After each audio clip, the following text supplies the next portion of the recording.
Hello, everyone, and welcome to continuing coverage of the World Series of Poker Paradise Supermain Day 1C, that which is on tap here today. Ali Najad alongside Randy Liu, but obviously, first and foremost, what we do as per usual is take a peek back at that which took place yesterday. And I'm not simply talking about Day 1B, Randy, but obviously more jewelry being awarded. And the beneficiary, a man familiar to us from the prior portion of the docket, which of course involved the Triton Super High Roller Series paying a 2-event visit to the island.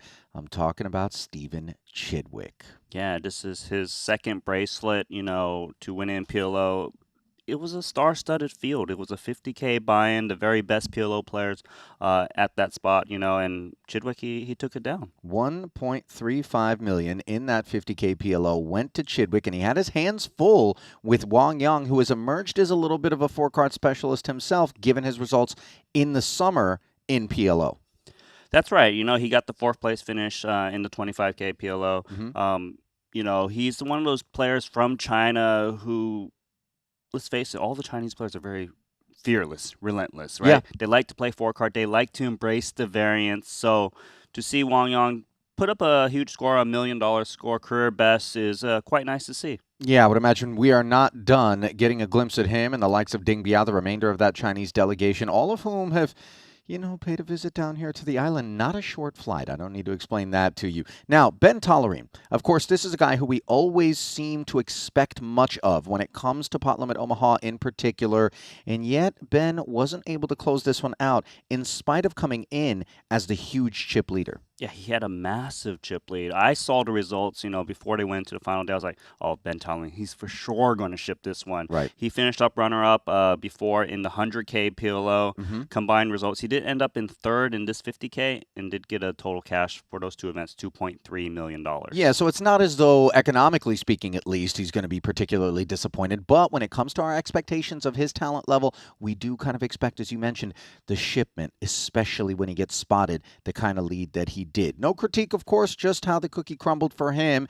And now we turn our attention to what took place Day 1B. And if you were here for the latter frame as Randy was, you know that there were a lot of pyrotechnics going on, very incendiary stacks. This $50 million guarantee needs 2,000 entries, and the boys were doing their best to make sure guys had to head over to the pay desk, or rather the rebuy desk. Day 1A, 254 players, Super Pros, playing far from Super Pro. Chance Corneth yesterday, Day 1B, kind of showing off maybe his island vibes, for lack of a better way to put it. And, that wasn't the only person who left us scratching our temples, furrowing our brows, and wondering what's going on, and perhaps even reaching for a breathalyzer, Randy. Yeah, Jack Germain. He was not one margarita in, not two. I believe it was 14 by the end of the night. Everything all right. 14 margaritas is generally not the pregame. Maybe if you're going to a playoff NFL game or, some sort of college bowl game, okay. But for a 25K poker tournament, not usually the tailgate recipe for most. But it did make for some exciting poker. It really was some of the most entertaining poker. Very gambly a bit. He was straddling, okay? And you're not allowed to straddle, so pretty much blind raising. Then Ding Biao sat down. He was blind calling with Jack Germain when he did the straddle. And Ding Biao, he went all in with 8-3 offsuit first hand after rebind, 500K, 20 big blinds, blind raise all in. He got called by Wsop, Queen 9 offsuit, showered Wsop. And then Wsop took that gambly stuff going on over to the other feature table and went blind all in with King 8 offsuit, stacking himself once again. I mean, listen, Was obviously already picked up a W here, so it's a bit of a parlay for him. But you saw just how infectious Germain's behavior was. Is everything, the wheels just came completely off late last night. The best part for me, it was really funny, was the very last hand of the day, he was like, can I have the dealer sweat my cards? So he was trying to show it to her, and she wouldn't look. Then he goes up to her ear and whispers the cards to her, like 6, 6. Well, listen, Ding Biao, as far as going hard, a very memorable moment transpiring, of course, a lot of focus upon NBA legend Tony Parker, who came out to play this one, kept him on the feature table for a long time, and then Ding Biao, with a moment we won't soon forget, blasting it in there as a 4-bet for over $500,000 and sending two kings into the muck for Parker pre-flop, and I'm supposed to jump into the ocean. Yeah, you're going into the ocean, I my said buddy. on record that if Tony Parker mucks these two kings, I'm jumping into the Caribbean. And You I don't don't really want to want to? disappoint everyone, but I don't really want to do it. He's not supposed to fold the two kings there. I should say this: after my stint, I went out there and there was a cash game going on. There was a Frenchman in the cash game whose name I didn't get, but as we were discussing that hand took place, he goes, "Seriously?" He goes, "I'm going to go talk to him about it." He gets up from the cash game and walks right over to Tony and has a conversation. And what Tony said was this: he didn't want to let his ego get the best of him. And what we surmised when we were here at the desk is that when Tony puts himself into the shoes of somebody willing to 4-bet to $500,000 from a 3-bet of 64,000, it would be with aces that he would do something like that. Even though he had already observed Ding Biao blasting, he might be thinking to himself, "Oh, well, that's the setup, right? That's the marketing budget." Then he picks up a real hand, and I get caught. And maybe he's just enjoying himself out there and doesn't want to spin the roulette wheel. But obviously, objectively, Tony should have been making that particular call. All right, Alan Keating, another name who left us breathless a bit. And when I say us, I'm including one Tony Glazer who got muscled out of a pot with pocket jacks. By Jack 6 offsuit. Yeah. That's a crime. It really was. Alan was living kind of rent free in Tony's head for the bulk of that particular session. But to be fair, Tony did find an incredible fold with an ace queen up against an ace jack, which turned into two pair in a spot that felt like very much it was callable on the turn. So, batting 500, I suppose, against Keating was Tony. Now, as we describe all of this, you may be sitting at home. You may have a mouse in hand. You may be playing online. What you're doing is making a mistake because there is still time to book a flight and get yourself down here and be a part of what could very well be an overlay if this 50 million doesn't get hit. And obviously, a part of pros not playing so professionally right now. There is definitely some EV in this event. And I think the last 2 hours of the last session, if you watch that and you're a professional, you're probably already flying down here immediately because You should be. everyone is gambling like crazy. The pros are not playing optimally. Some are, but some are just, They're just yeah, having island vibes. You know what I mean? trying to round Uh, up a stack. Listen, Fedor handled things professionally. He bagged the chip lead, 4.88 million for day 1B, with more than Juan Pardo did on day 1A. So good for him. And when you might assume that he's just able to enjoy a couple of days off, producer James talked to him and said, "Oh, aren't you glad about that?" And he said, "No, I don't want days off. I'm here to work." So So unfortunately, can can he enter 1C and try to move a bigger stack? he can, Randy. I wouldn't recommend it. You know, I'd say you can just take the chip lead from I'm day just one. saying, he could have 5 million in chips. He's a little bit shy. All right, Jazz Lee, not shy, bagged second in chips. He was the beneficiary of a lot of that craziness that was going on involving Jermaine and Ding Biao. Matt Wantman, Bucky, he finished in third, battling a lot with Keating. He dug in against him, and then KT and Punat also involved in some of those altercations that left Wantman propelled up the leaderboard there. Foxon, however, on the heels of having won the Triton 100K main, was forced to rebuy on multiple occasions, Randy. Yeah, and we got to witness Foxon, bust out when he had a short stack, came in for fresh stack, and players were just playing crazy. He rebought very late in 1B and was still able to run up a 6x starting stack. So Yeah, it's mainly because of the play. 3 million in chips, and I think he's not rebuying if he thinks everybody's chiseling and cobbling. But when he sees a guy 14 margaritas deep, he knows it's time to get another fresh stack going. All right, what we're going to get going here today is going to involve plenty of big names that are yet to bag here on day 1C. I was walking in alongside Eric Seidel, who told me that on day 1A he went for 2 bullets. Day 1B he went for a bullet. Here he is, day 1C, looking for a trip saver. And obviously for those who played day 1A and busted, they had that opportunity to hop back into the main by virtue of a free $1,000 satellite ticket that was awarded. Nice gesture there by the folks over at GG. Corneth back in the field here after things didn't really go his way yesterday, and we've got some names out at the features here today, Randy. My favorite right now is on the coral table. It will be Chris Moneymaker Yes, here sir. in Paradise. And we also got Boris Becker over on the reef table. Yeah, tennis legend Boris Becker, of course, not to be overlooked. The names Anna Marquez, Dylan Lin, Thomas Adamski, among the super pros. We're going to be in here at the start. Not far removed then from a walk through the arena to get a look at both the outer tables and then eventually park our bones on the features. We're going to have them for a frame, a couple of hours, 2 levels. We'll take a break and then maybe we'll bring a couple of new tables in there as we try to feast our eyes, ears, and all of our senses on that which is in store here on day 1C. So let's get down into the Atlantis here in Paradise Island.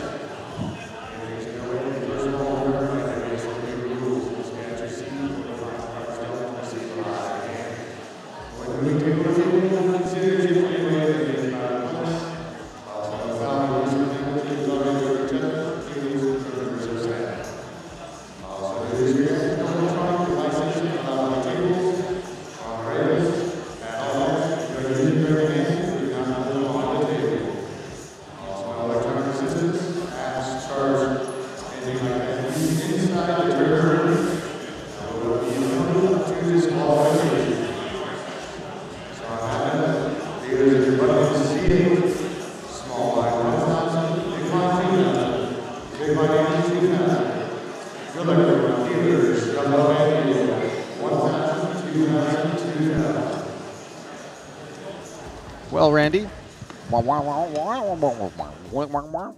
You ever watch Charlie Brown? Yes, the teachers. Our apologies, of course. We did not have WSOP Tournament Director Andy Tillman, among the hardest working guys in the business, ported into our audio there, so a little difficult to discern his welcome. But obviously, if you're in the room, and those are the people who it's most important, understand what he's talking about, I'm sure it wasn't an issue. So a look at Lagoon and Reef tables here as the 250 big blinds ahead are spread out. American heavy on both sides. You see Becker, Corneth on that Reef table. You got Moneymaker on the Lagoon table. Liangxi Ni, is that Andy Ni? Unclear. I want to say yes. I mean, Andy, an absolute cash game nosebleed legend of the Triton Super High Roller Streets.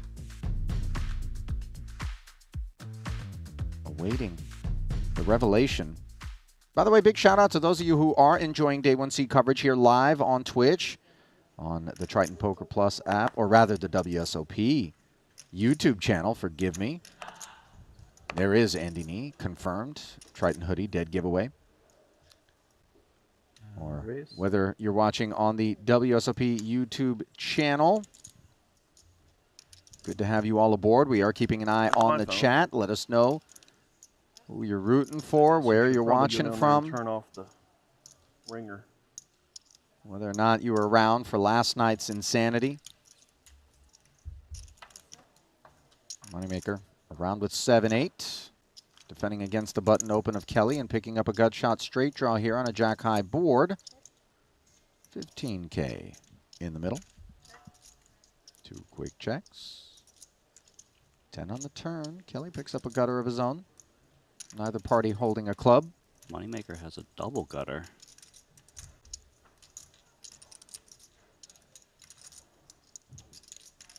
Playing quick as we check this one down at the moment. Yeah. You win, sir.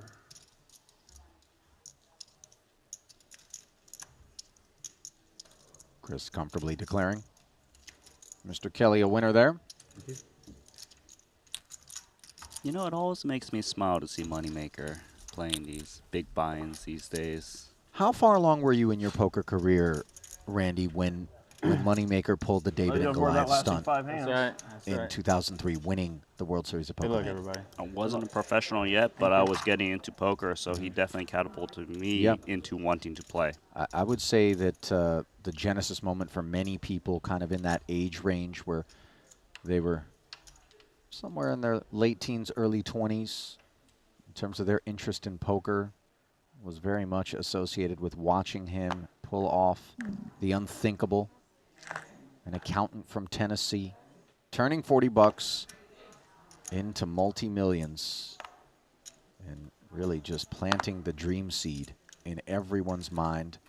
And yet, all these years removed, we're talking about 21 of them to be exact. Moneymaker still out there. And by the way, showed up at a Triton and had some results there as well. So a lot of people who kind of think, oh, flash in the pan, you know, just a lucky moment or whatever, you know, Chris is still cobbling and doing his thing. Yeah, Moneymaker, he actually shipped the Triton title, and he got deep in the Invitational once, so he knows how to really navigate. Doesn't matter if it's pros, amateurs, or whatnot, he's the real deal. Mm-hmm.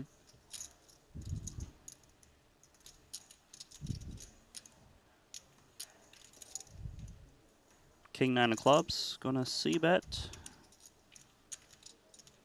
Or actually, just bet. Blind versus blind confrontation. That doesn't look like calling chips. Moneymaker. Check raises bottom pair with backdoors. It starts to get quite murky though once you get called in this spot. Unclear whether you're behind or up against a draw. Remember, he Ace. limp called Pikatsowitz, I want to say. Hopefully we're not butchering that. Who did shoot it up with that king 9. Flush draw c-bet. Did get check raised by a pair.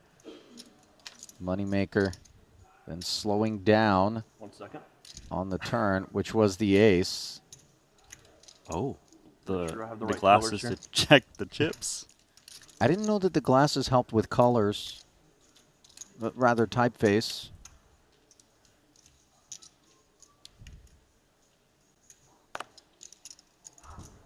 And money betting 25,000 with the 8s and 3s, hoping that maybe an ace was lurking across the way. Instead, the busted clubs find the bin. For a second, I thought he was going to bust out the shades on the river. Right? It's like, hold on. Put my poker face on as I bet these two pairs.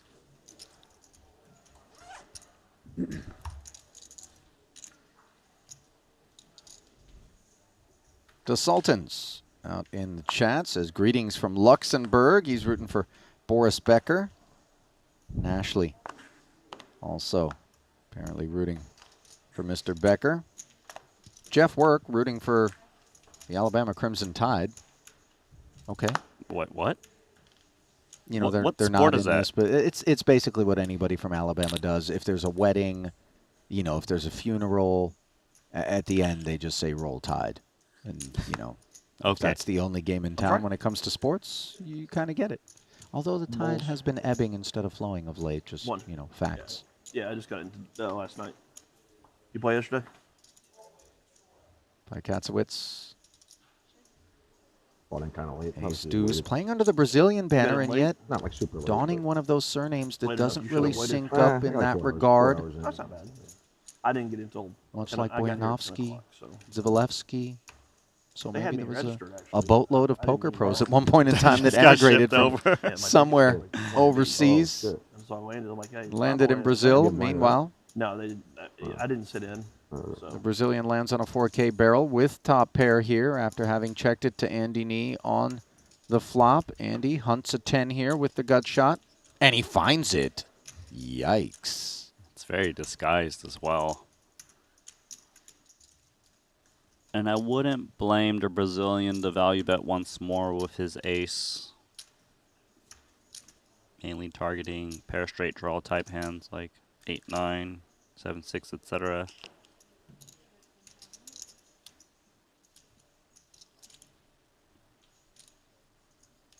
The dream scenario for Nee here is if he's up against a 2-pair type hand and he Tampa can Bay? raise very big. I don't know hockey that much, but I know kind of. He feels like his one's on one sport, pair, I can then tell he you Hey, at that least raises you it knew. smaller. You knew the logo. I bet enough to. Yeah, I hear you. I can still guess the logos. Yeah.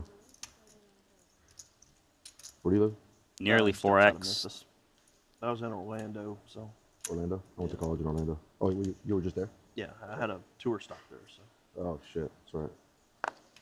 sorry. I said that's right. Tony was telling me about it. Oh yeah.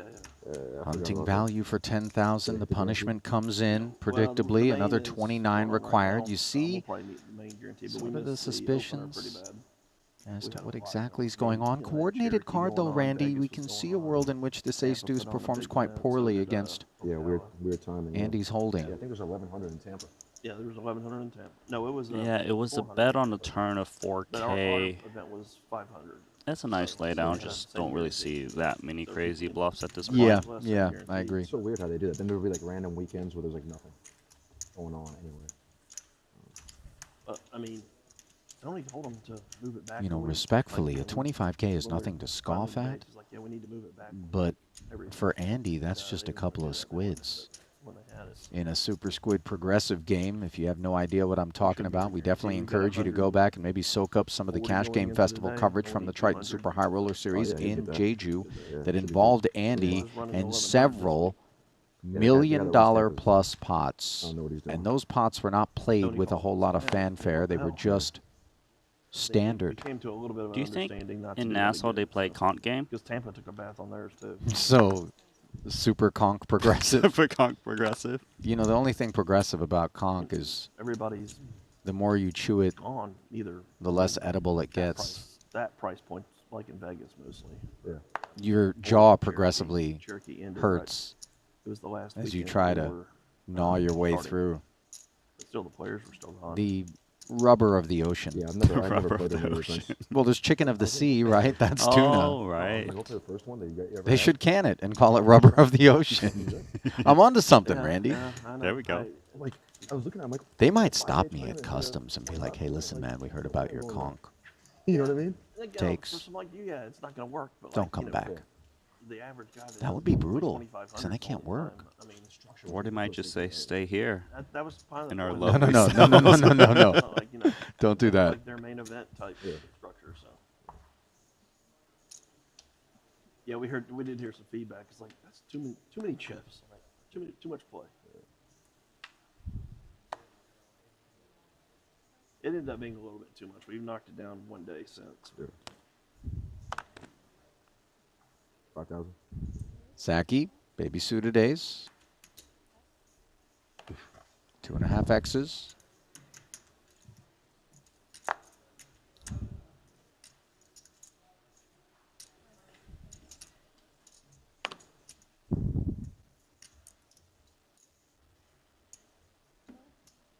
Looks like we're going to a flop. Defense from Exter Cotter.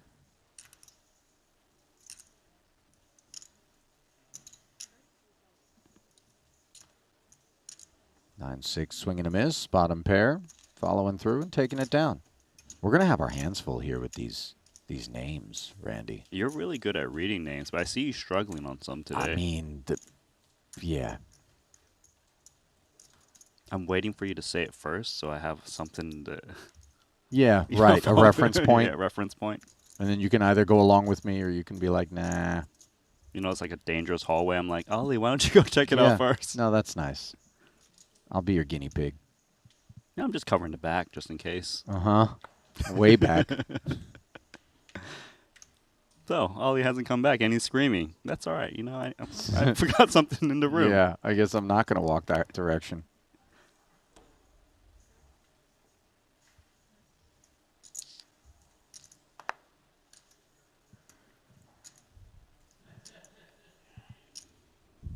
Please? Are we the only Americans here? I don't even know. I looked on the app when I Ace first Jack registered. for There was like 2 Belcher. people sitting here. That guy's from Brazil. Andy Nees, Uh, King this 10 guy, in I the think, is cutoff. here, and he's gone now. So I think Pushed back on. instantly 3-bet. You from America? or- 17 total. No. Where? Brazil. The Brazil? starting stack Maybe the is one that was- 250 Yep, big when I pulled blinds. up- I registered it like early on. Yeah. Then It was is really red. interesting in Yeah, I terms did of the like dynamics maybe throughout like the course of each of these day ones. 25. Early in the day, Yeah, they told me to You get register, a lot of players 151, and who are that thinking, meant I've you got had 250 two big blinds. PR I can features you had to speculate register, so we started relentlessly registering. here because it's not the end of the world. If I even When I lose half of registered my only stack, I'll 10, still have I know over I 100 can big blinds. No cause for concern. Hour-long But they levels were as we see nicknames, Andy and fold I things. don't know anybody, so. And then there's a bit of a bell curve kind of midway That through the is pretty cool, program. also. As the blinds Yeah, have it gone up a little bit, some of those stacks have dwindled. You'll see some adjustments. And as you get toward the end of the day, given that you're going to be Bags able, really if you don't bag, life-changing. or even if you have a really So, small You stack, don't have to wait in to lines hop and in just day 1B, It's hop gonna be in the day same. 1C, try to I spin hope, something I up, you'll see assume. people I mean, going, well, that'd what's be- the point of spend having all a this small money to stack? create this app. Yeah. I'd Yeah, rather use just it. rip this thing in Yeah, here that's- relentlessly, see if I can spin it up.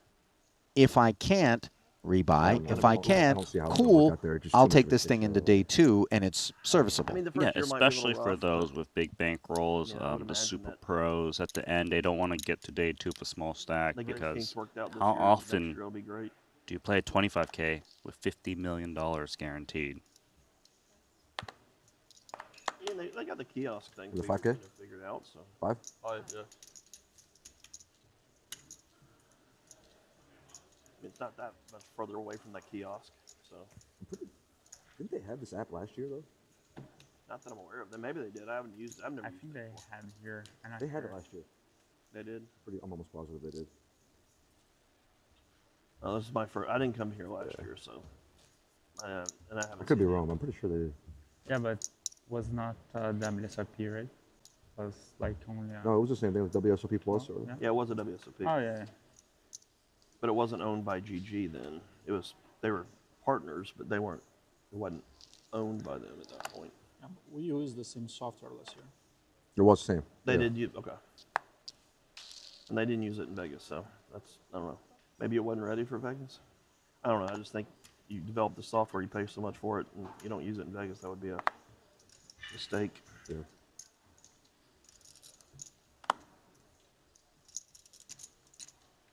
Think everyone's gonna miss Bravo. I don't think anybody's gonna miss Bravo. Bravo hasn't invested anything in their poker app in 20 years. I heard they use a server. Pair of eights from here the for Zaki. 5 to run. Wouldn't doubt it. I wouldn't doubt it. Got shot acquired for Moneymaker.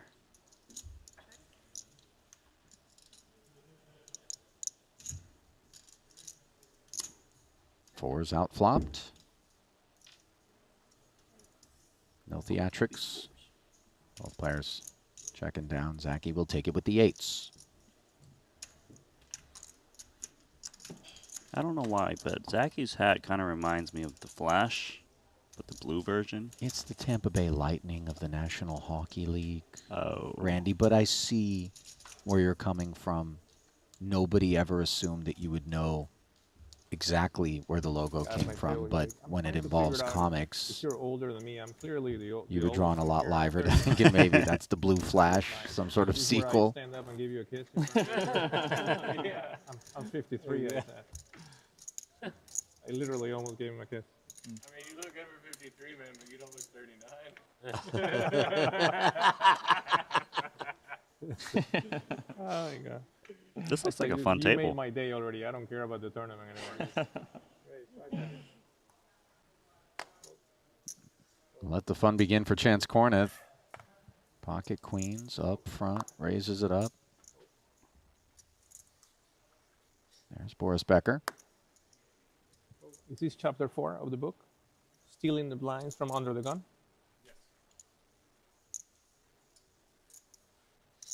Oh, he's calling.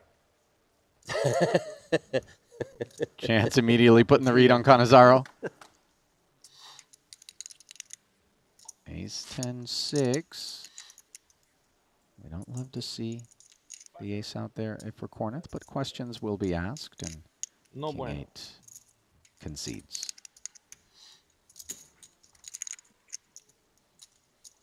You know, for me, it isn't so much. No. Not I'm at all? Way too old for that. Yeah. Really? Not even recreationally, like once in a while? No, I can't Blue moon? run anymore that well. Oh, really? And the whole point of tennis disappears. Yeah, but I work on TV, so I do a lot of commentary and Okay. yeah, You got a New York. from my son. Oh, okay. Gotcha. Nice. Yeah. I was going to say the thing that makes that table seem fun is No, that my man's hat university right was there. the tennis court.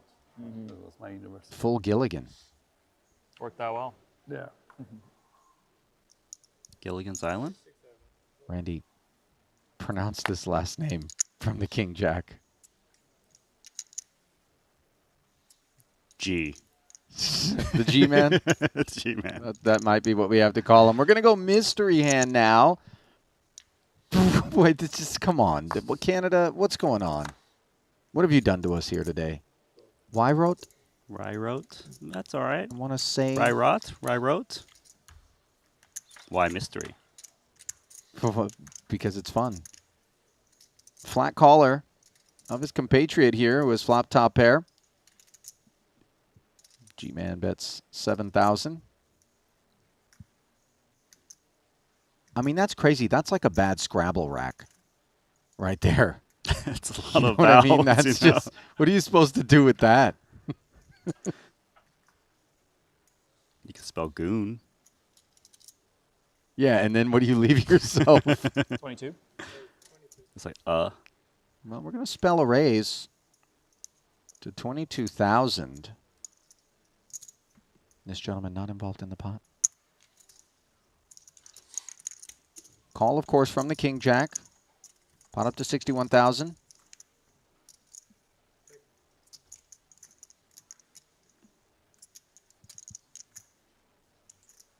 Board pairing 4 on the turn. so this is an undergun open and a +2 flat. Raise on flop and still another bet incoming.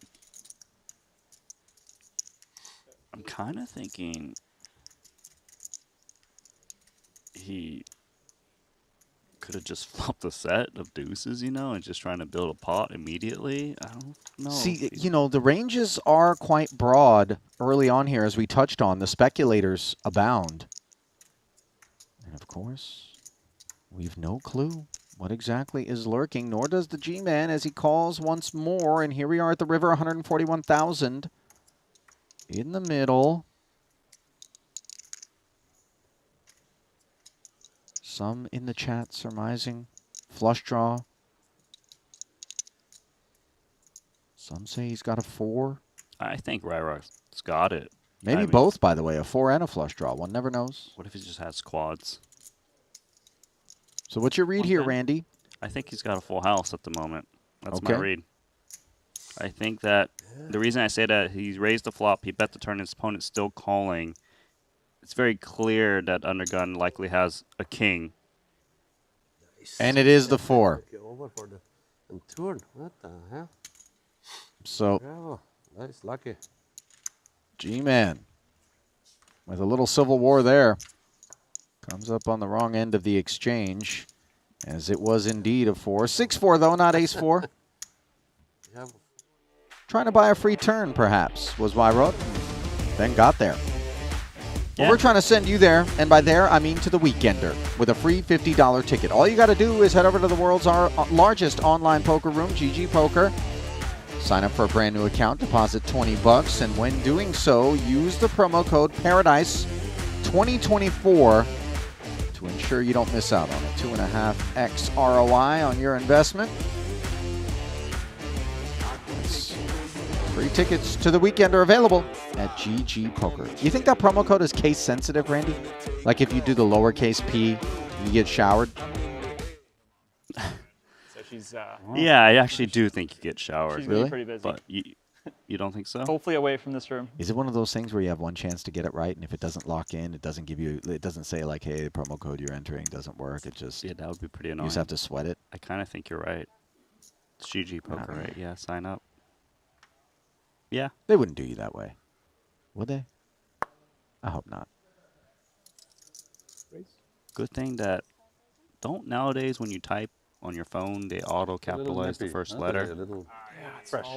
always a little bit nippy. Fresh. Yeah, here. that's true. They do that.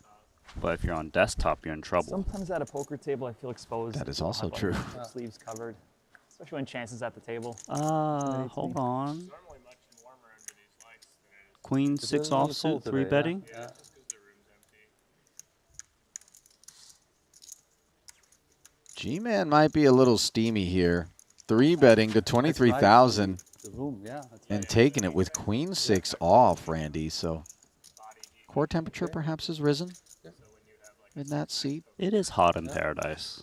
It's a Makes sunny day sense. today Real here. sense. Wow. Although to be fair, Chance is talking about how normally under the lights it's quite a bit warmer, just given the sparse number of players currently in the room and the AC kind of being dialed in for maybe a bigger helping of fuel rods. It's a bit chilly. You did kind of mention that in the early levels, there's some players who are, looking to splash around a bit just because they have a lot of blinds. I think we're already seeing that here on this Are feature they adjusting table. for body weight as well? Maybe the average BTU goes up. No, the metabolic burn is actually based on like, G-Man's in there, Jack 4 suited.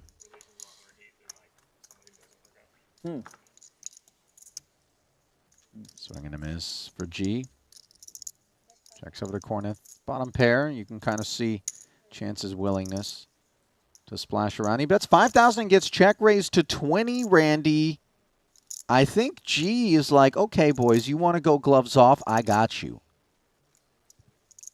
Yeah, he has no connection to the board. He's check raising a texture that rates to hit the pre-flop raiser. Chance looking over. Giving it up soon. I think G-Man thinks he's a bit stuck at the moment. He had a 500K starting stack. He's getting back up there slowly. Well, we're back over at the other feature. Although I confess, I kind of want to stick with the G-Man and see what else he's got up his sleeve for us. So 3-bet here. King Jack suited, the opener for Zaki. Pikatsowitz. I think it's Pikatsowitz. Pikatsowitz? Yeah. Okay. Like Although I kinda- Pikachu, but with a Zawitz instead of a chew. Pikatsowitz. Okay. Let's go with that. Ace-5 suited. The solver approved behavior here from the hijack.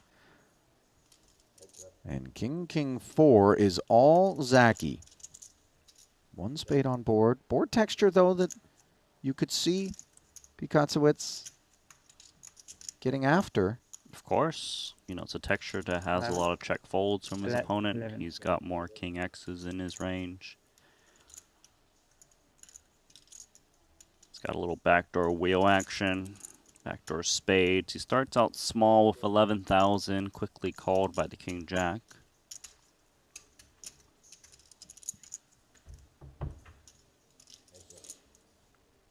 That's a fun turn card. Wow, the 3 of spades all of a sudden making things very interesting, Randy. Flush draw, wheel gutter, trip kings in the tall grass here.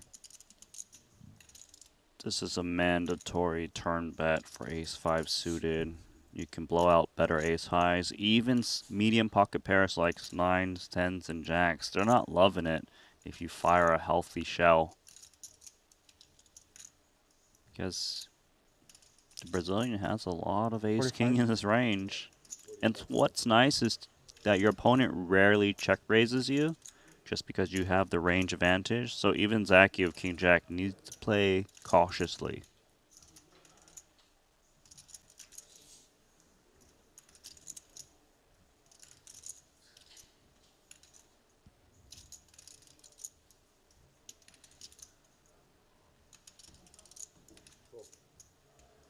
And so he flats the 45,000, and Pikatsowitz has to be wondering what's going on across the way as he swings and misses. And let's see if barrel number 3 is in store. I would imagine at this point he's kind of putting Zaki on the pairs, 8s plus. King X's. Shuts it down. Yeah. Yep. And Zachy will roll over the Trib Kings. And somewhat key is the fact that Pikachuwicz is not forced to show his hand there. So you have no idea whether or not it was like 2 queens, 2 jacks, something like that slowed down on the river just in case, imagining that they can't get value. All right, here we go back out here in the field. Day 1C of the WSOP Super Main Event. 66 entries so far. Gonna be honest, we got a little work to do. But the heavy hitters are out here, including Jesse Lonis. I'll make sure you don't miss this hand. Stand up for me for a quick sec, please. All right, it's Mateos versus Lonis down the stretch. How important is this battle for you for Player of the Year honors? Well, I think, to be fair, I think Coleman is maybe in first now for it. So you got to put his name up there. Okay. And, I mean, it'd be cool to win. That's not my biggest priority. Biggest priority is to, make money and play my best. So My biggest priority is making sure you sit down and play that hand, but I appreciate the time. Thank you, Jesse. Guys, let's go ahead and send it back to you. Thanks, Jeff. And we pick one up in progress here. We're another Ace-5 offsuit edition. Bergarios squaring off against a 10-7. This one is hijack versus button. Pair of 7s on the flop. Holding on. Corneth. 21K in the middle. It kind of feels like the 7 is good up against Ace High a lot. Hoping for some crying calls. Shoots out 10K.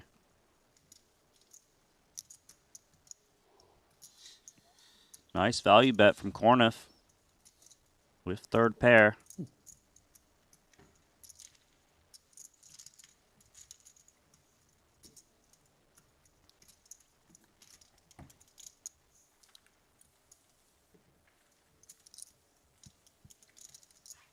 I'm happy we're back at this featured table, though. I got to tell you, man, I've played with some people like the G-Man in games where as long as everybody's playing the way he thinks or she thinks that they're supposed to, everything's fine. But the minute somebody rolls over something dusty that snaps them off, it's just complete insanity. Like a quiet rage just beneath the surface. This is the first thought that came to my mind. I'm like, what if he's in for more than 3 bullets? Well, I was thinking we're probably putting the 4 mystery in my hand on head. G-Man. I'll tell you what, production is doing this one for us, Randy. As if it wasn't going to be difficult enough to figure out what a mystery hand is, they parked it on the G-Man here. Aces to ace king. Hijack. Big pot? 6K open. Luo with pocket threes. Trying to pull up a crab pot. Instead, an ace-7 and a deuce. Rainbow. More fun that way. And G-Man just playing with blistering pace. Yeah, he's instant betting. Of course, I'm not surprised he's c-betting. It seems like he's going to bet regardless if he hit or not. And I think Lul is starting to catch on as he check calls the Boy, pocket the eyes threes. said everything there, didn't they? He's like, listen, buddy. Oh, wow. Wow. Brace yourself, Randy. Unless there's a set of aces or a set of 7s for G-Man here, things could be approaching core meltdown shortly. 12,000 into 27. Has to be a check raise at this point with the threes. G-Man is not looking to fold hands. They like the poker there too. Italians, There's yeah. poker there. Yeah. Oh, I do. I'm not. Yeah. Well, more cash games. Maybe raise to like 50K or so. Just trying to get the maximum in there, expecting a good ace to never fold. They have a nice casino there, yeah. I mean, and the board is dry here. What the hell, serious? Again, guys? Against me like this? 45. Does he have a real hand here? Well, I mean, he's like, serious, guys?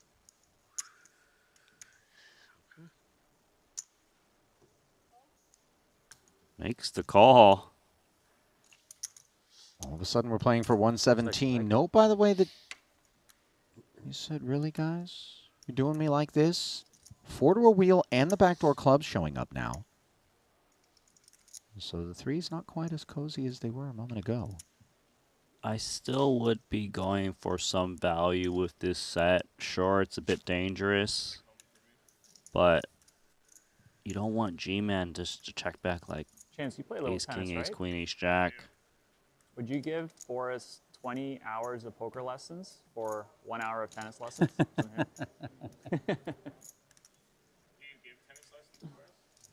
Only to friends.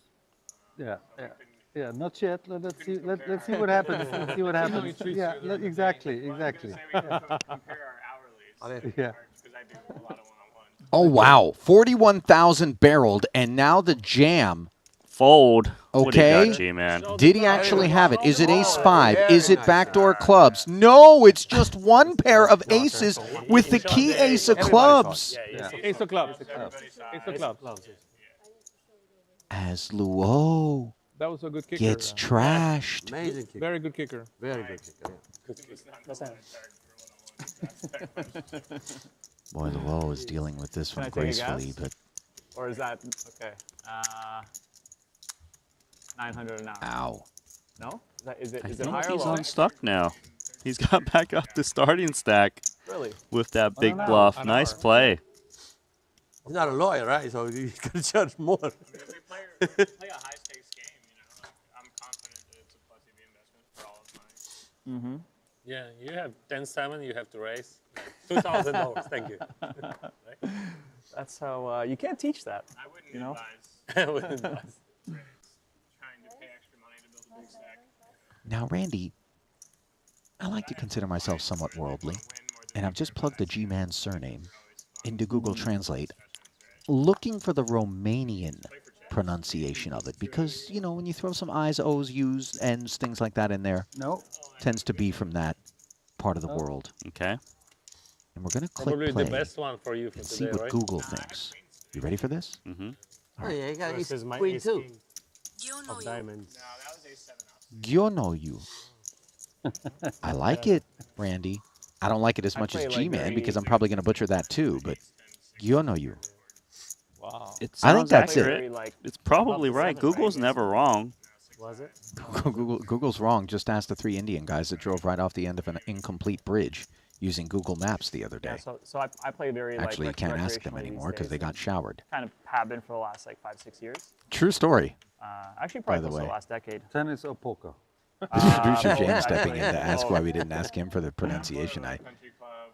I'd love to explain that to you, James, but Well, I don't think I need to. It's Why a good didn't game. producer At least you James make some exercise. stepped in and told us? Fun, That- fun. He had That's a That's a great opportunity. question, Randy. Super Yeah. fun. An even better one, perhaps.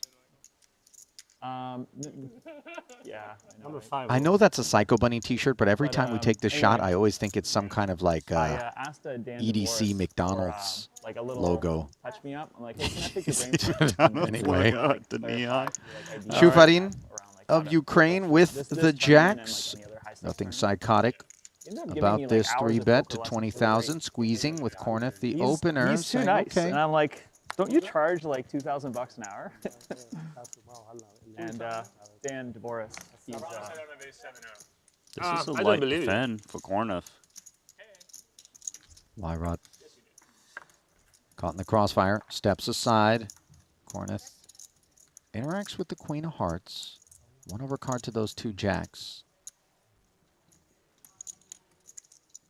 Do you remember Woody Harrelson and White Man Can't 18? Jump? Yeah. Randy? Yeah. Isn't that the hat? Or some version of it? It's the logo on the underside or that print or whatever. 18,000.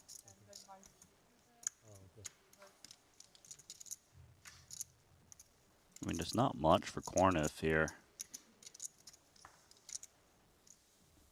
And now he's out. What do you want to see?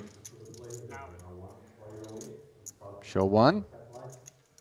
I needed that card. We all. It's going to be a jack regardless. By the way, Blue A in the YouTube chat has stepped in to say, can I beat am this, Romanian. It is right. Gyono. Definitely. Jack, There we Jack, go. And others have stepped in to say the no, G-Man aces. name is reserved for Garrett Adelstein of Southern California stream wish. fame. Yeah, but is Ace G-Man Jack. here? I like No, to he's start not. at the table. Usually I'm table and you don't speak a word for 6 hours, right? Yeah, it's nice. You know, when I'm playing cards, like definitely I'm speaking 8 hours straight because I'm streaming it. Yeah, yeah. And for me, I would say I'm not playing poker like if I would not stream. And this Yeah. this particular sport for me is the best one. I can speak and we can Yeah, have yeah. conversation and playing cards. Okay. Because we can talk during hands if you want. Yeah, because cards is like it's like not so important. Like I mean, maybe that's why I start streaming because like people just watching and like you can speak what you want. And they still have to listen. Well, they could just click the mute button. That's a flat call, Becker, ace king. They have no chance. No, they don't. Garrios is Sometimes 5K funny. off of Queen Jack, not re-raised from the button. So Becker going to be heavily under-repped. Kornuth came along with the Queen 6, finds the bad end of a gut shot, doesn't want to see a 10, as that would give Garrios the nuts. 2 checks in front of Boris. 8. And this is not the texture that we anticipate Ace-King is going to want to be barreling into, and yet there's the 8,000. Kornuth bows out. Garrios hunts a 10. Queen would be nice as well. Oh, wow, the 5. Would have given Kornuth the 9 high straight and the lead instead. Ace-King is in front. 2 quick checks and then front no longer for Becker as the Jack puts a 4-liner on board but gives Garrios top pair and the lead. Looks like they're going to check this one down. Yep. Jack is good. So Boris taking an unorthodox line there.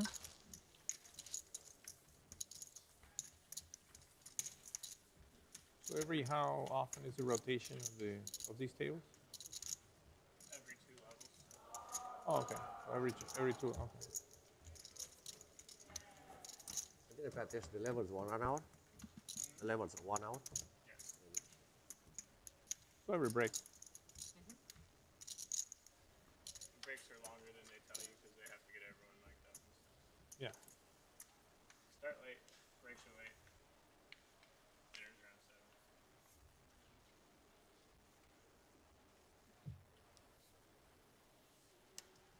How's Tennessee? Here comes the Rockets. Garrios. Not much.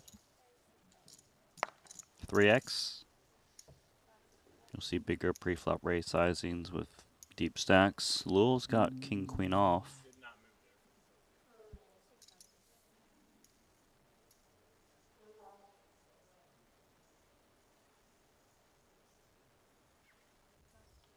Disciplined fold there.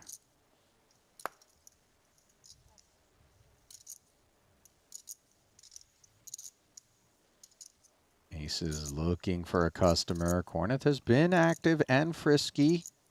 Suited king. You know what? It was very subtle. But Kornuth looked over to G-Man before making a call from the small blind. Well, listen, you got to kind of check the pulse on G before you These chips are complete. before you make a decision.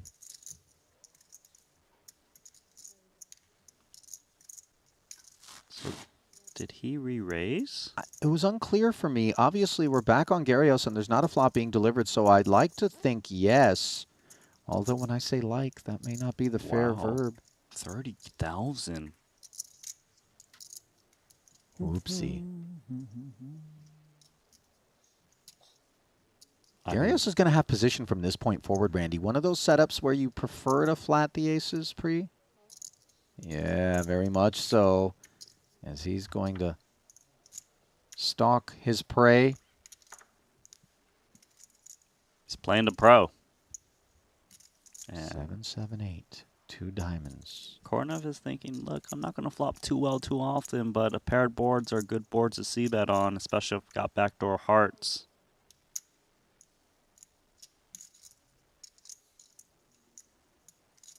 Love to see Garrios call in this spot. Retain your opponent's bluffs. Let them catch up. You'll still get value out of big pairs anyways.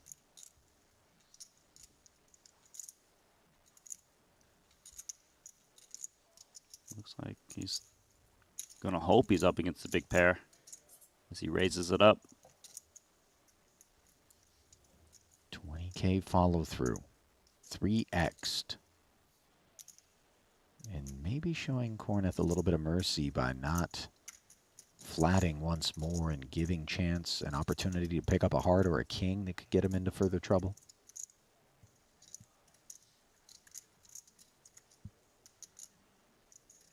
I mean, Corneth just doesn't have anything. Can't imagine him continuing for another 40K. And he's out. Nice flat from Gyarios pre-flop. Won him an additional 20,000 on the flop. See bet that Easy read, 7. Can't happen? 7 of suit, right? if he 4-bets pre. Sure. Use your weapon. Think of a way to beat diamonds. Are there plants Did you see that? moving around back there? Like, you know, The feng shui is a little off. when someone's just trying to. This reminds me of Yeah, the when you Zach have two napkins, like, Galifianakis it's not easy, you know? Funny or Die sketch, I believe, Between Two Ferns. Are you familiar with I've this? heard of the title, but I know that actor more as the guy in The Hangover with the baby. Of course, everyone does, and the baby's name was Carlos, Randy. Oh. You Baby mean has you a saw name. The Hangover? Yeah, I saw The Hangover. Why? Is that surprising? Well, it's a movie, and you saw it, so yes, it is surprising. And many people, by the way, might have been calling your bluff on White Men Can't Jump. I know see it. I know the movie. I knew you didn't see it. Isn't it one of the Wayne brothers also in that movie? I don't think so. Denzel Washington? It's Wesley Snipes, bro. Wow, Randy. Did you watch the There's Federer Queen Suited documentary, Raisin like take the for last Boris. 12 days or last 15 days? No. Really? Yeah, I should have, but I I know him too well for too long. So Okay. I know, most of the stories, probably more than it's on. It's shown. I haven't cried in like Okay. years. Okay. And then I okay. watched that, and Wow. I bawled like a baby. Okay. I was in tears. It was just so Yeah. emotional for me. I don't know why. No, Maybe it's because I just love like Federer so much. Yeah, he's a and- great guy. I watched He's a great guy. I did watch it too. Yeah. It was Yeah. amazing. It was So amazing. Gave me Yeah. goosebumps. Yeah, Okay. right? It was Yeah. just- Amazing. I was like, what is going on? What's going on with my Yeah, eyes? no, I get it. I get it. He's a superstar. What streaming platform is it on? I think it's just on Netflix. Netflix, yeah, it was on Netflix. Yeah. What's it called? Do you have I Netflix, think Randy?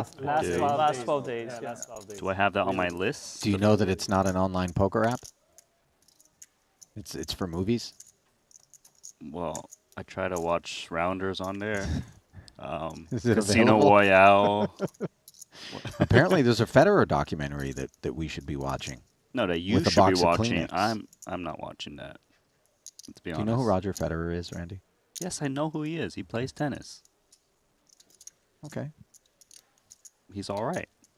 It's a little bit better than all right. Meanwhile, a little bit better than all right is Ace Queen here, which has this Ace Jack a bit discombobulated. You know you. King 8. Made it 6,000 from the button. Gyarios 3x'd it, and now Back to back.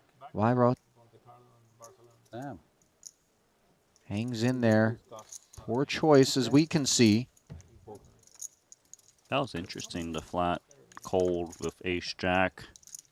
Perhaps he feels like Gyarios is trying to isolate G-Man. Mm-hmm. 10-9-4 now. But you know, the range that cold calls 3-bet kind of Time to connects miss my with this phone a board a little bit. bit. Tens, Yeah, that's nines, like- jacks come to mind. You need to check. Maybe some like you know. king queen suited or so. Still, a Because we c-bet are does come cyborgs, in for like, This is Gyarios. for real. Like, Yeah. I just cyborg. This is part of us. Like, I mean, we have like extra information, extra communication, Yeah, like, yeah. everything. And I think, to be honest, this is important. Like, when you have kids, you know, you have to choose But I get it from TV table. You don't want It's to. horrible, the Yeah. iPads with the kids. Yeah. but They're boring. Terrible. Yeah. 8 on the turn as Wyrot hung in there with the Ace Jack and finds himself an open ender. Gut shot for Gyarios. So they do the same, right?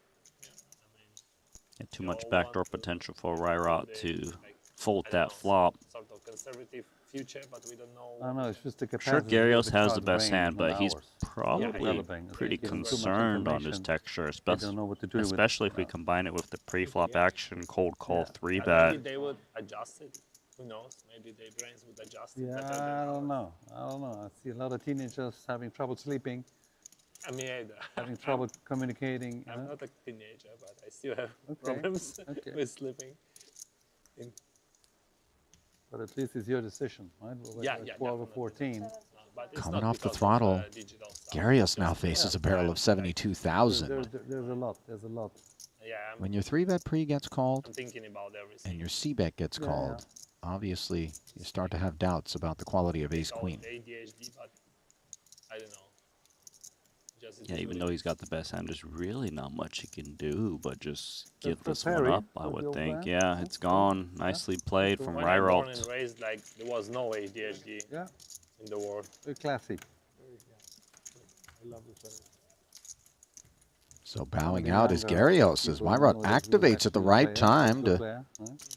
take it away. Nicely done there from the How Canadian. many kids do you have, Boris? 4. 4. Wow. Yeah, God bless you. Yeah, thank you. That's amazing. Like 4 kids. I have 2, Yeah. and I'm happy. I wish I could have more, but you know, it is what it is. How old are you? 41. 41. Okay. Still young. But you know, like when I come to Canada, and just I said, oh, I wish I could come to Canada earlier. She asked, how old are you? I said, 40. Oh, you're so young, man. Yeah, for Canada, yeah. But when you're born in Ukraine, you know, like 40, it's not a young boy. Okay, okay. Are you from Ukraine? Yeah, from Kyiv. Pocket fours for I didn't Canizaro. see a war. Has issues. I mean, when the war starts, we were in Thailand on vacation with my kids. Okay.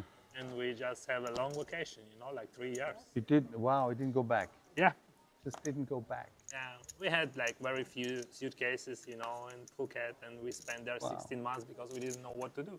Wow. And then moved to Canada. And now we And, live, and with your belongings at home, what did you do? yeah, just nothing. Yeah, I sold a few cars, like that's all. Okay. Damn. And like, It's unimaginable for us, you know, you have a home, you go to holidays, and then the war breaks out, and what are you going to do, right? And I still have house and apartment, like, yeah.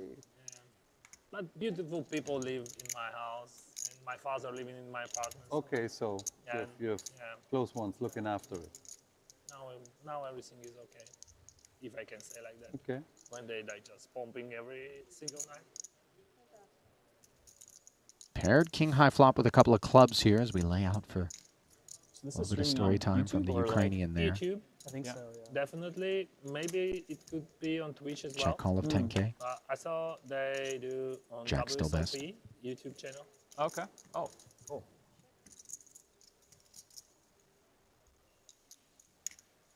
Should be concerns for Kornev, not looking to take this 3 streets of value. We can check Often it just without checking. faults, right? We can like share a link or something. Like give them a chance. Like Oh, wow. That'd be nice. 1 hour delay. How do you feel about that? Probably the 20 minutes. Numero The cuatro stream starts at 1, I think. has downed there the is jacks of Korneth. Yeah, 1 hour I think would be by default. Let's see whether or not the sizing here is such that Korneth might stay interested. 50 into 61. He's going to have his doubts, obviously, written all over his face. You could see King I'm X Polish by attached to this line. background. Of course. Yeah. I think So that's we're- the Korneth's whole main family's from like concern. the Doesn't feel like southeast part it's of a a 5X small that village over there. often. So almost Ukrainian. Oh, your parents, yeah. Block some club draws Your with the jack parents of moved to clubs. Canada, right? My Not parents moved ideal, to, but he got so Canada small on when a I was, flop. like, He 2 could have years invited old or some something. You're born in Poland. light calls. I was actually born in Are Greece. looking to 'cause stab they- now. That was the only way to escape communism at the time. Yeah. They had to get through Greece, get their Okay. passports, Wow. and then get to Canada after. But yeah, same story. They came with nothing. They're Crazy. just like, back in the day, that was the norm, right? Yeah. Incredible. They came with like $100, 3 kids. Like, Crazy. all right, let's start a new life. Canada is a beautiful country Gone. for it for starting your life. I think the best Nicely country in down the from world. chance.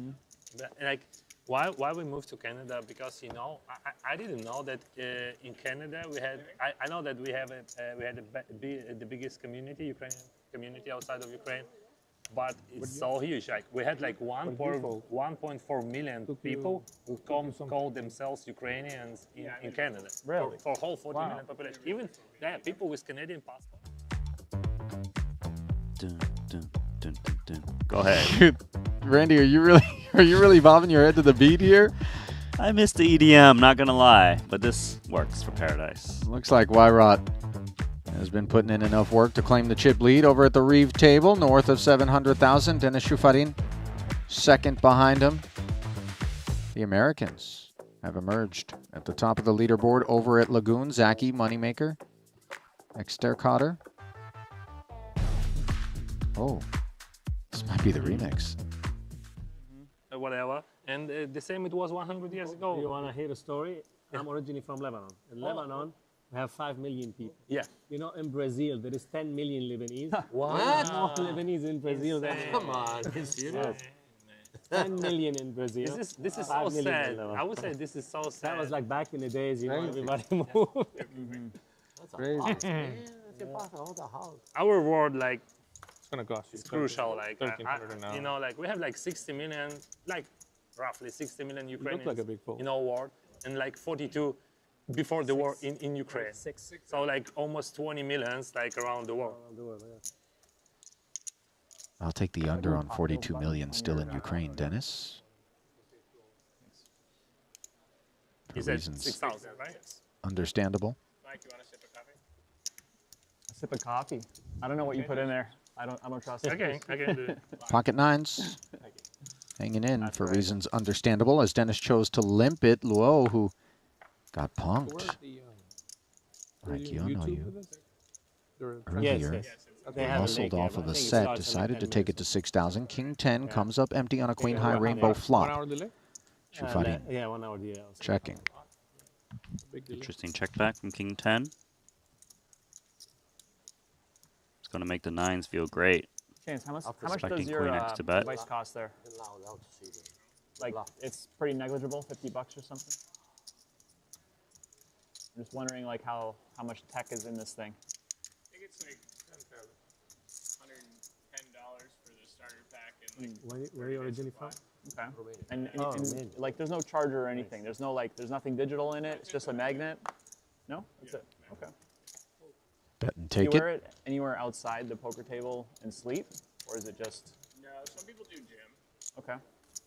but like I don't mind breathing through my mouth when I work out.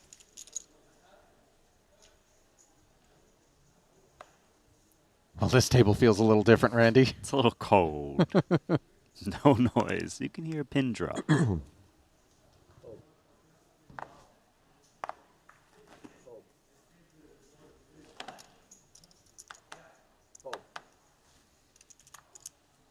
Ace-8 suited. I would imagine the pin drop effect will come and go. But Chips for the time dropping. being, yeah. Everybody just 24. Res, 24,000. keeping mum as Pikatsowitz. 3 bets to King Jack.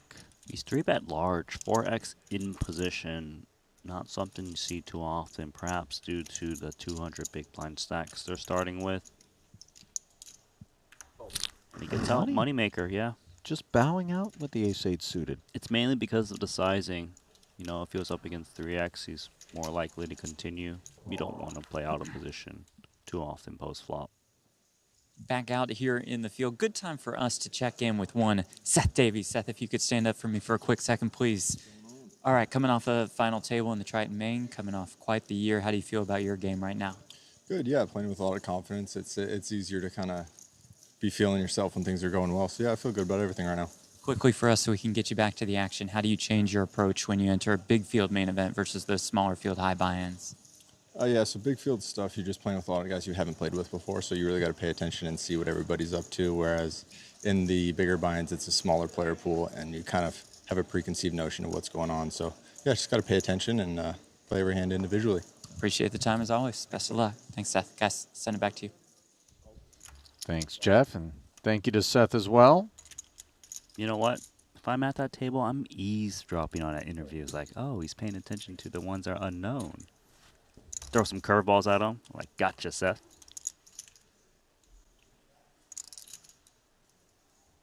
King, queen, 5, all diamonds. Quite the and a semi-bluff with. Got shot. I mean, open and straight draw with diamonds. Definitely reasons to proceed.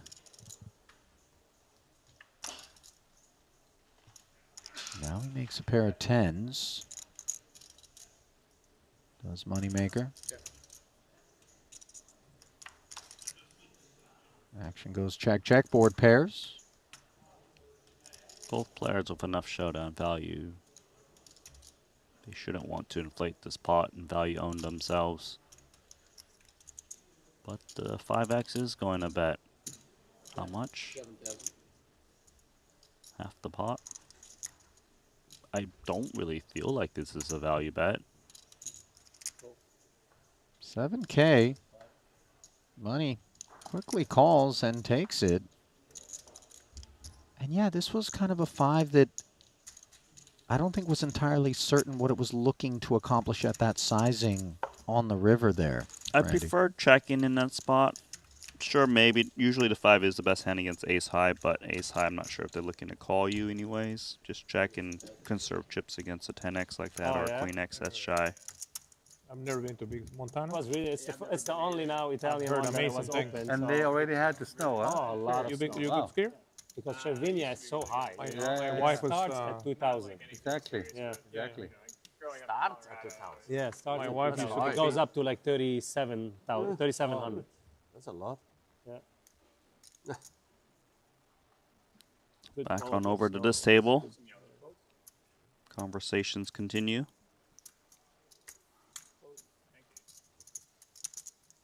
A Jack-9 suited. For Ryrot. Raise. Raising it up with the suited one gapper.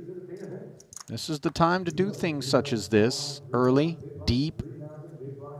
Part of the program that many of the super high roller pros have alluded to as being the most profitable, Randy, where you can really put together a big stack. Canizaro, King Jack offsuit in a good way here. 3 bets to 15. Well, he didn't You lived raise for a long time in Jack-9 Vegas? suited to just fold to a 3x with I see. position. Deep How old are you stack. So flop we go. Haha. Uh-oh. Top pair and an open ender for Canizaro. Reasons to continue, but you can see why Rod with the second nut straight here has him in a way. Canizaro just checks it, though. He started things off nicely. Yeah, I like this check. He can't really play a pot that's too big with his hand, just top pair open and straight draw, but his hand has enough showdown value with defensive properties, holding the jack of diamonds. He can just check, check the side. Queen puts in some full houses. Although I don't believe Ryralt will be too scared of full houses, as 2 pair plus often just c-bets the flop. Yeah, one daughter. Yeah. You see Canizaro Girls, man. concerned. Exactly, Alga. And as we can see, he's got good reason to be. Yeah. Oh, a check back from Jack-9. Yeah. Bella Gioia. Interesting Surprising. pot control there, as both of these guys are kind of wary of one another. Bella, sure. Yeah, I'm very surprised. I kind of prefer betting Jack-9 that spot because I feel like there's a lot of like ace queens that check call flop and 100%, trip yeah. up. Now there's a 30K bet. Yeah. True. Probably just put himself in a situation to just call now as played. You say you have a business in Tennessee? You have online. Oh, okay. You do that. Yeah. 30K into 58. Nice. Half pot territory. I wonder why he didn't bet the turn and now he's Yeah, raising. yeah, there's something that kind of isn't in sync about that. I have a few businesses. But maybe he was trying to in Vegas, I'm a induce. Maybe developer. he's trying to Own make his development hand company, we build houses. be a little bit more Back home in confusing. Lebanon, we own the It's also only probably he online gambling had some website. concerns on a turn, but when he saw License. his opponent bet so small in the river, It's called Bet he was Arabia. willing to raise, And in and Dubai, it worked I out. have a He got brokerage paid real off estate company. quite handsomely. It's me and my Yeah. brothers. I have my identical twin brother. You surprised that Cannizzaro did make the call there on the river? He might switch. He might come and play. And Yeah, a little Is that bit, but then again, he probably didn't expect first David? Yeah, on the a end, better yeah. hand to check back the Yeah. turn, so My identical that's twin what brother. paid off for Ryralt. I would say he is, maybe. You mentioned it. The early level is where there is potential value to be I had. would say he is. And Ryralt's been doing damage. 2-3-3. Chip leading here. Blinds up to 2 and 3,000 with a 3K ante. You're a developer in Miami? Investor. Oh, investor. Yeah. Okay. Okay. I'm a developer in Toronto. Nice. You can be my investor. There you go. Not after the last hand. Not after the last. Interesting, right? Is it mid-rise, high-rise? He does. East Bank. Okay. Do you know Nashville at all? No, not really. I traveled there once, but There's like Broadway with all the honky tonks and the bars. Okay, And then yeah. across the water is the East Bank. It's straight. There was a call, yeah? Yeah, just 45 acres there that some billionaire owns and he's selling it. And that's where like the new Titan Stadium is going, the new Tennessee. Garrios Okay. with a limp under the gun.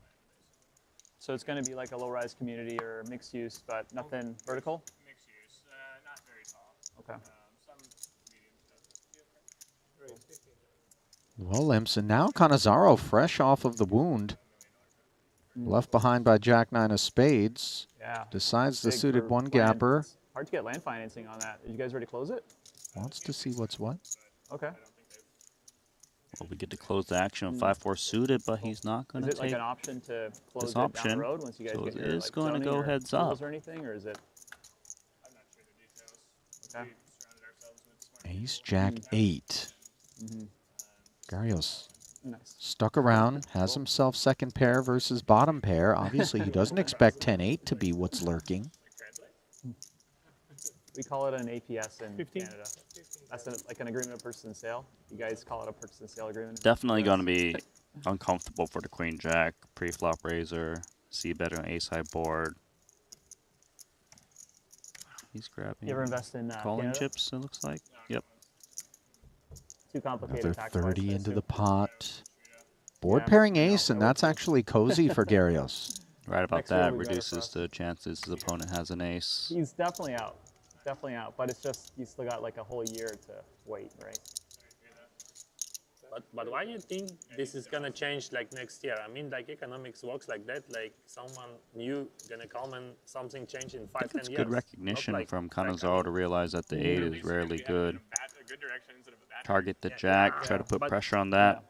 Because like It's not going to immediately flip if you have a bad economy and you have like a lot of unemployment. But I think it's kind of like what happens with like Elon and like Trump coming into power. Like leading up to that, there's a lot of optimism. There's a lot of people that can start getting confident. yeah, but as I understood, like the problem was the problem started from COVID. Like as I understood, I'm not Cannizzaro Canadian, not so off when I the moved to gas Canada, here, bidding everyone 30. thought, oh, you know, Trudeau. But then I asked, I feel when like it started? Garrios is going to And it pitch this started, one. Like, just before, after the COVID. Yeah. Yeah. So Thinking maybe Not he's really. just Like drawing it started dead. right when he came into power in like 2015. Like our GDP. and the Nicely US done, GDP was Cannizzaro. tracking, like Yeah. the exact same line. And like after that, there was a big divergence. Right. So like the U.S. kept on growing, and Canada since 2015 just went down. So That's it's like interesting. Okay. that's just a data point. You can look at that graph, and you can see it's like directly attributable to liberals becoming into power. Right. This is interesting information, like because like you know every time in Canada, everyone when someone hates someone, everyone, I say, well, okay, maybe he's a nice guy because like 90% of like people in Canada just hate him. But how it's possible that he is like prime minister like for like how many like 8 years or something? Two terms, huh? Yeah, 2 terms. Like and they all hate him, and but he is prime minister. Like Well, this is strange. His dad was prime minister before, right? Oh, I didn't know. Yeah. Yeah. So once your family is kind of some Really? political pull, Wow. yeah. But he was a drama teacher. That was his profession. And then Now you took out the Canizaro with another excuse to get involved, this time a more legitimate one with the pocket tens, opening the cutoff to 7,000. KTB in the YouTube chat, Randy, is surmising that perhaps Canizaro is actually he got fired for some the famous sexual harassment thing as well. Turkish and then he had like two sharpshooter two-year from the stars, and he's like, Olympics. oh, you know what? I'm gonna go into politics now, like my dad. I see the look. I mean, real doppelganging. Top set now for Canizaro as he squares off Vicarios once again. King, queen misses. How people elect him, like, because of freedom, like, because of what? Like, I mean, Well, first of all, I think he's bullseye he's flop good or what? looking. I mean, that's a plus. Yeah. Top yeah, sets. Like good hair can go a long way. see, Trump is not good looking. He's speaking like, okay, not good Snap speaking, call, but he's king, still queen high. president, right? In Peeling the United States, I have different and finding a vibes. gutter is Like, Garios. people after 80 should be presidents there. Like, I don't speak on polarizing topics. yeah, I'm just Comfortable speaking about Trudeau because it's not polarizing. okay. Yeah, he's like somewhat universally disliked at this point. Plus, we're on air a little bit too, right? Like So I regardless wanna. regardless of which direction I sway in the U.S., I would never say No, can't. That's right. That's right. Yeah, because for me it's easy, right? I don't want to offend 50%. No, exactly. Better. 50% less coaching clients, right? It's not about the finding. Jordan had a famous line, and like I don't remember what he said, but he's like Democrats and Republicans buy sneakers too. Okay. Okay. That's good. Makes sense. It makes sense, right? I understand what you mean, but for me, like, I'm not from America and from Canada, so I'm just trying to figure out how it works, like, how it works here. Why people do this, why people say that. Because in my country, my president got like more than 70% on elections, Garios. Zelensky. And like, Check calls the 15K. Is he still well liked? yeah, but No pair. we could not Best he have can any do. elections right now. Like, but already terms like we have to, but it's like war, you know, like how we can do it. Could you try and get the cocktails person? Yeah, he's just like, I don't know, he's not so, he's just in the air, like he's just president who is waiting for his elections, like when the war stops, like just, if it stops next day, we're gonna start like something about elections. We don't know because we don't have. Is there a limit to terms? Yes, yes. 35K. It's like 5 years. Recognizing the ace is a bit scary for the check call range, hoping for some crying calls or induction. It is what it is. You Darius can is do all nothing, done you know, as when another you have helping a of war, his chips head over to you can Canizaro. do elections. I told you what I had. Had a good hand. When you have like 30% of territory is occupied, like it's not easy to do. Everyone wants to, but everyone understands that it's impossible. 3-3 now. It doesn't matter like who are support. But when the war finished, like we would do. I think like people from army would be like chief in Ukraine. Anyway, no one knows. It is very difficult. Unless he says 10, ace 7. Ace 10 is no good. We have a set of 9s. Corneth with jacks now. And they had a good hand, so yeah. You'll see Fair it. enough. Fair enough. You'll see it. And most of the time you're living in Italy right now. Travel a lot 8K. for work, but home base is Italy. Beautiful Raised. country. Yeah. And When called. I was a kid, I lived like when I was 12. I lived 1 month in Italian family. They didn't speak English. I didn't speak Italian, and that was the like best experience in my life. Okay. It was like La Spezia, Vizzano Liguri. Some chips will come in. I understand Italian, flop. but I have no clue how to speak. Wow. Gionio. Back in the day, that was Gionio popular, like, I lived 1 continues month to in the play United States when I was 10 with years. eye-watering Memphis. pace. In, 12K like, bet family. and called. 8 on the turn. Nothing for the jacks to be afraid of. Ace of clubs was working hard on the flop. No Did, longer they say here they're on the turn. gonna, like split up our table after the next break. Is that what happens? I'm not sure. I'm not They sure. call another Okay. Every break, really? Okay. Wow. They switched. Right? Every break. Now yeah, he's out. Apparently. 40K. Good night. So they're gonna move us like to. They'll take your chips here. And go back to the table. They move us to the commons. Back to 140. So Chance's hat has to be from the gift shop For this guy. Royal Towers? at his tower, right? So like if you go to your gift shop, if you're staying in a different tower here at Atlantis, you can get, you know, I mean, doesn't that promote gangs? You know, you got the Royal guys over here, and then the Reef guys, Beach, Cove, Coral. Yes, For a coral it- hat, you just have like a piece of coral on the hat. If you know, you know. Gangs, really? We're promoting gangs with... I mean, there's a lot of territory out here to cover, Randy. You know. All right. I haven't seen any graffiti, which you know Quite generally points to interesting. such things. But you win somehow. But I'm ready to spray paint some stuff if you are. No, I'm I not even can actually. beat 10-7, I really am not looking to Come get on, man. stopped at the customs. Okay. All right, buddy. You promoting gang violence here. You're promoting. You're not promoting the conch. I wouldn't say I'm definitely not promoting the conch. I'm not promoting gang violence. I'm exploring the merits of it. Perhaps, you know, once you run out of activities, 2 weeks here, you know, it could be something fun. You know, we take your daughter out and show her how to tag. Looks like a top of the range. All right. All right, maybe not. You think we should have a battle between the reef table and the coral table later? They just an all-out brawl.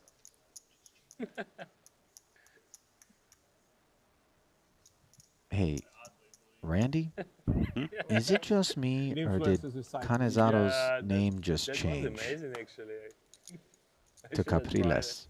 When someone starts looking at my chips, I usually go. Okay. No, it didn't change. It's been Capriles all along. It has not been Capriles the whole time. What's going on out here? I believe you. I believe you. Ace Jack, raise and take it. You notice how you mentioned that he looked like the Olympian, You played it and well. then soon like, after the name changes. Coincidence?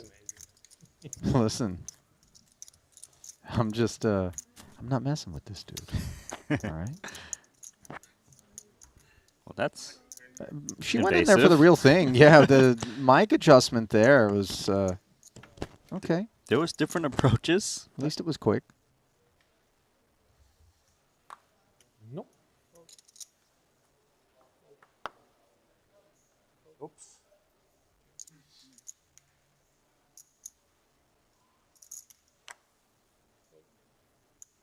Race. 6.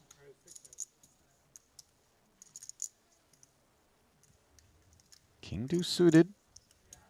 Chip leader. Nice call. Thank you. Rattles his saber modestly with a Trying to click. do my best. Shufarin. Sixes. Goes set mining. King 10 now for Luo.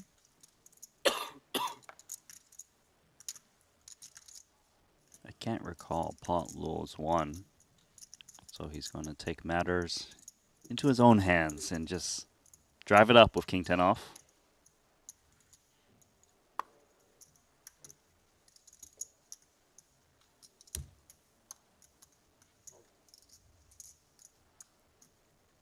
These sixes could come in for the ride. Position, deep stacks. This range is a little bit capped, but I gotta say, this 3-bet with the King 10, I feel like Luo's out there paying a lot of attention because that chip leading stack has been active on the higher side of VPIP. yeah, of course. You know, he's seen Ryrot open Jack 9 suited or right Right, position, right. call 3-bet, so it makes sense that he's attacking at this point. Shufarin- Perceiving the sixes to be, you know, a weak range. Shufarin did hang around and now finds himself an overpair on this board. How hard will Luo go with this? 74,000 in the middle now, heads up with position and the betting lead. I like c-betting the spot, especially with one diamond and one club in hand. You block some of the flush draws, backdoor clubs as well. They'll be looking to call. It's a 50K is quite healthy. 2/3 pot. Starts to get a bit dangerous for these 2 sixes.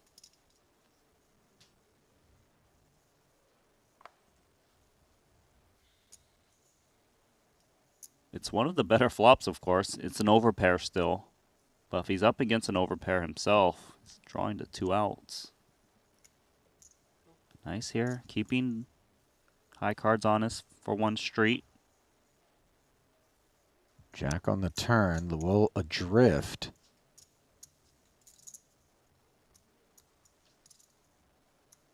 Being out of position, of course, is pesky as well, but we've told the story to this point.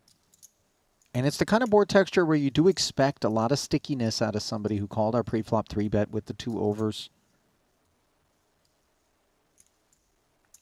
I kind of like barreling off here for a little. Shuvharin's range is a lot of 6s, 7s, 8s, and 9s. Something that wasn't strong enough to 3-bet, and then called the squeeze in the middle. The kind of hand then, Randy, that you could have leaned on if you wanted to as Luo, but instead he chooses to check. Yeah, I think he could credibly represent an overpair with another bet and one more on the river. With like that texture of 5-5-4, you know, you might not even think pocket 4s defends. 5 seems so unlikely for the button. But he gives up on the turn. Queen on the end. Yeah, this run out is very favorable for the pre-flop squeezer. You know, the Jack and Queen doesn't rate to hit the button flat. Hands like that would hit the Queen and Jack, they often just 3-bet pre, so I kind of wish Lua had bet the turn and probably still want to fire this river as played. He can have Queen X's, but he just gives it up one and done. And if your opponent isn't going to barrel off into you, you can profitably call these pocket pairs. Just call one. Shuvharin's so animated. He's a happy guy. By the way, you heard him during his story talking about how he was on vacation in Thailand with his family when the war broke out in Ukraine and just kind of extended I it. was not sure, but You know, just the investigative journalist within me, I have some questions about possible visa overstay situation. I would assume he went over to the consulate, had an excuse to be parking his bones in Thailand for an extended length of time. So, okay, that's fine. But then he said, yeah, I have some great friends and my dad staying in my properties back in Ukraine. I'm like, listen, if it's so dangerous that you don't want to go back and you're out there in Thailand, why are you putting dad and your friends into the place you don't want to go back to? And just, you know, things to be explored. Although, you know, I don't want to read into it like maybe he's trying to pick up the inheritance early or something like that. But, you know, my mind goes weird places. Yeah, it does. We'll leave it at that. Now, the artist formerly known as Canizaro, who is now known as Capriles, has picked up 2 queens, and the sizing, which was formerly 8,000, has become 29. Corneth evaluating up front with this king 4 of hearts. Seen Corneth make some light calls pre-flop. You know, he raised under the gun earlier with king 8 suited, called a 3-bet out of position. Here he is in position against Capriles, and he's defending, trying to use what is perceived post-flop advantage, try to win a big pot. Jack 9-9 and a couple of clubs. Damp texture here. Capriles with the overpair after Corneth hung in. Oh, look at that check. You know, we saw him do something similar against Wyrot. When he had the king-jack top pair, open ender on the flop, as a 3-better out of position. Took the passive line post. Here he is doing it again, and Corneth activates. 16,000 the bet. It's a very small bet. Corneth must expect Capriles to have bet an overpair on the flop. So as played, he feels like he's up against ace-king or ace-queen that's going to check call flop and just check fold turns unimproved. I'd be pretty surprised if Corneth doesn't bet the turn, although the jack is kind of a tricky one to bet on. For Corneth, that is? Yeah. It's less value he can represent his opponent if they had ace king, ace queen to check call flop would be looking to check call turn now to keep counterfeited pairs honest.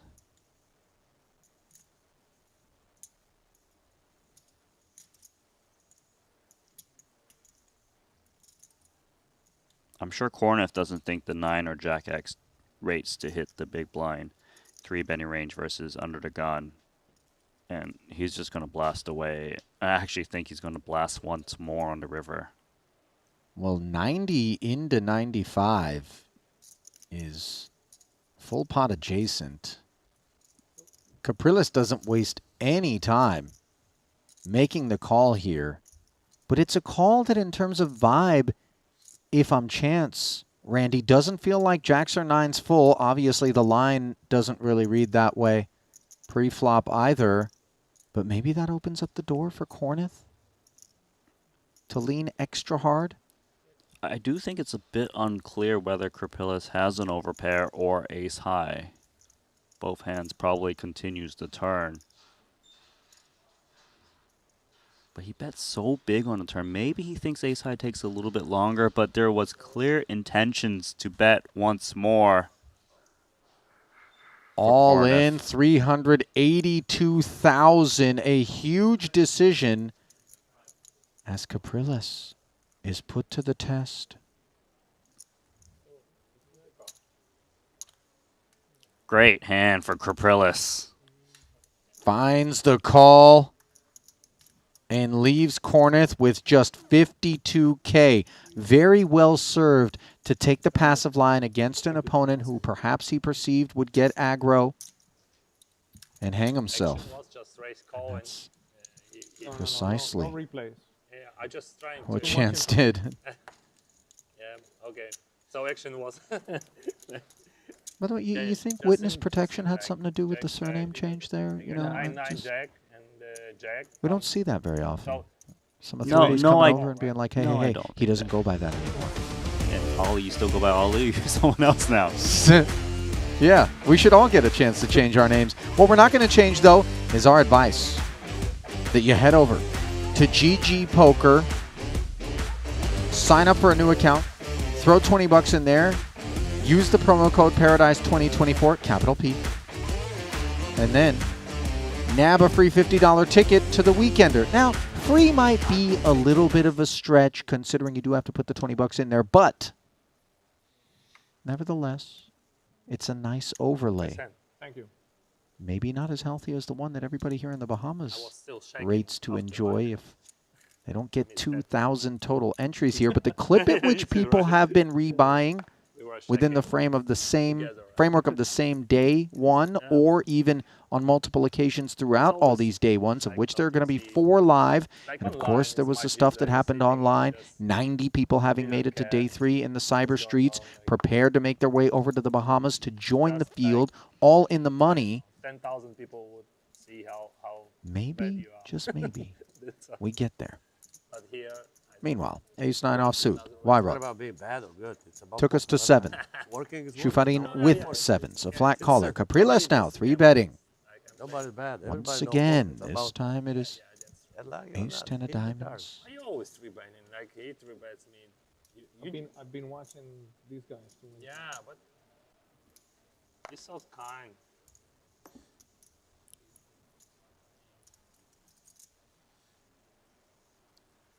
$37, you said, right? Just moments ago, we saw a 3-bet out of Capriles attached to queens.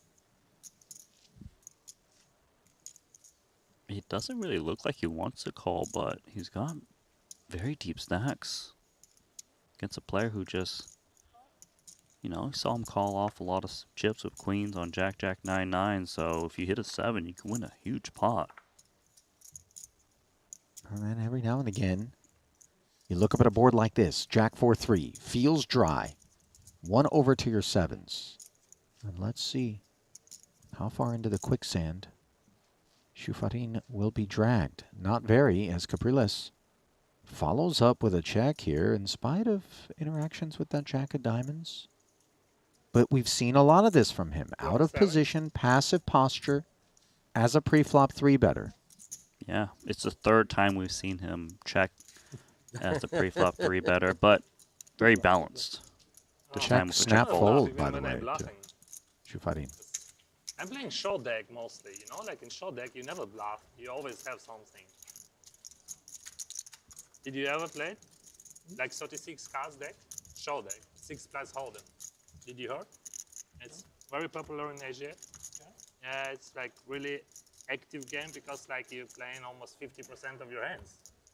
And because like every time you have really nice hand. And very popular for cash games. And they run on Triton, but now only in Asia, not in Europe. I played couples, and like this is crazy. Like in average, you just like I don't know, make from 3 to 5 buy-ins in every tournament because like it's too dicey. That's a really fun game. I think it's a really fun game. Yeah, yeah. It's kind of like a hybrid between PLO and No Limit post flop. It's like 5 cards PLO. We using those It's corn like F 5 cards chips PLO, similar to disrespectfully.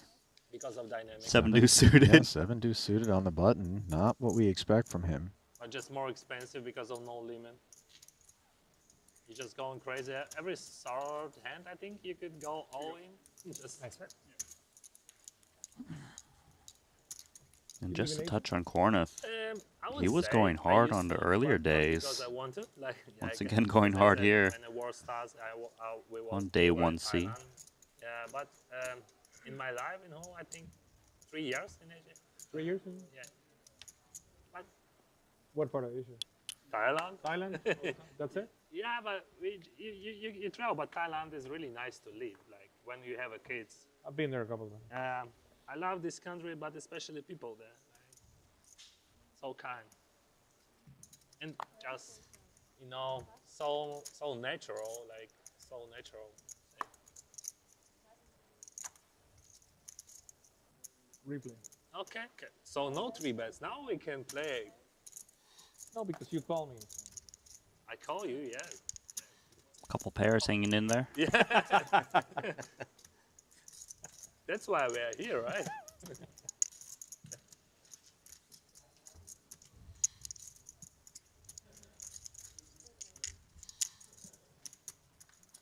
Sevens, deuces, ace 10, no sets.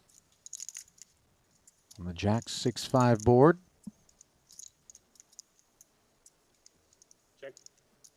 Shufarin does not follow through.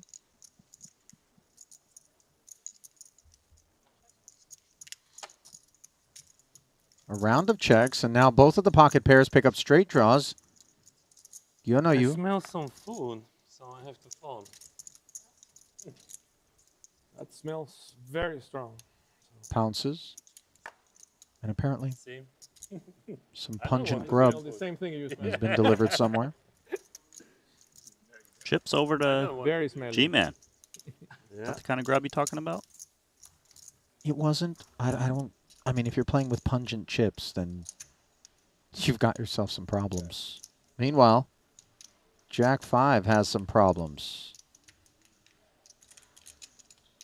There's Indeed. 100,000 chips in the middle. Yeah, he had a gut shot straight draw and 2 overs. Unclear the route traveled to bring us to this point, but what is clear is that this River King of Clubs gives him the best hand. Yeah, likely given the position, it was bet flop, bet turn for King Queen with the gut shot 2 overs. Bear making the correct 70? call. 7. 70,000 for knee, 70% pot.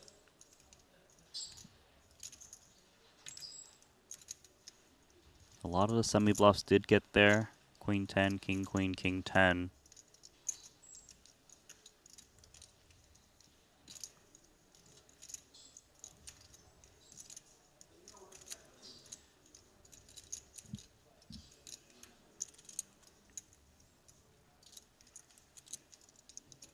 Seems like a very tough spot to call once more.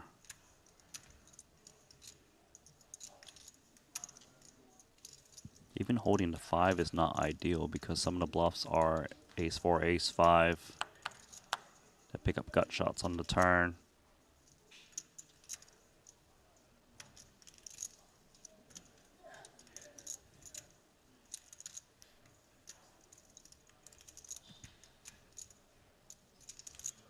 70,000.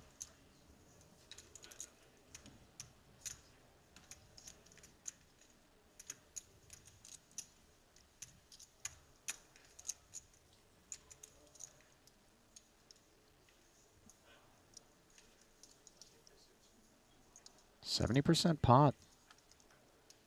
1 overcard lurking. Then the appropriate fold is found. So credit to the Canadian for binning it. You know, he only put in money when he was best. Out with the worst. Good strategy. Nice river card for a knee.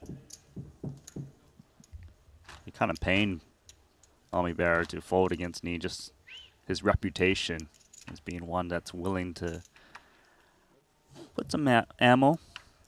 Bear, that is? No, you or know, Andy? Andy. Yeah. There's no question. You know, in fact, I wonder in terms of meta, whether or not you see a guy wearing a Triton hoodie or you know them to be a super high roller, hear perceptions of slumming it in a 25K, you think, maybe this guy just doesn't care. Maybe there's no F's given, you know, and you find yourself calling maybe lighter than you would otherwise under that assumption that they're up to no good. It's a real thing because the other day we saw Ding Biao make that 6-4 check raise bluff, got there on the river, and the man said, I can't fold to a man who has a $270,000 watch. I call. Yeah, said it out loud, made the call, was wrong, of course, but it was a very memorable exchange there. Boyanovsky on the receiving end. Meanwhile, Zaki finds the nut flush draw with his dominated ace. Moneymaker's ace 10. Technically in the lead, but not by a much. You see just 4% dog with 2 to come is Zaki. Follows through for 8.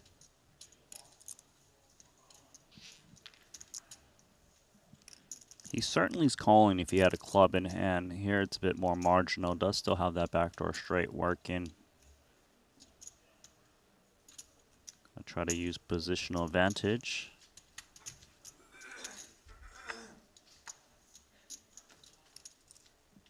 Queen on the turn. And now a fork in the road for Zaki, Randy, with regard to whether or not we want to check and kind of keep things under control in the event that our opponent wants to barrel, as opposed to maybe bet and be blown off some equity. Personally, I like to bet in this spot. A lot of the flatting range that causes flop is pocket pairs that aren't sets. They're going to have a lot of trouble calling with the queen 24. overcarding.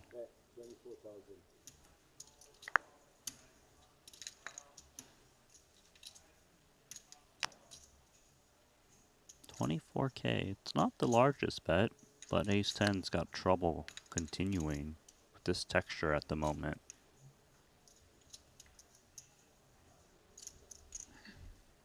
Man, Moneymaker, he's onto something. He just doesn't believe if Zaki had a big hand, he would go for that sizing. So 24 all of a sudden made to look like 60.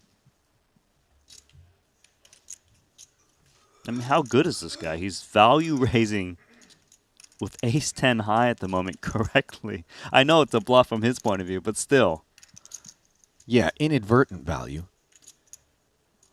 36K more. I mean, you have to give credit for your opponent having a made hand at this point. Can't really go blasting, I would think, just in case your opponent has a set.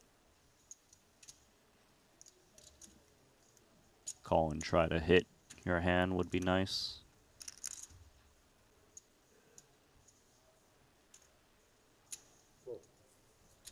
And that's exactly what Zaki does.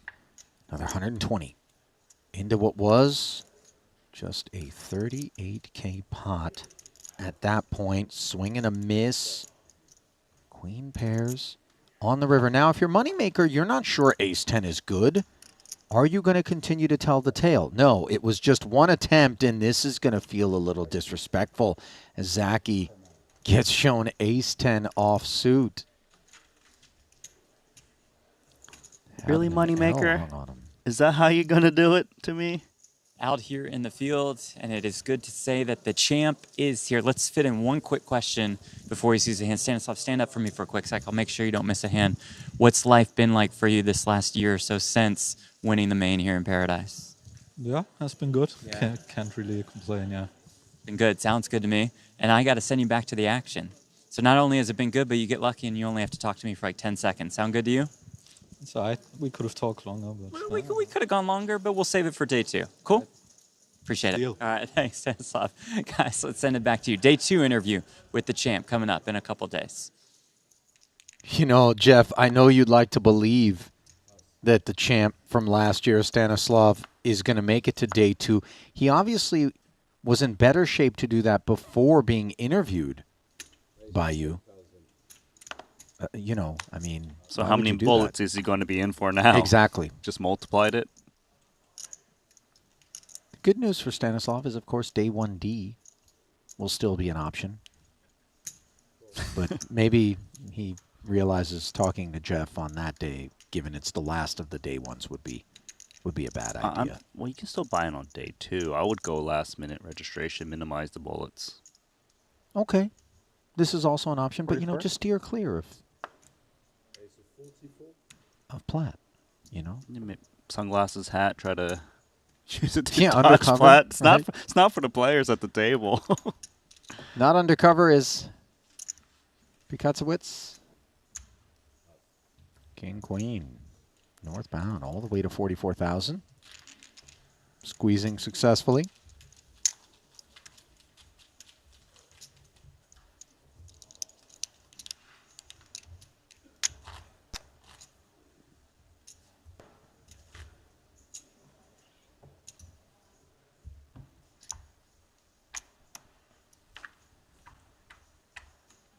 Randy, you watching any TV shows now? Me, as of late? Yeah, like series, streaming anything whatsoever. You said you have a Netflix account. I'm trying to figure out why. You just do the games? Do you do gaming on Netflix? I mean, I don't do the gaming, but I like watching like gaming type shows. So like the Squid Game kind of stuff. I'm listening. Yeah, of course. So like all those type of shows. There's that a new have- season of Squid Game coming Yeah, up I'm now. waiting for that. That's Christmas for me. Yeah, but in the meantime, we get Super Squid Game, the cash game festivals that Andy Nee is a part of. Here he is with King Jack.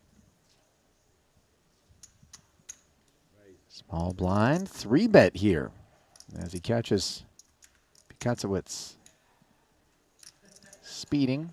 10-6 of diamonds. Does he want to roll his sleeves up? This would be a pretty loose defense. Nope. Bows right out.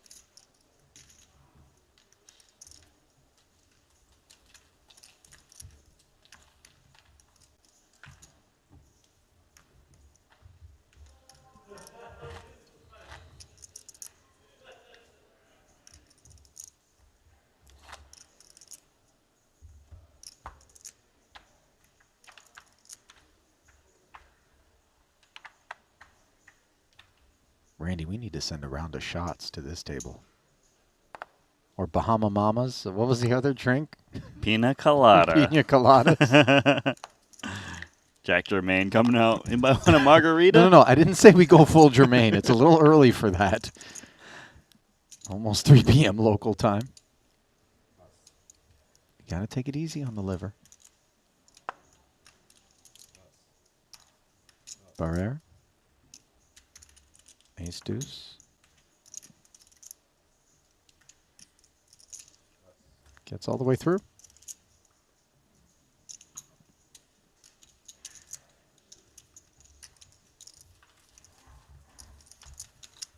You know, I know he has almost $500,000 in front of him, but it looks like such a nub. He's only got I never want to be in a poker tournament sitting with that few tokens, right? You're the guy that changes down to the yeah, smallest ask the floor denomination. to come over and just be like, hey, man, can I color down? Like, just, you know, I'm very, very serious about this. I want a huge looking stack. You know what? I'll go so far as to actually, you know, a lot of times I'm just taking the piss. But when it comes to cash games, right? Limit cash games.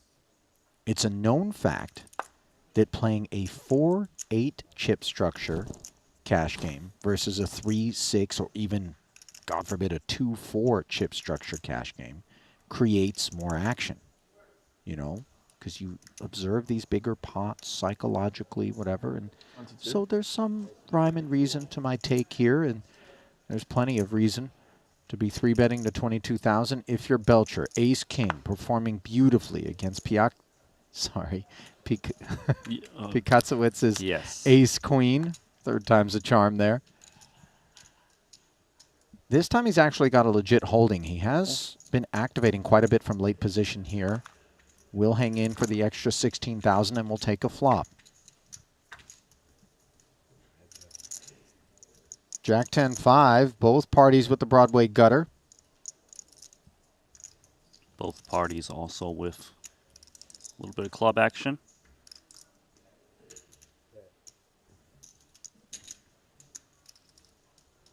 $17K follow through.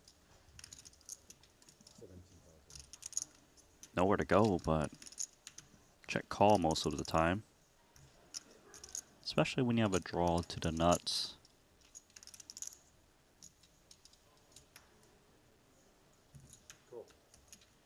Sure enough, in comes the 17 requested. Pot grows to 86,000, and the queen rolls off. So the nuts for Belcher as he hits the gutter. Pikatzowicz sitting here with top pair, still with the gutter, checks, and it's going to get a little awkward now. Especially because of the massive range advantage for Belcher. He's perceived to have all the ace-kings, whereas the Brazilian is not, because ace-king will 4-bet at a decent frequency, especially against a button 3-bet. He's going to feel very compelled to call once more of ace-queen, but it's just so dicey because your opponent can just blast away whether they've got it or not.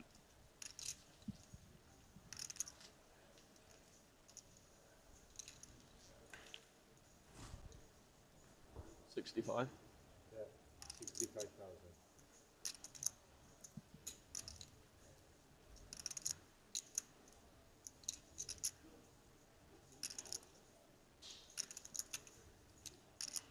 It's a pretty tough spot. The thing is, if your opponent has ace-king, of course, they're going to bet the river. But if they don't, and they're trying to rep it, they probably are going to continue as well, just because you just rarely have the straight yourself. So there's another check call, hoping this gets checked through. But that ace of clubs, likely to save Brazilian in this spot.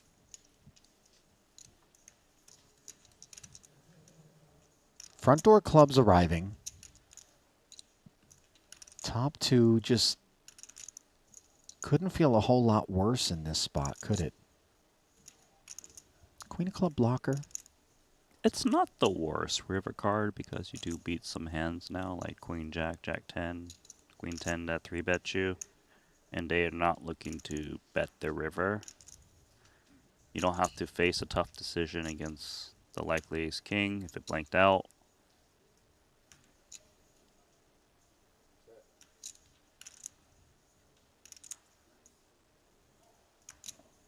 The king of clubs is very nice for Belcher. It blocks a good amount of hands that beats you. You know, hands like king, queen of clubs, they would check call flop, they would check call turn as played, but you block that.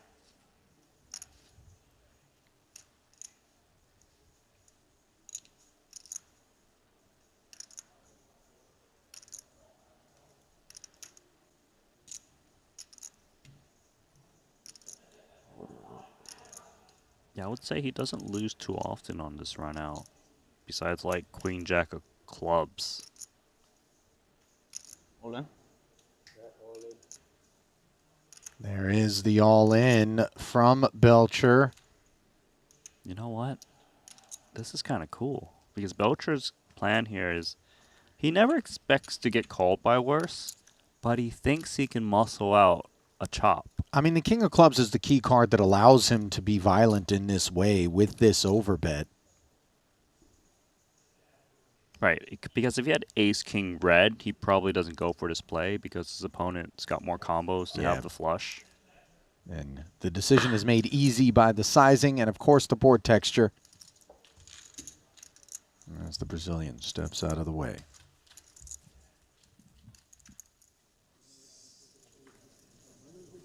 Well, we're coming up to our first break of the day, which means we'll be swapping out some featured tables. Next Lagoon table includes Sam Greenwood, yes, that's right, and Alex Botez, who, rumor had it in the chat, was emerging as among the chip leaders out here on day 1C. I always like to see chess players come over to poker. Yeah, I have to raise. What do you think? If I raise, but what I can represent, like Being told that not much. this table's been so entertaining, they're going to keep this crew up here. I respect that. Stage. Feels like a good decision. It's very chatty. It's very action heavy. Yeah. We might not have Kornuff, though. He's running out of chips. But we'll see. He does have the slight advantage in this hand at the moment. And that advantage grows, courtesy of ace-10-8, where he has top pair against second pair, one heart on board. You're going to miss. I wrote the pre-flop razor. I think everything is beautiful. Nice and bright. Yeah, but the lighting out there is not very good. Can we stay here? Yeah. Yeah. Let's just, Yes, you can. let's just pick the table And you will. pick it up and Dennis? take it outside.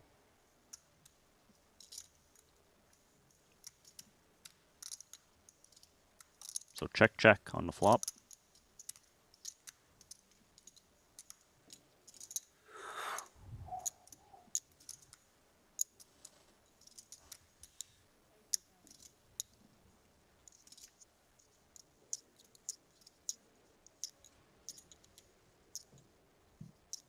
$18K now from Kornuff on the turn as the rebuilding effort is underway.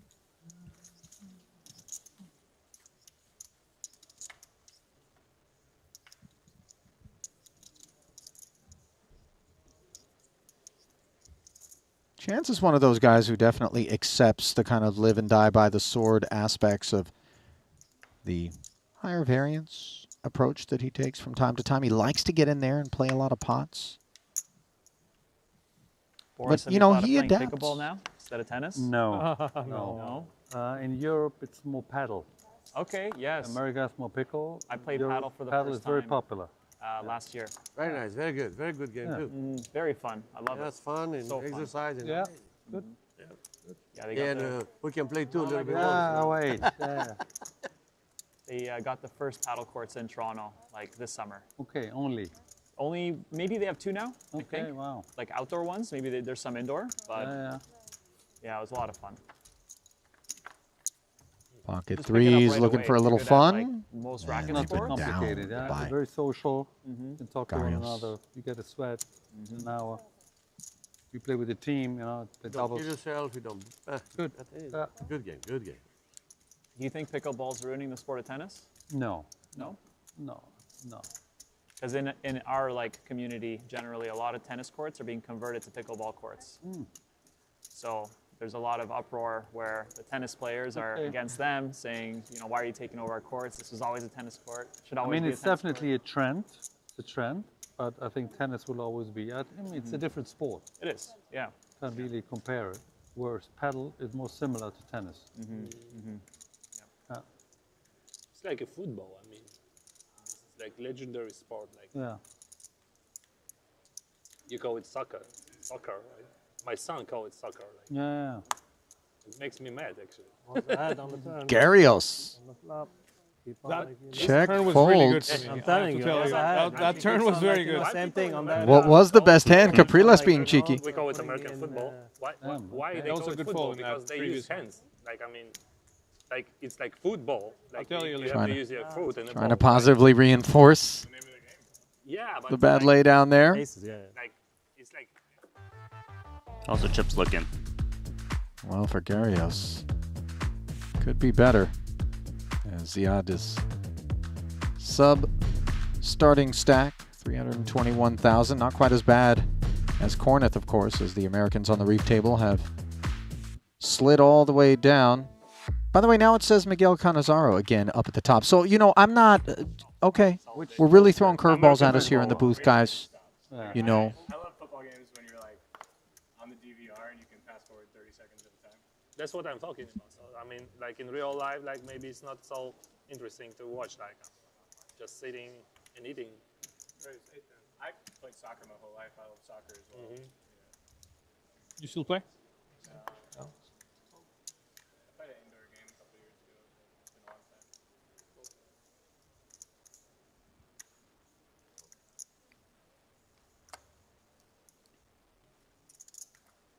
Comes the tens. 3 betting is Gyonoyu and Luo. Let's go of the suited connector. Been a rough outing for him so far. I mean, has Lowell won a single pot? I want to say no. It's like American Doesn't football. feel that way. Soccer, it's easy, but American football, not easy at all. Yeah. American football.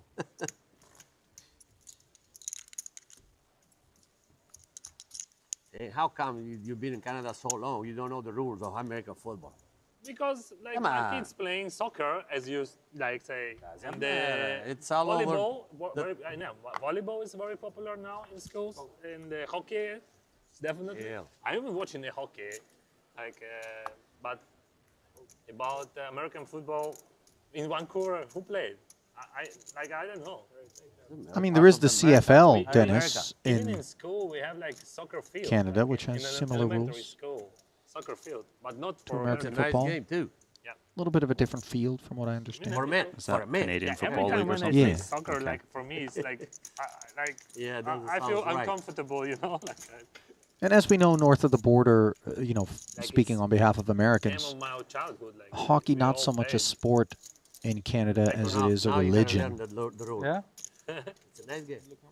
Maybe. Top pair for Wyrot. Not so many. Doubt he would disagree with the take. Jack Play 8, softball. I think they turning have into a gut shot for Corneth. 240. online. Still fighting. Yeah, that's what I heard. So much I don't hand know for rules Queen in 9, no all flush video draw out games. there. Likely know just everything check about calling, video games. hoping Corneth Yeah, playing like from 7 years old. incinerates the rest of I his played all chips on a bluff.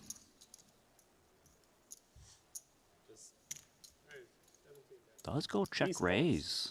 You know? But very small, trying to entice. And look at that snap call from Jack 8. Wow, Chance Tasty. looking to put a snapper on top 2. This is not the turn that's going to allow him to do so as the 10 fails to come through. A lot of players like to continue firing once they check raise a hand like this, top 2 pair. But I wouldn't fault him for slipping on over to Cornef, who will float with gut shots, straight draws that probably need to stab at some point. 24? And where are you from? Philadelphia. Do you play video games? Really? Do you play video games? Second barrel and not much. Chance steps much. aside. Water now. A little bit. I enjoy it. Painful altercation there Because as like his stack people unravels even speaking further. about football, soccer, but like Counter-Strike, Dota, League of Legends, come on, World of Warcraft. I was never any good at any of those. This is like just our future. This is reality.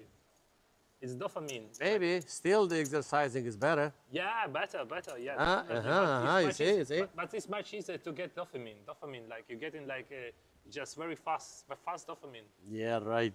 That's it. As a former wrestler, right, you? Yeah, No. but, yeah. Huh? Exercise You is know, what to better. do, you know what to do with all of us, right? Yeah. Yeah. In my playing days, I did a lot of box training. Uh-huh. So I know a little yeah? bit, you know. Oh, yeah, you did boxing, too? Yeah, I thought it was great exercise. It is, Yeah, it is. great Yeah. exercise. It's amazing. We're Yeah, not really into the sports, are we, Ali? Playing Just it, I holding mean. the gloves up. Just hold them up for 3-4 minutes. I mean, your arm I goes down. was. Like nowadays, I mean. Then I got old, then lazy. But In your You look like competition, you kind of play need pickleball because you're always in the kitchen. I could play pickleball, Eyes to Randy. But eating in the kitchen or look for the cooking. eyes to, move. It's not really. I like to cook, yes. how in the world to become My so girl good, likes to right? play Yeah. pickleball. She's trying to drag me out. All You right. need to know a lot of things. Eventually, I'll How make to it out switch there. and how to change it, how to- And maybe eventually Corneth will win a pod, but not if Wyrot has anything to do with it. Snacked on him moments ago. Because Rates fish to be quick doing and more of bit the again, same but here. that- And the 6 on the turn, Randy. There's a little capsicum. Yeah, and you know Corneth is looking to just Everything. double up or think rebuy. I'm Yep. not surprised he's jamming his open-ended straight draw. Ships it in. This is going to get Knocking at the snapped. door now, yeah. Open-ender versus a set. Always like, Oh, No. still have a little chance. There's some outs. There's some outs. And you give it to your friend anyway. You know. It's a win-win. It's a win-win. Doesn't matter what. I like that. Can Corneth find the 5 or the 10 that he needs in order to double and stay alive? No, the deuce. good playing, buddy. Vanquishing chance. And Wyrot, the recipient, ascending up the leaderboard. Oh, yeah? don't mic down for that. Chance hoping that a rebuy will But we don't have phones. put him right back in that seat. And So a minute and a half. if I'm being honest, But this system, I'm hoping for the same, as he's been very entertaining. Granted, bit of an expensive proposition as the entertainment comes to an end for that bullet. An expensive paradise for Chance in this tournament. Yeah, but But yeah, hoping to redraw this table. It's fun, lively, action heavy. I love this system. It's amazing. Yeah, easy, huh? Very easy. Very easy. And if you win, you the same way. Like, It's dangerously easy. Dangerously easy. Good Yeah. point. Just a click of the button, another 25K. Boom. 25K. 26. yeah. 3x the pocket tens. 9,000. Call.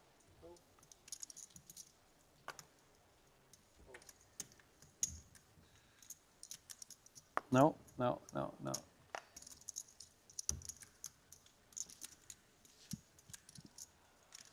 I can go to the loo now. Been trying to go for the last hour and didn't want to get up on the TV table. Needed that airtime. Yeah. I think they might keep us on the table. You think so? How do we know? Yeah, I have a That's what she feeling. said. Yeah. Oh, yeah? Do you know you Must mean we're a good table. like with us, the though. tens? Yeah, we're Does talkative. it mean we're a good table? Oh, if they keep us, they're going to We send keep- chance right back. I'm concerned about the overcard here, and Unfortunately, I'm going to ask the for 9 receipt. isn't going to bother him. Am I right? Shufadin peeling with that ace of hearts working. This is not the best of. Now it's Not the best unemployed. spot. You don't want to have this guy on He's your left. auction. This is the worst thing. This is a nice Oh, bet for for sure. 2 tens. Right on your Well, left. you're pretty good at playing pots out of position with him. I know them. Yep. Definitely, you're gonna call. I knew that he was gonna shove on anyway. 12K, and Shufadin sticking never around gives you here, a- Randy. Perhaps a non-believer. He will never give you an easy card. No pair. Maybe he thinks he's going to be able to take the pot away on the river in the event that That's it. Giono, you were not to have hit something like I this. am going to A the set of bar. tens and the third barrel. You keep these on? 25K, milky sizing. Yeah, just 25K. Zelensky. Oh, not that thing, not the accent. It doesn't beat much, if anything. Especially with that ace of hearts blocking bluffs. Okay. You win. I win. Even if you pay, I win. I hit the 10 in the river. I got pocket tens. So concession from Shufadin as the G-Man gives him an honest post-mortem. And we give you a look at what may or may not be, honestly, Miguel Canizaro's name. Things are unclear. It's getting weird out here. Miguel ever so slightly in front of Wyrot toward the top of the leaderboard. Chance Corneth dispatched. Brian Luo on the short stack duties there. The Brazilian Pikatsowicz sharing that honor, if we can call it that, over at the other table as we bring you back to the desk. Ali Najad, Randy Liu, still with you here. And plenty of action still to come from Day 1C coverage of this WSOP Supermain here at Atlantis. Randy, who was the man of the frame, if you had to pick? For me, it was G-man. Yeah. You know, like he lost a big pot, then he was splashing hard, and now he's He was steaming, Randy. He was steaming. He was steaming. I don't like to I say know my players are customers. steaming, but yeah, he was a lot of fun to watch. And Chance is the super pro who was the player who got eliminated. Yeah, that's how the cookie crumbles. And we're going to take about 10 minutes. When we come back, though, you're not going to want to miss it, as we're going to bring one Nick Wright here to the desk. He's going to take you through a frame, and James Dempsey, normally our producer, going to be moonlighting here in the booth. So do what you got to do, grab a snack, and then come back and see us for continuing coverage as the second frame of Day 1C comes your way in about 10. Stay close.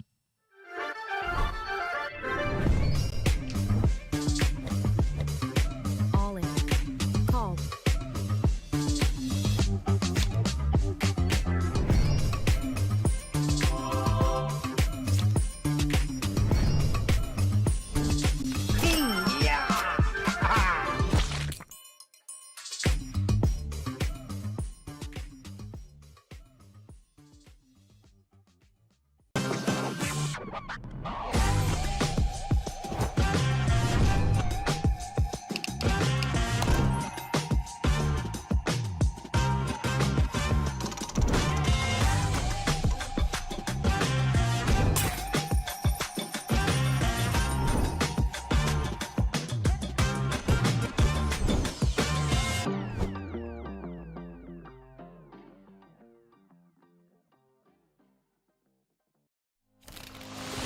Every moment counts.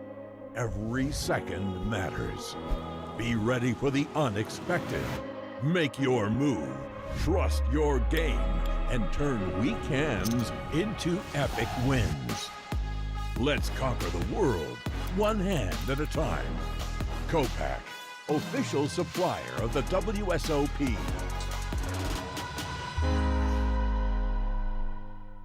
Man's hat right was there. the tennis court. It was my university. Full Gilligan. Worked out well. Yeah.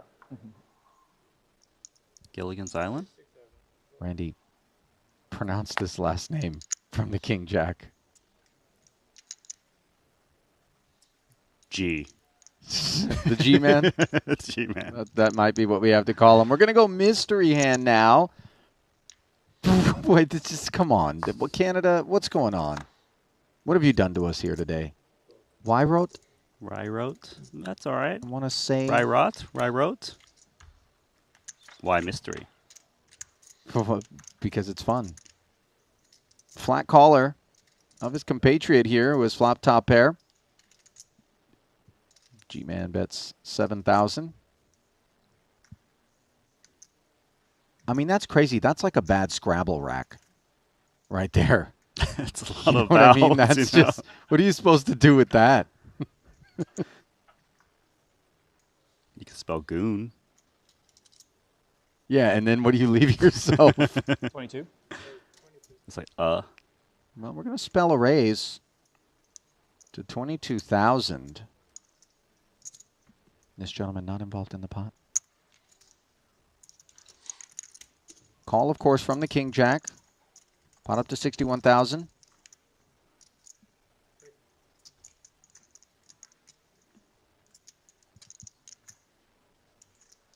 Board pairing 4 on the turn. So this is under going to open in a +2 flat, raise on flop, and still another bet incoming. I'm kind of thinking he could have just flopped a set of deuces, you know, and just trying to build a pot immediately. I don't know. See, you know, the ranges are quite broad early on here, as we touched on. The speculators abound. And, of course, we've no clue what exactly is lurking, nor does the G-Man as he calls once more. And here we are at the river, 141,000 in the middle. Some in the chat surmising flush draw. Some say he's got a 4. I think Ryrock's got it. Maybe I mean, both, by the way, a 4 and a flush draw. One never knows. What if he just has quads? So what's your read here, Randy? I think he's got a full house at the moment. That's my Okay. read. I think that the reason I say that, he raised the flop, he bet the turn, his opponent's still calling. it's very clear that Undergun likely has a king. And it is the 4. Over for the turn. What the hell? So, Bravo. Nice, lucky. G-Man, with a little civil war there, comes up on the wrong end of the exchange, as it was sanity.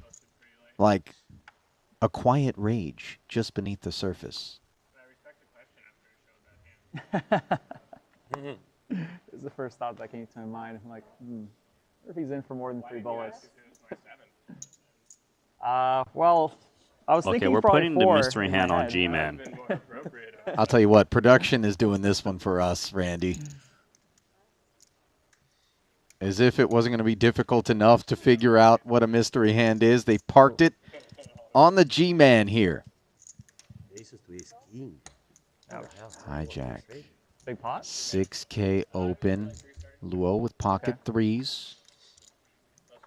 Trying to pull up a crab pot instead. An ace-7 and a deuce. Rainbow. It's a lot more fun that way.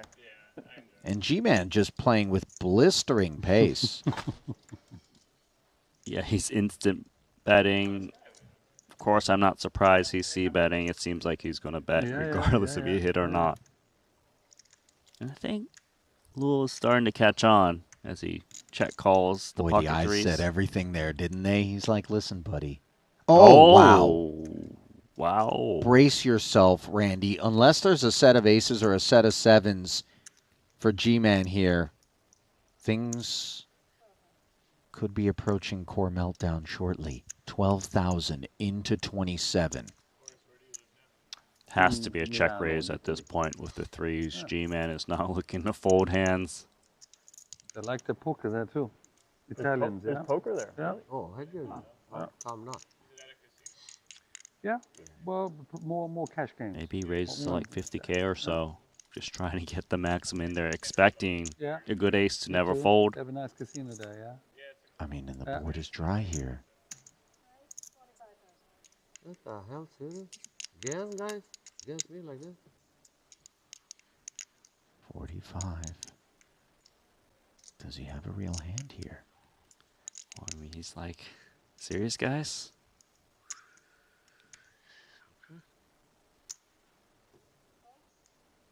Makes the call. All of a sudden, we're playing for 117. Note, by the way, that you said, really, guys? You're doing me like this? 4 to a wheel and the backdoor clubs showing up now. So the 3's not quite as cozy as they were a moment ago. I still would be going for some value with this set. Sure, it's a bit dangerous, but you don't want G-Man just to check back like Chance, you play a little ace, tennis, king, ace, right? queen, ace, jack.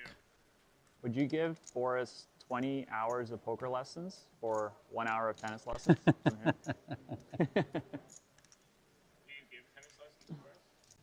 Only to friends. Yeah, yeah, yeah. Not yet. Let's see. Let's see what happens. Let's see what happens. Yeah, exactly, exactly. Yeah. Oh, wow. 41,000 barreled, and now the jam. Fold. What do you Okay. got, G-Man? Did he actually have it? Is it ace-5? Is it backdoor clubs? No, it's just one pair of aces with the key ace of clubs. Ace of clubs. Ace of clubs.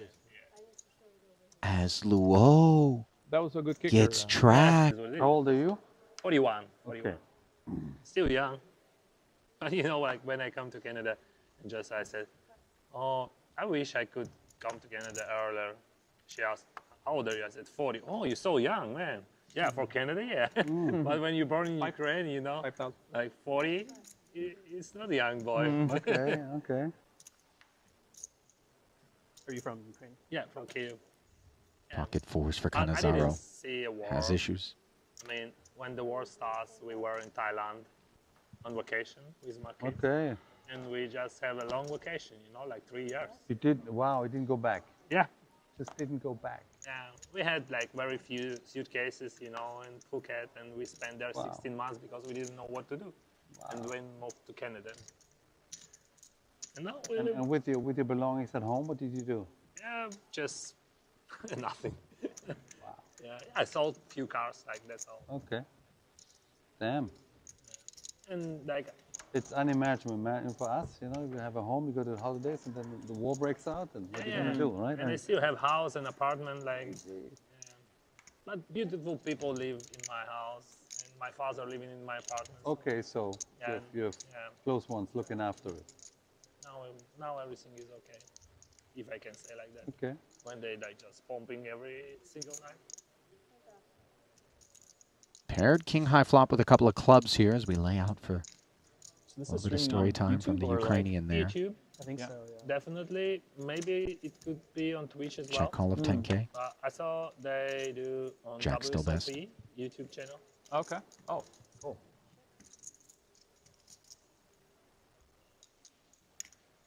Should be concerns for Kornev not looking to take this 3 streets of value. We can check Often it just without checking. pause, right?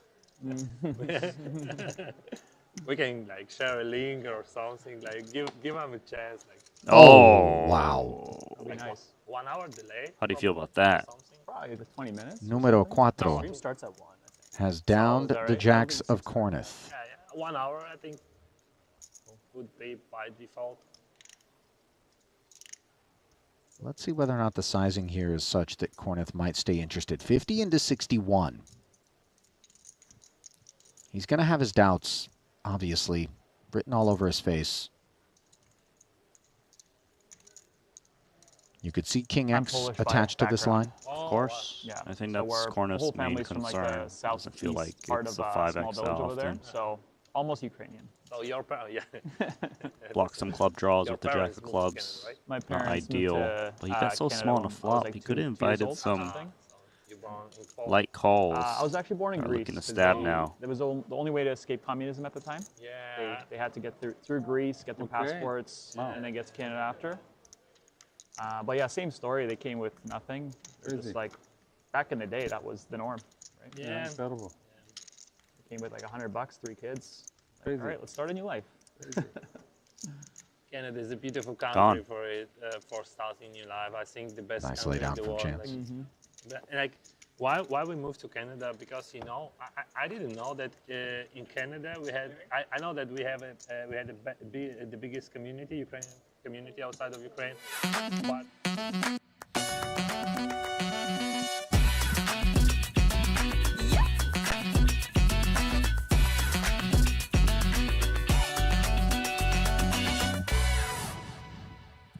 And welcome back to the Atlantis Resort here in Bahamas, where aesthetically things are looking a little bit different. I'm not just talking about the bespoke threads of the man to my right over here, Nick Wright, but rather the fact that we've got 3 people here at the booth, Day 1C coverage, James Dempsey, Ali Najad, and of course the aforementioned Nick Wright, who's come down from New York for a day or 2 of work and a little bit of play, Nick? Yeah, I mean, thrilling to be here, to be calling a World Series of Poker event along with you. You and I have talked about doing poker stuff together for years and years.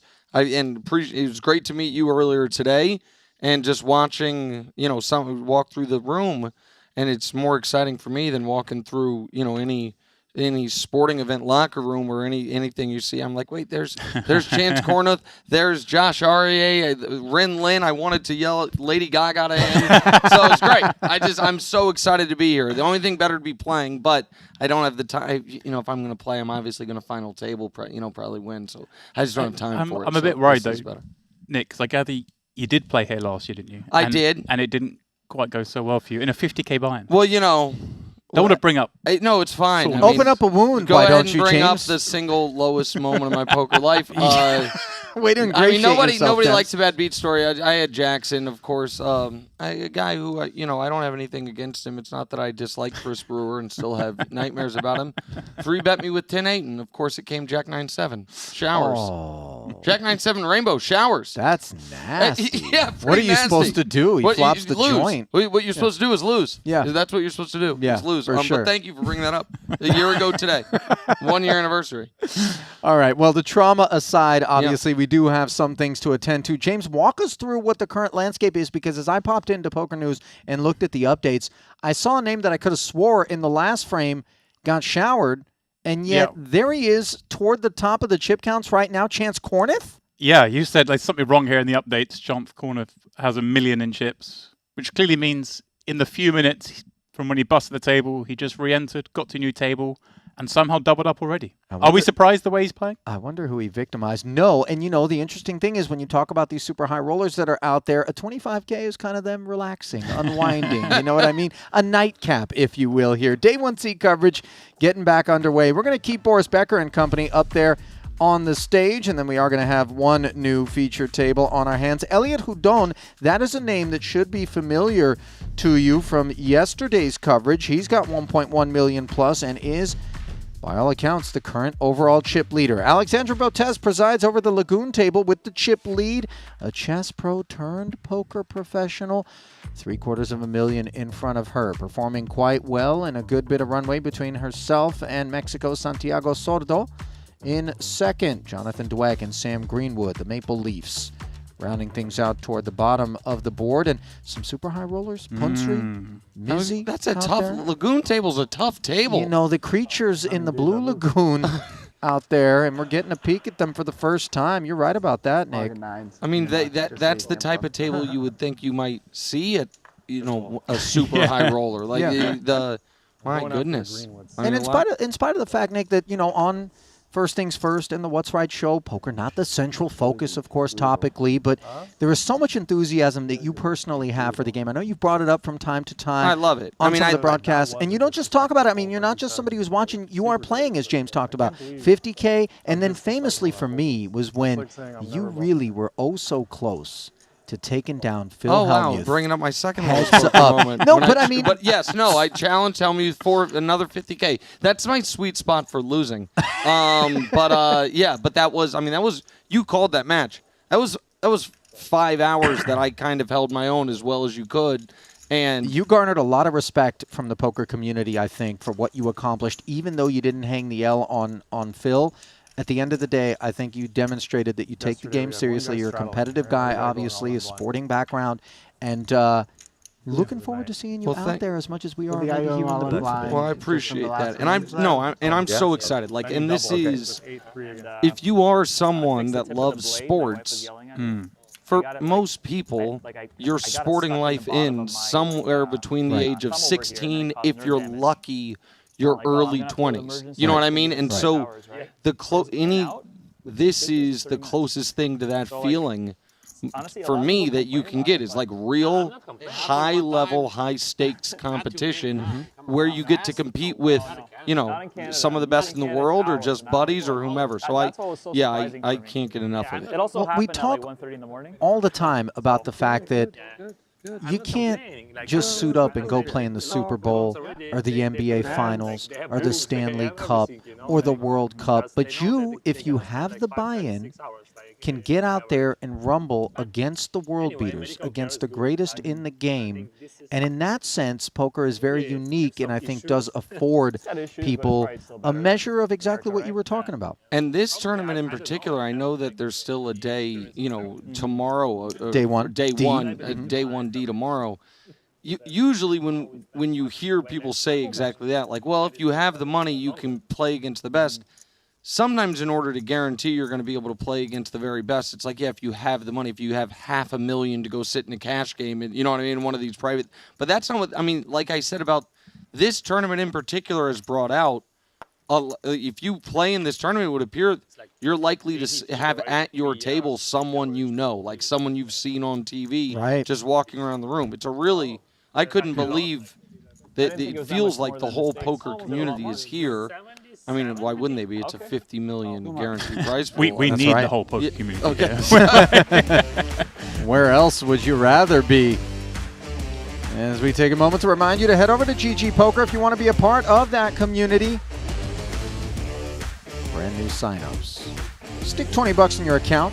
Use the promo code Paradise2024 and then snag a free $50 ticket to the Weekender. It all happens at the world's largest online poker room, GG Poker.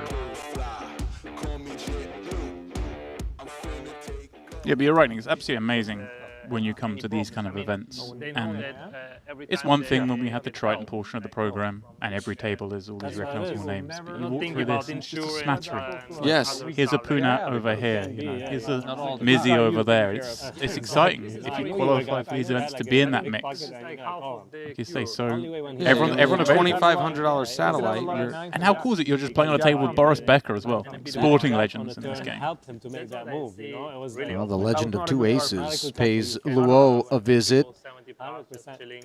It's And they driving both a big. dream and a nightmare sometimes, Really depending on old how things take cars. shape. Of course, pre-flop, we always love to see it. 3 bets to 31,000.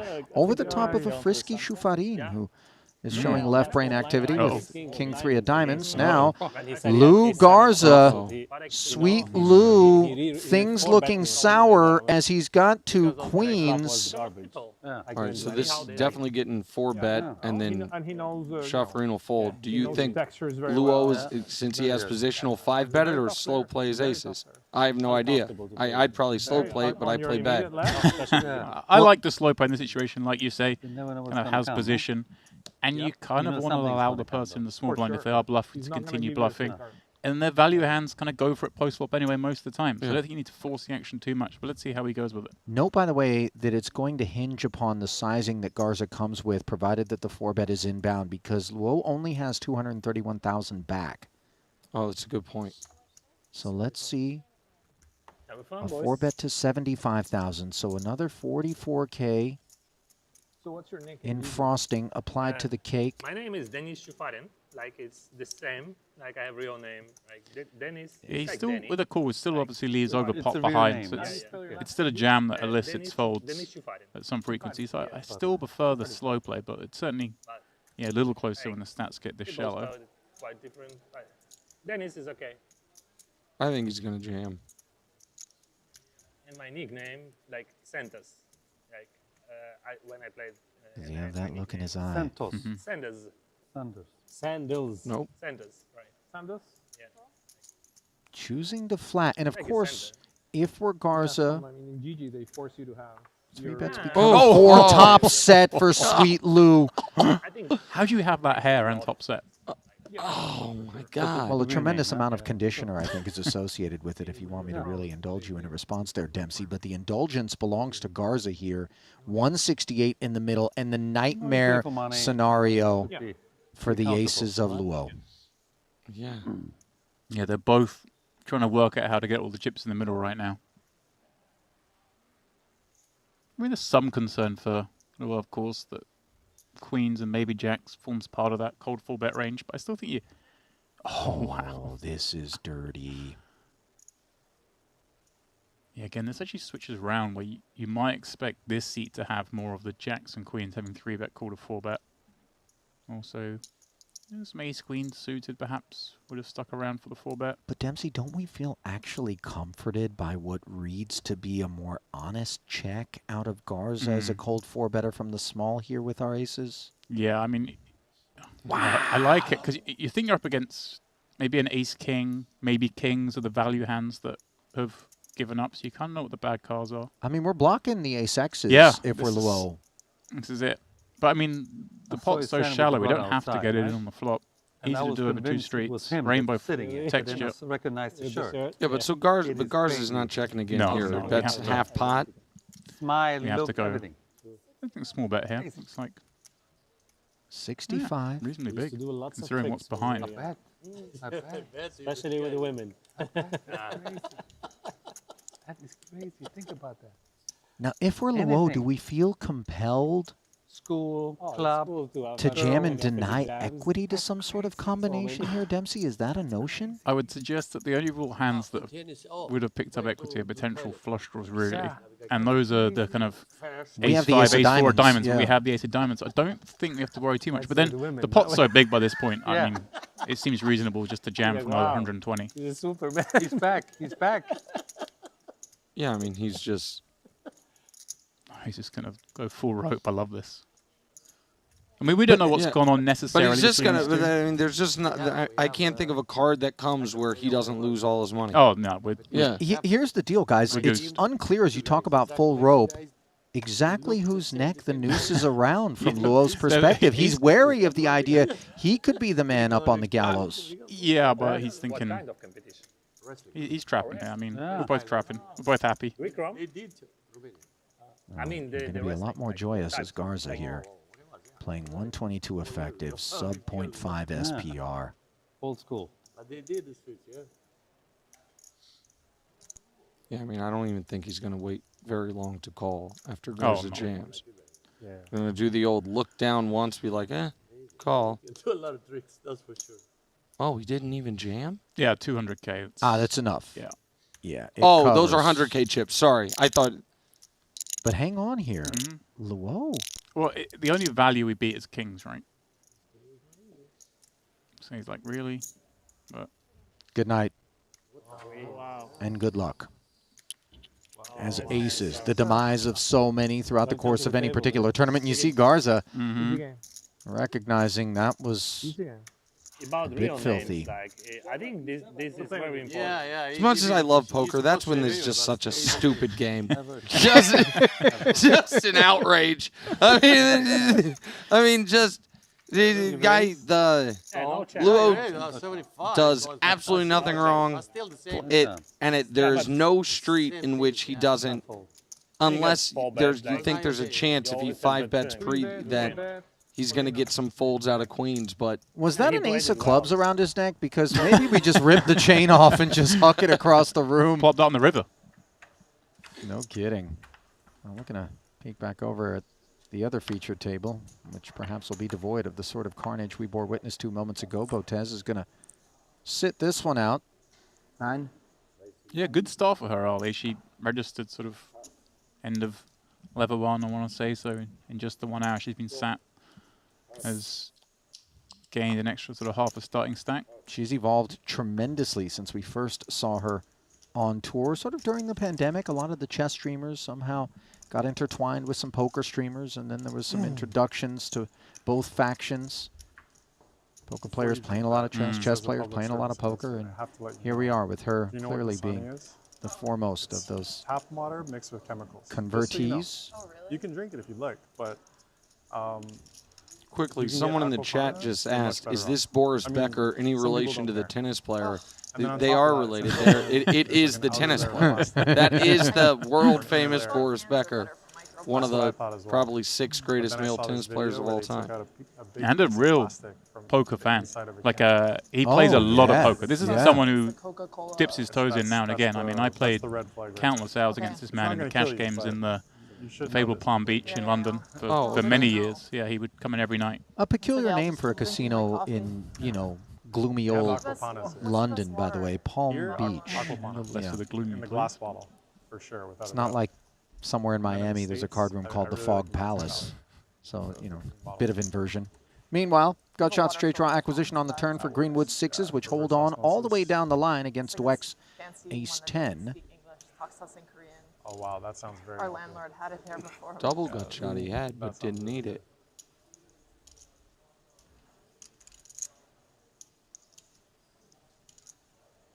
I told like 4 people at the gym, just like random people that were drinking it. It's good to know. That's mate.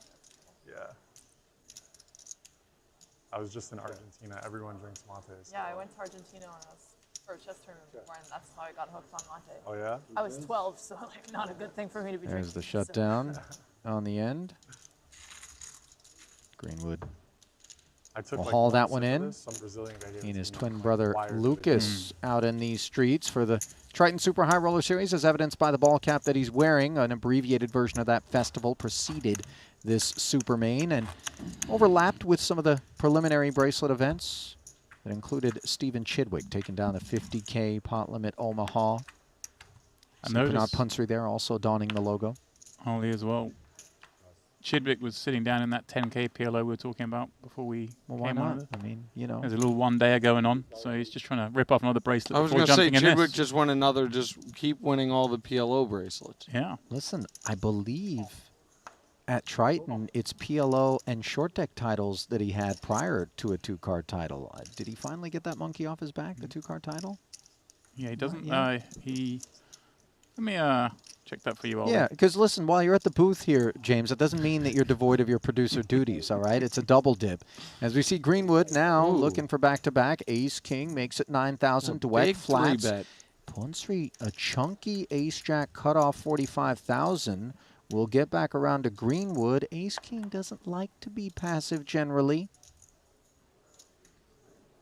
But as you pointed out, With Nick, the 3-bet that big, does he sometimes just call? 36,000 more. The thing is, obviously, the sizing of the 3-bet from Punsri designed sort of to cement the squeeze more successfully. I mean, we're over 100 big blinds deep. We've got a player stuck in the middle. We do want to make it large. So 5x seems fine in this specific scenario. Really makes it hard for either Greenwood or Dweck to peel, and that's kind of what you want when you're squeezing, especially when you've got the ace-jack O.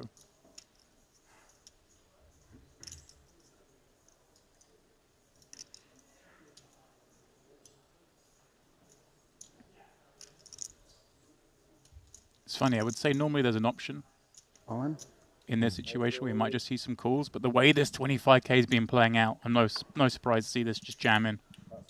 Yeah, the variance has been embraced, especially by those who have such an appetite for high stakes. Yeah, especially if you plan on, if you bust firing multiple bullets, you guys are trying to spin a big stack. Yeah, we saw Chance yesterday with Jeff before the start of the play saying, I'm going to try and make a pair and I'm not going to fold it. That was his strategy for the day. Service? and he was true to his word. Alejandro Lococo, by the way, a name familiar to those that watch the World Series of Poker main event each and every summer from Las Vegas, a few years removed from a 7th place run, managed to pick up 12 million plus in the Triton Million Invitational, one of 2 Triton events that took place before this Super Main. And then we saw Alex Foxen claim glory and rock the pimp jacket from Osi Katola. He really gave our guy Schulman's victory photo a run for its money. Right. Schulman famously with the cigar, feet up on the rails. Yes. What he lacked, of course, was just the sartorial chic of like a 90s south side of Chicago, you know, a guy on the wrong side of the law sort of I thought you were just going to say it. Pimp. Yeah, pimp. Yeah, I mean, that's that's what I think that's the aesthetic he was going for. A6 deuce, not the flop that either of these two had in mind. Button squaring off with the big. Mizzy defending against Sordo's aggressions. There's a good video out there on the Triton socials of his winner's interview. It's spliced together. He talks about his relationship with Kristen and how that's great for him, both as a person, as a poker player. And he talks about how Kristen keeps him grounded. Keeps him a real person. While he's just, wearing... Just at the moment that you see him whip his feet up onto the table with that jacket on. He might have a complicated relationship with PETA if he keeps rocking that thing. Real grounded. Been busted yet. Definitely. I don't know where the jacket came from. Osi Katola. Oh, well, Didn't they have some that's a agreement stupid whereby question. Osi was That's a like, stupid- who else packs a fur Right. in the Bahamas? You know, other than the Bishop Don I Juan. mean, I've been many times on TV tables, but not this week. To answer your question, by the way, Ali, Stevie, both titles in short deck. Both titles. I thought he had a 4-card title in the Triton Street. So I stand corrected, but now he's got a World Series of Poker bracelet in 4-card. Well, both his bracelets are 4-card, and both his Tritons are short deck. It's So crazy. we can't play I've Hold'em. always said Chidwick sucks at Hold'em. Yeah. It's just confirmed. I mean, my God. We all knew it, and now... I always had a feeling. I'm glad we have some analytical backing. Ball don't lie, Nick. Yeah, exactly right. I mean, come on, man. Win a bracelet in the Cadillac, or shut up, Stevie. Never good if somebody who goes, oh, you've never heard of this game? Do you want to gamble? You know how on it?" mortifying it is? No, no, Steven no, no. Chidwick But has all the you have to do is same get number of 5 no limit Hold'em bracelets as me. Exactly. Well, You know, it's an outrage. we should get them to bring. He's tried a two, lot uh, harder. I mean, exactly glasses right. of I mean, over, and I bet really, you when you can't think of eat it, them without I'm glass of wine. way more profitable. I don't know about profitable. Well, emotionally speaking. Okay. Where are you on the all-time money list, Nick? You're right up there in the top 3. You know, it's very funny you say that. because I 24. was trying to see what state you could claim to have the best chance of one day being number one, Be number one. all-time Wyoming. Like yeah, Rhode Island. Yeah, Yes. I was like, I would the. Ended up winning in That's the sharp, game. by the way. I like that. I think the answer's Alaska. You know, Yeah? he might have won too. Surprising, It might have really. been like a. There might There's have been nothing else to do up there, but Because play I poker in the dark. right, and because there have been it doesn't really have to be where you were born. Like you can just claim a state, like with some people, and so some of those like Mountain West states, people have moved there and they claim it now. And so yeah, sparsely populated part of the Yeah. country. Meanwhile, Sure, but in his somewhat defense, sparse. he does This use a lot of very different players. Queen Jack. And also like Adam Hendricks, 6.8 million, Alaska. Oh, good luck. Find another state. Damn it. Forgot that's about one him. tournament. Hang on, guys. All of a sudden, we go from mild to medium and then hot as Sordo, with a little salsa, 4 bets to 60,000, dominating Botez. And she gets smacked up a little bit there. Bien hecho, señor. And they called it Aram Zobian's nabbed Rhode Island. I mean, this is. I think Has people he are already really? onto this. Zobian's got nothing to do with Rhode Island. That's what I'm saying. state strat right there. That's You what I'm know, saying. I think It's going to think like. You shouldn't have publicized being able this. to successfully rob a bank. Nick, So, now you've like, ruined I'm it. Now everybody's. What's my gonna home be state of mad. Missouri? Is it like 6%? Oh my god. Yeah, you were right, obviously. Did you guys just spy the dealing technique being utilized here by this man at the feature? Yeah. Yeah. It's the new kind of. First time I saw this was at the Aviation Club. Was it a in misdeal Paris. though? I don't. Yeah, if it was, then obviously. The dealing technique that instantly snap resulted in a mistake. The funny thing is, this was always the European way. So you mentioned it. Oh, for the aviation club. okay. This guy needs to stop with this. Oh no, hang on though. He just didn't like the card. Here's the thing though. As I understand it, I was observing this particular technique being utilized in the big cash game that's being played over here, Jean-Robert Belland and company. And they even dynamically shuffle as well. So the flop gets dealt out, and then they cut before they put the turn out, and then they cut before they put the river out, so as to continue to randomize and prevent any sort of cooler deck kind of being put in there. There have been some scandals that have been popping up in private game streets and whatnot. Not sure that's what's percolating here. Well, this is exactly what it's preventing. There has been some speculation. There have been some cheating scandals of some people having managed to place cameras on the felt, hidden in a ring, hidden in a device, able to see the cards as they get pitched. So this is one way to obviously prevent that any camera could potentially ever see a card getting pitched out. Oh, now that okay, so as you guys were describing it, I wasn't following how this would, be a preventative measure, but I see it now. It's instantly to the felt and then slid over. So Right. it's never. So there's no way anyone could ever see the underside. I saw of the thing about the Texas card house with the ring. Yep. Where it lets us, you can just, it's almost like a mirror ring.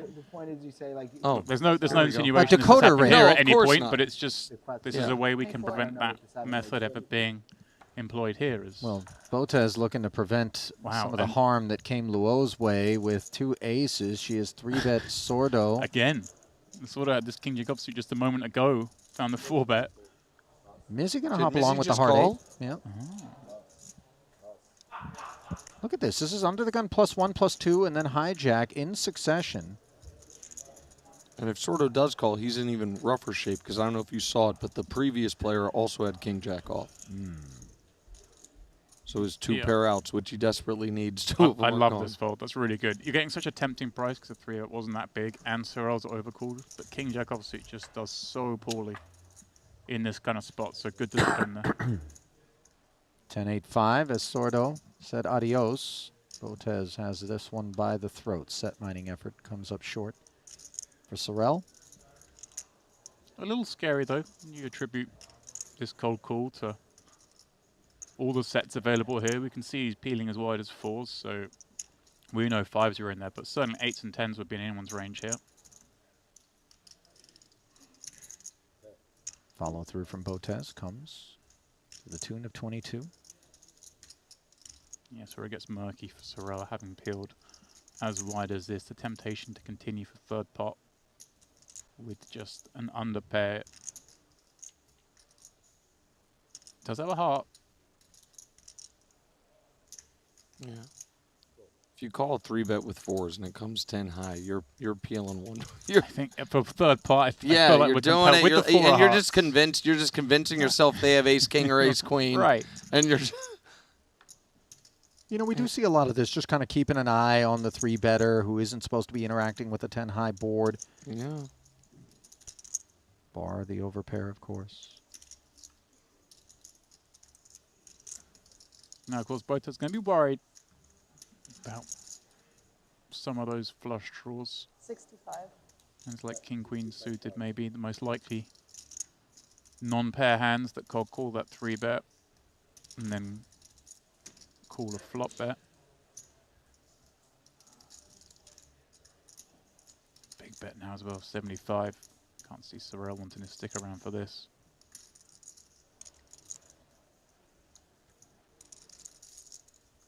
Good call. Good fold. Good call by you that he was going to fold. The point is what? Also, I love the graphics on the when someone bets and it spins like your gas, like the Sure. You know what I mean? Instead of just quick change, I like that a lot. You top off at the pump, Nick? Well, we could be in Las Vegas. I'd We pump my could be own in the gas. Bahamas. My favorite part of any World Series of Poker event is annoying this man, the 2003 main event champion, Chris Moneymaker. Chris, it is so good to see you. How are you doing today? Any comment at this time? He's texting somebody. He's texting number one. It says Jeff Platt sucks. Oh, sorry. No, that's okay. You didn't mean for me to see that, right? No, I was for my daughter. Got for your daughter. That's really nice. 2 titles for you in this last year. Did you get good at poker all of a sudden on us? I've just avoided you. That might have helped you out a little bit? I learned how to play and stopped watching you and avoided you, and so yeah, I'm doing better. I'll send you off to the action, but one final question. Do you feel like back in 2003 you really set the stage for the Raymer boom? Thank you for the time. Been working on that one. Great to see you as always. Guys, let's send it back to you. Yes, I do. Well played, Jeff Platt. Those two have a terrific relationship, by the way. Don't make a meal out of that interaction. Definitely having some fun there. But Did you invent that phrase? What's that? Make a meal out of it. No, I don't think I did. I think it was a football commentators, not football, American football, but rather I'm pandering to our Yeah, British this compatriot here. This is a very old phrase. Yeah, yeah. But a If it goodie. wasn't here, Ollie would have claimed it, though. Well, no, I just I feel like if you didn't, I trust you didn't invent it, but you did to me. Like you're the one. Was I the who- first place that? Yes. Wow. Absolutely. Which is one way to say you don't watch soccer. But I watch a little. Meanwhile, here we are, Mizzy once again embroiled up against the Frenchman Lewis, who's got himself two-way straight draw. And Lewis overbet there. Yeah, Mizzy with the helped me out. club draw and the 2 overs stuck in there. Lewis is going to be so sick if he waves the white flag.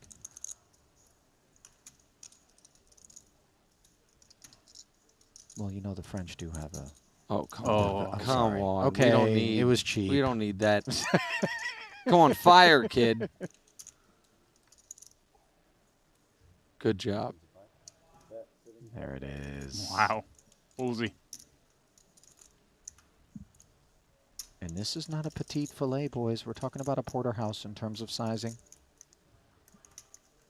75 into 82. So we're really giving this some thought. So hard to call holding 2 clubs. I mean, king, queen, high. That would have been super ambitious. If he would have called with that one, Lewis may have fallen out of his chair. He'd have been like, hey, guys, can we go to that new shuffle? We're going to need that new shuffle. Especially, like, that's the only... The queen 9 is almost the only reasonable right. holding you could... Because jack 9 got there. Everything else is a pair. Ace high beats you. Queen jack, I guess. Is that ever? No, queen jack, part of yeah, that? sure. But, you know, same, yeah, there's just same not sort of very kid. many things you can beat. That would have been a sick call. So Sorrel's going to feel a little beaten up the last couple of hands he's played. Facing big bets multiple times. Undeterred, undaunted, in comes an open. Oh, and he's going to get it again. We've all been on the receiving end of this when we're at the table, and not all of the hands that are coming, what feels like are coming after us, are revealed. And so you begin to wonder, is it like, what's going on? Do I have a neon sign over my head that says soft, fish, passive? What is it? He didn't even think about that there, though. No. No, Mr. Tundua. He said that fella doesn't look like a guy who No. 3-bets light. No. And I tend to agree with him, by the way. Yeah, You know? I do too. The spearmint short sleeve, you know, coupled with some length in the tooth, I think we're safely bowing out with the old A7 out of position against that gentleman. Yeah, that's where I think you don't really have to be balanced. No, I think you're allowed to overfold against a certain archetype. Did you Rows and did you get wind of rows Tony and Parker rows. folding Thailand. kings pre-flop Did you know that? yesterday? What? I saw Tony today at lunch, but I did not see that. I was Ding Biao. Was it opened right? to 32,000 as a min raise. Tony Parker 3-bet to 64,000. Then Ding made it $500,000 to go. Take the recipe from there. And Parker went into the tank and ultimately binned the Cowboys. What did the other fella have? Dust. I don't remember what it was. No. It was bad. No, he had Ace Queen, was it? Oh, no. Ace Jack, maybe? Yeah. Yeah. It's like a glass bottle when it's breaking in, right? Yeah, small, like a bullet. Who knows? Maybe an ace would have flopped. It's stronger? Unclear. The original recipe? And a lot of sugar. Can I say something a little rude?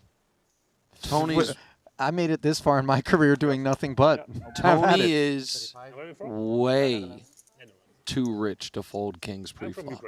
That's a great point. Especially when you consider euro to dollar conversions for the Frenchmen. And that there's rebuys and like this is if you're if it's your one time playing the World Series and it's a bucket list thing and it's okay, No rebuy, whatever. Yeah.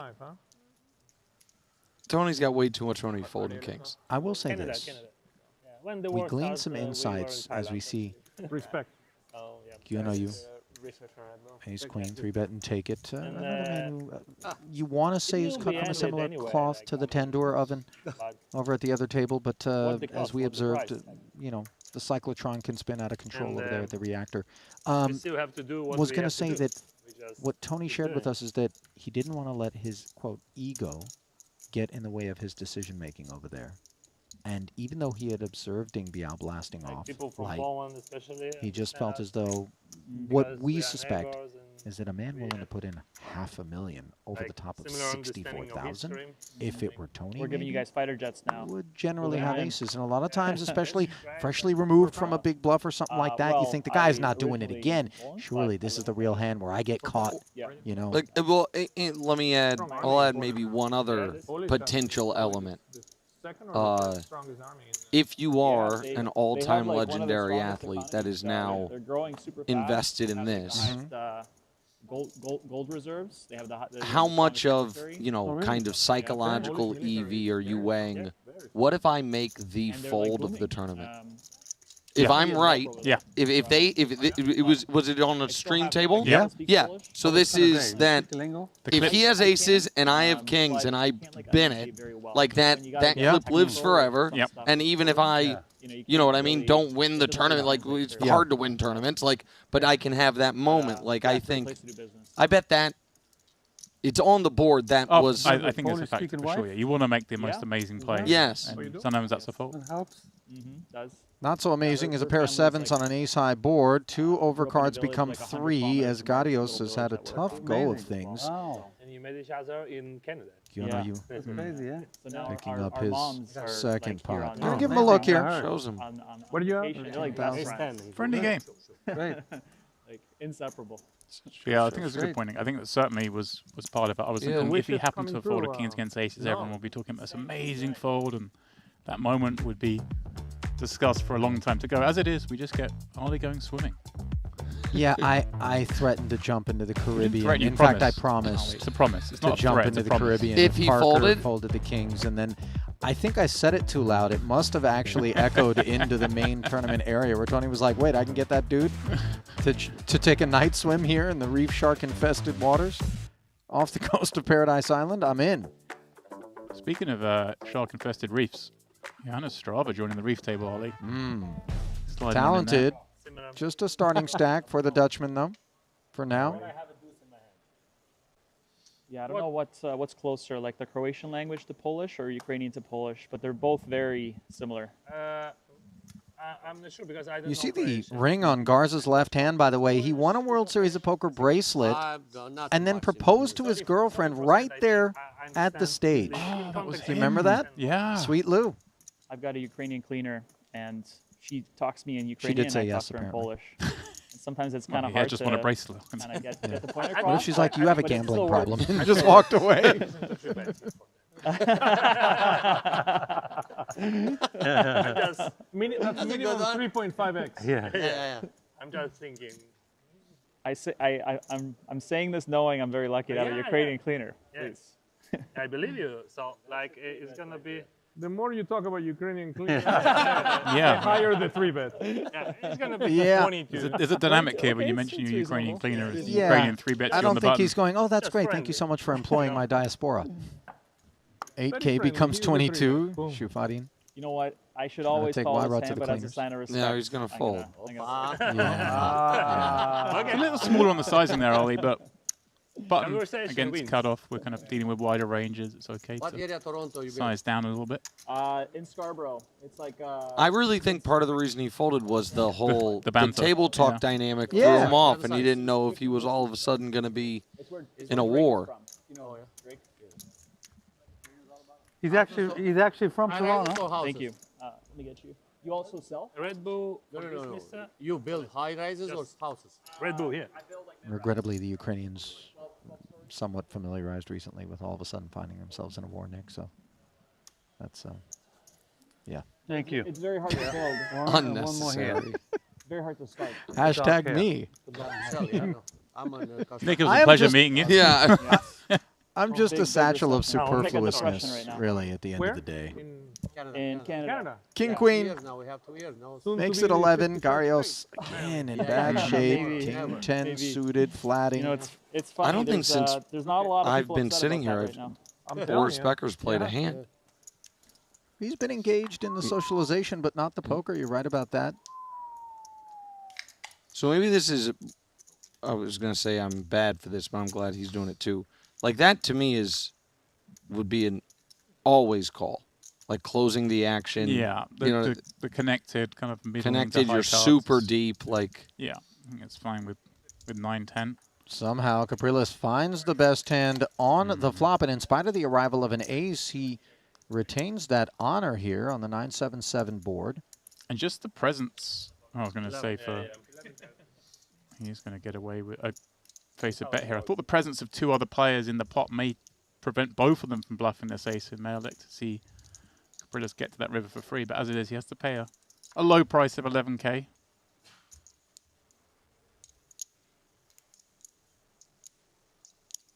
It's going to be tough. Faces another bullet, though. 28. Here it comes. Wow. Snap bet, too. What are you looking? Oh, they missed, Honor they you. missed then. He bought 3. Oh, no, he bought Barreling 2. turn and river, and making a believer out of Capriles. He Well gets done, there. sir. Yeah, I really like that. Once we bet the flop, we have to follow through on that turn. Make exactly those kind of hands fold. And Capriles, he can't really do much about that. Your man opens pre, checks three-way, I ace look for hits, him. he then wants to bet three-way. With the player behind, easily having an ace.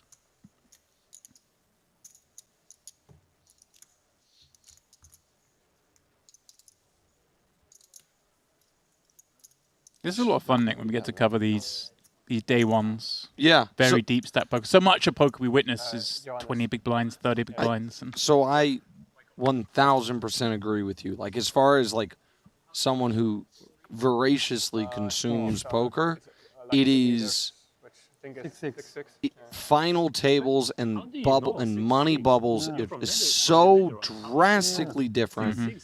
You don't really, typically get to see a lot of the really cool stuff that like people try to do in their home games. You know what I mean? When you're playing a cash game super deep, this is more multi-way, more 3 bets and 4 bets, yes, I totally. Everything has its place, but this is exciting. The contrast is stark. And just the feel at the table, the demeanor of everyone, the laughing, the Oh, yeah. joking, the friendliness, the chatting. 3 days' time, this will be a far quieter affair. As Caprilla's coming in with a 3-bet from the small blind King Queen O against that cut-off open makes sense. Strava going to have a lot of hands there. Doesn't get to continue with these offsuit combos, which is always, as we always say, pardon me. The nickels charged another 21K to seek a set. Instead, paired flop here, 998. Fives still best. Capriles out of position. We've seen him do a lot of 3-betting pre, and then when he doesn't interact, or even when he does on balance, just checking and being passive. Here he is, however, firing with the follow-through of 25. Yeah, not the best board for him. Strava's going to have certainly more 9s. Going to have some pocket pairs to continue, and the sort of 10-jack suited, Queen 10 suited, Queen Jack suited that will continue for 1. It does get icky on this turn, and he's going to shut it down. Yeah, and if you have 5s and you don't flop a set, this is about as good of a board as you can look at. And a great turn, right? An undercard. Yeah, of course. Less likely to be counterfeited. I think Strava would just be happy to take this to showdown. Oh, he's going to go for a small bet now. Whoa, not a small bet. Did he say? 70. Okay. Knows exactly where he is. Thinks it's exactly this kind of hand, a big ace. 2 overs, wants to deny equity. And dispatches the King Queen without much fanfare. Strava, upon arrival, begins the process of accumulating chips. Oh, in front. Okay. Johannes has paid a visit to No some problem. Tritons. Right here. In the past, Dutch delegation has kind of thinned out No, over the course of the last few festivals. Rumor has it that it has a little something to do with tax implications. Yeah, it's hard for certain countries to be going around the world playing. Good. Without the old government dipping into your pocket a bit? Yeah, I think the problem is some countries don't have tax treaties with others, so not only do you get taxed once, you get taxed double twice, taxed. and then it's, come on, you can't beat that. No. Oh, you were the one on the seat. You were the one on C3. Yeah, no, yeah. I told him after that, after he was standing up, and I actually. Good old UK, of course. You were the one. No tax on poker. Keep the whole lot. No tax on poker in the UK. All gambling is tax-free. All gambling is tax-free? Oh, my God. You win the lottery, you keep the lot. Yeah, but then you have to be in the UK. Wow. I guess the tax you pay is the food. It really is. How much bangers and mash and mushy peas, haddock and chips can you throw down the hatch before you got a problem? Meanwhile, Capriles has problems despite being the dominant party pre-flop. He's now got second pair, Broadway gutter up against top 2. And it's the same 2 that were just in the last hand. Was Straver the one with 5s? He was, yeah. Yeah, and this one, again, a really rich board texture for the 3-bet peeler. Strava, though, for now, just with the call to that small sizing, certainly an opportunity there to elevate things, but we're very deep, and that board is still scary from his point of view. Capriles could have all the sets, ace, queen, these type of hands, all in there. Good check. Yeah, just try and get the showdown with that jack. 8-8 run out. Will look good for him, but of course Strava, way the best of it. And there are some things he can rep here that have missed. Some of those flush draws. Hard to imagine he's got a queen that really ever wants to bet. Queen Jack, Queen 10 suited would just check. Why is that? Okay. Okay. Wow. 75,000 from Strava. Okay. Not on the table. I think Capriles is going to call him, in part because of the dynamic from the previous hand. Because of the last one, yeah. Yeah. It's a real tough spot because it is just, I think, flush draws that we beat. And with the king and 10 of spades on the board, What are the removes flush a lot draws? of those. Yeah, of like course. the ace X's certainly Yeah. going to be in there. And you unblock the spades. Yeah. Maybe I'm wrong. Nice fold. Wait. He's saying can't beat. Yeah, well done. Send the Dutch kid. That's 2 in a row. Johannes has arrived, huh? I'll give up very Johannes has arrived. Yeah, 45. By the way, that's Not cool beat when him. Boris Becker knows your name. Yeah. I was just putting it Yeah. out there. Like he's a cool customer at the poker table, but he's like, oh, Boris knows who I am. That's cool. That is really cool. I'm okay with Strava, by the way, looks like he's got a frame where he could swing a racket. Mm-hmm. Some court reach. No. For me, just Those Olympic tentacles. games. You know, you just play every single day, doing content and just. For me, everything is a game. It's not a work. Like, you know, like my mother of my wife says, "Oh, kids, do not touch your father because he's working when I'm playing poker." I said, "I'm not working. I'm playing poker. What the hell? Like, why you say working? Like, because like, just everything is a game. Like, just." It's a good way to approach life. I find the same, even in my business. Shufadin taking the endeavor of professional poker with a grain of salt, apparently. Not sure the take is shared across the high-stakes community, but, you know, Yeah. he's on record. Meanwhile, Yeah.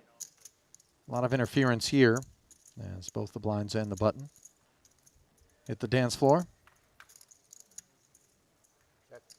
He's queen 9, so bottom pair for both Gyonoyu and Garios. Ours are with the best of it. Or you can have a fun. Oh, you know, I just lose 25K. That was really funny. Oh shit. Yeah.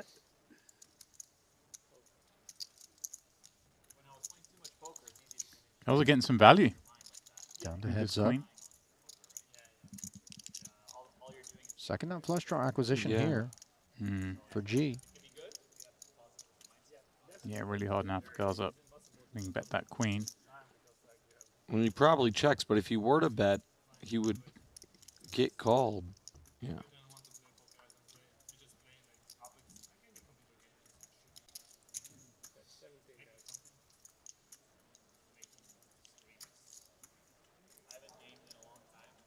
Wow, interesting bet here. 17K with that 9, kind of peculiar.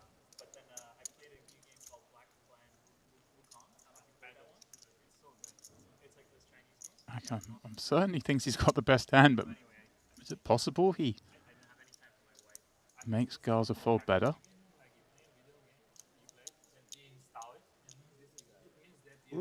Yeah. Yeah, he just It believes is. in its value. Wow. I'll tell you what. Gyonoyu is wily. Yeah, maybe. I guess I was ahead of you on both of you on the flop with my 9. And as much as I enjoy seeing him play, if I never had to commentate on a table that he was at ever again, just so as to give my tongue kind of a break, I think it wouldn't be something I would complain about. I mean, really brutality in terms of vowels and consonants that are arranged in ways my little American mouth would never have to otherwise form itself. Oh, you know, I'm always here for you. If you've got trouble with the Oh, pronunciation. yeah, no, just you're all over it. Let me James. loose. Yeah. Well, just given, you know, the British have planted their flags so far around the globe throughout the years, I guess you're supposed to have a little bit more Ali familiarity. really does fashion himself something of a geopolitical expert. And Expert just is rich. very, Yeah. very comfortable just dipping, not his toes, but his, you know, I would say all the way up past the calf into... Oh, the lower torso is submerged. Any of these waters. Yeah. Queen Jack the Caribbean, deuce. it turns out. Yeah. It's the one he owes me. Gabrieles, 2 overs, Broadway gutter. Hijack opener follows through. This one should be over promptly. And By the way, your call with pocket 8 yesterday Wasting was no time. correct. 9. And the satellite. Yeah. Totally, I would have made that call. I think you have to, yeah. Because it's the structure of the satellite. You have to, right? you can't You fix have to get to 165K. And Lines were going to go up. I was trying to do the math when I was thinking about it because I knew it was a call. But like when you're doing the satellite, sometimes there's a lot of chips that get removed, right? Because if somebody goes over 165, then they're dead. So I wasn't sure if I really needed like 120 or 130, and then if you kind of like can fold people out, you kind of get the seat anyway. So it wasn't like a slam dunk call, like I would have. Guys, I got to say, I always think it's a little bit bad for business when you get into some real deep strategic discourse at the table with somebody else. You're like, yeah, I went B122 in that spot just because, as you can tell, the dry turn card, texture-wise, his range is supposed to be. Everyone's looking up like, wait, what? Like, And I it thought you seemed were like just they a were developer talking from about Canada. they were talking about a call in the satellite to get the seat for this. That he was saying he needed 165,000 chips, is what they were talking Right. about there. So I don't know the structure of the milestone satellite. So you once you get to a certain number of chips, you just get awarded a seat, and your chips and yourself come out of play. I like that format, by the way. It's It's a bit pretty more cool. exciting. Yeah. You kind of. Oh wow, we got a bunch of real hands here. Oh yeah, we do. Ace Jack, the party starter. Garza hard 8 flat. Garrios asking for more from the puck. Now, Wyrot with 20 miles in the small. Yeah, I think we just go with this hand always. Yeah. Obviously, can be ahead of that squeeze. But Garrios. Caprile's going to fold, I think. Yeah, this is pretty horrible. Now you've been cool as well with the ace jack off specifically, but now he's obviously been bashed around a little bit. This last orbit wants to have a look at a flop that I'm with you, Nick. And that gives Garza the price where he's got to set mine. This is Garza's like, this is the dream scenario. Yeah. 4-way 3-bet pop. 4 ace king.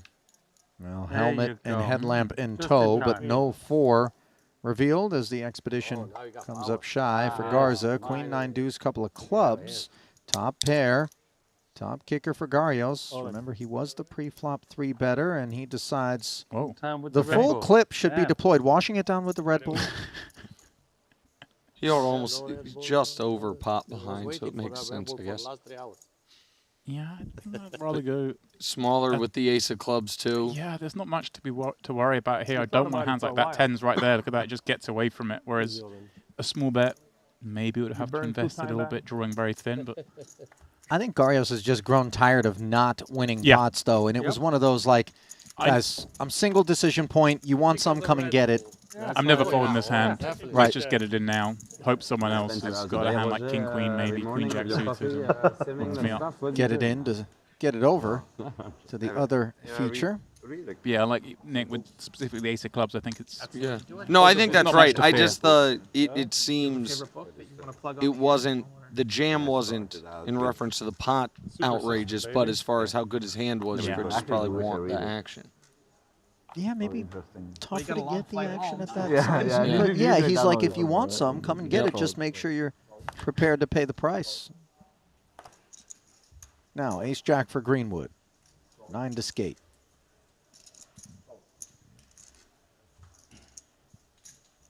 I only read one poker book in my life. He's from one of the colonies, Gus Hansen's aren't we?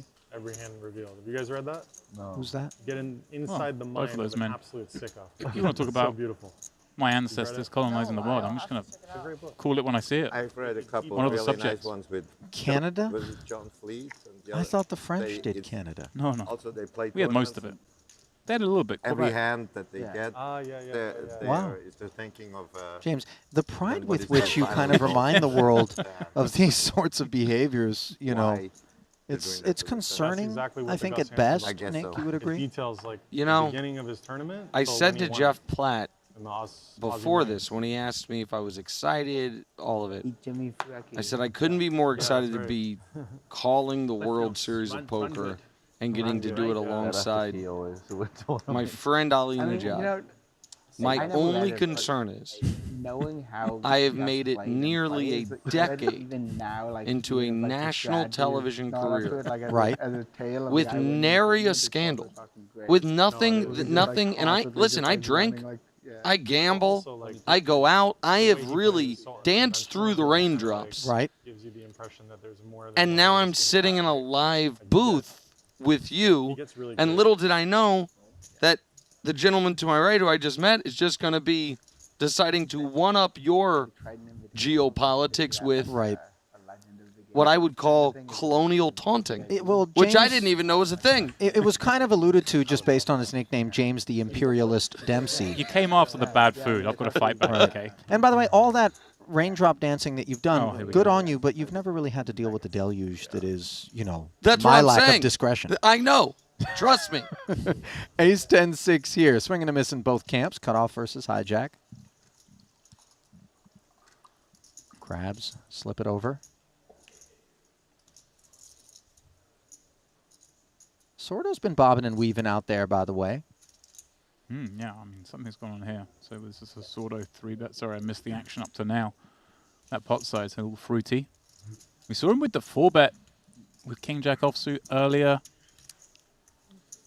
3-betting the Queen 7 suited here. He's playing. Yeah. Friskiness on display, that which has afforded us obviously deep stacked early goings of this 25K WSOP Super Main. Tremendous amount of value available to those who actually do make the investment out here. And obviously a tremendous number of avenues to work your way into this one. You heard some discourse, some post-mortem about a satellite. Plenty of those going on. 4 day ones live. Countless more opportunities online. 90 players awaiting day 1 and day 2 live action to complete before they will merge with the remains of the field and all enjoy the money, which won't come until day 3. Meanwhile, Dweck trying his hand with the pocket threes. I'm rooting for this Tondor fella. I like him. Queen Jack. Okay, well. Deck not rooting for him apparently as he runs in the bottom set. Should be able to stay out of Just trouble get away quite from easily. it, my Swiss friend. There we go. Great fold.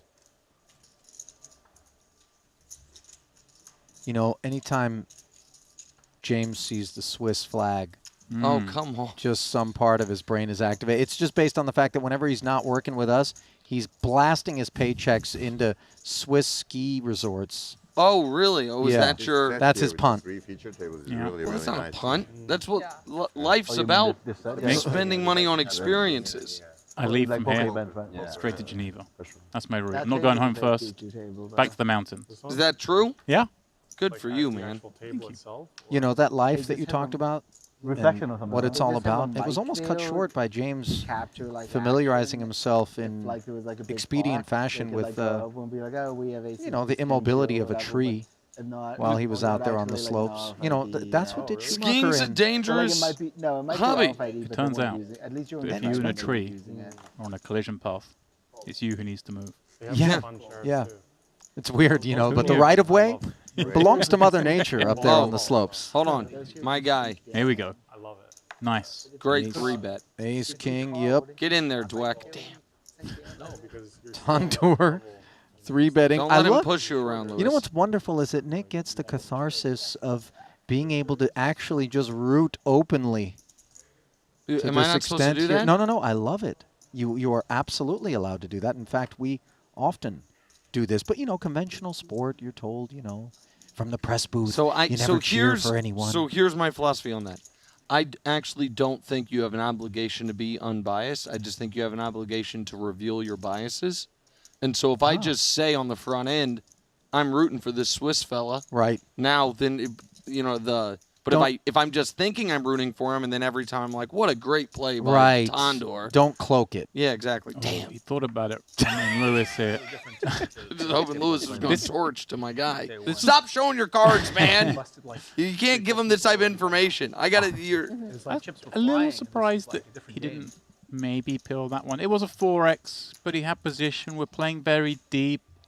Imagine his perception as Thunder is probably not as experienced, not an elite level pro. You can perhaps widen your ranges a little bit more against those players. Try and build a stack on these day ones, as we've seen many players do before. You know, it cuts both ways. If you do have a perception that a player is playing more straightforward, more ABC, is going to be ranged toward, you know, upper crust, with that knowledge, you can actually play optimally All right, depending so we on have, boards. let's see, 119 entries in day 1C of the Supermain.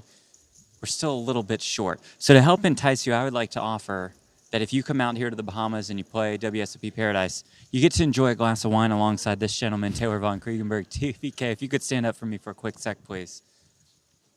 You don't have to buy the glass of wine. You just have to sit next to anybody.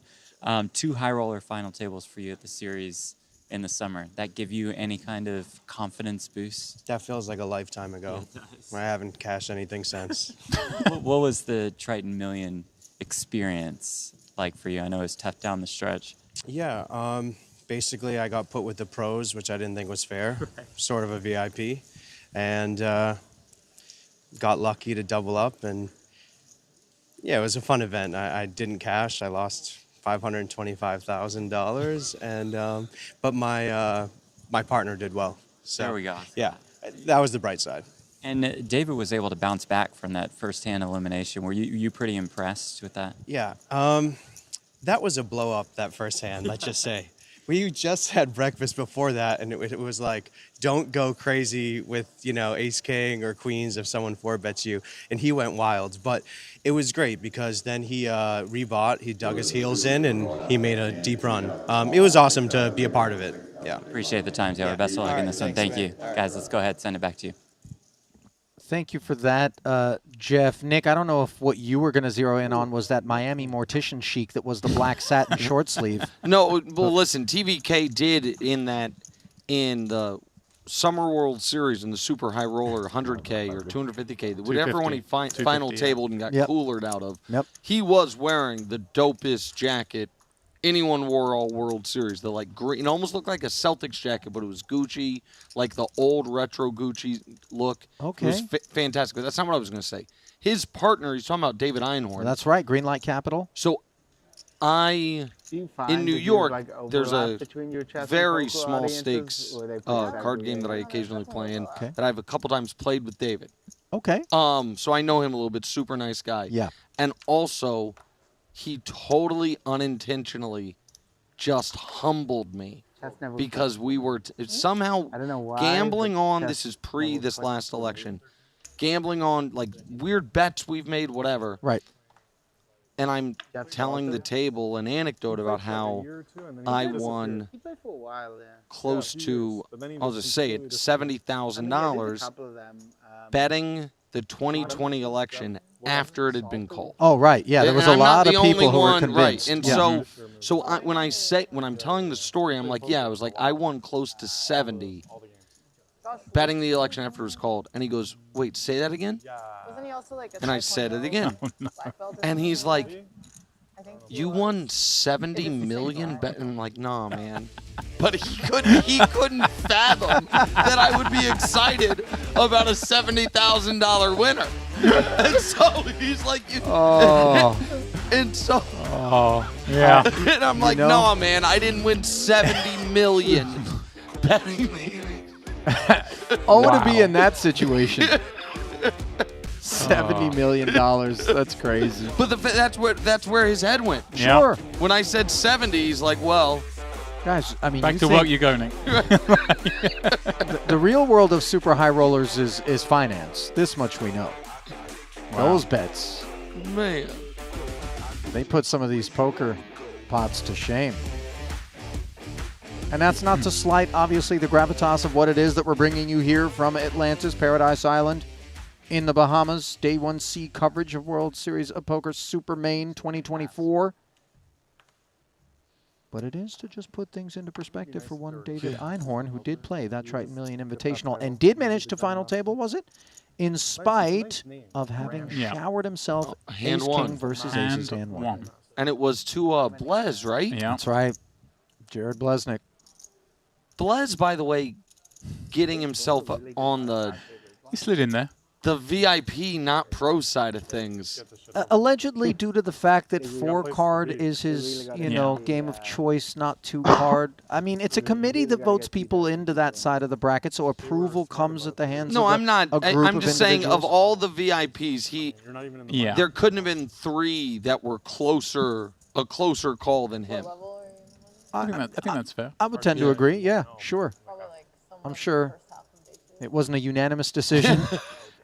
As they went to the scorecards, Queen 8-4 as we go to the flop. Top pair for Punsry. Best of what's around. I think they wanted Sordo to do it in like that third because place you can with rebuy, bottom pair. Greenwood, They're going to get the party starter.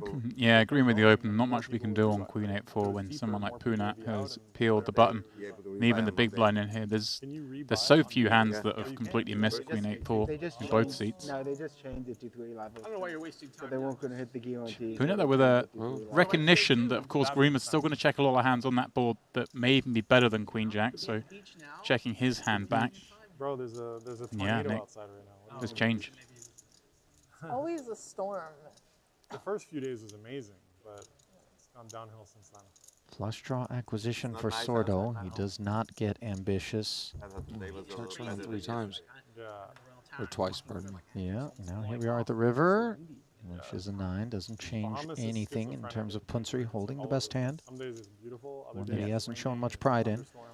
If it checks to him again, I don't know he'll. if it's like that all the time, but every time I come He puts out a small bet here, right? I think we have to go small, yeah. Yeah. Once check 2 for the 3rd time. 48,000 in the middle. Maybe we target a 9x. Yeah, exactly that. Go up to some 9x, maybe some weaker queen x from the big blind. 24. Even just a curious Half 8 or pot? 4 or pocket pair.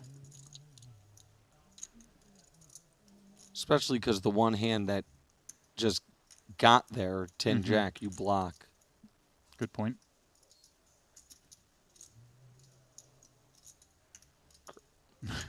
Greenwood feels like this is just nonsense, but so much beats him. There are, of course, some bluffs Puna can have there. Some of those ace highs, maybe he decides to just turn into a bluff. But 5th pair effective. yeah. So extended light wedge another level. 2 levels, isn't it? No, they made it 3 levels. Yeah, Yeah. three. Or three more now? God, this Three could get now. expensive. Sick. And I'm already in then for Yeah, players, of course, doing day 2, right, Jolly? Could get expensive, right? Start off as 25k. I mean, there's some people in for a lot of bullets already. I don't want to name any names. Exactly. We don't try to draw attention to those that maybe yeah. have. So I think it's But gonna Chance get- has played at a and lot then of you're playing tables. down to him, and then I think it's gonna be- I think it's gonna be One way to express it. like the bubble Sure. could take a long time, and It's like a meetup game. He's bouncing around. Yeah, he's Everyone exploring the gets to go. space, James. He's simply exploring the space. Like just, I don't even know when.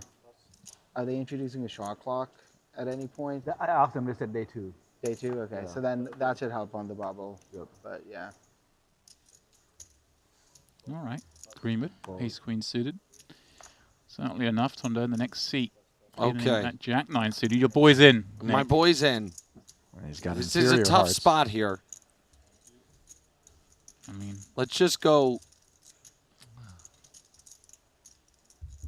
Table for 2. What's on the menu? First course. Don't love it. Ace You know what? I jack hate 6. this. yeah, great flop for Greenwood, of course. As the opener. Can expect to get value from far worse. Oh, yeah. Don't bet. Oh. Wow, This is Greenwood. unfortunate. 10K from Tandoor after Greenwood deferred. I'm surprised that he checked that R8. I am too.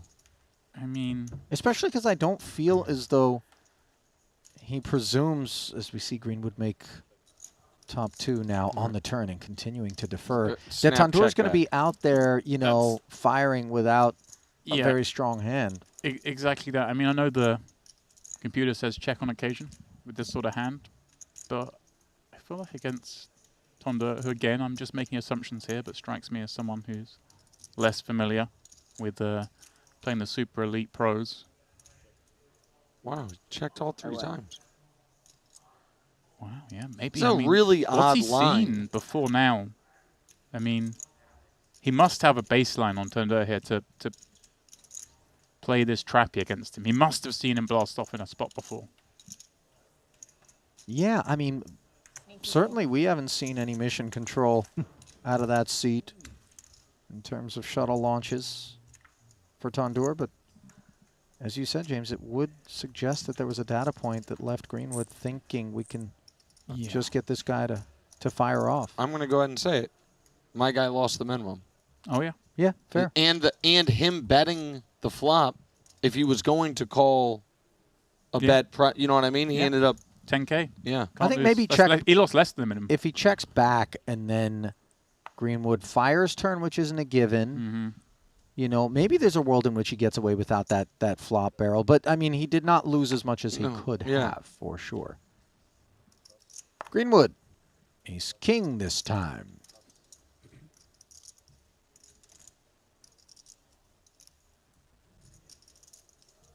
Whenever I watch good players, I realize I really like non-suited connectors way more than you're supposed to. Guys, without a second thought, just toss 7-6 off, and I'm like, you didn't even think about it. Like, that's such a fun hand. Like that. This one doesn't rate to be much fun for Botez as she has 3-betted to 45,000 with the inferior king She's from the active, small. man. Mm-hmm. Yeah, this is spicy against under the gun on a full table as well. The king jack offsuit. You see this a lot against, you know, mid to late position open, but she's really going after it here. We saw Greenwood with a similar spot before against Punat. Decided just to rip it in then. Playing 100 blinds again here. I think though, very different situation. That was Punat squeezing with a player in the middle. This just looks a lot more polar. Yeah, going for the non-all-in 4-bet. Hands over. Yeah. Another 70. Plopped atop the 45. And Botez understands. It's time to say goodbye. Sam, by the way, that ball cap looks like it's endured a little bit of packing trauma. Yeah. You know, I know it can be difficult to find a safe space in a suitcase, but that is a crease that isn't soon to come out. There. It's unfortunate. Thanks, Ollie. You know, I lost one of my Triton hats on one of the flights back.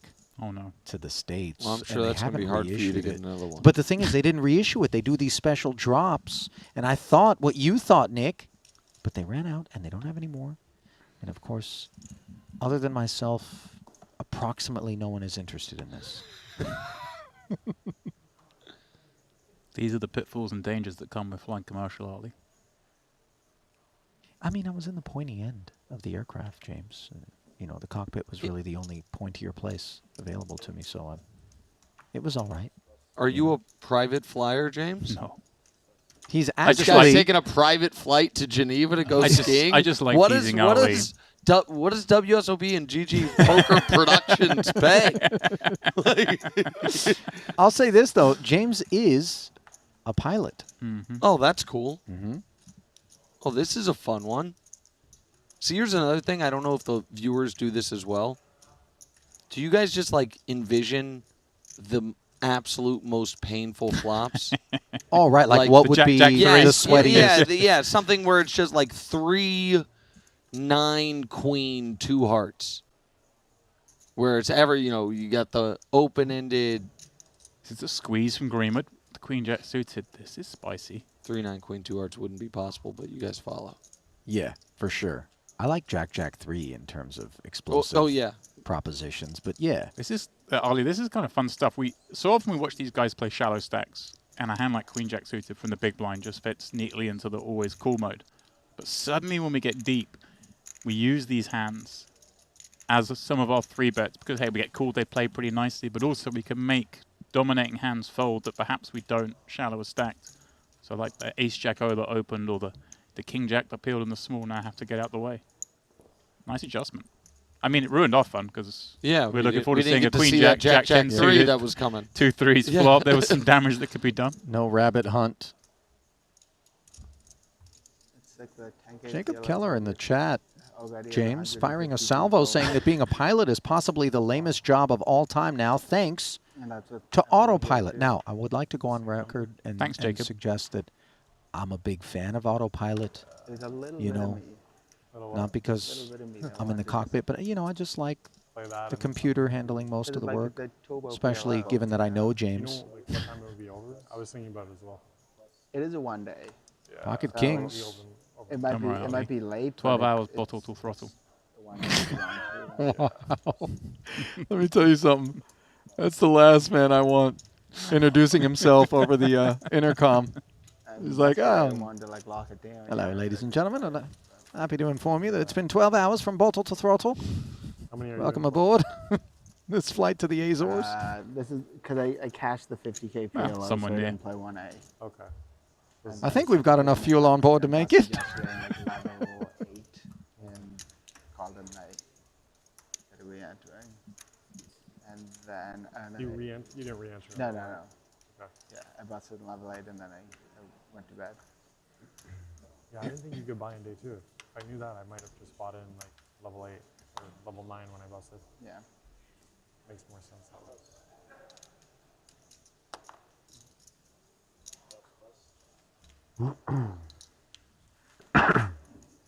Interesting. I didn't I hear feel the- like she's had King Jack a disproportionate amount yeah, of times. or been up against it. Yeah. And then I played. I one bulleted each online fight. Those happen a long Dwight with the PO Jack 8. Heavily dominated. Botez in position with the better hand. Yeah, I'm not entirely like Okay, here we go. Here's your Carnage Flopnik. You asked for a Yeah. little bit of something. Outkicked is Dweck by Botez. And this is where her activity will make her some money. Because she's, you know, in the little bit we've seen, she's probably been the most active player at the table. Yeah. Once we put this table up, she was the table chip leader as well, furthering that that sort of action must have happened before we got here. Third pot, number she chose on this Jack 3-4. If fewer than 200 people entered, Another that 22. would min cash. Like one Into the night middle. ended up entering, but that Pot growing to 55,000, and Botez growing from 1 pair to 2. Yeah, and kind of a fun spot because so I Dweck think that's is going to have some hands that improve on this turn. Not necessarily in the sense of being a king, but some pair plus backdoor flush draws or straight draws with backdoor flush draws that love to turn themselves into bluffs in these kind of spots. Obviously a bit unfortunate for her that she blocks a jack, but we can see in this case her opponent does have one. And again, so many times she's going to have a hand that wants to bluff herself, like those backdoor diamonds, like a ace-10, queen-10 type holding.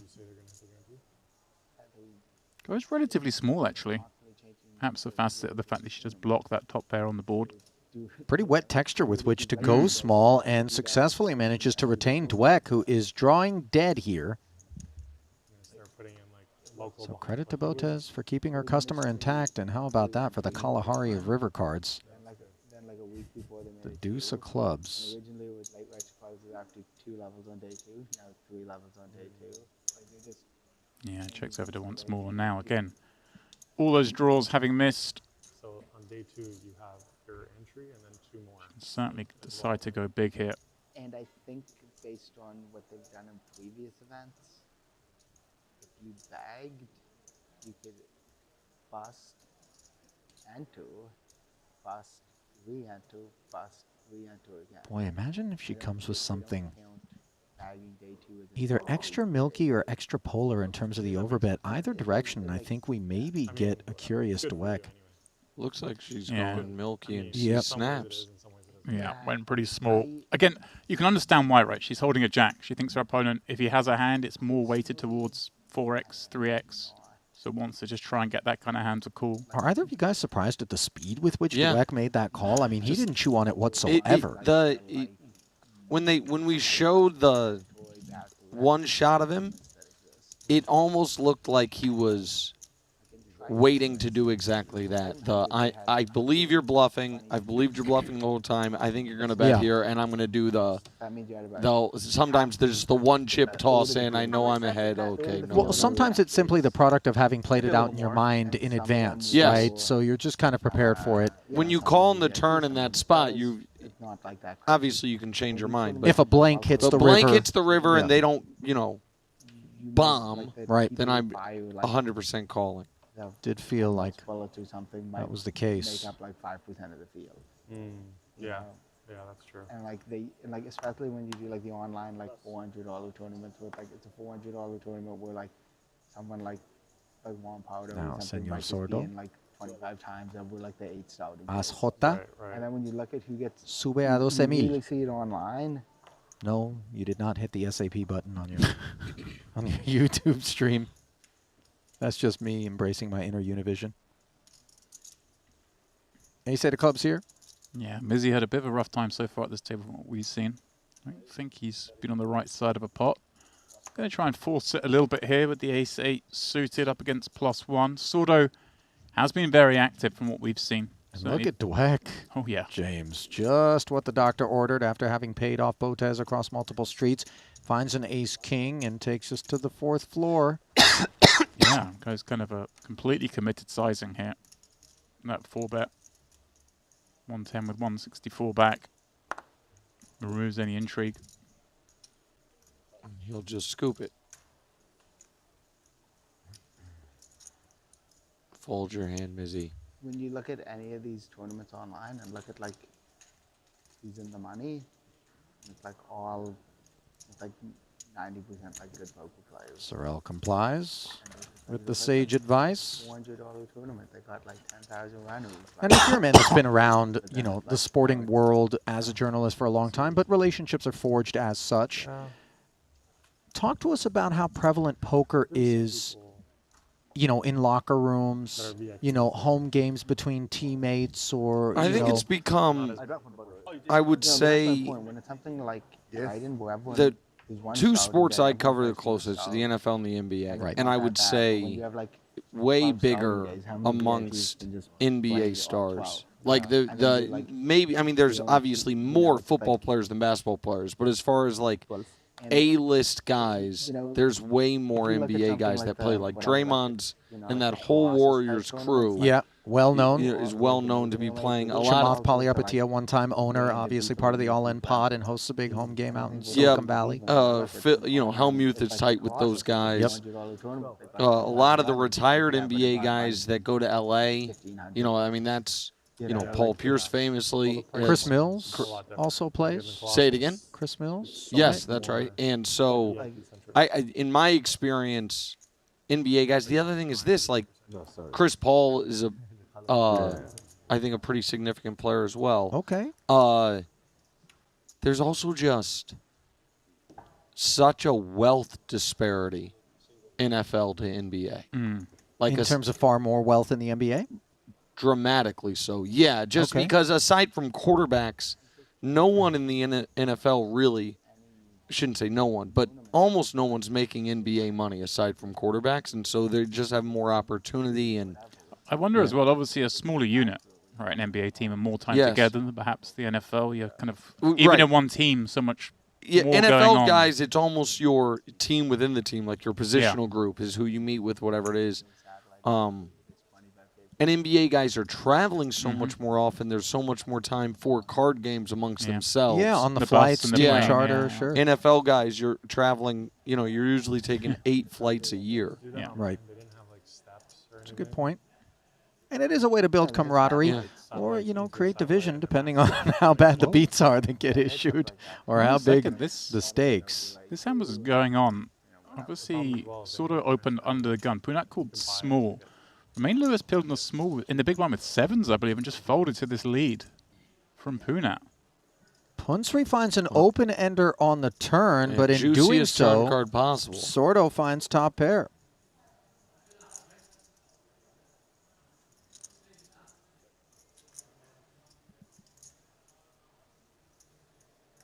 I think it's crazy that they have like a tournament. Punsri does, however, Like several come off the gas. 150 people or something already in the money of this tournament. And then they're like, When Sordo bets here, is this ever a check raise? You know, that's an interesting question. Punsri with the queen of diamonds. Demps, I don't like it as a check raise, but if you're really feeling frisky, I suppose it's in bounds. I mean, if we're trying to create some check raises, it seems like one we could put in there. You know, especially with the way these guys have set up their stall of trying to play really fast on day one, build Yeah. stacks. This is a spot, but No, but listen, even during the Triton portion of the program, we observed Punsri really kind of show us a different gear, a different look, and it would involve lines such as a check raise here. I think here we go, Nick. You got it. You were onto something, my friend. There we go. The only reason I said it is because his lead on the flop was so unorthodox. Yeah. Sometimes you do that with just a flopped set of sixes or something, and then you can keep representing it. Now, I don't think it works here.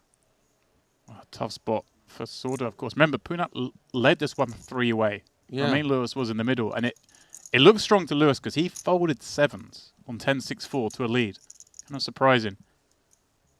Now Sordo, you know, makes the overcall, finds this card, gets check raised. You're starting to feel very grim. Like this pot's way bigger than you want to be with one pair.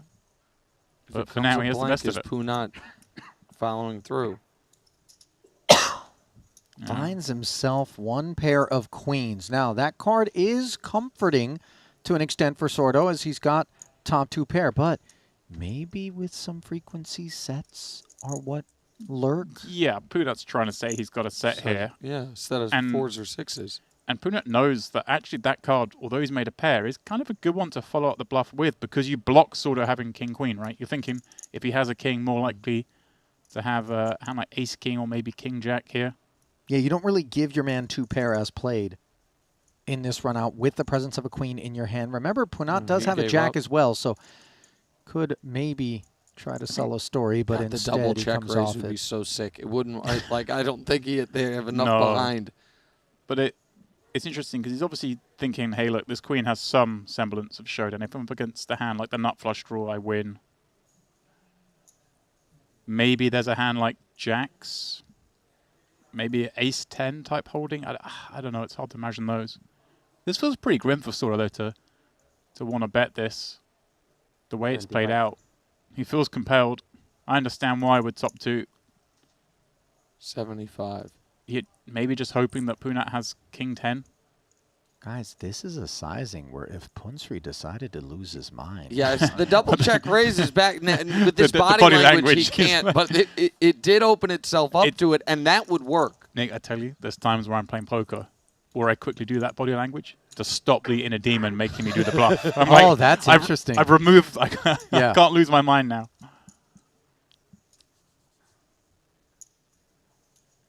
Yeah, now piecing together. What hand would want to bet here when I've led and check raised turn?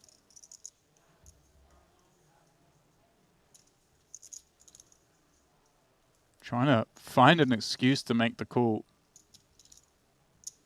Really though, just To make the call, like yeah, he's trying to make a call. You're thinking maybe I can beat the nut flush draw or something like that. 1 pair doesn't bet this river. 2 pair very hard for it to bet the river. Has in this case it's got king queen, but that's not very likely when we hold a queen. What do so you think you're beating ace-5 of diamonds? Yeah, he's that kind of hand. Yeah, I So, mean it's very 'cause it's under the gun open. Yeah, and he called the flop lead. Very few combinations, but the price is attractive. Yeah, nice fold, Punat. You know, he's always mulling, exploring the ranges, the possibilities, and often he settles on the correct decision. Tough to bet 1,000 out there, but file that one. The double check raise would have been sick. Oh, man. I know, we get these delusions of grandeur, Yeah. right? Like, Well, that's one of the things about being able to see the cards is you get a perfect window into the most exotic plays that would definitively work, but also almost assuredly be insane unless you can also see the cards. it's so hyped, too, when it actually Yes. comes to fruition. El Salvador is doing, man. This Bukele is amazing, man. A few people in the chat asking, is that Nick Wright? This is Nick Wright. And like he knows. I love this guy. Yeah. Asked and answered. Yeah, there you go. That's helpful. Here's another one. Very good guy. You know, I wish, a lot of countries can have this kind of like president who really, there for his people, there to. It used to be the highest grace, highest. Jack 9 and pocket 3s. I always knew there was a Now rule it's the safest country in poker that you don't discuss politics and religion at the table. Seems like the only topics This, of conversation. this table has just been relentless with it. On a stream as well, you know. I want to go there some time. 14K ahead. Yeah. Know you. Telling stories here that Garios now has the best. might have not been believing on the flop, but with I was ahead on the flop. Now this 6 killed me. yeah, he counterfeited I cannot even. 3s. He steps away. I'll tell you what. I'm starting to reevaluate the old dudes that I play with that I always give a lot of credit to, just based on this mischievous mustache right here. Maybe I need to start looking these men up. Because this guy's been, he's been dancing. Ali, in your games, it's 1 bet. You can always call.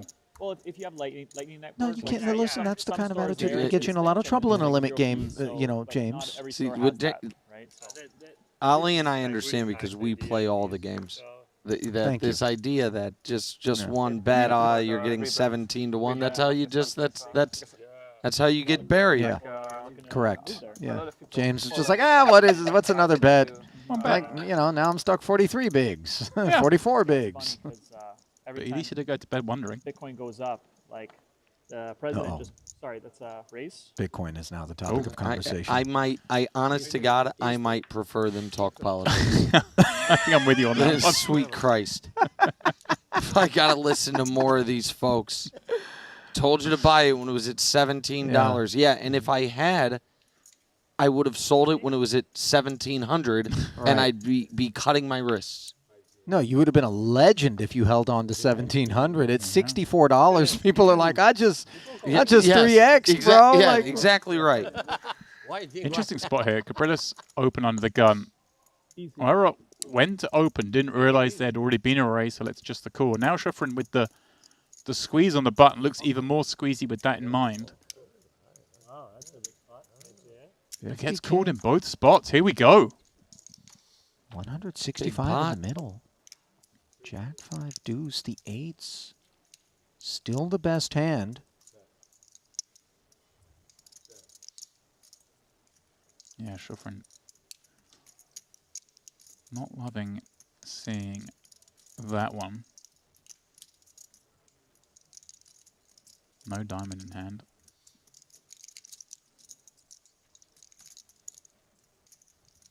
I think any bet here he would make is just to not necessarily make better fold, but just to clear out some hands that he doesn't want to give a free card to in the case that he's ahead. Yeah, especially three-way, but yeah, 8s is going to stick around, I think. Let's see what size he's gone for here. Another 50k. Yeah, and I'm with you, Nick. 8s, especially with that 8 of diamonds. I mean, this is a pretty good flop. Adhesion out of one opponent. Spadeless texture, Wyrot out of the way. Table for 2 now, and a second deuce. On the turn, this will keep these 8s involved more often than not. It will hinge upon Shufarin's posture. Hard to go for it. I bet this goes check. You can certainly start tailing the tail that you've got queens plus. Bidding 3 streets, but yeah, it does just give up now. Front door diamond arrival. Yeah, for now, maybe not. Maybe. Can find the bluff on this particular river card, an overcard, a diamond.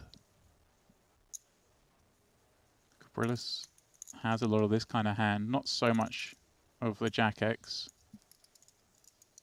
Yeah, body language again. Body language again. Yeah. Can't bet now. It just would be not commensurate with what we're observing on the screen right now if all of a sudden chips were to be deployed. 115. Oh, and yet in comes the 150. And I will say this, It's like okay? reverse tell he's trying to tell him? That's the vibe that I get when somebody really kind of leans into what feels like weakness from a physical standpoint and then drops 150 off on my doorstep. And was it 150 or it says 115, but I thought he said 150. I did too. If it's 115, so be it. It's still a healthy sum. This is so weird. Wow, and it gets through. Capriles concedes. And he almost looked like he wanted to show it. Oh, he did show it. Yeah. Yeah, he did want to show it.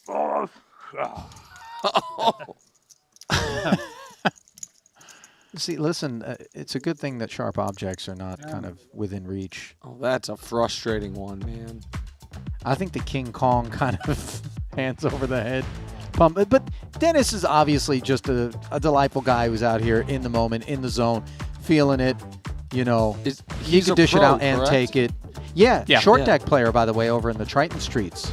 6+, as he likes to call it. Botez still presiding over things at the Lagoon, where Sordo sits second ahead of Greenwood. How about the Lagoon table only having, if I'm looking at this correctly, one country double represented, and it's Canada?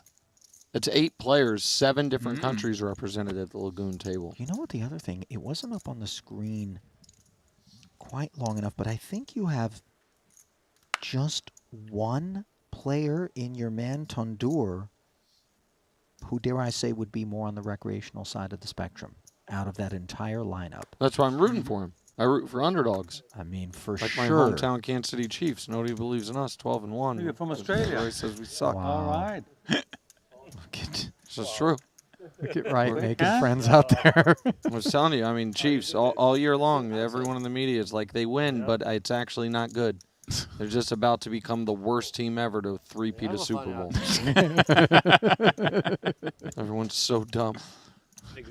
All right, hey, Boris Becker. What do you really think, Mark? Boris Becker, by the way, is going to play for the first time. There we go. Come on, man.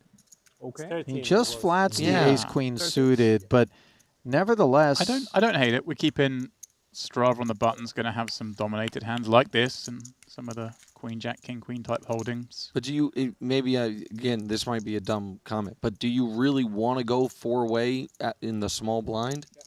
Is there a benefit to thinning the field there? That's a good question. I Yeah, would say you'd rather not play multi-way, but... But now he, I don't know. Maybe he just checks around. And Yeah, I'm 3-betting, but there's benefit. Tend to agree. There are plus sides. How about this? How How about about you this? just call, How about you check just- through Jack Deuce Deuce, Yeah. and you find a queen. Exactly. And by the way, Straver's not going anywhere. No, nut flush draw for him. Garza does have the Broadway gutty. Becker speaks up for 22. Easy fold for Capriles. Not quite the same story for the likes of Garza and Straver, who share suited aces of their own, both of which have interacted with this turn card. Yeah, see, Garza's somewhat interested with ace high with a gut shot to Broadway, but this is a bet in a 4-way pot. Carries some respect, and he makes way. Strava, though, of course, with that flush draw, as Nick highlighted, going to give him some action. No spade on the river. Keeps things cozy for Becker.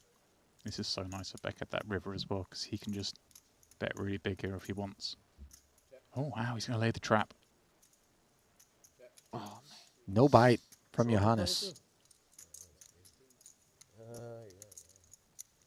You think he was trapping there? You think he was a little bit concerned about some... A deuce? Some sort of deuce? I mean, I don't... It's unclear to me, though, you know, because you see, listen, again, he didn't 3-bet pre-flop. We've seen him be very passive, very conservative, ace-king even. But you heard him before. What do you say?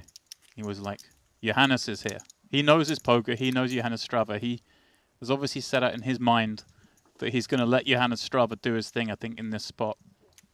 Knows he's a hyper-aggressive player. Doesn't want to get put in a tough spot, so just checks it on over. Rather call one bluff Oh, there. right. Then barrel value, and all of a sudden Suddenly get Strava huge rises raise up. and you're, yeah, puts you're the in a cold guess- press on. You're in a guessing game, so a little defensive, a little trappy.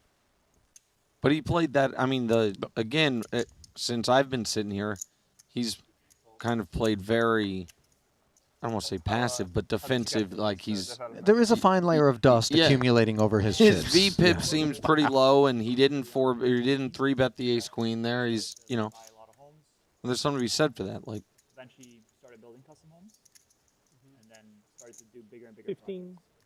Queen 10 off. Long grind. Small blind of Capriles. 18 years.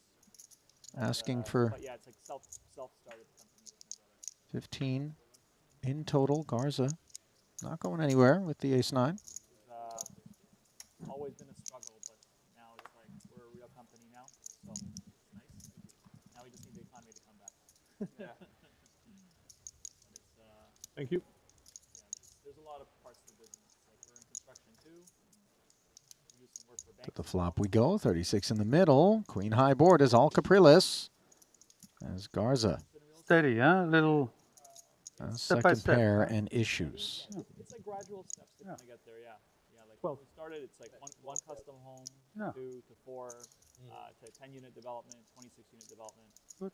And now it's mostly like 150-unit plus, right? Good. Is Wyvrot selling timeshares? What's going on out there? Are you buying, Ollie? I mean, I do gotta say, one like note I got before I sat down was, hey, if there's table talk going on, like lay out, because people like to hear it, which is a great note, and I totally agree.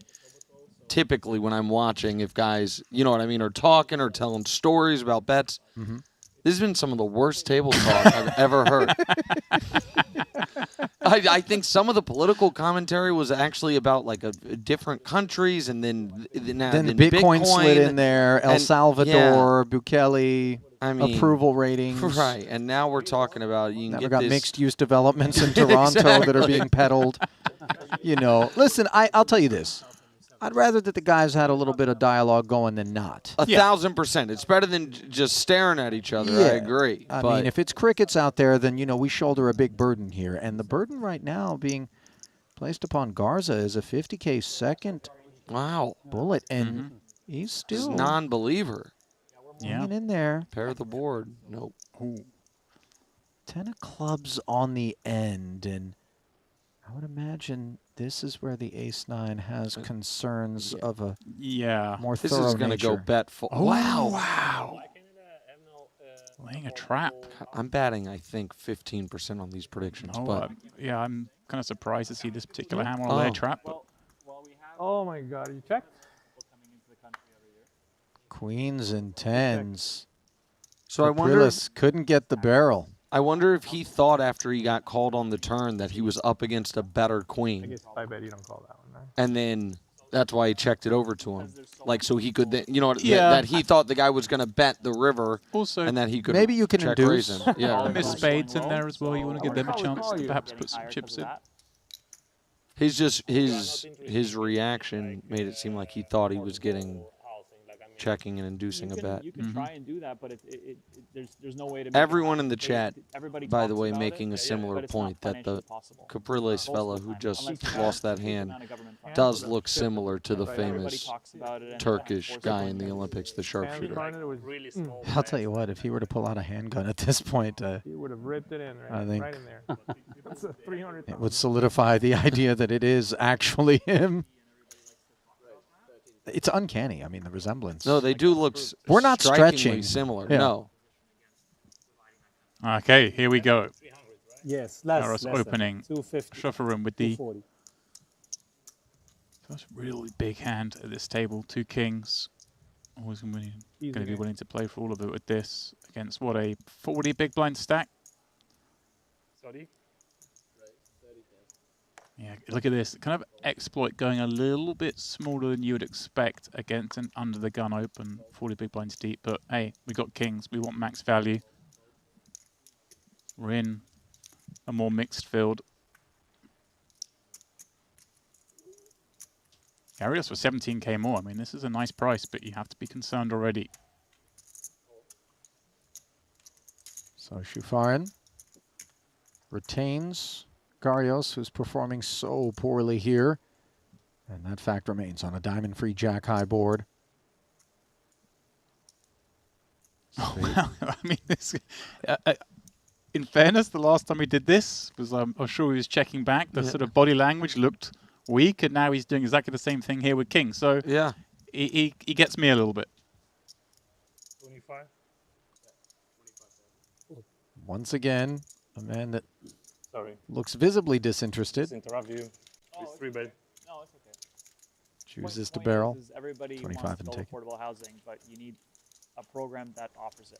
Stop. Affordable housing? Is that the direction that we Yeah, just took I mean, over? that's what I'm saying, Is guys. he actually campaigning out It's there right okay. now? Is he It's running okay, for guys. parliament? We're back to the lagoon. I know, but this is, you know. Now I want to go back over there. King 10-3. Wow. Dweck with the deuces. Greenwood dispatching as the duck hunt is short-lived for Dweck. Yeah, like a raise and a c-bet on that King 10-3. Pretty be a little surprised to know it made better fold. There aren't many better hands that fold, but deuce is understandable. Alex Botes, of course, headlining this table. Chess start, giving poker a spin. More than a spin, actually, Ali. She's been battling for quite a while now at this game. Botes, I want to say, during the pandemic, really began her commitment, dedication, transition, if you can even call it that. I do understand she still makes chess content, but you know, taking the game super seriously and taking these two jacks to 13,000. Mizzy itching to get involved. Again, I don't think we've seen him pull a chip in. And timing you know, off again. He's going to need to find an ointment eventually because these itches are proving costly. I got 3 greens. Thank you.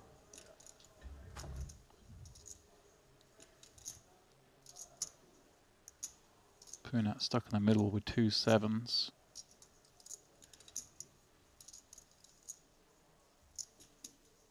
Very cuspy, this one. 33, yeah? Gonna call and hope to not see a 4-bet.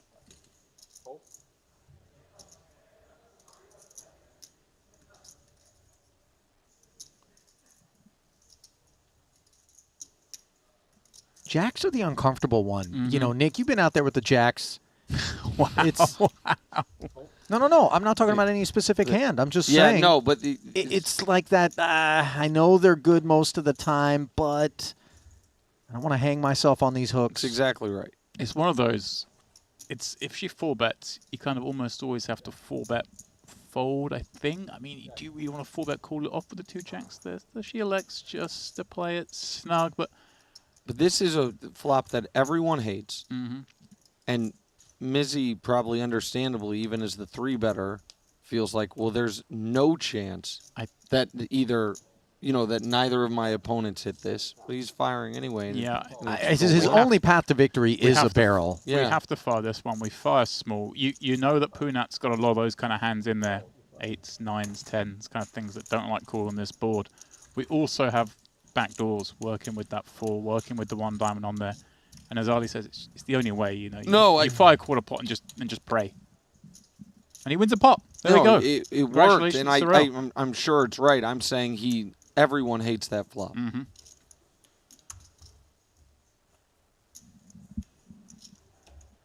Everyone hates the flop here. Everyone hates the chat on the other table. It's not easy. Okay, so 2 real standout moments for me from last year's WSOP Paradise. Number 1, Jeremy Dan going crazy after winning that 500K bounty. Number 2, this one's for you, Ali. Mr. Moon running deep in the main. And here he is once again, Mr. Moon. It is so good to see you again. How much fun are you having today? I would say 100% fun. 100% fun. That's amazing. I wanted to congratulate you. We saw that you won a World Series of Poker circuit ring in Los Angeles. Yes. Congratulations. How did it feel to win that? I mean, it's just so happy to get, you know, ring, and I mean, I had a really good time and was so lucky. You have a lot of fans out there. You want to wave to them? Yeah, sure, yeah. Okay, there it is from Mr. Moon. We hope you run deep in the main. Thank you very much for your time. Appreciate it. Guys, let's send it back to you. I'll tell you what. Brent Hanks and I were in the booth remotely during last year's World Series of Poker Paradise, and there was a good run there by the Moon Man at the feature table. Really just captured everyone. Platt, not kidding when he says you got a lot of fans out there, Mr. Moon.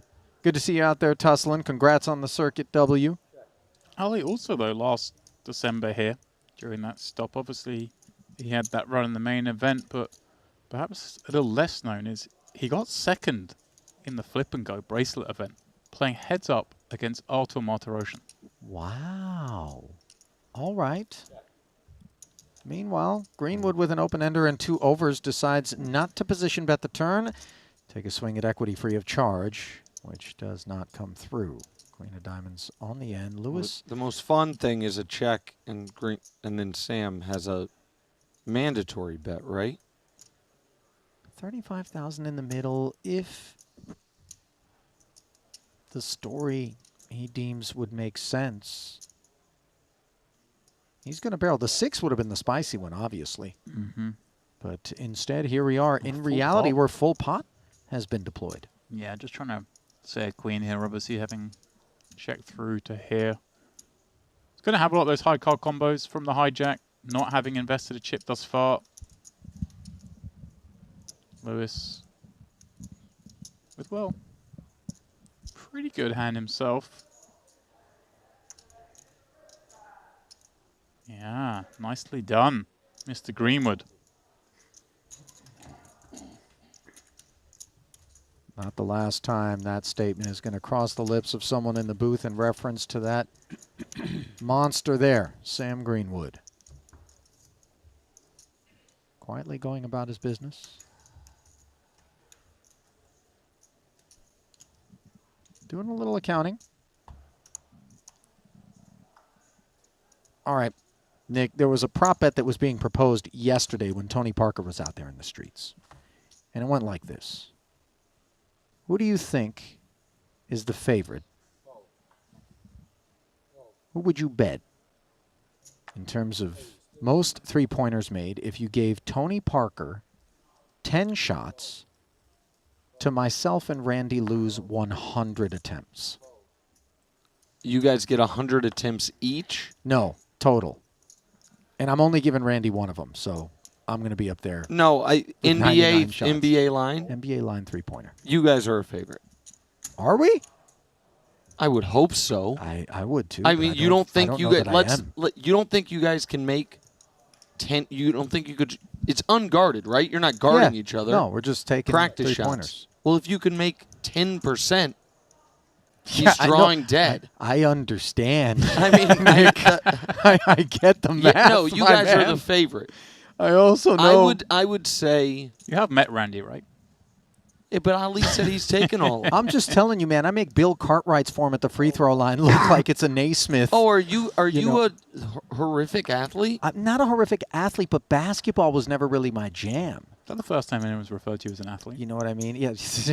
One must be an athlete to be horrific. Oh, well, then maybe maybe I'm. I don't play ball.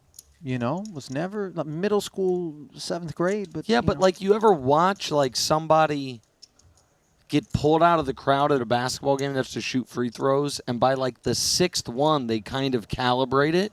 But so free like, throw versus three-pointer. no, I understand, but Nick. my same point is, if you took the first 30 to Right. just get it measured out, He might be right. He might be right. I mean, and by the way, Tony's not going to go 10 for 10. What do you think? Tony's 9? 8? I would set Tony's over under at 8.5 and probably 8.75. So he'd probably make 9. That's a lot of.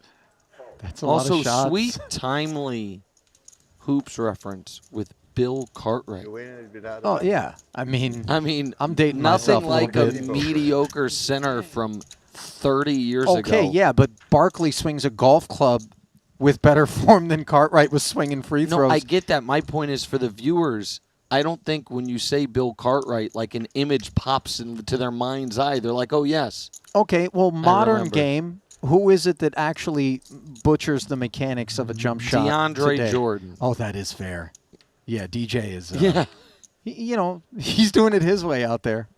Kind of the Burger King of the NBA in that manner. Well, I'm going to go back into the vault a little bit on this one, Sure. too. We call it a jump shot, but Sam Perkins left the jump out Yeah. of that back Sam in the Perkins day. also, was one of the first guys to really popularize the old man, I'm balding, but I'm still going to rock cornrows when he was with the Pacers, that Pacers team that took those Bulls 7 games. Cartwright wasn't on the team anymore.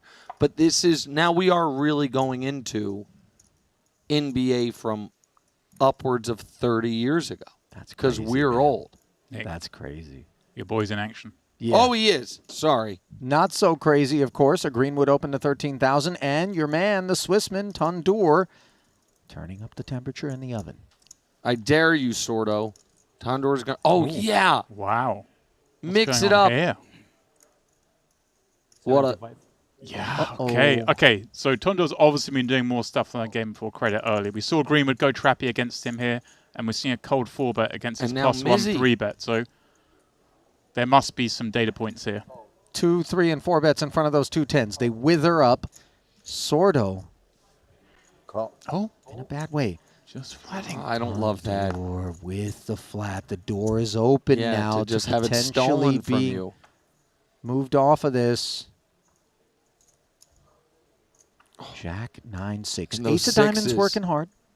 And you're right, the sixes would have been a 7. Yeah, and if Sordo just plays this regular, Sam's calling those 6s. Wow, yeah. Maybe the 10s that fold, though, in that spot are the 3-better, but regardless. Now, Sordo with follow through here. That 10 of clubs dangler is important. Tondor asking for a count. 63. Ace of diamonds pretty important here. It is, and this is a little optimistic from Sordo. I mean, maybe we get ace-queen to fold. I bet here, might clean up against some hands, some weaker non-pair hands, but there aren't many of those on a Jack 9-6 board. The king-queen suited, the king-10 suited that might 3-bet call the 4-bet. They're not going anywhere just yet. Tondor makes that call, sees a brick. This is the fork in the road, though, if you're Sordo. Now, granted, we've likely not come this far to abandon ship at this point. But, against this guy... I think we have to shut this down now. Remember, this was Greenman opening under the He's gun. not. Wow, wow. And it's going to work. 120. Wow. I think. It should. Supposed to. And not since Razzlecon and Igor were swiping Bitcoins out of Bitfinex have we seen a 211 like that. Wow. Where'd that come from? I was watching a documentary on Netflix the other day, and I actually confess, I don't usually can them up like that, but I was waiting for a big steal. You know who Razzlecon is, Nick? You know the I weird. assume some crypto weirdo. Yes, that is the best way to describe her. Nick, just a tip. Nothing will upset poker viewership more than just dissing the crypto. Go neutral on it. Just be careful. Hold on. I'm just saying they'll come after you. I just want to make something clear. I'm not dissing crypto in general. I was using the context clues of the person's name was Razzlecon. And he said Bitfinex. So the Bitfinex gave me crypto. Yes. Razzlecon gave me weirdo. Right. That's the... Okay. Excellent deductive Yeah, reasoning thank there, you. I Nicholas. appreciate that. Sordo appreciating that opportunity to run the ace-10 through the ace-king as Tondor punished for not being aggressive pre-flop on that occasion. Lewis now looking to discipline folks from the hijack with king-10 offsuit. Mizzy, jack-9 of diamonds, small blind, sticks around. Greenwood, the 6, haunting him from a pot of go.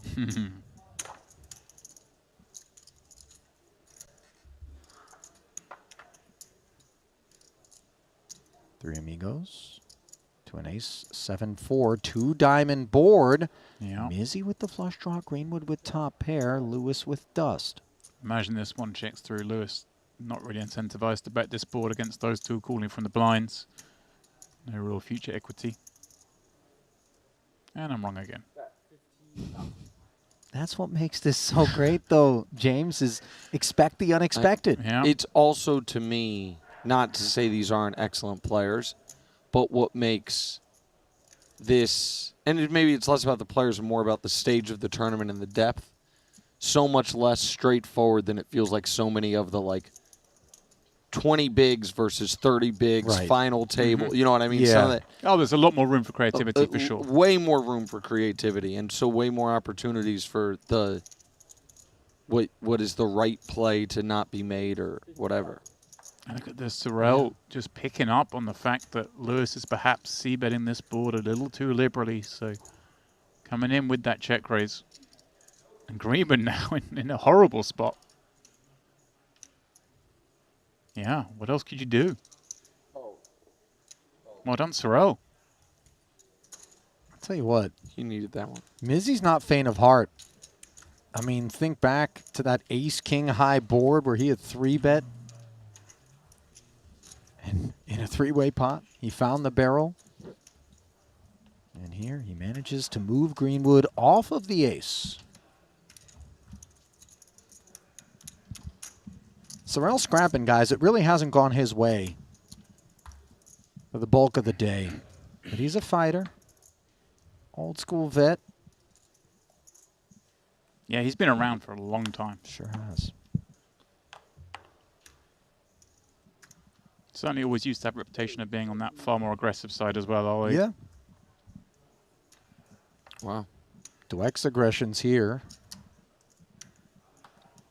will be confronted by a third scoop from Punsri. No, just a flat with the 2-jacks, gentlemen. A Big product of the hands under the gun open. Yeah. Yeah, there's just been some weird stuff going on in general. And the first 3 hands we see are ace-jack suited, jacks, and ace-10 suited.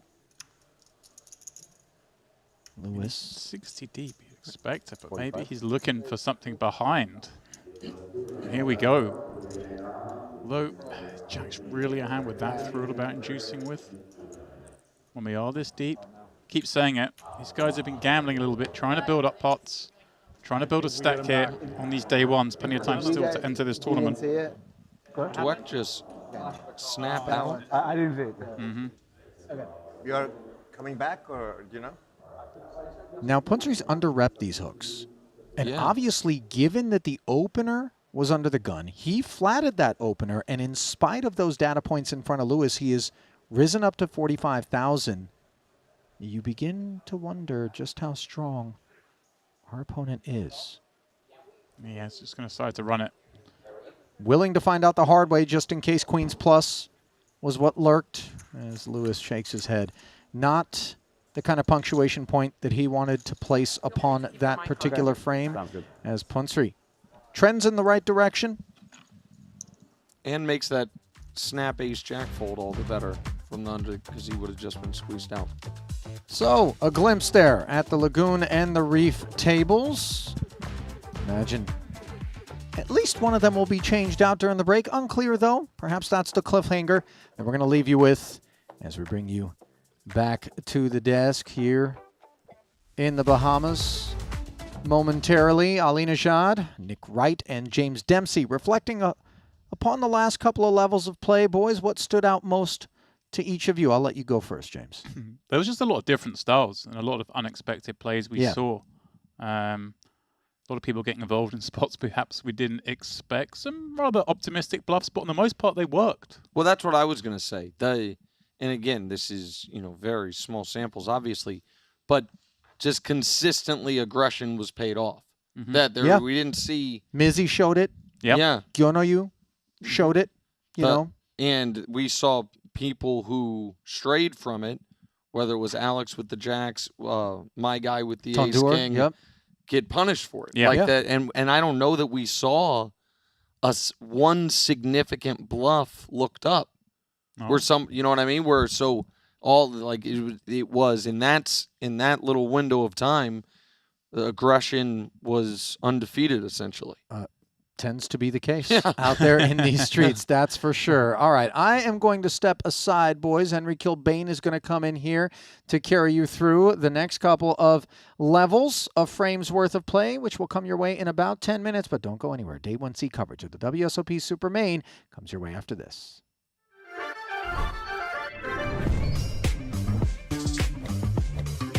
All in. Call.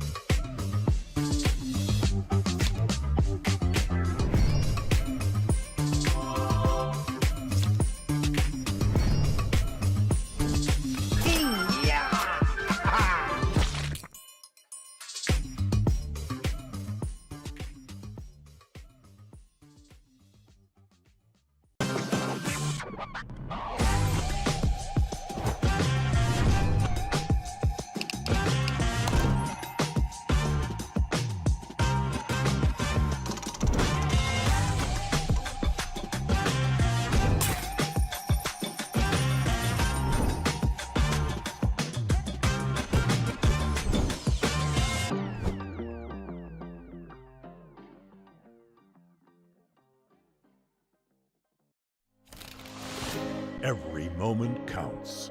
Every second matters. Be ready for the unexpected. Make your move. Trust your game and turn weekends into epic wins. Let's conquer the world, one hand at a time. Copac, official supplier of the WSOP.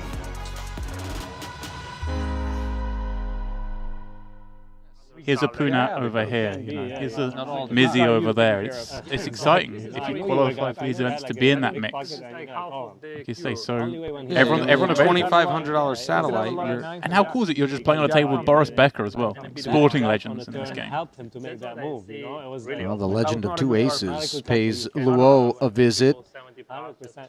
It's both a dream and a nightmare sometimes, depending on how things take shape. Of course, pre-flop, we always love to see it. 3 bets to 31,000 over the top of a frisky Shufarin, who is showing left brain activity with King 3 of diamonds. Now, Lou Garza, sweet Lou, things looking sour as he's got 2 queens. All right, so this is definitely getting 4 bet, and then Shuffering will fold. Do you think Luo is, since he has positional, 5 bet it or slow play his aces? I have no idea. I'd probably slow play it, but I play bet.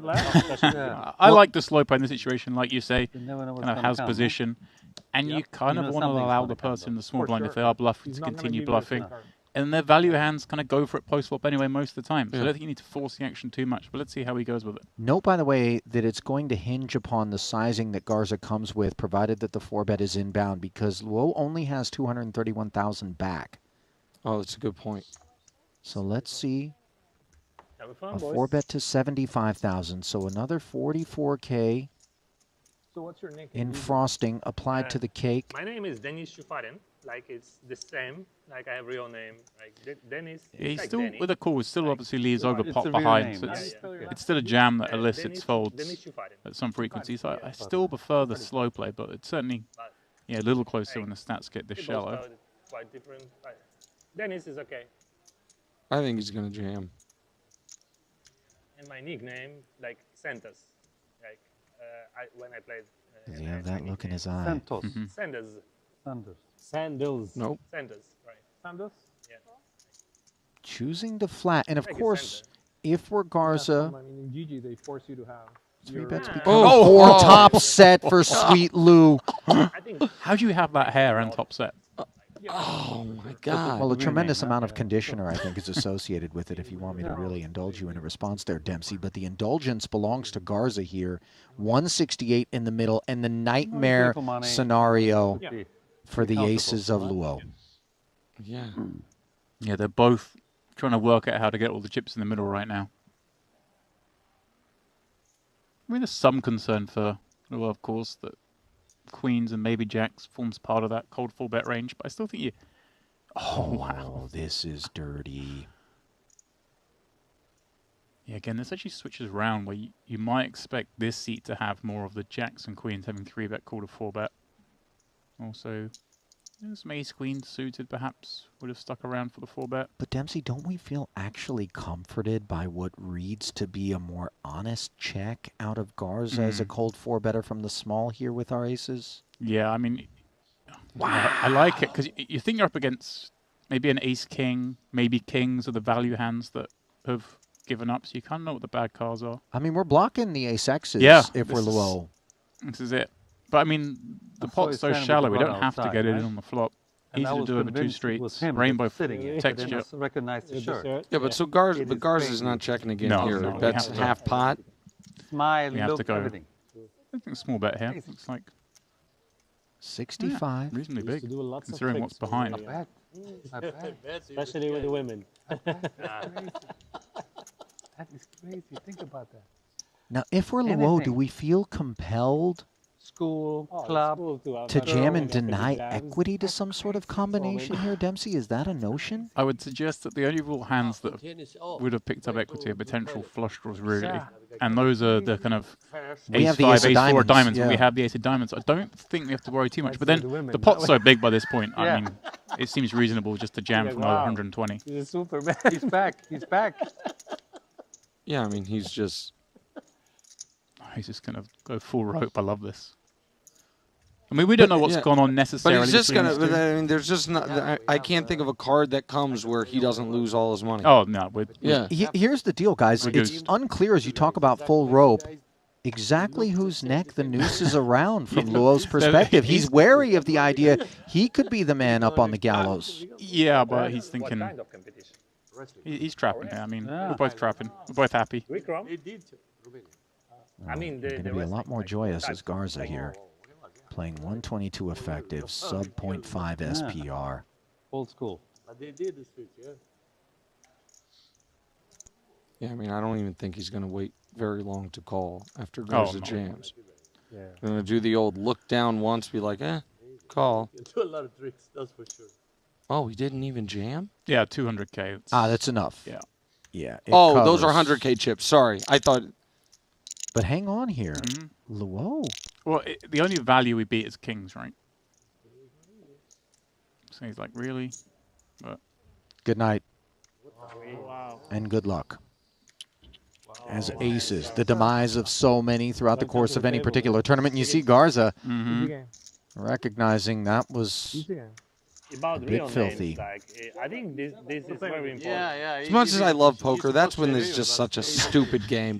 just an outrage. I mean, just the guy, Luo does absolutely nothing wrong. There's no street in which he doesn't, unless you think there's a chance if he 5-bets that he's going to get some folds out of queens, but it's never. So there's no way anyone could ever see the underside. I saw the thing about the Texas card house with the ring, where it lets us, you can just, it's almost like a mirror ring. The point is, you say like. There's no insinuation A Dakota ring. here No, at any of course point, not. but it's just this is a way we can prevent that method ever being employed here. Well, Botez looking to prevent some of the harm that came Luo's way with 2 aces. She has 3-bet Sordo. Again, Sordo had this King Jack offsuit just a moment ago. Found the 4-bet. Mizzy going to hop along with the heart 8. Yep. Look at this. This is under the gun +1, +2, and then hijack in succession.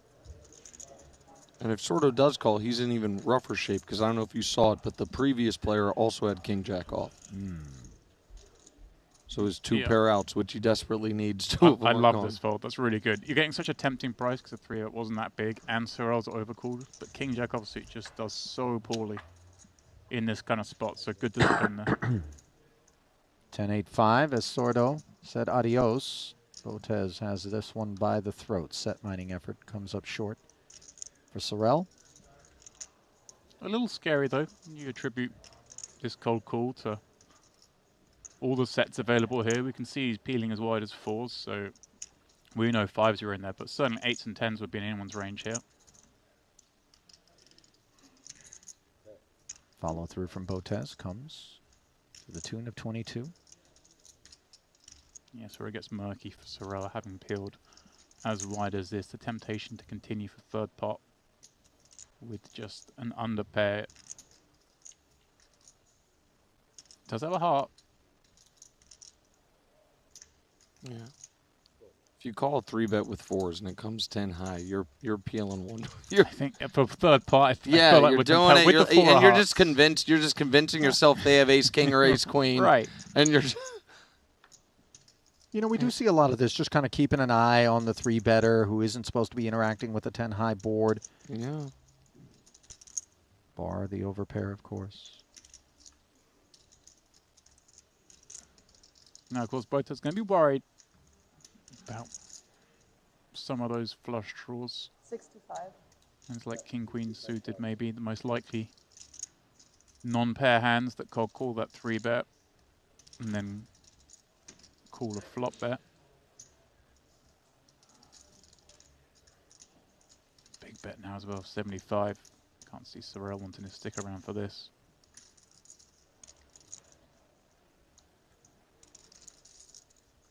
Good call. Good fold. Good call by you that he was going to fold. The point is what? Also, I love the graphics on the when someone bets and it spins like your gas, like the Yeah. Sure.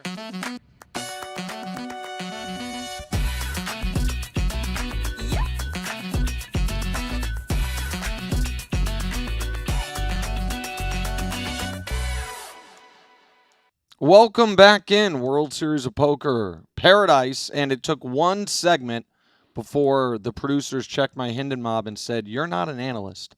They were like, "So we're gonna slide you over and bring in a real analyst, Henry Kilbane." Henry, great to see you. Great to talk to you. An amazing jacket you're wearing for Thank an you, man. amazing event, as we're trying to get a $50 million guarantee. Your thoughts on what you've seen for the day so far?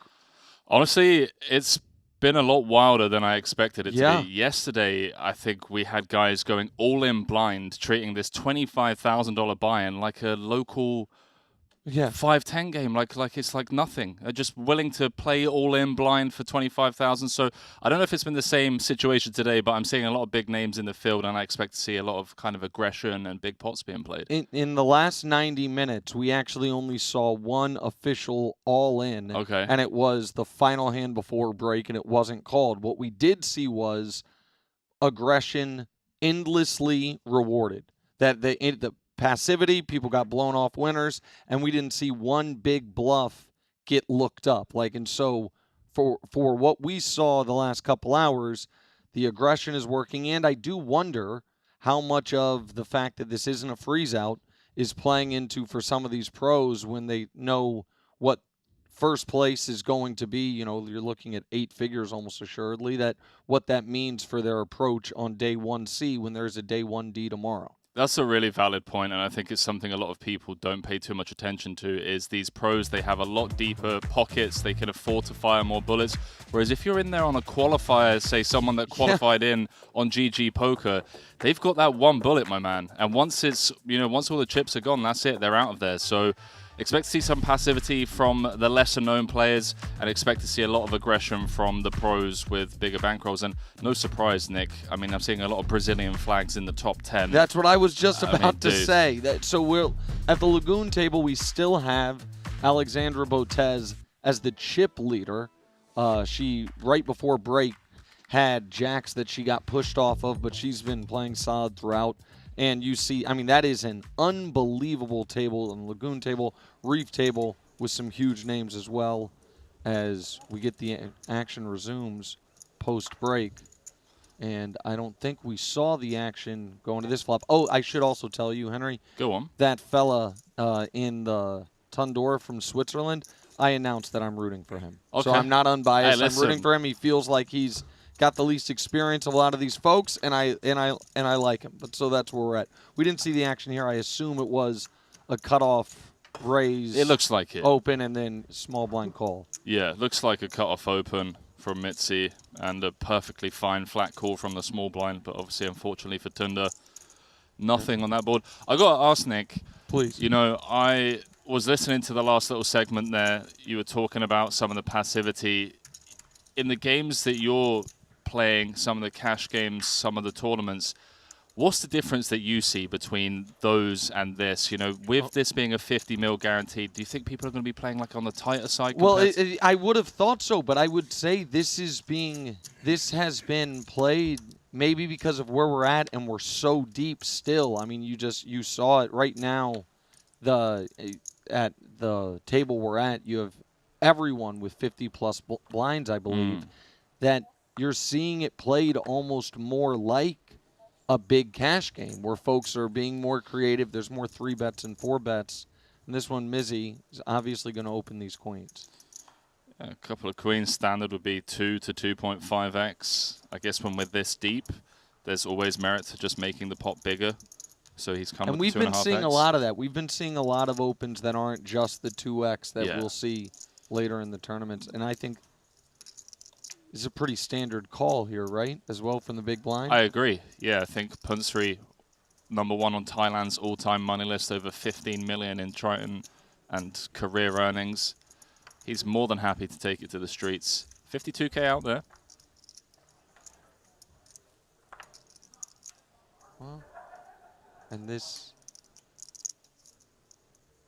Nick, it might not look like much, But that's what this I'm going to could say. be fireworks. Exactly. This is the type of hand that, and we saw Puntry execute a check raise earlier. Not going to have the opportunity there. Wow, Mitzi deciding to get sneaky, Nick, on the queen high board, just checking it back over to Punsri. How about it? That could work. Let's see if Punsri takes the bait. Decides not to. Look, in Mitzi's shoes, yes, you've set the trap on the flop. I can get behind it on a very dry and disconnected Queen 8-3. But now there's a few straight draws out there. There's a flush draw out there. We need to start building the pot, get a bit of protection, and also get a bit of value. And that's exactly what he's done here. In a similar spot about an hour ago, Punsri put in a check raise. I'm not saying that's what he's going to do here, but it's certainly an option, Nick. Yep. Against that size, out of there. Thinks better of it, 60%. And Mizzy's kind of sick. Yeah. Just the old flop top set and get no action. Nice to win the hand, obviously, but Nick, I don't want to dig a hole for us immediately, but I was checking out that little interview you did with Jeff Platt before you jumped into the booth.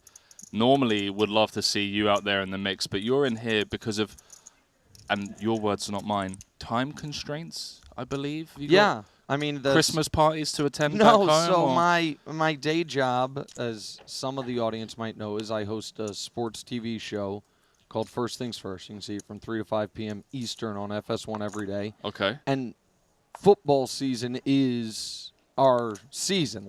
And Mondays in football, the 20 most important days of our year are the 20 Mondays in football season. And so if I tell my bosses, like, hey, not going to be in for the Week 15 Monday show, and they're like, oh, why is that? And I'm like, well, I'm actually in the Bahamas gambling.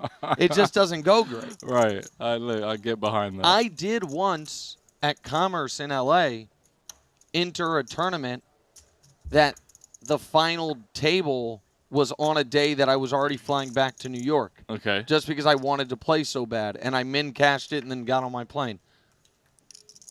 But had you made the final table, it was going to be a weird spot. Right. It was going to be a weird spot. I love that. I was listening to your show this morning on the treadmill because Spunky and some of the team told me that you were going to be flying in. And I'm not going to lie, man.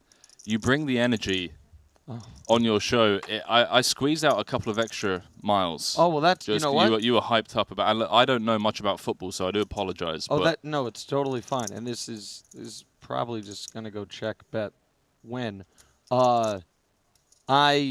We kind of then have had similar consumption of each other's media, if you will, because I don't treadmill, but I Peloton, and I have been watching all of the streams from here, from New York, while on the Peloton. Oh, wicked, man. Well, I hope you've And that's kind of how I I wonder for the viewers out there, how many people are like me, in that you play, you want to be good and learn, but you're not studying solvers and charts, and what your quote study unquote is watching the best in the world play and then hearing experts commentate on them. Like, for me, that is my study. Like, I 100%. You have 6-time bracelet winner Brian Rast, Poker Hall of Famer. He even says that part of the reason he enjoys doing commentary so much is that he treats it like a study session. He gets to watch the best in the world navigate these really complex spots. So 100% consume the poker content and take mental notes for sure. How's Botez been playing? Is this her second frame at the feature? Or? No, so it is her second frame on the feature. I thought she'd been playing quite well. The chat dragged her for how she played jacks, but I thought it was reasonable. And this one could be... Dweck has wanted to mix it up. And not that calling with 5-6 suited is out of line, but he has wanted to play a lot of hands. Nick, I'm going to let you in on a little well-known poker broadcasting secret. Is when it comes to YouTube's opinions on people's play styles. Everybody's, Listen, man, when you're doing your show, you don't have the armchair heroes. No, yes, they're shouting at the TVs, like, what are you talking about, Nick? But here you can see it in real time over on YouTube. I'll be honest, I was shocked when I walked in and I was like, you guys have like a live stream of the comments. I couldn't. Well, look at this. I love this. Lewis just applying max pressure, my man. So we had Mizzy open, Dweck call, and then Lewis 3-bet with ace-jack off to 75,000. Almost a 4x 3-bet. It makes sense out of the small blind when we are out of position. We really want to charge a premium to our opponents. And I think Lewis, I mean, I've only been in here for what, 5-10 minutes. It feels like Mitzi's been getting involved more so than others. So maybe Lewis just kind of pouncing on that. And it felt to me in the first frame that Dweck was getting involved more often than others. So you might feel like he's up against two of the most active players. And I think this is just going to work. Unless Mitzi just wants to go full beast mode. Come in with the 4-bet. He has opened from +1, so he has a very strong range in theory. Oh, Nick. Wow. Oh, Nick. How about it? What a play.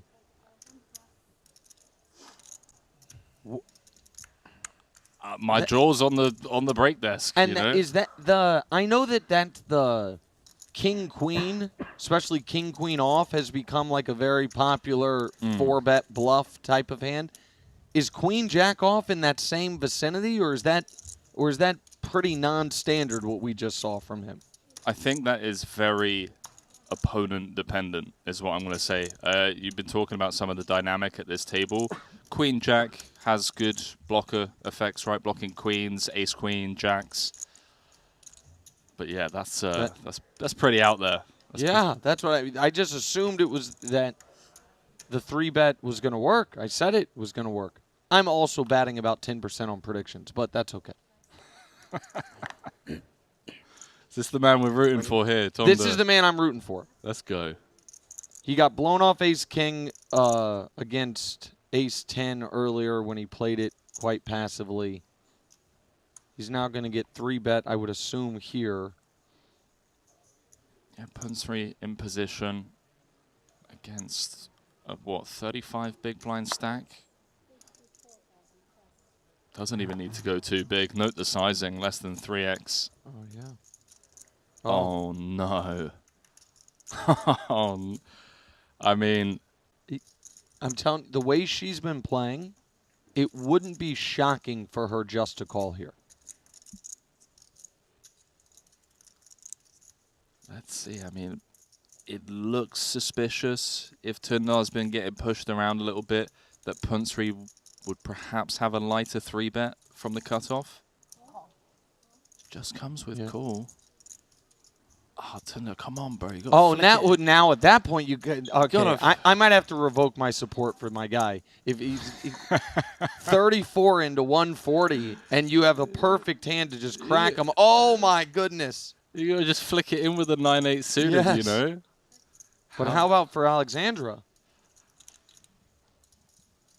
And how about the hand for Punsri as well? Yeah. I mean, he's got ace of hearts, 2 overs, Broadway draw. In a 3-bet pot, would typically expect to see him continue small and wide. However, the big blind overcall is a bit scary, Nick. Not going to lie. Like, is Botez ever trapping with, like, aces, perhaps? Hands like 10s, jacks, maybe even queens? 28. How much? 28. Punsri unfazed, continuing small and wide as expected. Is there ever any validity to a check raise here? Or is this always just a check call? I think it's always check call in a 3-bet pot against the initial 3-better where Punsri just has an abundance of aces, kings, queens. Jacks, yeah. Exactly. He just has a significant range advantage. Punsri can even have like top 2 here, whereas Botez never can, in theory. Man, I'm just thinking about what an action flop this is if my guy calls. It's just everyone gets something or a lot. Okay. So king on the turn, which totally flips it. And now Punsri was ahead pre-flop and then behind but with a lot of outs on the flop. Now back ahead. Yeah. Interestingly, with the ace of hearts, we might see Punsri check this one back in position. You know, yes, he's ahead, but you know, losing to all of the 2 pairs, now losing to ace 10. 10-9 should never really be in there as an overcall from Botez, so Let's see. But what two pairs really can she have other than King Queen? I'd say specifically King King Queen. Queen, Yeah, right, yeah. King Queen, Ace 10. Jacks at a certain frequency. Beautiful river card, not to state the obvious for Punsri, but just clean, you know.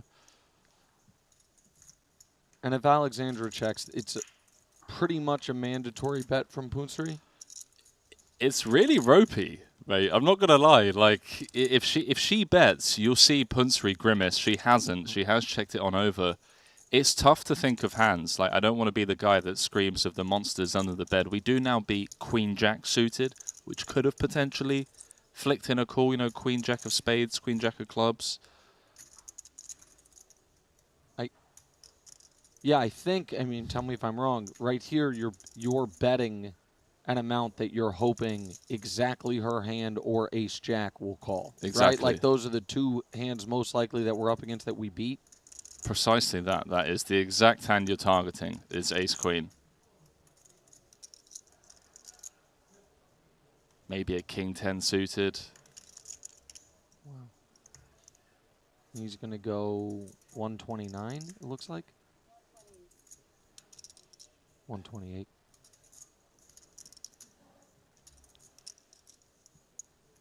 So what are you thinking right now if you're Alexandra? I'm throwing up in my mind, to be honest with you. So it's gone open 3-bet from Punsri, who's going to be wider than he normally would, given the dynamic at this table, right? So we can start throwing in some Ace 4, Ace 5s. We can start throwing in some 7, 8 of hearts. You know, there are combos out there that perhaps Punsri wouldn't have against, let's say, tougher lineups. So, yeah, we block really good value. You know, we block aces, we block queens, we block king, queen. So do we give Punsri credit for a bluff? Does Punsri ever have 10s here? Checks it on the flop with the 2 overs, bets it on the turn with an open ender, and now has just turned it into a bluff. I obviously don't know the answer, but if you're trying to find hands, if you're Alexandra that you beat, there's, like you said, the suited ace wheel. And trying to reverse engineer it, yeah. Because he bet flop, check turn, and then bet river. Kind of suspicious. Yeah, he bet 28k on the flop. Turn went check, check. Oh, yes, you're right. So I had it backwards. I was thinking he checked flop, bet turn. You're right. So it is a bit kind of sus, yeah. Because her checking 3 streets would also allow him to then come in there with some bluffs. So tough spot for Botez, especially against someone like Punsri. You know, if it's me betting, she snap folds because I have no bluffs. All right, she just knows Henry's never bluffing in this spot. But Punsri, it's a big spot.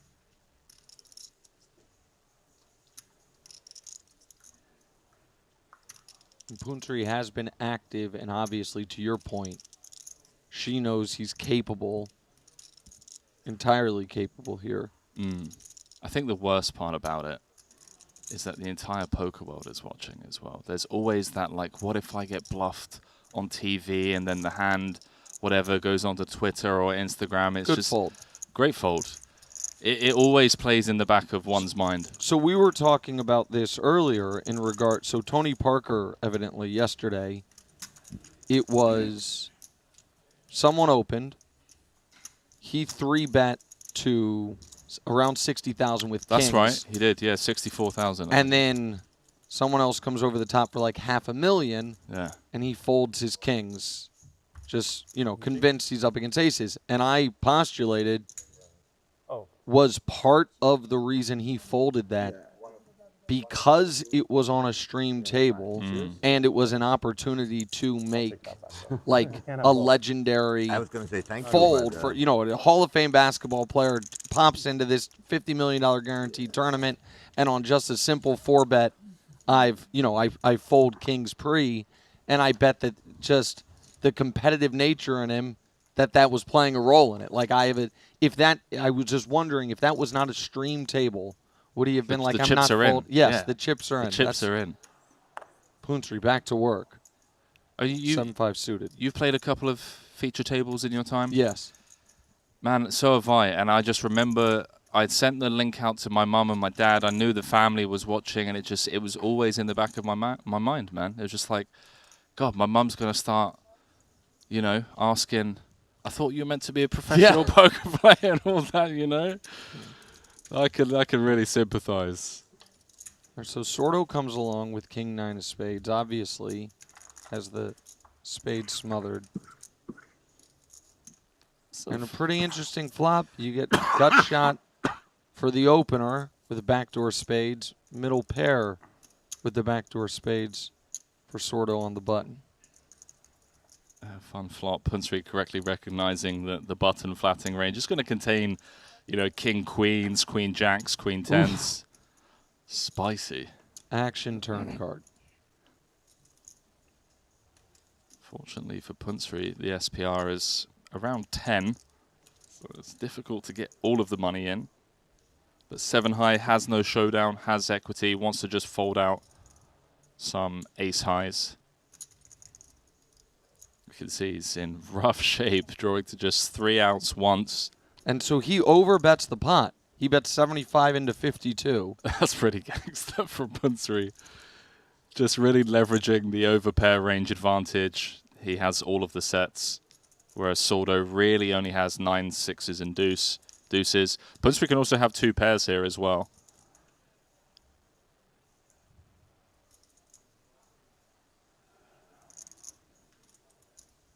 We know the Sordo's King 9 isn't going anywhere. So the most interesting thing here is a blank and see if what Punsri does. Yeah, that would be pretty sick if a blank rolls off. Oh no. And just cooler. This is a byproduct of getting involved with a hand like 7-5. Punsri just leaning into his aggressiveness and post-flop edge. But this is some of the trouble you can get into. We saw Chance Corneth get into similar spots yesterday. We saw Alex Foxen also get into trouble with marginal holdings. Case in point, flush over flush here. So what do you expect Punsri to bet here? Well, he's overbet turn. I expect him to go big. Especially when a couple of straights complete. Yep. 2 pairs complete.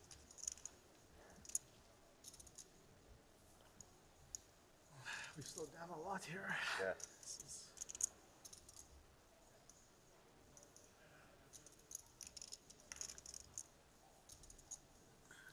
Oh, he's not going huge. He's going right around half pot. Exactly. So he goes exactly half pot.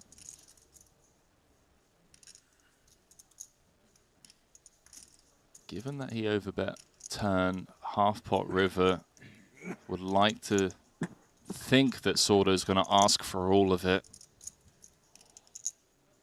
It feels like he has to, especially because the SPR will be essentially dead even. And then when he does, what's going through Punsri's brain? We know what's going through the back of his throat, vomit. But what's going through when he gets jammed on here? Oh wow! Wow! Okay, the man's got 9 lives. That's.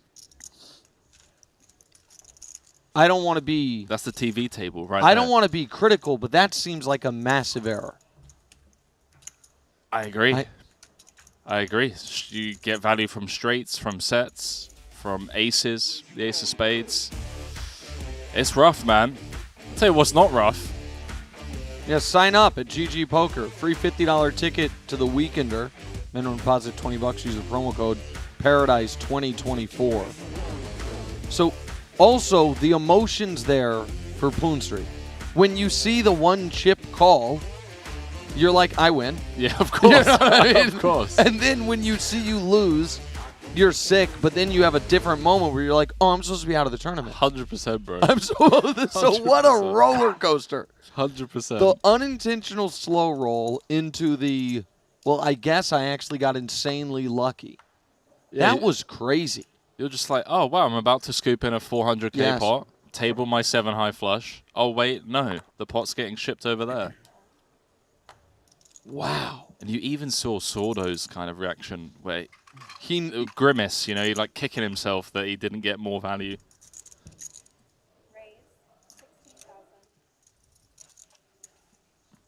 Chat is going wild, Nick. Scared money don't make money is what people are saying. I mean, that. So, if this is a little context here, though, if this is 45. the Sordo that I'm seeing on the Hinden mob, he has one career live cash, and it's $3,300. So that doesn't mean he's not an excellent player. Maybe he plays a ton online, whatever it is. But maybe the lack of live experience, plus you're on the TV table all of a sudden, affected him there. Agreed, man. There's a ton of people that have qualified into this event. There are a ton of people, you know, from the States, from Central America, who've seen this promoted over the last couple of months. They thought, hey, Bahamas' largest ever guaranteed prize pool. I want to go and take my shot. They've ponied up the 25K, but they're not familiar with this kind of environment, mate. Yeah, and again, I don't want to.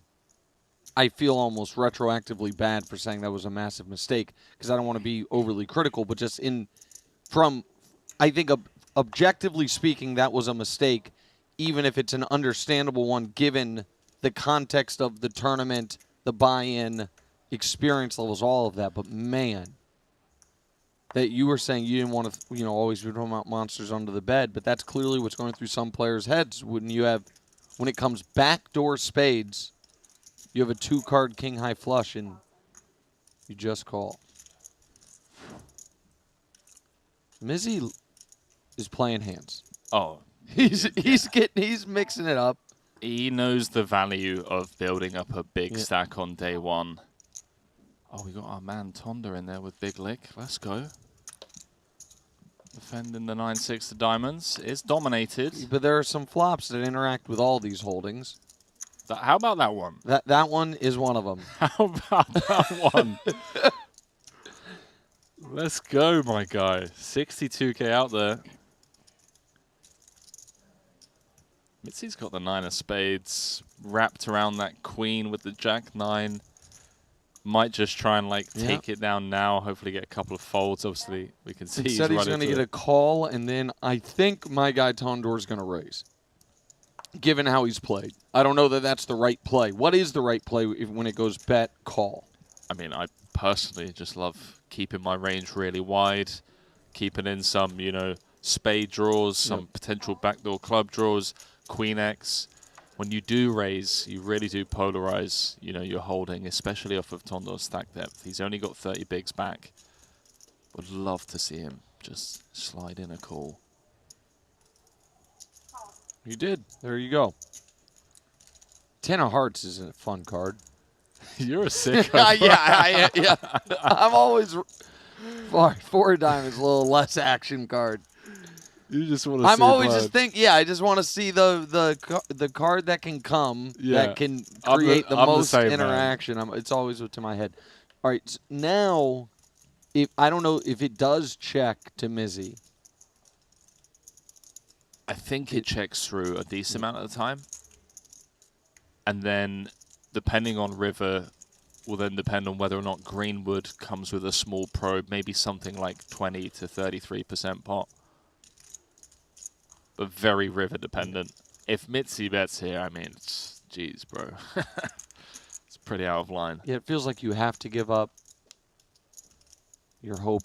Your only hope is, I don't even know what the hope is. Both your opponents have spades, but you have the 9 of spades. You have no hope. When you get called in 2 spots in that spot.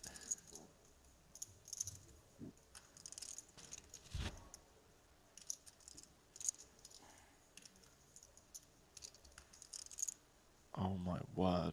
This guy has 1 gear and 1 gear only, and that is 6th gear. What is going on? He's overbet on the 4 of diamonds turn. Our man Tunda's guaranteed a double up if he just clicks call. That's assuming Greenwood gets out of there.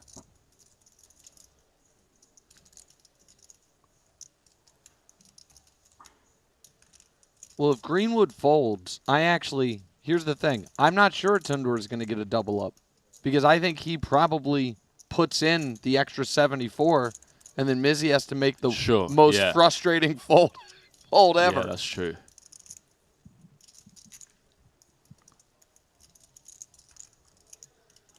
But Sam's not guaranteed to fold here.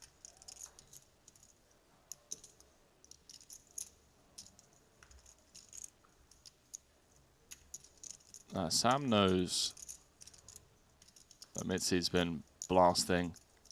He's looking to build a big stack. He does have a player to worry about behind. There we go. Let's go, Tunda. Back up to starting stack. Also, one note earlier, it is absolutely possible that the Sordo at the table is not the Sordo's Hinden mob I saw. So if I underscored his career earnings, my apologies. Okay, so we've Jeff already Platt. spoken with last year's main event champion, Stanislav. Let's speak with last year's mini main event champion. Martin, can stand up for a second, please, for me? You got something right there, right? Look how pretty that Look is. at with the blue matching the water down here. Beautiful. That is gorgeous. Now, are you bringing that to every tournament that you play? I don't think so. I had to bring it to represent this tournament because I won it last year. So I want to show all the boys that, I got a chance. I got a chance. You got a chance. I mean, pretty soft table. Dylan, Zhao, Elliot, and Seth. Dylan, we play online together. I told Dylan, just play like you're in your underwear in the basement and online. Did that make him a better player, though, here? I done made him uncomfortable, which I like. Yeah, and I did the math again this year as I did last year.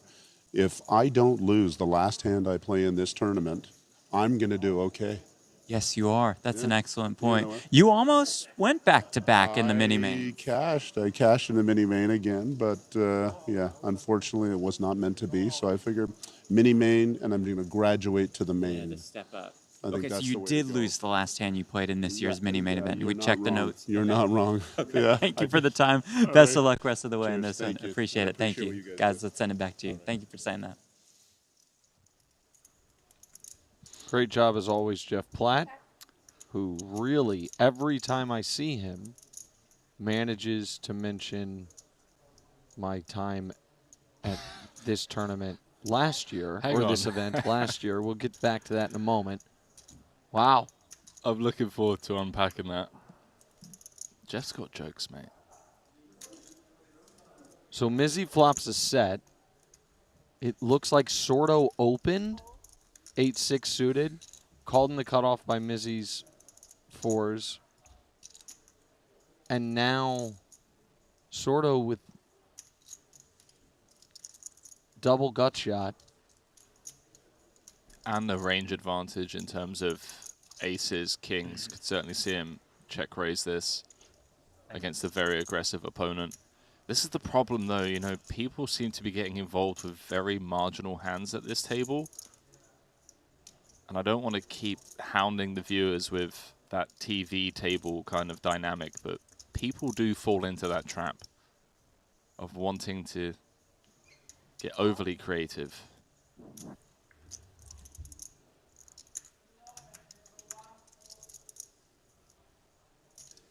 Neither player loves that card, right? For sure. I agree. I think Mitzi likes it more so than Sordo, given that he probably assumes Sordo continues with most of his flush draws on a 5-4 deuce.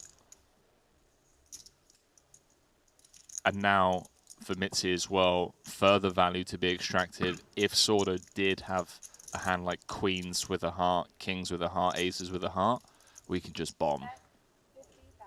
Doesn't even go big.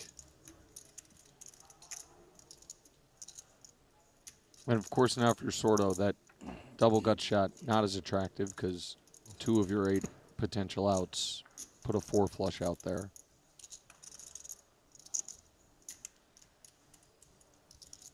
Getting laid an attractive price, but has to let it go. And why is it that JP picks this up every time he sees you? Okay, so here's the context.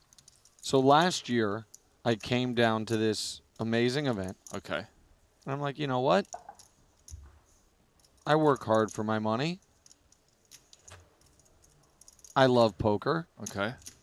As I explained, I don't have 5 days to play in a tournament.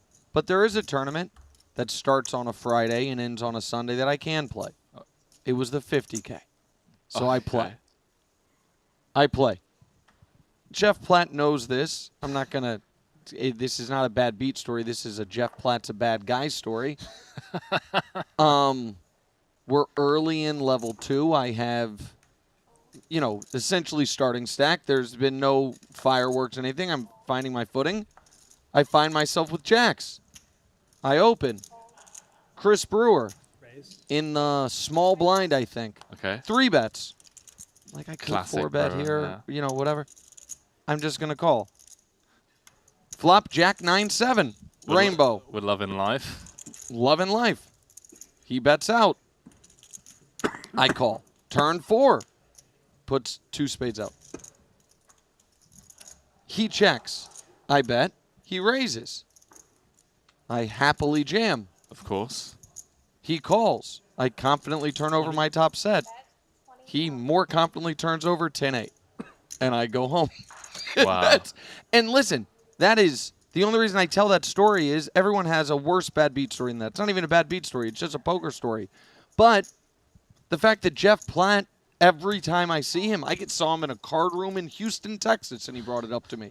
I saw him walking through the Aria Casino in Vegas, and he brought it up to me. Saw him today as Puntry turns 2 pair, and he brought it up to me on camera. He's just a bad guy, is my point. He comes across as a good guy. I'm here to tell you, bad guy. He's one of those guys, yeah. He's Yeah. like always, very polite, very... But then the reality is just... Reality is he just wants to needle you. E5? You got Chris Brewer as well. Brewer 3-bet you at the 10-8 up. Brewer, well, listen, as it turned out, believe it or not, of that 50K field, I was the guy people wanted to play pots with. Who'd have thunk it?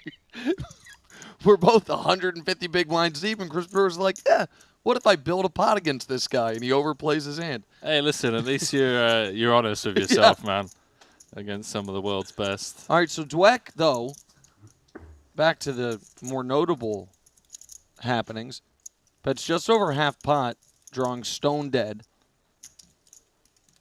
And Poonsary, who has to kind of feel like he's on a free roll at this point. Oh, jams, and that'll end it. Yeah, I can get behind the jam, the reason being that it's top and bottom pair. I think if he has top 2, where his 2 pair doesn't get counterfeit on a 5 or a 6, That's right. Then he probably just comes with a call, continues trapping. But top and bottom is more vulnerable, so...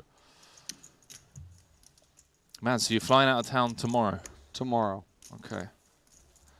And I'm gonna ask you because, I'm sat here with you. Why wouldn't Please. I? You said you're week 15 out of 20 weeks. Yeah. Who's looking likely Oh, to, well, to so win, listen, win what you're doing?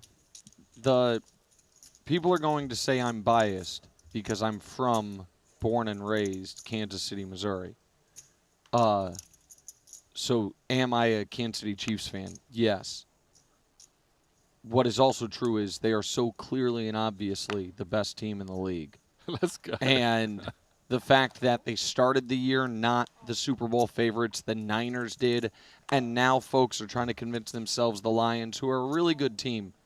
Everyone right now that's like the Lions are the best team in football knows damn well that if in the Super Bowl it's Andy Reid and Patrick Mahomes against Dan Campbell and Jared Goff, you're not feeling comfortable with the Lions. So I think Chiefs Eagles is right now what I think the Super Bowl is going to be.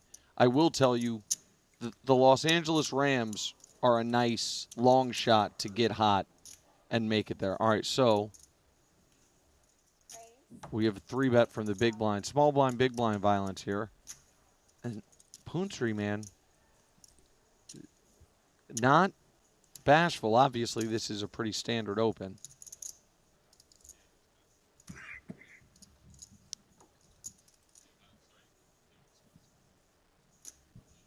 All in. There's the jam from Punsary. And snapped off. This is pretty grim, blind v blind. Poonsary at the silver lining has him covered. Lewis, tournament life, is 70% to stay in the tournament, 60% to double up. That's a great window card. Yeah, it's going to be tough for Punsri, not to state the obvious. He should be drawing dead here. He's Ooh, not. Okay. It's always a 4 sweat. outs once. No clubs for either player. Oh! Punsri. Man. First of all, I feel badly, Lewis. I said should be drawing dead on the turn. Oh my word. Does that kind of stuff ever happen in chess? Not really. Just, I mean, runner, perfect. You literally said it as well. You were like, he should be drawing dead. Yeah. Then the 5 comes, like, well, there's a chance now. Oh. Whew. That stings. 25K buy-in. And all of a sudden, Punsri back up to what? 700,000 after his tournament should be over.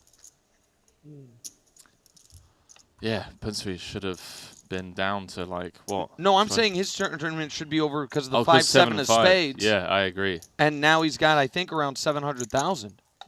Just quickly, as someone who doesn't watch American football, I watched my first ever game last year. It's brilliant sport, by the way. All the chat that are showering you for supporting the Chiefs, I'm looking now, and again, I don't watch this game. Yeah. Chiefs, according to the stats that I'm looking at, have the best record. Yes, so this is what I'm saying. So everyone that's saying, so this like, is where the media has the media has tricked. The folks got the Chiefs have won the last 2 Super Bowls. They're trying to become the first team to ever win 3 in a row. Their quarterback, Just outside there. everyone agrees is the best quarterback in the league. Their coach, everyone agrees is the best coach in the league. They have the best record in football, and the general consensus is actually they're not good because they win all their games close. And my general consensus is you guys are dopes. And so, yeah, as someone from afar, it wouldn't make a lot of sense. Who's your European football team? this is a really diplomatic answer. I'm a fan of good European football. You don't have like a favorite I don't have team, a team. Okay. I love seeing like a Liverpool, Madrid, a City, Chelsea, whoever it is, as long as good football's being played. Where's in Cyprus?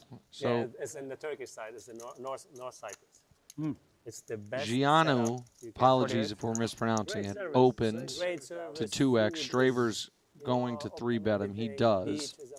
Everything is like the whole setup is nice. Boris Becker, tennis. Oh, now we're gonna have violence here. We are. It's the second time today we're gonna have Ace King against Ace Queen. And by the way, that other time, the third hand was also suited connectors. It was 8-9 of hearts. This time it's 4 or 5 of diamonds. But not violence yet. Okay. And once again, the suited connectors getting laid the price. Get out of there. I'm not sure how I feel about the flat call. I mean, this is I guess 60 bigs effective against someone like Strava. This is the problem with it, though, right, Nick?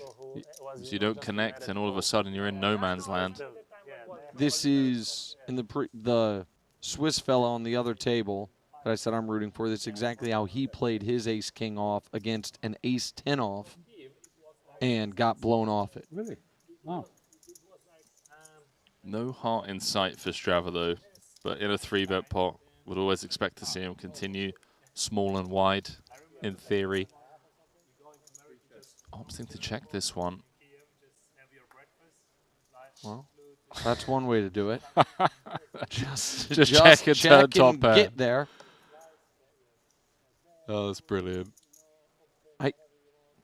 Be careful what you're saying now. Okay, yeah.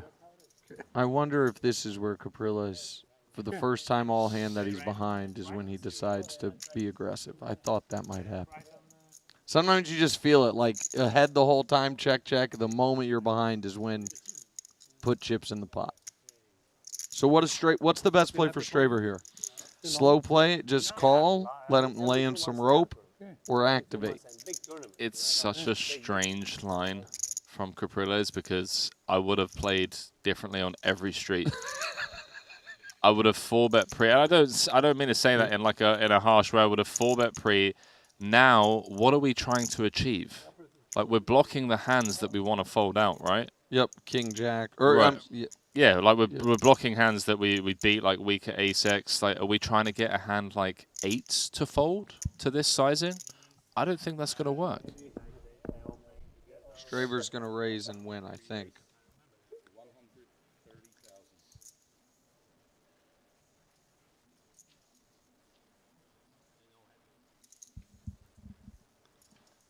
Strava, by the way, is one of the...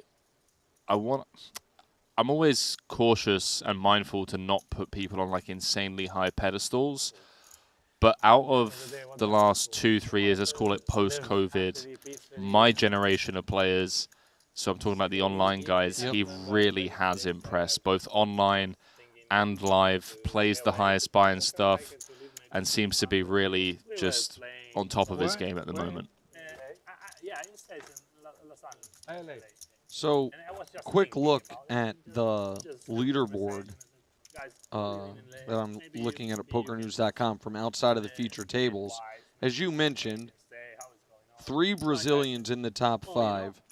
Felipe Ketzer is listed right now as the chip leader, 1.7 million. Elis Parsonen, who's a famous player, is at 1.5 million. Yeah, he is. Thiago Crema is at 1.4 million. Thomas Echen from France, 1.3 million. Leonardo Rizzo at 1.34. And then 6 and 7 are names anybody that watches televised poker knows. Santosh, 6th with 1.3 million. And Chance Corneth, who I'm not sure what buy-in number this is for him, but he's there at 1.3 million. Bro is catching absolute strays out here. No. I love Chance. It was an honest point though. We watched him bust, and then so I know it's not bullet 1. Ace-5 suited opens. Straver calls with the 6s. And there'll be heads up going to the flop. That seems like a fair fight. Yep. This Shawfrin seems like a pretty funny kind of fellow. He's got the cap on. He's been chatty at the table. 6 in the window's nice.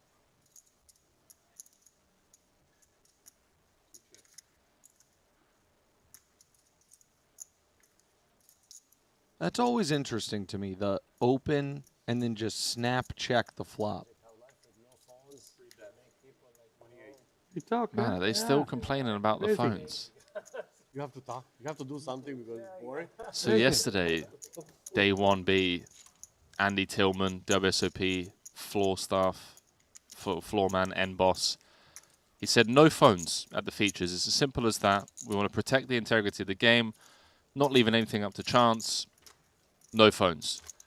And people have been going crazy, Nick. I mean, like, they're just struggling. They're up there on the feature table, 2 hours, no phone. They can't hack it. Really? Yeah. Every time you just hear people saying, "Oh my God, what am I going to do? Like, I can't touch my phone." And like, this is maybe a conversation for another time or another day, but it is disconcerting how much of a reflex just opening my phone, looking at it has become. You can set it down and then just within 45 seconds feel like I need to look at it again, even if there's nothing to look at. So I get that. You ever had the phantom buzz? You're just walking along and you swear that your phone has buzzed in your pocket, and you reach and you pull it out and you don't have a notification? 100%. It's crazy, bro. Yes. This is another one where there are some interesting flops. Dweck opens, Alexandra calls, Greenwood comes along, and he flops best. Yeah, Greenwood more than happy to defend here. And I wonder if this checks around.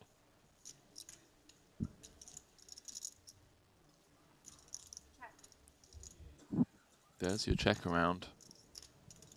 Ace on the turn. Dweck. You would think he can represent this quite easily. Yeah, he seems to think so as well.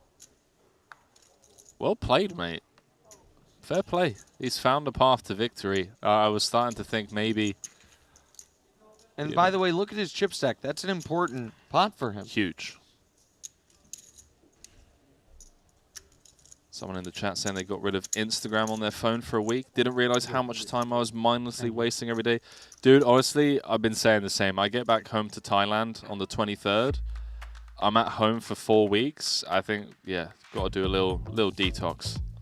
Santiago Sordo. So I did have the wrong Hinden Mob. My apologies. He's sitting there at 830,000. Alexandra, for the first time in a while, not the chip leader at the Lagoon table. Punam Punsri at 595,000 has to feel like found money. And then over on the Reef table, Wyrot with 1.15 million.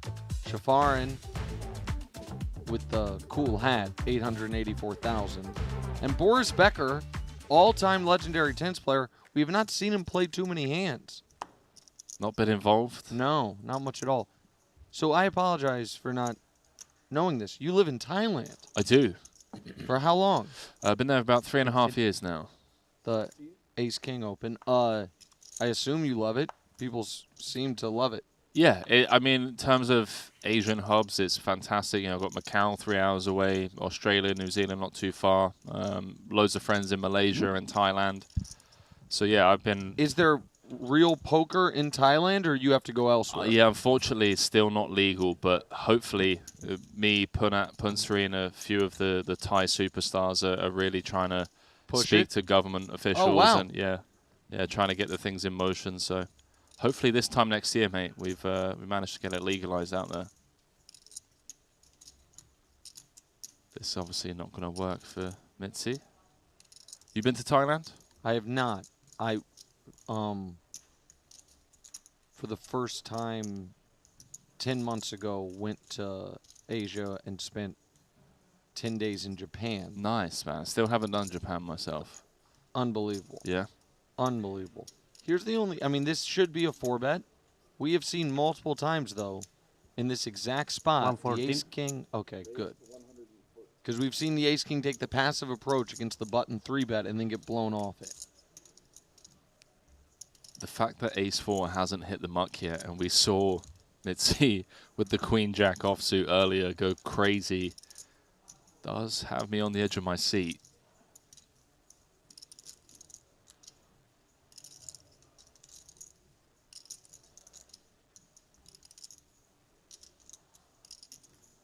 Uh-oh.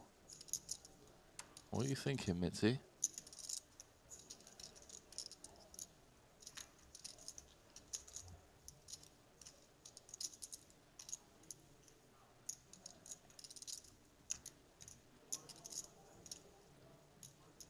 And keep in mind, all the players at the table also saw Sordo just call with the second nut flush.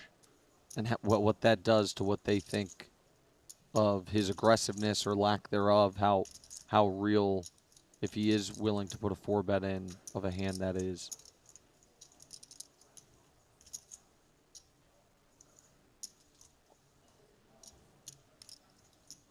This man's trying to have his own personal highlight reel made.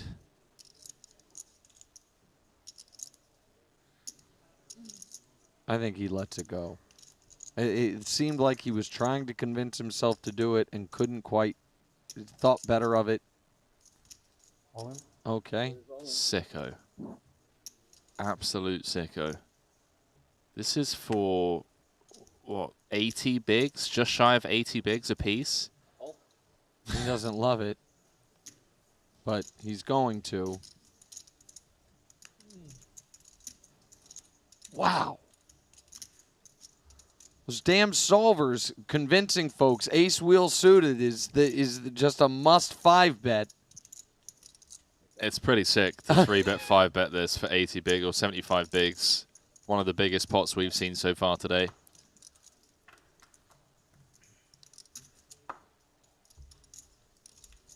Pretty safe. The one heart you don't love. 20% for Mizzy. Uh-oh. Oh, wow. Now all of a That sudden, happens again. 2, 4, 6. A little sweat never hurt anybody. 11 outs once. Nice. It's not one of them. Wow. And with that, Mizzy's eliminated. And that, I mean, talk about a high variance approach. The whole afternoon. I'm not criticizing it, but he was going for it. And I do wonder how much the fact that I guess there's two sides to the fact that they saw that Sordo just called with the king high flush. One way to look at it is his 4-bet is more legitimate. Another way to look at it is if there's anyone that at the table might 4-bet fold, it's him. That's a great point. Yeah, seeing some tighter laydowns or tighter plays from Sordo. I mean, I'm sure you had a couple goofy backdoors. Hey man, it's a 3-5. The ace-4 for 75 bigs in a 25K as well. Let's go. Wow. That does remove the most aggressive player from the table. So let's see if the play style kind of shifts now. Not even like running aces or something like that? No. It was like Wow. 10-3, 10-7-3. Let's see if Botez kind of comes out of her shell now that she doesn't have a super aggressive player on her direct left. And you got it exactly right when you said create his own highlight reel. Oh! Well, look who's here. Dylan Weissman. One of the PLO greats? Yeah, I was going to say one of the best PLO players. Mixed games in general, right? But whereas PLO mostly. I'm not sure about his mixed game background, but PLO for sure in the conversation of one of the best PLO tournament players in the world. I believe I want to say he came fifth in the 50K PLO championship the other day. Schulman, I know Nick Schulman came in 4th. I know Chidwick won it. So, yeah, then he did come 5th, yeah. Under the gun open with ace-king. Defend king-7. They don't put you in the free roll? If Poontree follows it up, I imagine that's a wrap on this hand. Really cool. No, 1 million guaranteed. They don't. I could only come yesterday anyway.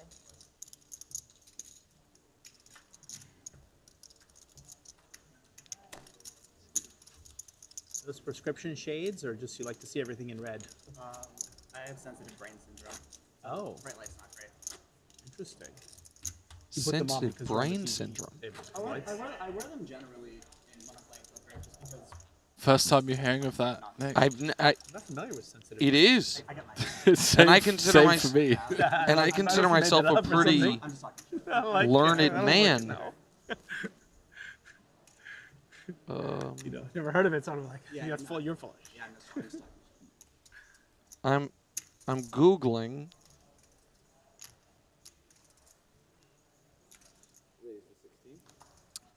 I got some rocker glasses. The red light glasses So- that the Huberman promotes. Yeah, so no, I buy that, and you see a lot of guys wearing it. Huge, What I've never heard was the rationale being sensitive brain syndrome, which I just didn't. I was not familiar with. In Dylan's defense, he followed it up when we were talking with "I'm just effing with you." So I think he was just. Oh, busting really? His balls. Oh, okay. He was just busting his balls. It's fine. Okay, I feel way better. Okay. You got me on the National Institute of Health reading a paper that says the functional highly sensitive brain, a review of the brain circuits underlying sensory processing, etc. So, okay, feel better. By the way, we have under the gun +1 open with Jack-8 off, Ace-8 defend, and this is not going to work. Yeah, Sordo follows it up with quarter a little pot? more than quarter pot, right? Yeah. Yeah, seems. Well, actually, it doesn't seem standard, but against big blind, it seems okay. That's a very fun turn card in the sense that Puntstree's now chopping with like ace queen, but it gives Sordo potentially enough to just stay involved in this one. So merits here, I could understand both. One is you now picked up equity, yes, so you can check to realize it. I think having a jack is really bad. I think we probably want to barrel hands like ace 8, 9, 8, 7 of spades, because having the jack with blocking hands like queen, jack, jack 10, that would fold to a double barrel. So I like the check back, gets to realize, unfortunately, obviously doesn't get there. And for Punsri, it's an interesting decision now because he has a lot of 5x from the big blind. So he's specifically targeting, you know, 10s, jacks, queens, or a king, and chopping with other ace-x. I've played enough of both of them that it feels okay. 71. But I wouldn't say it's like an immediate switchover thing. Like an hour or two before you settle in, and you're like, oh yeah, this is, I got a call there. No. Sordo, though, now, after that massive ace-king, ace-4 I hand, think that my brain does a good job with one of the but you don't have to chip leaders, I haven't done it like super often. Where I'm not just at the table, but in the whole tournament. That makes sense. We were like all like This is, and it's live, you know, And we it's, were the mic is Under here. the gun, kings for Capriles. all saying one ball, 1 hour. Yeah. That was. That's very active. Like, broke my heart. Active, like 5.5 hours.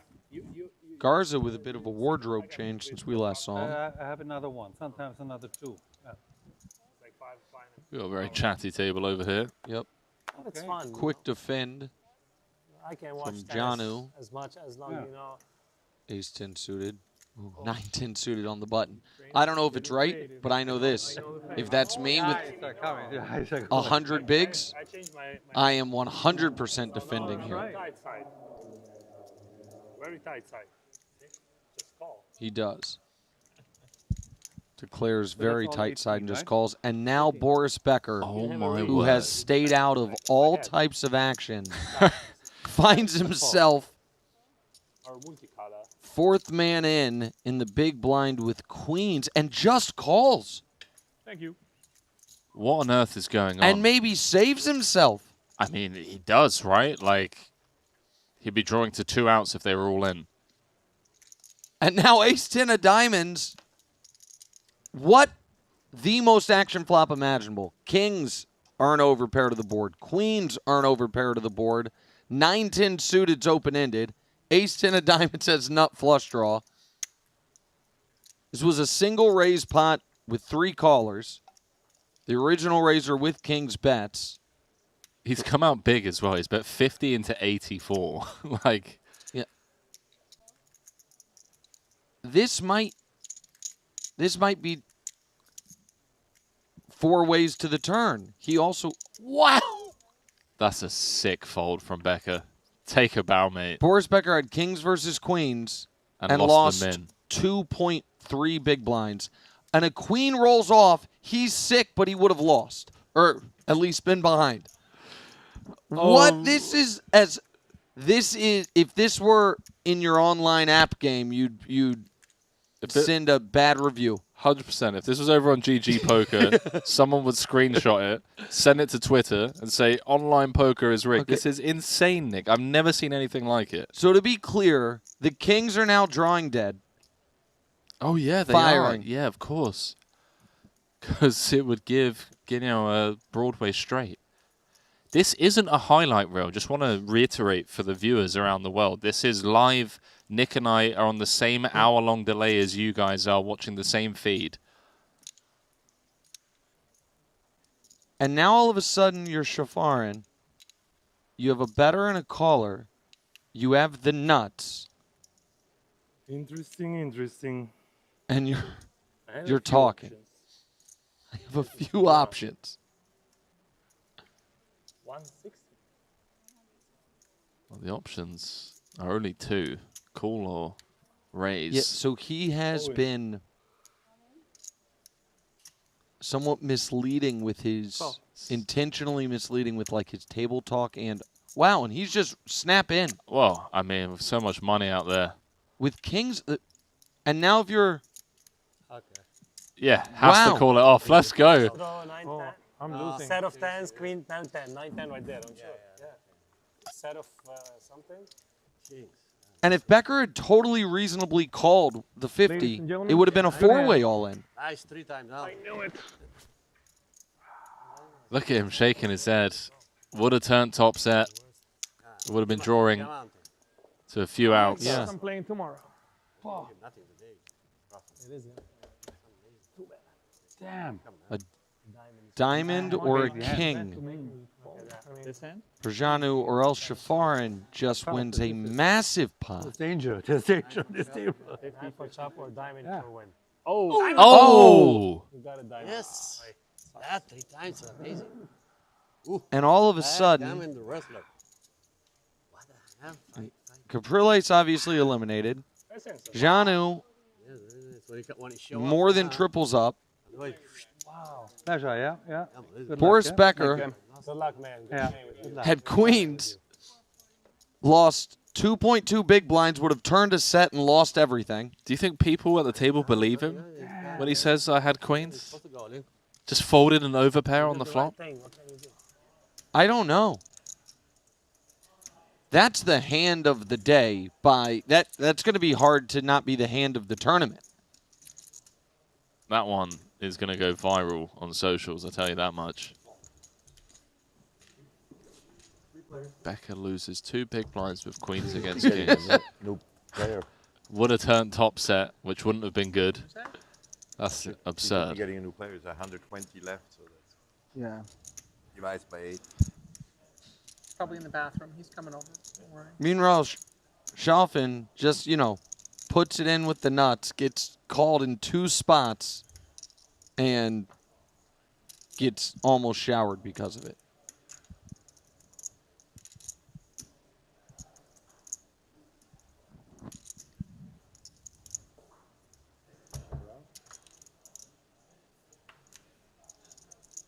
Meanwhile, no hearts to be found here. Obviously, no deuce either.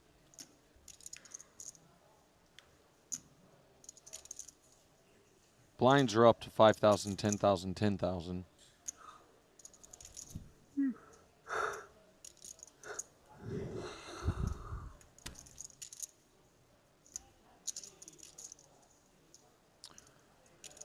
Weissman debating. Maybe he feels as the small blind caller, he has way more 2s, but the big blind's there as well. It's going to have some suited connectors from the small. I think it's good. I think it's going to work. I think it's a really tough call for Sordo. It may not work now, right here. But if he follows it up on the river. Yeah.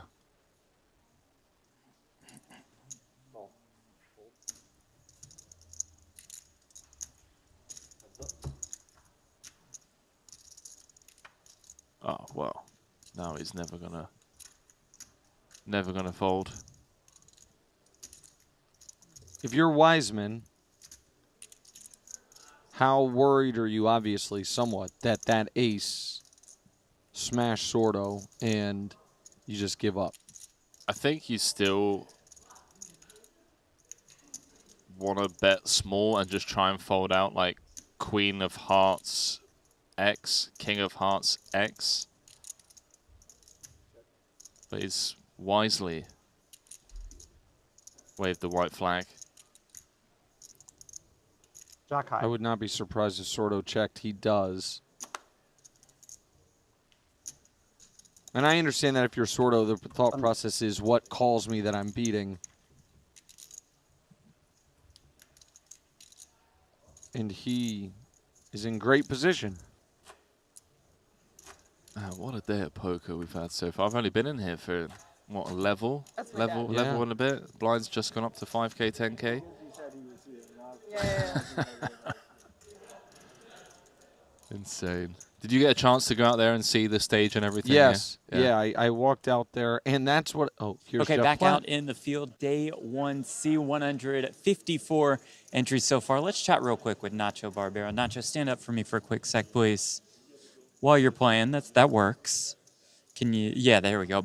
Jump up, join me. I know you got a lot going on right now. This feels like the big event at the end of the year. How would you sum up how 2024 went for you overall?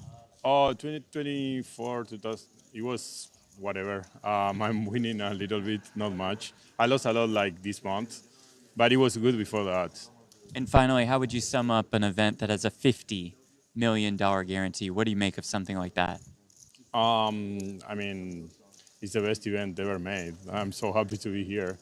I wish I stopped like firing bullets. It's my third, but Get it on this bullet. How about that? I'll send you back to the action so you don't miss hand. thank Appreciate you. the time as always. Thank you, Nacho. Guys, let's send it back to you. Thanks, Jeff. And how about that for a tagline from Nacho Barbero? The greatest event ever made. Put that on a poster. Nacho with some kind words for us. And it's pretty insane, like the poker that we've seen so far. Mm-hmm. It's a $25,000 buy-in, Nick. Like, this isn't for the faint-hearted.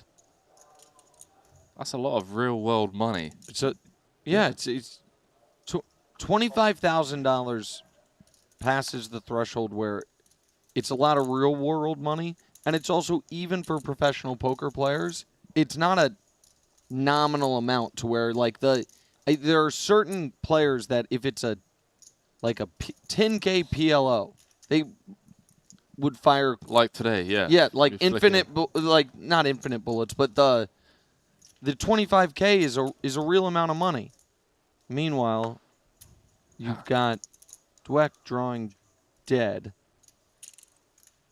If you bet 25K on the Chiefs right now, how much would you get back? To win the Super Bowl? Oh, I know the answer. 125,000. They're Get 5 to 1.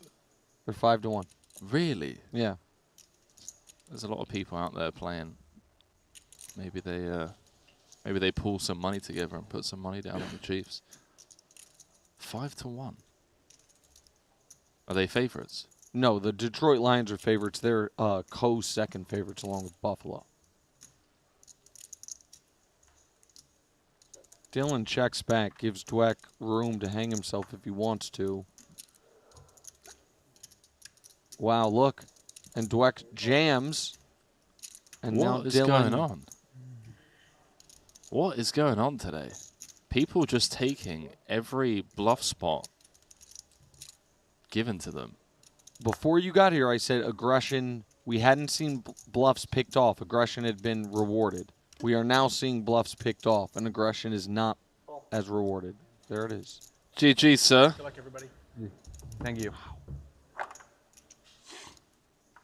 Wiseman having to put on the cape up to 600K, calling it off correctly. And that check on the turn earned him that 155,000. I'm going to start trapping a lot more after what I've seen today. I need to just start checking more on turns and getting people to gift me their stacks on the river. Okay, yeah, I'm just looking now. So the Lions are on like an 11-game winning streak. They seem like a pretty... Again, this is coming from someone that knows they're nothing quite about good, this. but they are also they're one of the only franchises in the NFL that's never won a Super Bowl and never been to a Super Bowl. So they have this like added pressure Yeah. and history of. Okay. So that's, but listen, they're an excellent team. An excellent team.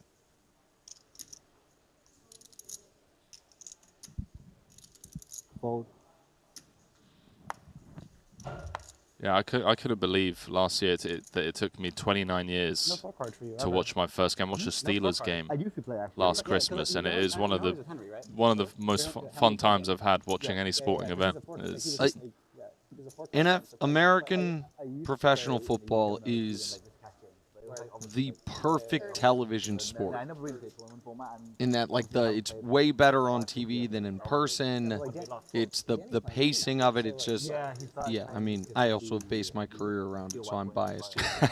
Alexandra Botez gets a walk, or not a walk, but picks it up. That's why I kind of knew, and he's like learning from. So you're 29. Yeah. Well, just turned 30. Yeah. Oh, happy birthday. I just turned 40, so I'm the old man in the booth. He does well in scorecard. And I will tell you, the moment I turned 40, I instantly got more curmudgeonly and more annoyed with teenagers. Instantly. I would have liked to think I didn't, but I did. I just like instantly became much more like my father than I ever thought I would. Okay, I've got a question for you. When you turned 30, did you have this, because this is what I've been experiencing, this urgency to just like figure out the meaning of life and where to go from here? No, so I don't think you're allowed to fold to that. It's like Queen Jack 10 and Bono have it. no, I didn't, but I also I've led an odd life. We don't have to get too into it because I don't know if the audience cares, but I'm 40 years old. surprised. I mean, I have 3 kids, and they're 26, 19, and 11. And that's as long of a story as you would imagine.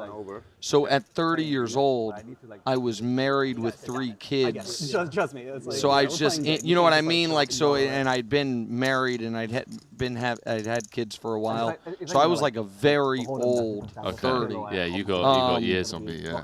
The 120, 30, 40, 50.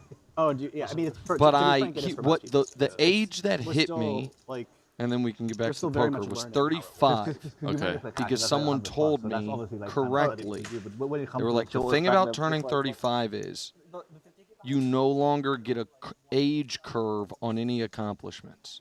Meaning no one's like, oh, you're really successful for your age. Like at 35, you're just an adult. Yeah. And you're not being, it's not like, oh, okay, you're ton of potential. It's like, no, you might as well be 50. Like you're just, and so that part, that did resonate with me. Your There's brother no more literally like said the same thing to me up during and the 50K. comers once He's like, you. I So you still have a lot of playing time. 4 card because when I play 2 card, I know, got oh, time, king eh? jack off open, king I feel like I ten want to off sit down fold, and do a like, I podcast just knows with you, it, man. Different things you can do. Pick your brain. I'd love to.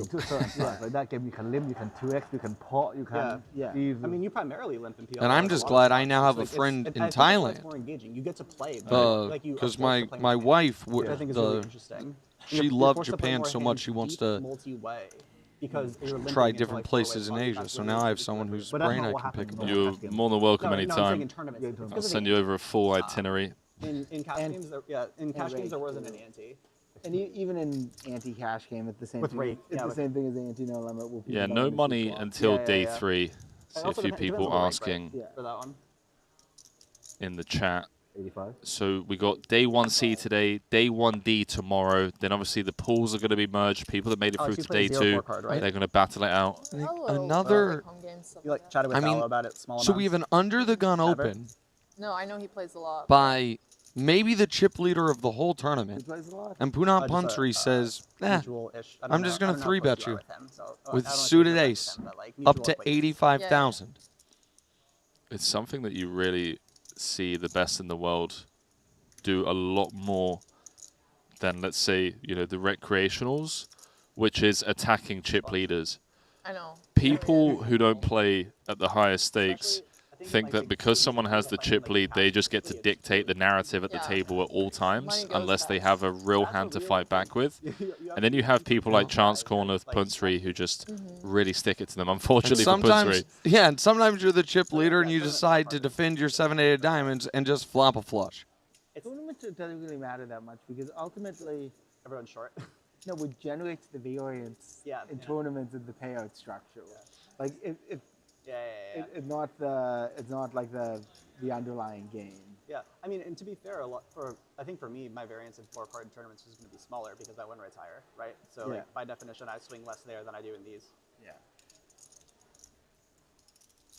Punsry opting to check. Sordo It doesn't matter if on a monotone texture just gets the bet the small. difference between getting all in like whatever 55, 45. And or, Punsry like, manages to 55, avert doesn't really disaster matter. there. Basically, the variance comes from like, are you going to like win 3 I all think that's in or another else sign down of the table? an elite player, is knowing as well when to just wave the white flag in a 3-bet pot. A lot of people just think, oh, I 3-bet, I C-bet. No, there are board textures you have to slow down on. Another reminder, sign up at GG Poker, free $50 ticket to the Weekender, minimum deposit $20. Use promo code PARADISE 2024. I'd also give a reminder, there is one more day 1 of this event. I think it's fair to say as of this moment, the $50 million guarantee has not been hit, so there is, They could just be you know, like, I have some real nuts in this potential, one. I would say, I for want, like, a flush board. They're just something like, of I an have the nuts. overlay. I And don't they're know. Like in PLO, But off of like regardless, in ICM, you get to defend the big blind and open jam a ton into the action of today has been off the walls, and I would imagine tomorrow will be even crazier as the final day 1, as we see Punat opening I have like 5-4 suited. Yeah, exactly. I would imagine Sordo is going to defend here. And Dylan Weissman has really helped the table when it comes to table talk. Yeah, I like it. Yeah.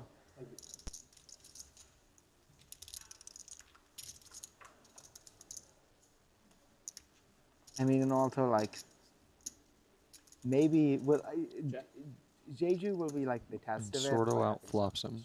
I know, I was going to say, but short deck. Checks it over. Short deck seems pretty dead. Too. I think it'll be interesting. I'm hoping they put a half and half.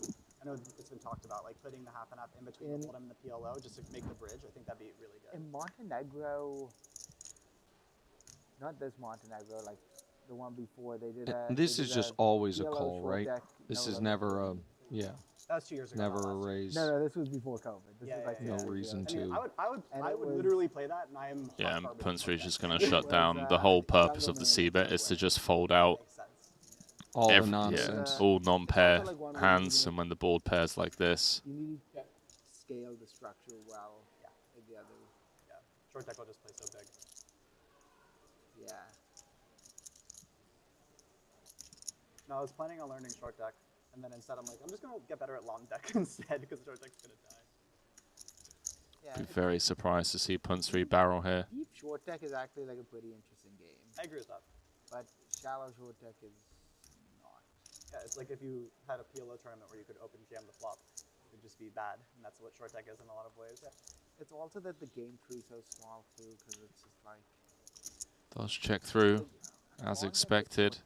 Sounds like Greenwood and Wiseman are nerding out about deep stack, short deck on the side. That's what the squid does. That's also with WPT, like WPT Global and some like those sites who like running basically not short deck in that way, but it's just like giant ante, no limit basically. So it's effectively that. I like that. Yeah.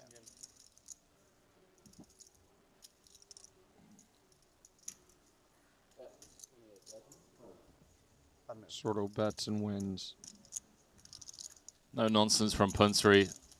Just waving the white flag as soon as he faced resistance on the flop in the form of a call.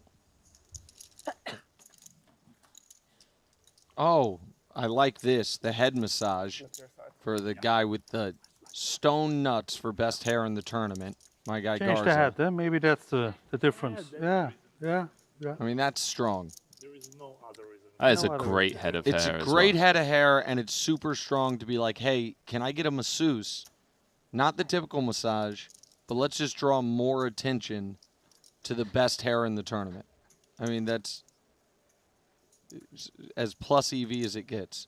Meanwhile, Wyrot open-ended on the flop. We didn't see the pre-flop action. I would imagine Garza just opened his ace-9 off, and Wyrot defended. Went check on the flop. Wyrot got a probe with the open-ender, no heart.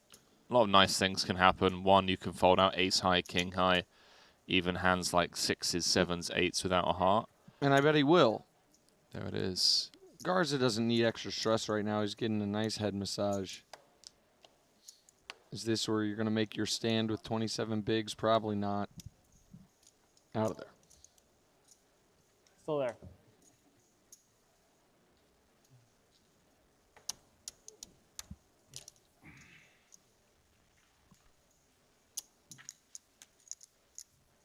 Kind of jealous of that hairstyle. Not How gonna could lie. you not be? Yeah, that's pretty impressive. It's just going to sound odd, but it does happen to be true.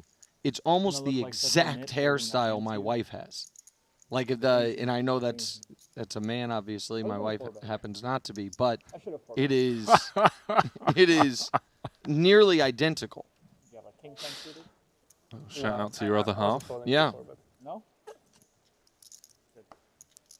It's just true. I mean, it's just, facts are facts, America, and international audience. Speaking of international audience, if I may, I guess this is something of a humble brag, maybe not that humble. I cannot believe how many Bahamian residents watch American sports TV talk shows. 6 workers at the airport. Yeah. Stopped me to talk football. That's it. I'm like, it was unbelievable. It was far more popular in the Bahamas airport than JFK leaving home. I couldn't figure it out. That's what it's all about, though, right? It was fantastic. I assume for you, that's exactly why you do what you do.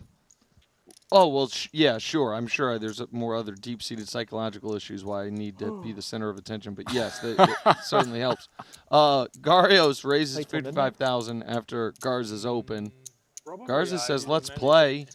Neither of these guys particularly deep. 21 and 25 bigs effective each.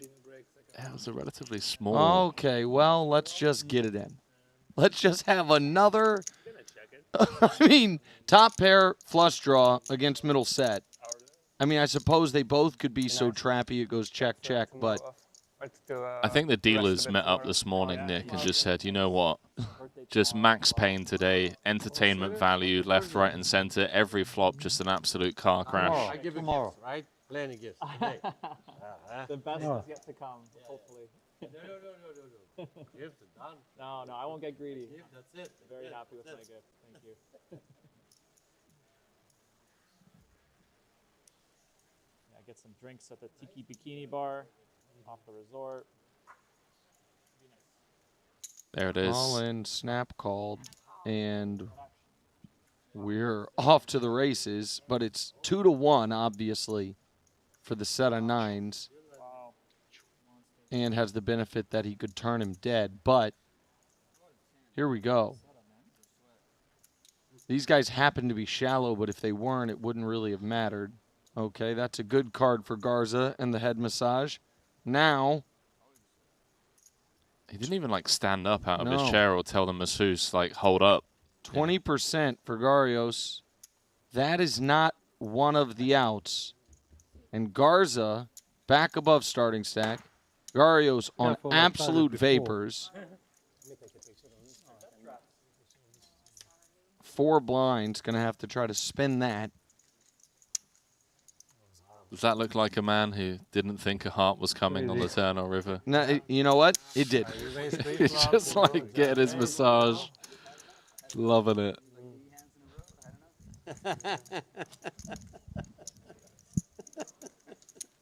All laughs after doubling up. Chirping chips. I am more guilty of that phenomenon than maybe any player in the world. Of being stuck. If I'm not drinking when I'm playing, if I'm drinking, I'll just talk and just dump thousands of big blinds. But if I'm sober and playing, and I'm stuck, I will be sullen and silent. And the moment I'm ahead, man, I am the talkiest, chirpiest guy. I really wear my emotions on my sleeve in that regard. All right, ace-10 off. You could do worse for 4 bigs. Good luck. Gets it through the small. Okay, fair fight in the big. To get just shy of 10 big blinds. Spin the wheel, dealer. Yeah. Little 60-40. I'm rooting for Garrios. It's a sick one. You flop middle set and turn. That's brutal. Yeah. In a 3-bet pot as well. Uh-oh. No spades for anyone. This is not great. Needs an ace or a queen. Running 10s obviously also would do it. Running spades and you chop. That's a fun one. Not happening. Ace or queen or Garrios goes from flopping a set, feeling like I'm about to have starting stack again, to out of the tournament in 2 hands. Ace, queen, no. Good game, man. Yeah. GG, sir. And he's out of there. Nice to meet you, sir. Good luck. Okay. Handshakes all around. Love to see the sportsmanship. Thank you. Thank you. Pretty rough, obviously, after getting it in with a set to just be showered over the 2 hands. Yeah. For 6 hours. That's real poker. Again, I don't know about you. I think I deal with that type of loss, like, oh, both hands played themselves. If it was reversed, it would have been reversed fine. Way better than when I feel like, what the hell, why were you even involved in this, and now I'm out because of it. Like, when I feel like that now, again, I'm not a pro, and so maybe, like, pros can psychologically, they're like, actually, that's good for me in the long run if you play bad. But I feel like for me personally, when I lose the type of hand he lost against the top pair flush draw, I'm like, okay, that happens. I mean, it is WSOP. as opposed to it is if a I think main. someone's just playing terrible and it kills me. Yeah. But that's That's again why- probably that's how why I it works. tilt and I lose. But this one is for Yeah, 45. mine's similar to you, and also if I So- butcher a hand, then I get pretty annoyed. Almost the same price. Do you chase that? If you misplay a hand and lose 7 bigs, just as a for instance, do you then in the next, like in that orbit, be like, all right, I have to find a way to steal 7 bigs back that I wouldn't otherwise get, or can you move past it? I can move past it, but I'm normally just very quiet and bitter for like a couple of orbits. All right. By the way, another potential action flop, both with backdoor hearts. Becker, who has been on the tighter side, obviously, with the gut shot, he's just stone out. It's going to be hard to get Boris Becker's chips. I'm telling you guys this right now. Gut shot with a backdoor doesn't matter. Overpair with queens doesn't matter. Be here to play 25K. It might not change much for most people. I can afford to help my country more. Yes. And it changes a lot of lives. Mm-hmm. I have a foundation in Ukraine. Mm-hmm. Oh, really? My mom's in my. Oh, yeah, no, I one of my favorite places on the planet is Sapa. I love it up there so much. It's just like. Pi, right? Yeah, sorry. Yeah, Pi. I was North Vietnam, North Thailand. Yeah, Pi, excuse me. Sapa also is fantastic in Vietnam, but yeah, Pi is such a cool place. So is Chiang Mai. They're both really cool cities. 20? Right, 20K. Well,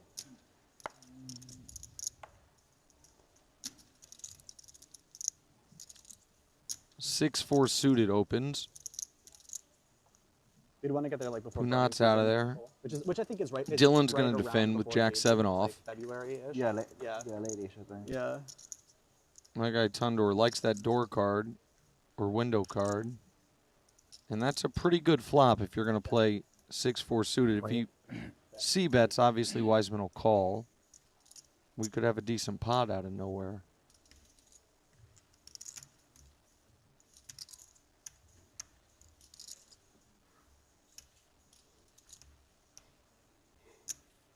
Love to see our guy Tundar getting after it with the 6-4.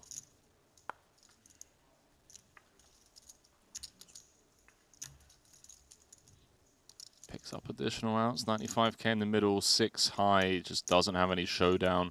So one of the flush draws that I don't hate barreling, purely because we should rarely get check raise, but he's just going to check it back. I could see Dylan going for thin value and getting called. I agree. Kicker plays.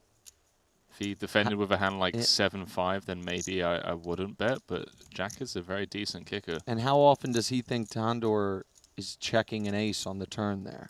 Yeah, I don't think it's likely, right? Get called So by a Dylan weak maybe 7. bets 40,000? 25, even less. I think this is getting called. Yeah.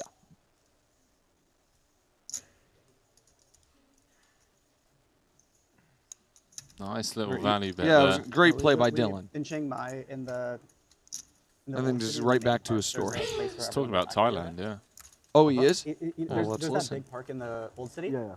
Everyone does acrobatic yoga there. I see. Yeah, and so that's where my wife and I met. Wow, Dylan met his wife in Thailand. I didn't know that. Chiang Mai is great. You like Thai food in general? Yeah. Your spice tolerance is okay, right? It's medium, but it's not like I appreciate Thai culture a lot. Like, very welcoming, very warm to humans. Very like I think it helps. I think I get addicted to a fast pace of life, and so being in Thailand helps to like. Negate that a bit. Yeah, right? yeah. Not even more so like. So a change of pace. More. Exactly. Yeah. I feel like we haven't seen Sam involved in a bit. That's true. Forces you to slow down, which I really appreciate. Bangkok obviously a little bit different, but like, that's much more of a fast-paced city, at least in the middle part of it. I think this just gets through. Does Sorbo defend? You been to the island? No. I actually haven't. No, I haven't spent time there. It's on my. It's on your list, right? Yeah, it's on my to-do list.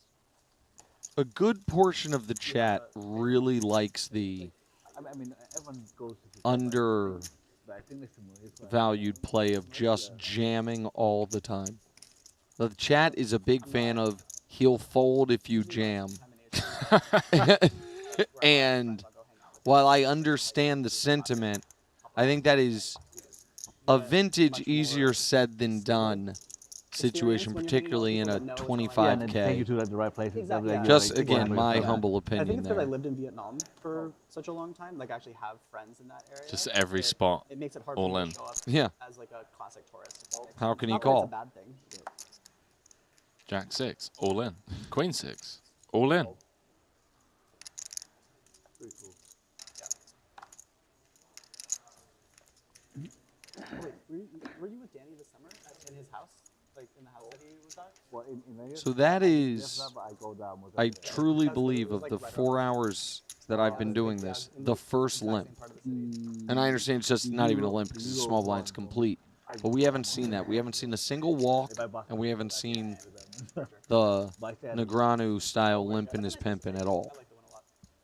I think it's hard for me to say no. Do love the D-Negs limping his pimping. He was doing it in the 500K, really throwing some of the top pros off. It was great. I totally understand the philosophy of understudied spots or put people off balance is smart. That's the best, right? You can just sleep in a little box that's really nice. Oh, and go hang go out on, with your friends. Botes. That's awesome. But if you want Taking a little stab here. Half pot. Gets it done. Gets it through. Okay.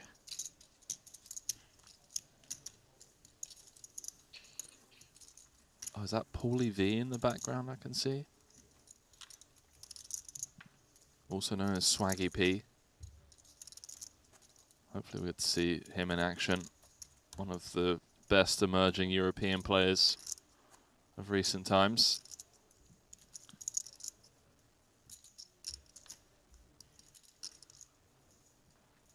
You gonna be jumping in the cash games tonight?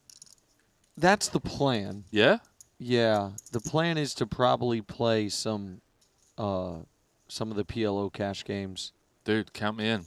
Okay. Yeah. All right, great. I got it. We're keeping it fun and small, or what are you going like a madman playing the big games, or? Well, what I don't even know what games. By the Punchery Open sevens. Would you tell me in your what's fun small, what's I think there's like a 5-5 game running, so like a between $500 to $2,000 buy-in. The Madman game is like the 100, 200, 400 round of each. Kinda. No, so I'm not opposed to playing that game, but I'm opposed to playing that game when I have a very limited window. My wife is here, and I'm leaving tomorrow, and if I get stuck, I can't get my money back. So somewhere, yeah, I would play any of it, but probably not the super nosebleed. Yeah, because you just lose 40K and then you lose 40K, and then I got to get on a plane. Yeah. And this is like, okay. By the way, to this, Sam turns a pair, but the backdoor flush draw obviously doesn't come in. Punat, meanwhile, turns a flush draw and remains ahead. Oh, looks like Sam reaching for chips, thinking of probing this turn. I mean, by the way, while we see Punat's ahead, it's not like it's a super comfortable spot. It's not. I'm also a bit surprised by this line taken from Greenwood. It is really small, 15 into 55. Just trying to get a bit of clearance plus some protection. Doesn't want to give like a hand like, I don't know, let's say ace, queen, a free river card. If you're Punat, do you like that card? I mean, you now beat Jack X and 9X, right? Flip side, you now, if he was just, with you lose an to 5 offsuit cards, Broadway, yeah. You do lose to 5 cards. Well, now you're fine with it.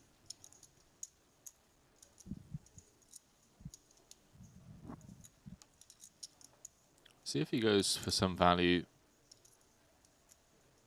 It's interesting because a lot of his one spade combos would typically bet the flop. It's like aces, kings, queens, ace, king, ace, queen. Let's go check it back. Check? Yeah, you won with a nitty check. Very nitty. Nitty check announced. Medium nitty. I won't give He you too announced familiar, nitty but check, yeah, and yeah, that yeah, made yeah. Sam know that he couldn't. If it was a nitty check, he couldn't beat it. Could have been nittier. It's not that nitty. Yeah. That's pretty nitty. Punat.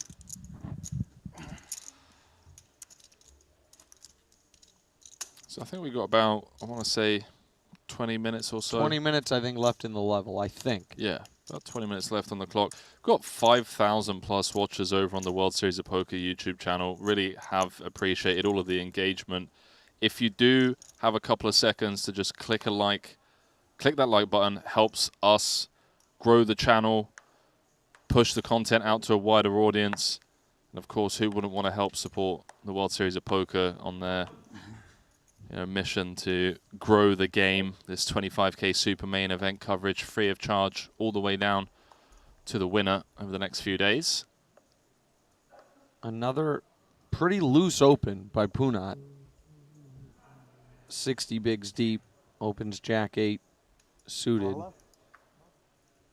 Sordo in the cutoff. 3-bets him up to small 3-bet, 54. Yeah, in position against an under the gun open, you don't need to go really big. You typically see these like 2.5 to 2.75x.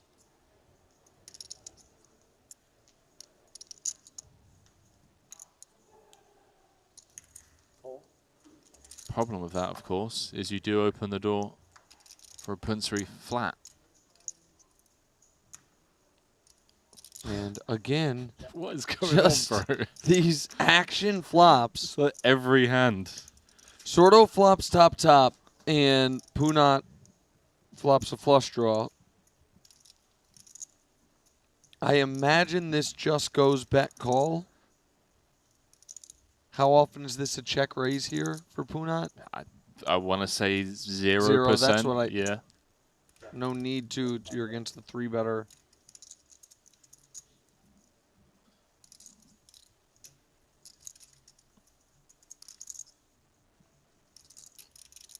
$35K is on the small size. Makes sense in a 3-bet pot. You want to keep your range small and wide by betting small. Punchery 60 big blinds effective. Oh, he's come for the check raise, Nick, and I'm sat here eating my words. But I think we might here see the reason you thought it should be 0% is it opens it up for Sordo if he wants to just blow him off his equity, right? There's that. I think it's also punchery just wanting to fold out King, Queen, King, Jack, Queen, Jack. Maybe some pocket pairs like 8s, 9s, Jacks, Queens, even though he does block some of the combos I mentioned.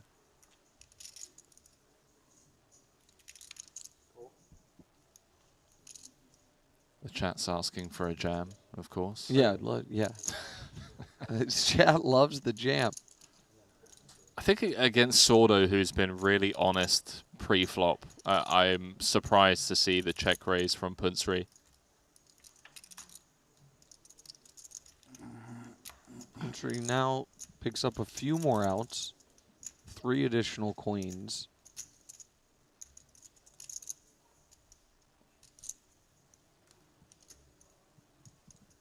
Gets really awkward at this SPR. If Sordo was at all worried about ace-10, that's now no longer valid. Yeah. A concern. Ace-3 suited. Again, I don't know you're check raising those, but again, that's no longer a concern. And is Punchery going to keep telling the story he started with the check raise?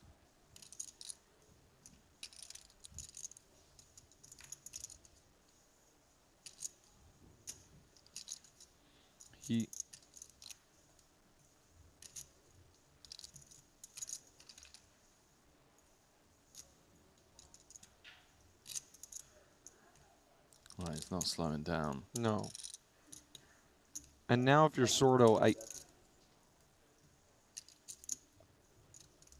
I mean, I know, listen, from my seat, if I have ace-king here, I say, God bless if you have pocket 10s or queen-jack, but I'm putting it in.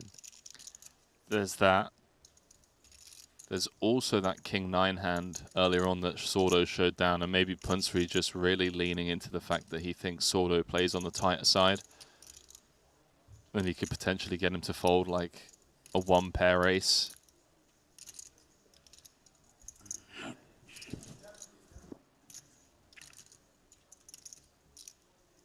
Don't forget, Punsri's got 40 bigs back. Like, jamming would be huge. Be a big jam. I don't think we get called by worse.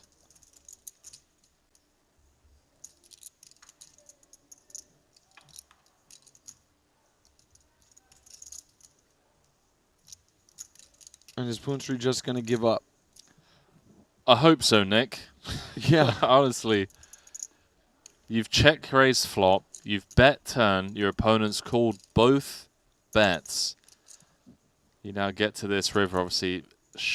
I mean, look. I mean, I just don't even know what you could... What hands are you thinking he could do that with that are going to fold here to a jam? Like, I guess... King, Queen of Spades. Ace, 5 of Spades. Yeah. Yeah.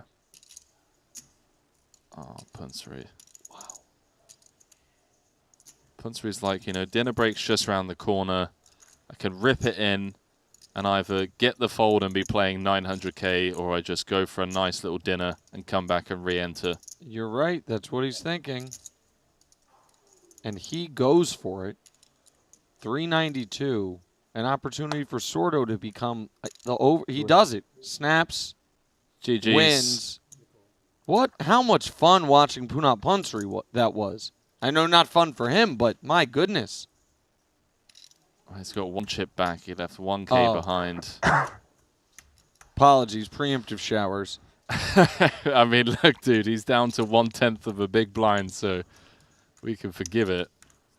Also, that's also got to be kind of a little annoying, actually, if dinner break is around the corner and you can beat the rush to the restaurants, but now you gotta play this 10% big blind. Not ideal. I gotta say, Sordo, by playing it that way, obviously made the absolute maximum. Agreed. And he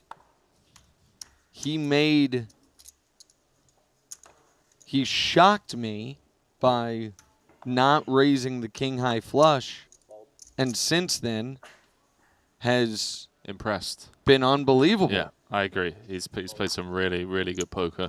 And you know what? Again, this is not apples to apples exactly, but it reminded me a bit of Jonathan Tamayo, who won the main event, shocked everyone with the pre-flop, was it Queen's fold that everyone killed him for when there was like 8 left and it looked, I think he folded Queens to just a 3-bet. You know, just folded it because there's a ladder potential something, and everyone killed him for it. I remember this. Then he ended up going on and winning the damn tournament. It went open, right? From early position, he just folded. And he just folded. Yeah, exactly. Yeah. I don't remember if it was Queens or Jacks, whatever it was, but it was Queens, and he just folded to an open. Meanwhile, Punat Punsri with a chance for what would honestly be the greatest story in the history of poker. To come back. He went from 1,000 to go back and win the biggest tournament in poker history, potentially. Well, 3 of spades. The 6 of spades was a big one. That's a bad one. No, that's interesting. 2 outs or potentially to the rebuy cage. Showers. What did you have in our How much fun watching him was. What did I again do? Ace king. Ace king? You folded ace queen? Yeah. Yeah. I should have bet the turn. I should have bet like a turn. Ace king, right? Okay. Good luck. Thank you. Make a good fold. Wow, both also, has. Brett says hello. Oh, yeah. I was going to text him. Okay, yeah, he was watching. Yeah, so Botez with the post-mortem with Punsri about that ace-queen against ace-king hand. And Brett get a little shout-out from Botez. Brett says hello. Shout-out, Brett. Hope you're doing well, mate. Also, shout-out to Punsri for being that gregarious right after a pretty sick way to bust the tournament. I mean, he just went for it, and then the old, hey, an hour ago, did I play this right against you? I did. Not always people's favorite conversation in the moment. He handled it like a gentleman. No, the hand where you said.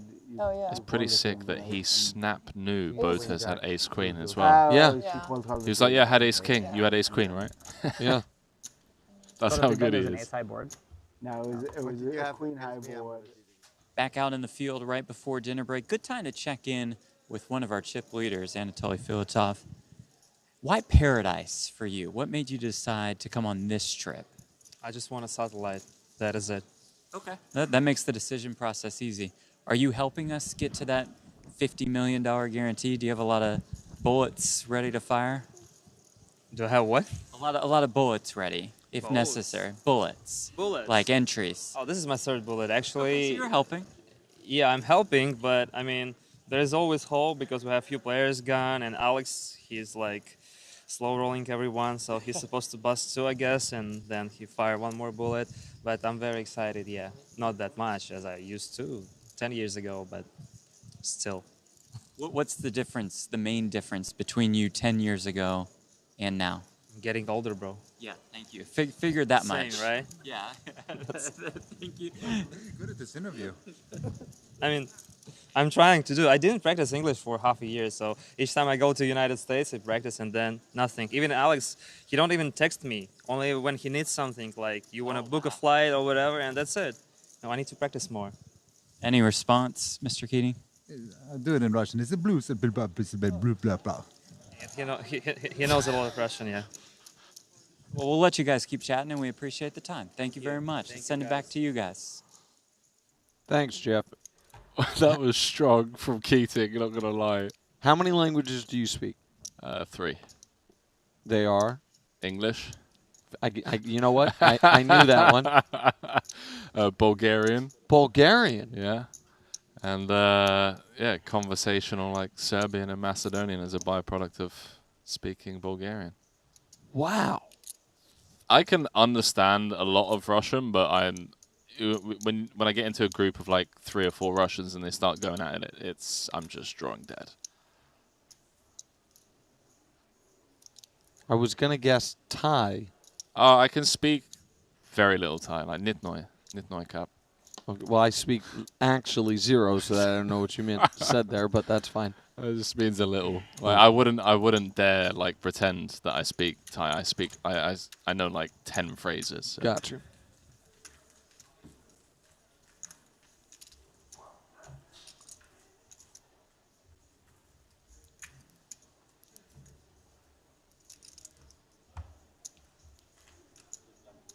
If you ever go to Thailand, you meet someone, you can introduce yourself. Say, Pum Chur Nick.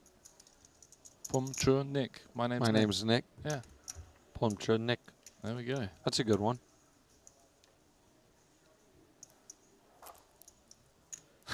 Igor in the chat saying, Kvostava Peach. Oh, you're reading Russian in the chat? Yeah, I mean, he's saying, what's up, dude, in Bulgarian. Oh, Bulgarian, pardon me. Are you Bulgarian? I'm not Bulgarian. I'm as English as they come. That's what that was my read. It's a strong read. Yeah. All right, Alexandra Botez, who a lot of the chat is here for, opens under the gun with 8s. A new player, Bolsonois, I'm guessing from the Quebec part of Canada. That's quite the surname. Calls with ace-5 suited. Sordo, who is just can do no wrong, calls with 9-10 off. And we're 3 ways to the flop.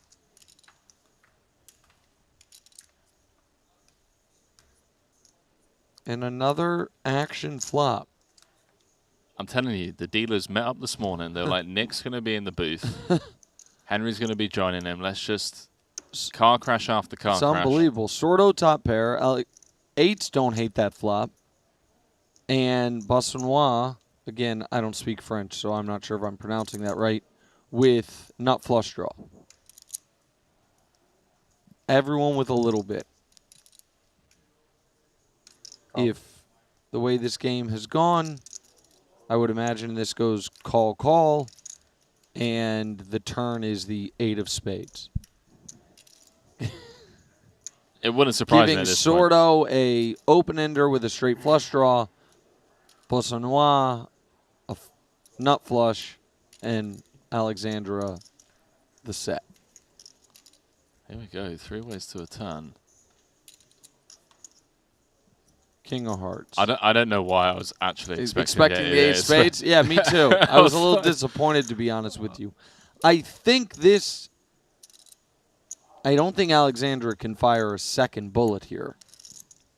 No, it's been called in 2 spots. Open from under the gun.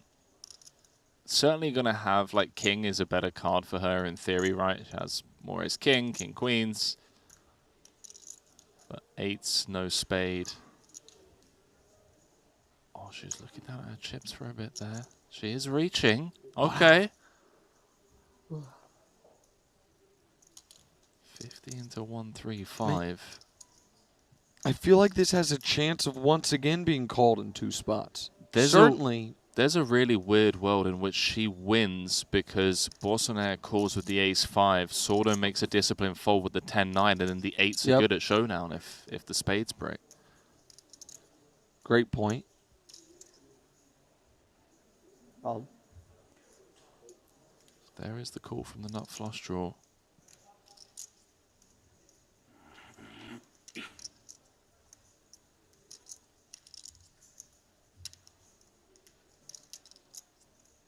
Overcalling here with 10-9 is a bit ropey, not going to lie. Although Bossonnoire's hand does look very draw heavy. He's out of there, I think. There it is. Okay, so Botez could actually end up winning this one on Brick Rivers. That's a Brick River.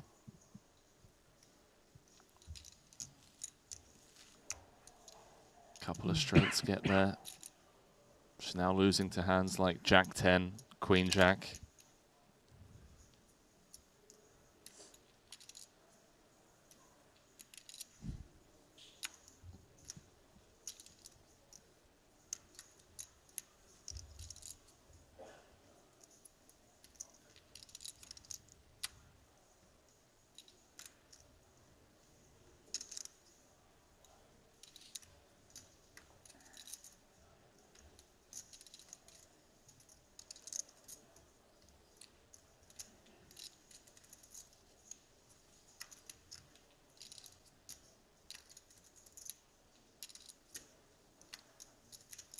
Oh, I was about to say, I feel like she's taken too long to bet.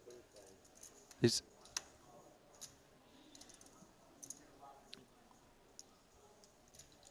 Pretty sick from Botez, just really leaning into what her perceived range looks like rather than what her actual hand is. And what right now she's trying to get what to fold? She's trying to get 7 to fold, 9 to fold, maybe even a hand like Jack 10 to fold. Hand that's rivered second pair. Yeah, well played. I mean, obviously we can see bluffing with the best hand, but a hand. up to 861,000.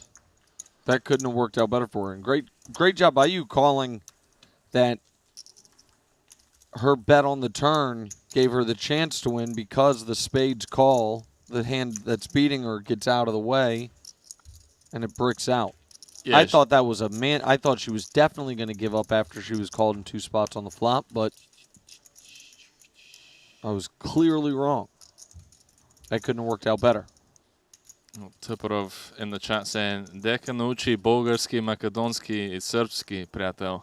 Guys, if you want to test me on my language knowledge, you think I'm busting Nick's balls by picking random Eastern European languages, feel free to DM me on socials. I'll send you over some voice notes in the languages I mentioned.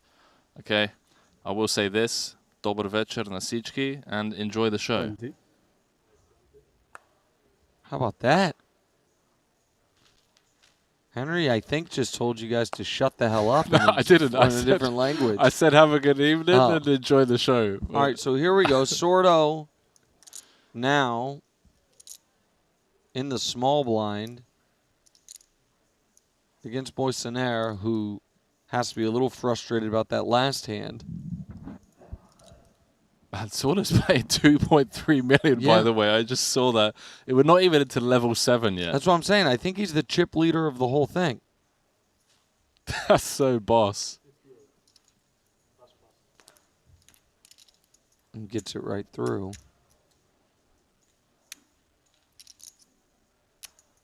So what we got? We got like 10 minutes left on the clock. Yeah. Before heading into dinner break. I do just want to say, Nick, it's been an absolute pleasure having you here. I was a bit nervy coming today, like, oh, by the way, you're going to be in the booth with Nick Wright, and I was like, wow, thanks, guys. Like a bit deer in headlights, but you've really made it easy for me, and I've had a blast calling the action with you. Well, I don't know why you'd be nervous. This is what you do. Thank you for that. This has been great. Listen, I hope the audience has enjoyed this. I really love poker, and I love what GG's doing in building out more bigger prime events surrounding the World Series. And do we have a mystery hand? Oh, it looks like it. We haven't had one of these yet since I've been on. Let's go. Do you know if we'll be back to you? All right, so the mystery hand opens in the hijack. Sounds like this is going to be the last hand before dinner break as well. So Dylan folds, Alexandra folds, Sam Green. Oh, this is going to be maximum pain for someone. If it's a mystery hand and maybe the best player at the table is calling with Jack 6 off, there's about to be some carnage. I can just feel it. it's a middle pair for Greenwood. Always going to go into check call mode on this kind of texture, especially against this stack depth. I mean, Boissonnaire with just 24 bigs to start the hand off. So Boissonnaire C-bets 20,000.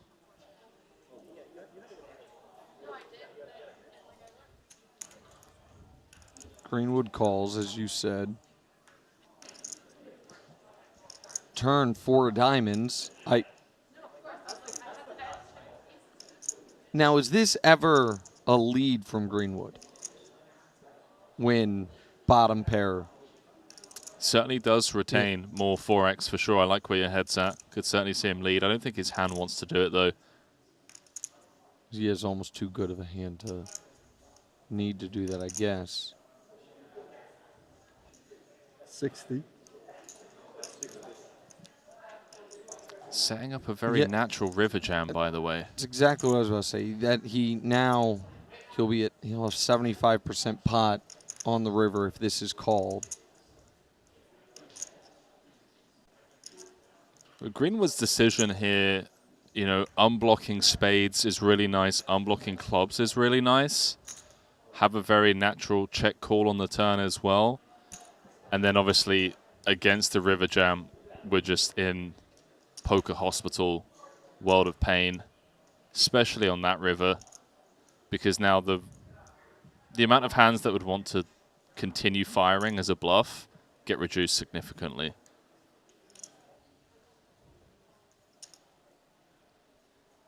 Like, imagine you've got ace-queen here. Are you really thrilled about jamming on that river? Don't think so, right? Almost assuredly not.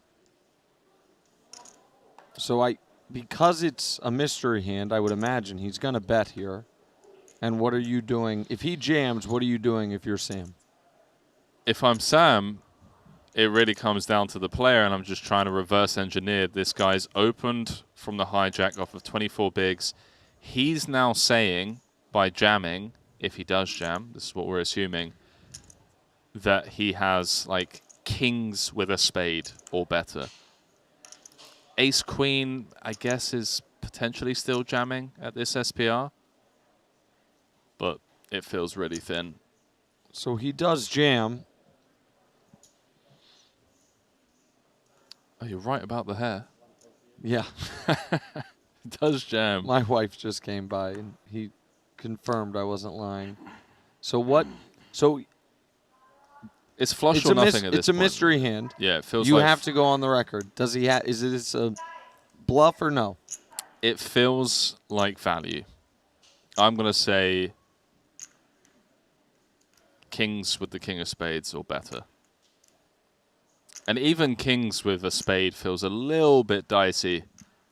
But given the passivity from Greenwood, board pairing turn, I think we can remove some flush draws from Greenwood's range. I'm going to say a bluff is less likely because he did leave himself that 1,000 behind, and it's dinner break, and no one would want that.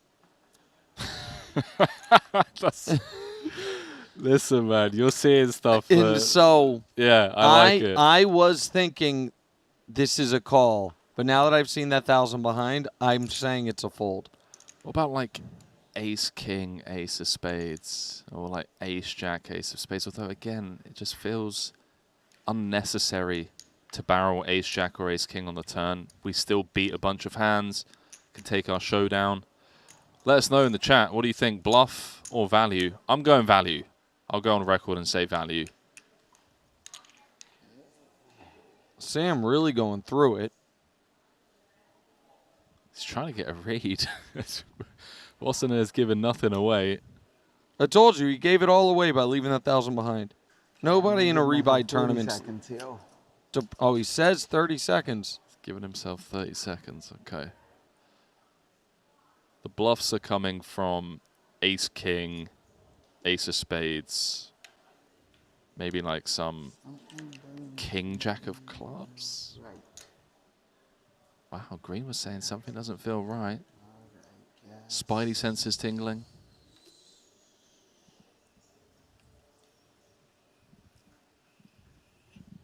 He's let it go. Let's see. Ace, queen with the ace of spades. Nice. So you identified that as like as thin of as it could get. That's as thin as it gets. But it wasn't a bluff. It was value, and the tell of the $1,000 chip behind. I'm taking that as a win. I'm going to keep an eye on that. You know what? It only before dinner. Nobody in a rebuy tournament wants to be like, okay, I got to come back here in an hour. Yeah. Blind, awful. How about Santiago Sordo?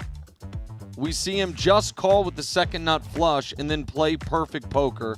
He might be the chip leader at 2.3 million, and the players are getting ready for a 30-minute, or they're getting ready for a dinner break. We're going to go on a 30-minute break, and that's going to be it for me commentating. Henry, this has been awesome. It's been so much fun, man. I've really had fun having you in here, and you're seeing little poker tells that I sometimes miss. I'm going to keep an eye on that little 1,000 chip back. Well, again, I don't know that officially is a poker tell. I just say,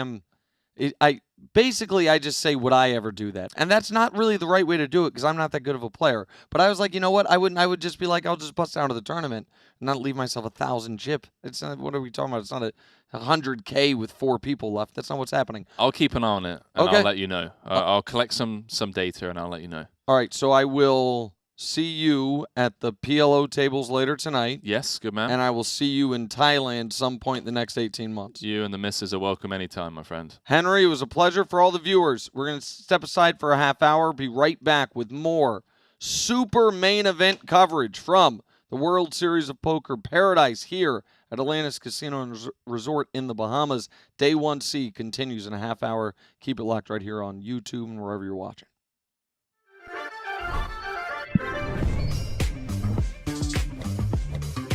All in. Call.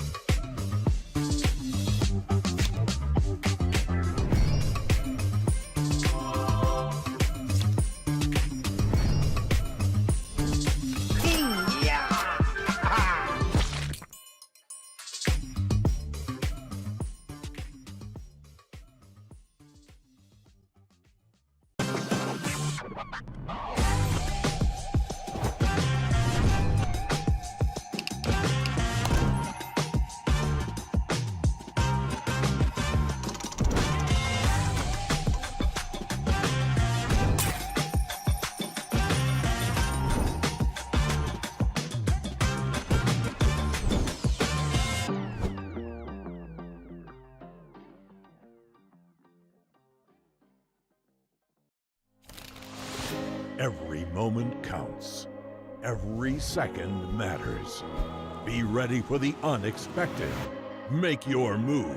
Trust your game and turn weekends into epic wins. Let's conquer the world, one hand at a time. Copac, official supplier of the WSOP.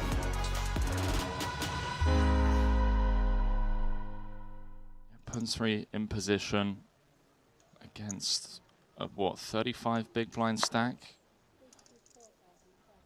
Doesn't even need to go too big. Note the sizing, less than 3x. Oh, yeah. Oh, no. I mean, I'm telling you, the way she's been playing, it wouldn't be shocking for her just to call here.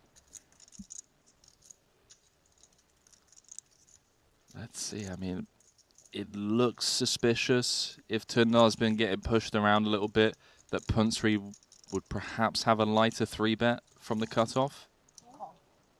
Just comes with call.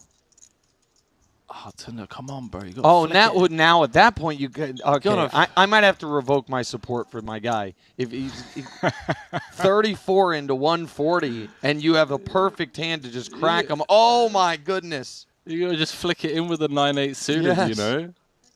But how about for Alexandra? And how about the hand for Punsri as well? I mean, he's got ace of hearts, 2 overs, Broadway draw. In a 3-bet pot, would typically expect to see him continue small and wide. However, the big blind overcall is a bit scary, Lick. Not going to lie. Like, is Botez ever trapping with, like, aces, perhaps? Hands like 10s, jacks, maybe even queens? 28. How much? Punsri unfazed, continuing small and wide as expected. Is there ever any validity to a check raise here? Or is this always just a check call? I think it's always check call in a 3-bet pot against the initial 3-better where Punsri just has an abundance of aces, kings, queens. Jacks, yeah. Exactly. He just has a significant range advantage. Punsri can even have like top 2 here, whereas Botez never can, in theory. Man, I'm just thinking about what an action flop this is if my guy calls. It's just everyone gets something or a lot. Okay. So king on the turn, which totally flips it. And now Punsri was ahead pre-flop and then behind but with a lot of outs on the flop. Now back ahead. Yeah. Interestingly, with the ace of hearts, we might see Punsri check this one back in position.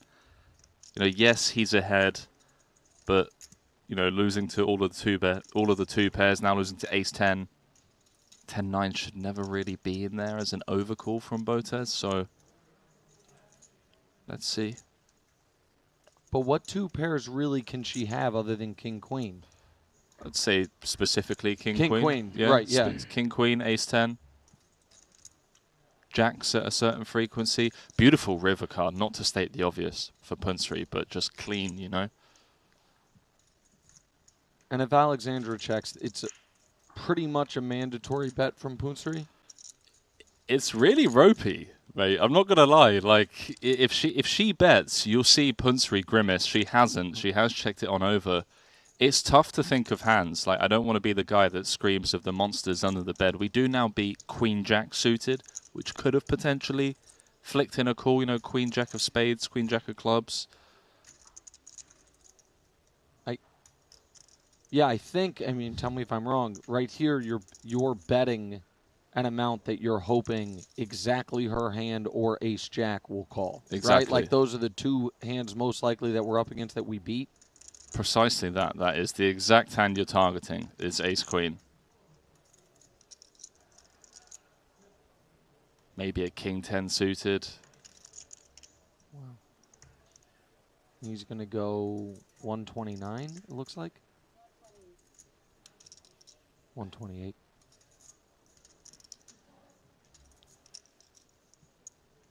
So what are you thinking right now if you're Alexandra? I'm throwing up in my mind, to be honest with you. So it's gone open 3-bet from Punsri, who's going to be wider than he normally would, given the dynamic at this table, right? So we can start throwing in some ace-4, ace-5s. We can start throwing in some 7-8 of hearts. You know, there are combos out there that perhaps Punsri wouldn't have against, let's say, tougher lineups. So, yeah, we block really good value. You know, we block aces, we block queens, we block king-queen. So do we give Punsri credit for a bluff? Does Punsri ever have tens here? Checks it on the flop with the 2 overs, bets it on the turn with an open ender, and now has just turned it into a bluff. I obviously don't know the answer, but if you're trying to find hands, if you're Alexander that you beat, there's, like you said, the suited ace wheel. And trying to reverse engineer it, yeah, because he bet flop, check turn, and then bet river. Kind of suspicious. Yeah, he bet 28k on the flop. Turn went check, check. Oh, yes, you're right. So I had it backwards. I was thinking he checked flop, bet turn. You're right. So it is a bit kind of sus, yeah. Because her checking 3 streets would also allow him to then come in there with some bluffs. So tough spot for Botez, especially against someone like Punsri. You know, if it's me betting, she snap folds because I have no bluffs. All right. She just knows Henry's never bluffing in this spot, but Punsri. It's a big spot.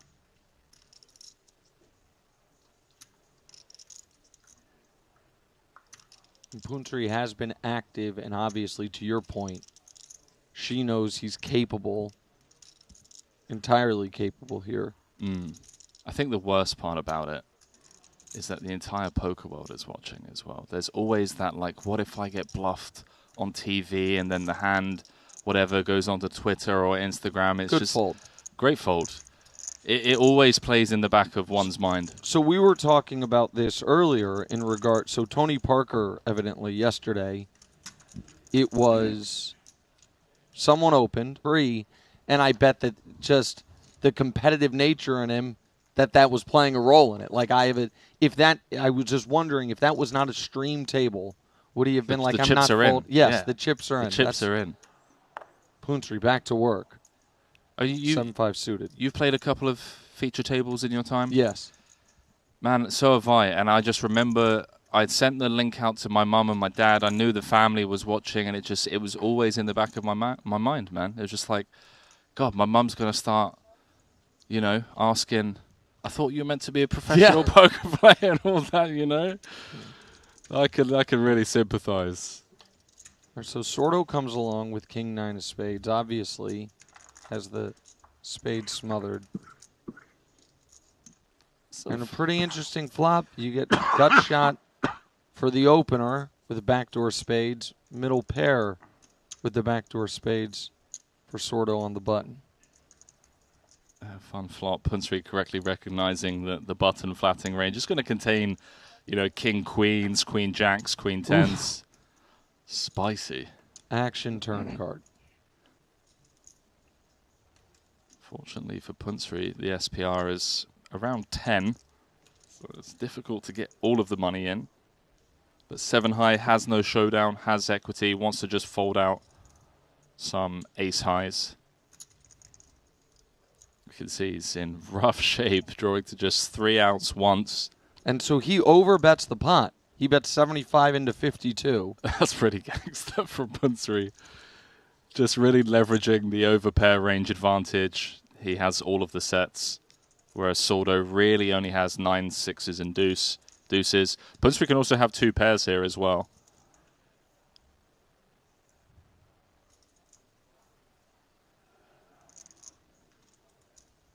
We know the Sordo's King-9 isn't going anywhere. So the most interesting thing here is a blank and see what Punsri does. Yeah, that would be pretty sick if a blank rolls off. Oh no. And just cooler. This is a byproduct of getting involved with a hand like 7-5. Punsri just leaning into his aggressiveness and post-flop edge. But this is some of the trouble you can get into. We saw Chance Corneth get into similar spots yesterday. We saw Alex Foxen also get into trouble with marginal holdings. Case in point, flush over flush here. So what do you expect Puntri to bet here? Well, he's overbet turn. I expect him to go big. Especially when a couple of straights complete. Yep. 2 pairs complete.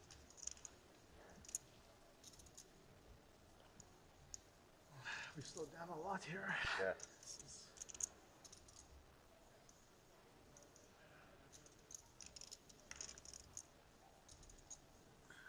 Oh, he's not going huge.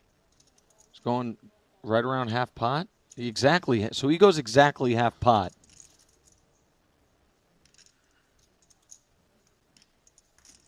Given that he overbet turn, half pot river, would like to think that Sordo's going to ask for all of it. It feels like he has to, especially because the SPR will be essentially dead even. And then when he does, what's going through Puntri's brain? We know what's going through the back of his throat, vomit. But what's going through when he gets jammed on here? Oh, wow! Wow! Okay, the man's got 9 lives. That's. I don't want to be. That's the TV table, right? I don't want to be critical, but that seems like a massive error. I agree. They are so clearly and obviously the best team in the league. Let's go. And the fact that they started the year not the Super Bowl favorites, the Niners did, and now folks are trying to convince themselves the Lions, who are a really good team. Everyone right now that's like the Lions are the best team in football knows damn well that if in the Super Bowl it's Andy Reid and Patrick Mahomes against Dan Campbell and Jared Goff, you're not feeling comfortable with the Lions. So I think Chiefs Eagles is right now what I think the Super Bowl is going to be. I will tell you, the Los Angeles Rams are a nice long shot to get hot and make it there. All right, so we have a 3-bet from the big blind, small blind, big blind violence here, and Puntri, man, not bashful. Obviously, this is a pretty standard open.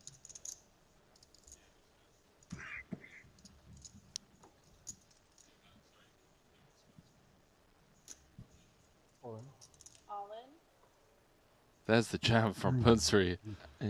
And snapped off. This is pretty grim, blind v blind. Puntri at the silver lining has him covered. Lewis, tournament life is 70% to stay in the tournament, 60% to double up. That's a great window card. Yeah, it's going to be tough for Puntri, not to state the obvious. He should be drawing dead here. He is Ooh, not. Okay. It's always a 4 sweat. outs once. No clubs for either player. Oh! Puntri! Man. First of all, I feel badly, Lewis.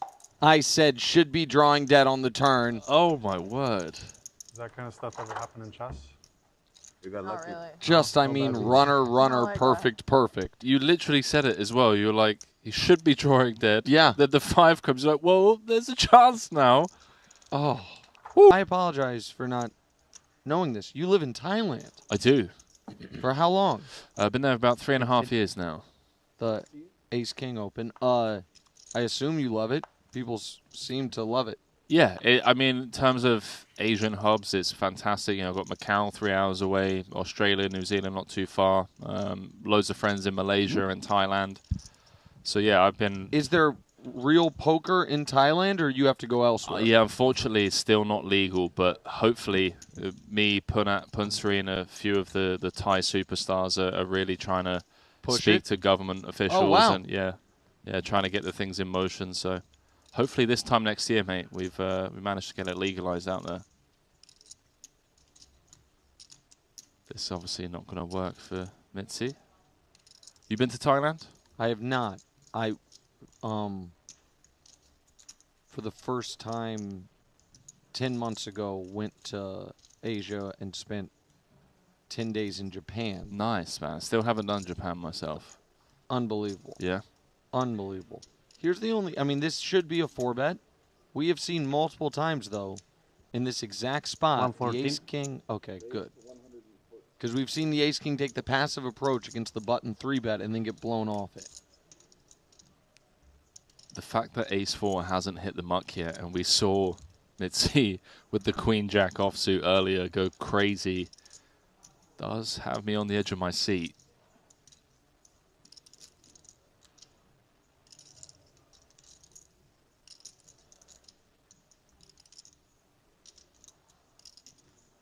Uh-oh. What are you thinking, Mitzi?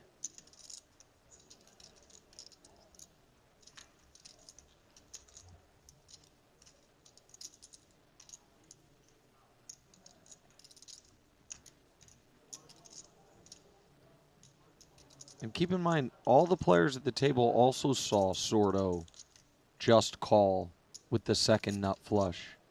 And what that does to what they think of his aggressiveness or lack thereof, how real, if he is willing to put a 4-bet in, of a hand that is.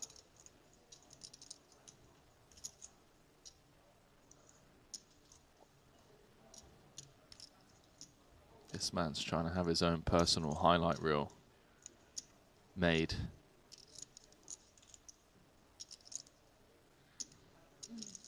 I think he lets it go. It seemed like he was trying to convince himself to do it and couldn't quite, thought better of it.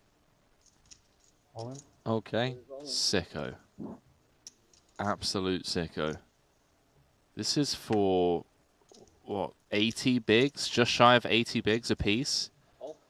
He doesn't love it, but he's going to. Wow. Those damn solvers convincing folks ace wheel suited is just a must 5-bet. It's pretty sick to 3-bet, 5-bet this for 80 big or 75 bigs. One of the biggest pots we've seen so far today.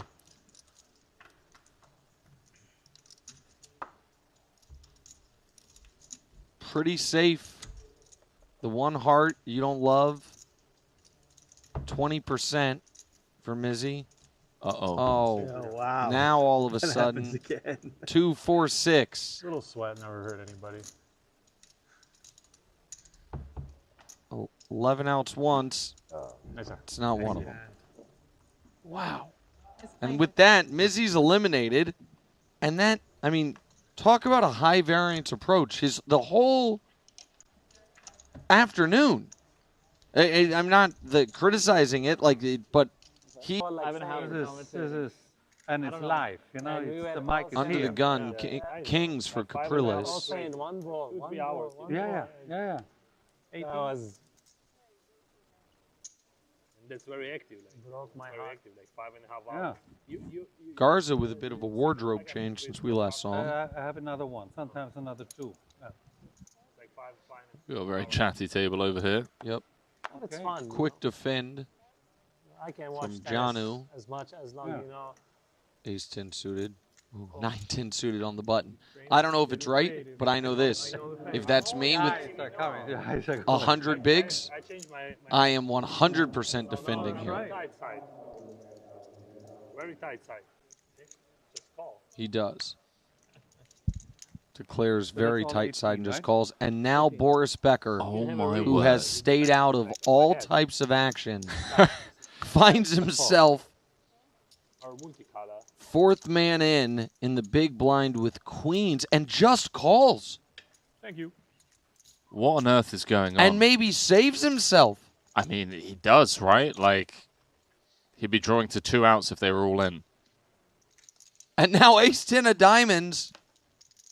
What the most action flop imaginable. Kings aren't overpair to the board. Queens aren't overpair to the board. 9-10 suited's open-ended. Ace-10 of diamonds has nut flush draw. This was a single raise pot with 3 callers. The original raiser with King's bets. He's come out big as well. He's bet 50 into 84. Like, yeah. This might be 4 ways to the turn. He also, wow. That's a sick fold from Becker. Take a bow, mate. Boris Becker had kings versus queens and lost the min. 2.3 big blinds. And a queen rolls off. He's sick, but he would have lost, or at least been behind. What this is if this were in your online app game, you'd send a bad review. 100%. If this was over on GG Poker, someone would screenshot it, send it to Twitter, and say, online poker is rigged. Okay. This is insane, Nick. I've never seen anything like it. So to be clear, the kings are now drawing dead. Oh, yeah, they firing. Are. Yeah, of course. Because it would give, a Broadway straight. This isn't a highlight reel. Just want to reiterate for the viewers around the world. This is live. Nick and I are on the same hour-long delay as you guys are, watching the same feed. And now all of a sudden you're shafarin. You have a better and a caller. You have the nuts. Interesting. And you're talking. I have a few options. 160. Well, the options are only 2. Call or raise. Yeah, so he has been somewhat misleading with his, intentionally misleading with like his table talk and, wow, and he's just snap in. Well, I mean, with so much money out there. With kings, and now if you're... Okay. Yeah, has to call it off. Let's go. I'm losing. Set of 10s, queen, 10, 10. 9, 10 right there, don't you? Yeah. Set of something. Kings.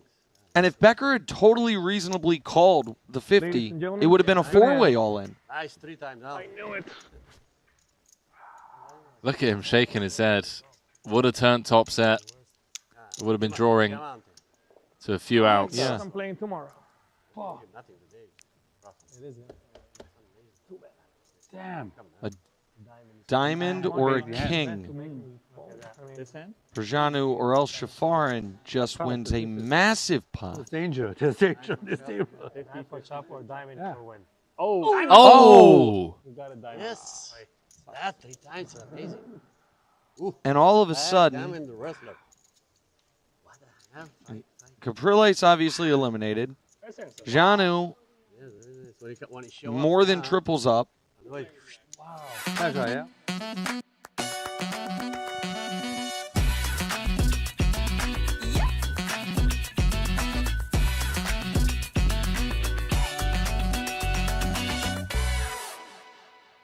Randy, you and I have done, I want to say, hundreds, if not thousands of hours of poker commentary together. That hand right there that was just shared on the highlight reel before returning from dinner break, without a shadow of a doubt, top 5 most crazy hands I've ever called the action on. The fact that Boris Becker flat called with queens and then just folded queens on a jack-high flop to a c-bet, turns top set, someone's got a straight, another guy's got, a flush draw, the other guy's got kings.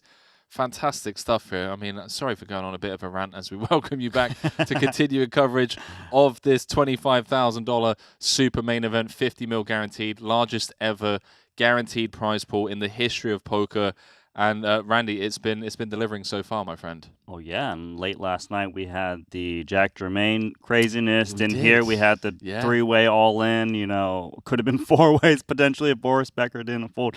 It's only day 1 right now, and it's going to get crazier as we move along. Day 1, and we touched on it briefly, there's a lot of EV of going into day 2 with a huge stack because money is paid out from the start of day 3. So day 2 is where you can really separate yourself from the rest of the field, and then closing in on that money bubble, you can start bullying people at the table, pushing people around as they approach that min cash, which, people who have satellited in, they're going to want to secure a min cash, Randy. Of course they are, but we've seen a lot of the super pros really going hard. Chance Corniff was blasting away level 1 of this day, 1C. Other players going hard like Ding Biao yesterday, so let's see how it goes. Let's see how it goes, my man. See John Duffy down there.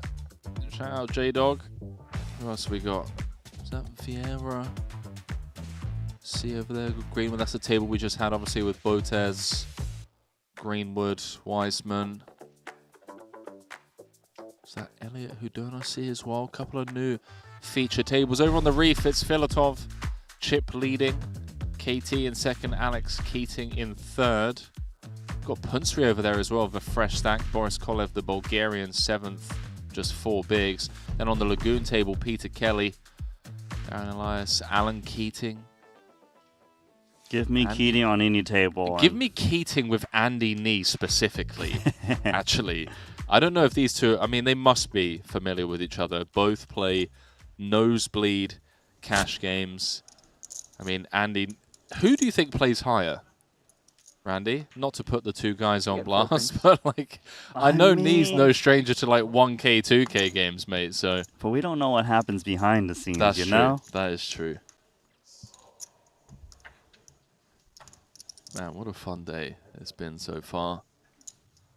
Perhaps it's going to continue here. As both players have flopped a piece on the Queen 7-6. Backdoor opportunities for Elias, but as things stand, he's in poker jail.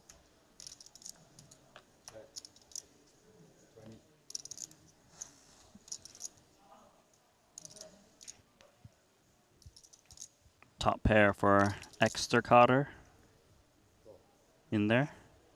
Is that like an online screen name Kinda moniker? looks like or? one. I like no, his I'm name. asking genuinely. I Like, believe that is his surname. that's actually his surname and not like an online screen name. Correct. Are you sure this guy isn't like a Modern Warfare end boss? Look, I'm not sure, but that's what we got on the screen. Look, I don't even want to bring up Modern Warfare because it just brings back PTSD, man. Check around. Quite problematic for Elias with the running deuces. 8-7 still looks reasonably good. Probably has to pay off a bet. He has to pay off a bet. You'd much rather, this sounds very obvious, you'd much rather call with like Ace-7, right? But blocking hands like 8-9, 8-5, 8-4. Yeah, but there's plenty of other straight draws too, like 5-4, 10-9, etc. That this would be a very hard fold to make. But maybe he can find it. It's a big bet, though. Yeah. It's a big bet.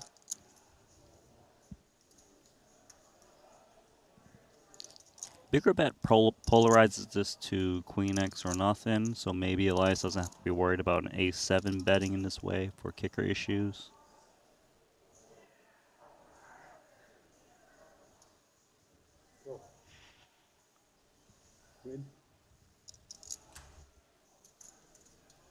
Call and lose. There's no way this guy hasn't played and crushed Halo or Modern Warfare or something. That's your read? That's my read.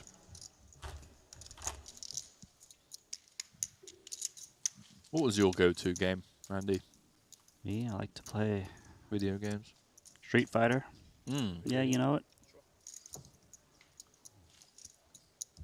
Played some computer games here and there, but mainly console. What was, yeah, do tell. Console, which ones? I mean, that was my main game, was Street Fighter, because okay, I used to go around playing little competitions here and there. Did you actually? Yeah. You used to beat people up, but Yeah. virtually. Let's go, bro. Yeah, physically impossible. So you gotta find the next best thing. Also like to try to beat people at the poker table, you know? Yeah. See, I've gone the other route. I like beating people up in real life. Successfully? I'm joking, of course. Or am I? Well, I'm going to be on your good side. You always have been, Randy. KT, out of the small. Blinds, of course, have gone up to 6K, 12K. When you see a player limp into you when you're sitting on 10, 11 big blinds, it's usually the very poor parts of your range or the very best. Go and take a free flop with the 10 deuce.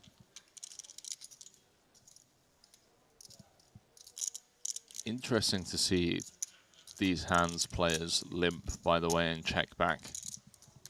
I feel like 10-4 probably wants to come with like 2.3x. Doesn't even need to go big, right? Because of how shallow toe trick is. And Right. with the 10 deuce as well. I'm surprised to not see him like come with a little like 2.7x out of the big. I do like the flop bet though from KT. A lot of the decent kings and queens would just jam pre-flop off of 10 big blinds, and he has some suit blockers and block flush draws. Agreed. Stretch. Well, just make straight every time you're all in. It's okay. Yes. Maybe full this time. You got so scammed with the guy who tanked forever. Let's see. You would have been able to bluff me that in. Yeah. You got so I'd jam scammed. any turn if this wasn't the case, yeah. You're still probably not folding. With his tank, now I have to call. It's just like such a scam. No.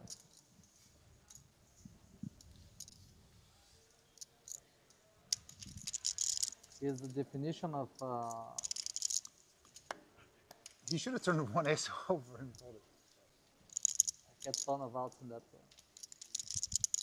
Healthy stack for KT, this day 1C. Should I look? Ripping into the short stacks, queen jack of clubs. One down. Oh man, but Kolov's only got 22K behind. He's got 8 deuce offsuit. Pretty grim for the Bulgarian. I mean, Can you make a straight? Can I? No? Can you make a straight? I will fold. yeah, just lets it go. He just lost 24,000 chips in that hand. More than half of his stack folding. Really? Yeah, So but he I is nothing I've now in with a chance Nothing. to pick up the big blind and the big blind ante. Yeah? You would call, then you look. No, I looked and then complain and then call. I have 2 blinds still. Can make it more. I agree. Chip in a chair, Kolev. You'll lose half right there. Not yours.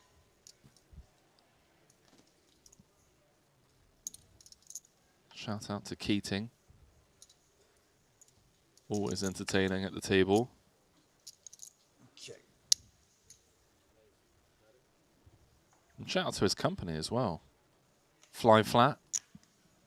They've booked me a few flights in my time, Randy. Always take care of me.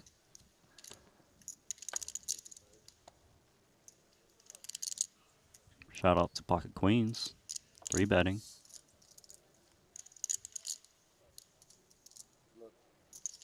Kolev decides to go up 10-7 offsuit. Yeah, I think this is a byproduct of potential clearance because of the 3-bet, right? So he's going to get a bit of an overlay, getting much more value for his 22K. We could see here he would actually, well, 4x if he could hold. Yeah, also that big Or get blind, there, sorry. Big blind ante included. See if Keating missteps. I mean, he's very deep here. Started the hand 70 bigs effective. He's going to make the call.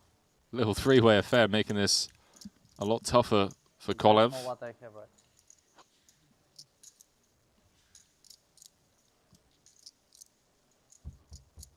Pot's correct.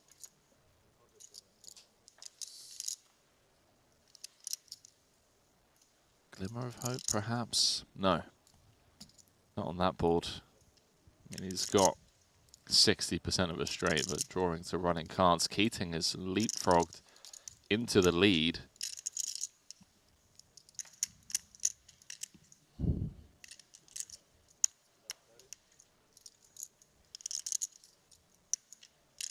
Small bet of 30K. There is a side pot to play for.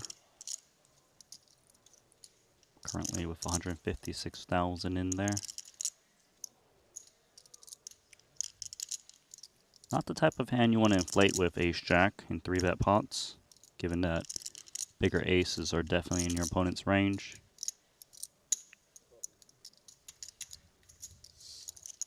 Kolev, it's so horrible when you're all in and two guys are playing a side pot. Uh-oh. You said there's a chance, Randy. 12% of the time, Kolev stays in the tournament.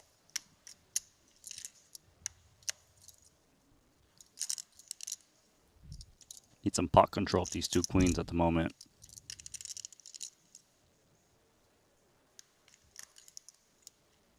Especially knowing that you always have two very live outs. That's 280k in the middle. Kolev drawing to a 10 or a 7. Doesn't find it, so he is going to be eliminated. Losing to both these hands. Do like a value bet in Keating's spot. Most of the time you'll hear from ace, queen, ace, king on the turn. You can represent busted spades. It does check it over, so it gives Filatov, I would expect, a free showdown.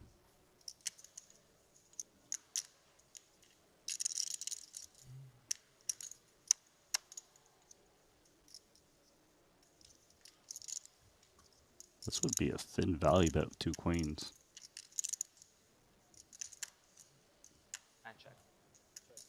Let's check through.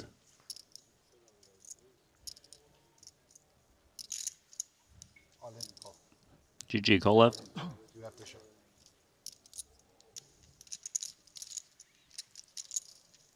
One of the best Bulgarian players of recent times. Going to have to re-enter. So, other Keating. Ace 3 off. Look at this. 304,000 is in the middle.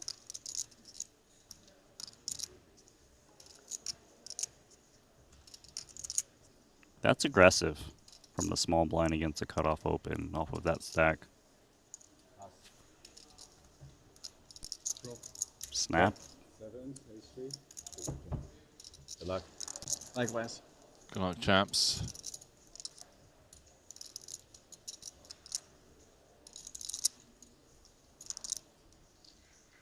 $632,000 to fight for. Here we go. Couple of extra outs now for Keating.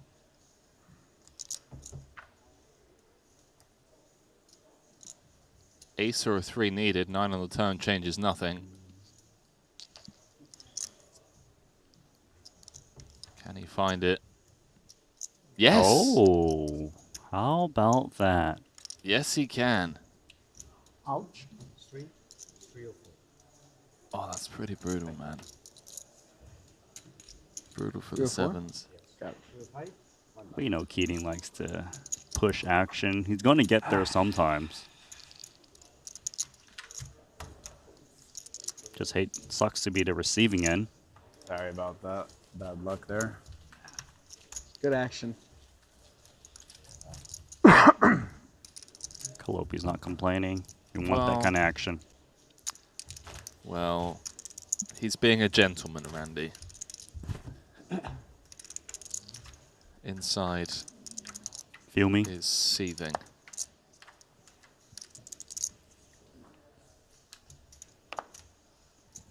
As am I.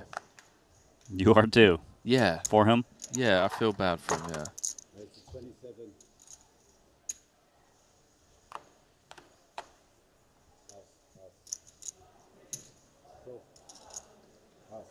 Keating snap calling ace-8 on the button off suit. Andy knee, 7-4 clubs. Closes it out. Just shy of 100K in the middle. And another ace for Keating. From an entertainment point of view, I love it because Keating with a big stack on, say, day 2, it's going to be fireworks, Randy. You imagine putting like Keating, Foxen, and Chance Corneth at the same table. Yeah, Keating always strikes me as that guy who tries to win the tournament on day 1. You know, day 2 he's still trying to win the tournament. I'm also that guy. Some days. Hello, Full House. And the flush completes. Keating just praying that Kelly has a flush. Trip aces works too. That'll Give pay a really off. big hand or like nothing? Oh, look at that questioning. Medium, medium-ish, Probably have you beat. medium-ish. Medium, not that great. Something like that.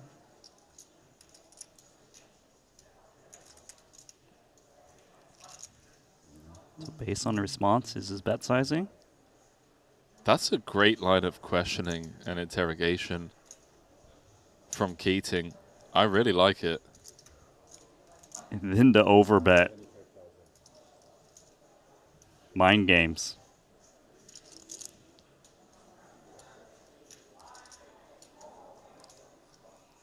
Because I feel like his first initial reaction is, oh, if it's an overbet, I'm going to fold these 2 10s, but maybe there's something there. Would you have called if I went all in pre-flop? I almost did it. We'd be in a similar situation. Man. This is tough to interpret.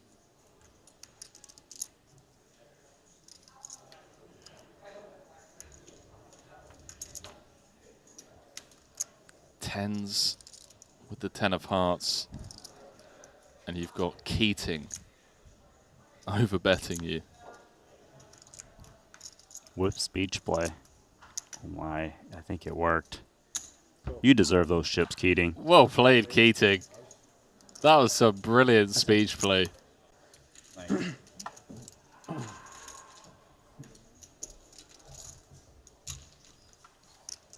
Say this. Thank you Never for seen not that. Thank you. Pre-flop. Yeah. Never gonna engage in chat speech play with Keating. I wouldn't. He's been around the block. He knows how to play those mind games. Something you could do as well over on GG Poker by spamming emotes. You know, the Greg goes all in, the D-Negs emotes to get into your opponent's head. You can also pick up a $50 ticket into the Weekender. The min deposit of $20 by using the promo code Paradise2024. Good luck over there. It is, what, Friday? Is it Friday today? It's Saturday today.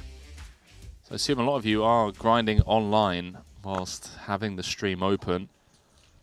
So do let us know On. how you're getting on.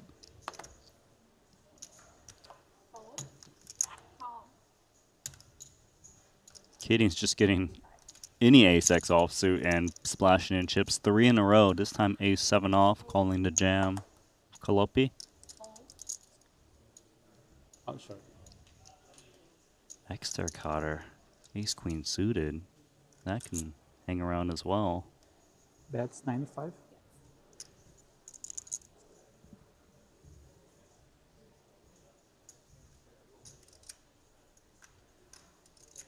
Could play it as a flat or 3-bet to isolate Keating. The latter is pretty good against a player like Keating who's just clearly splashing.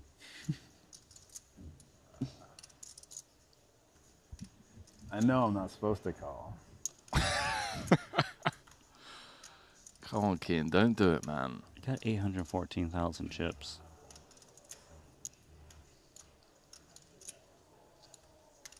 But it would be funny if I did. You know you can fold, right? Can't think of a worse shame.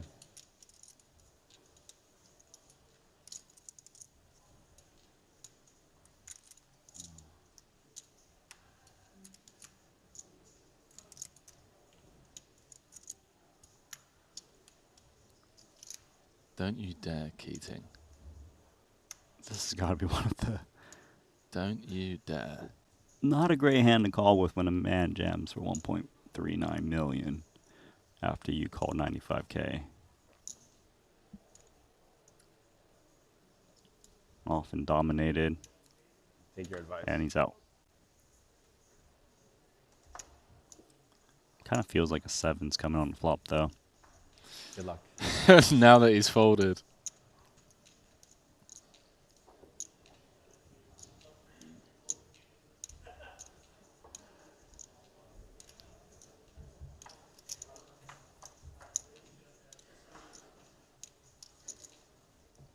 Good thing he folded.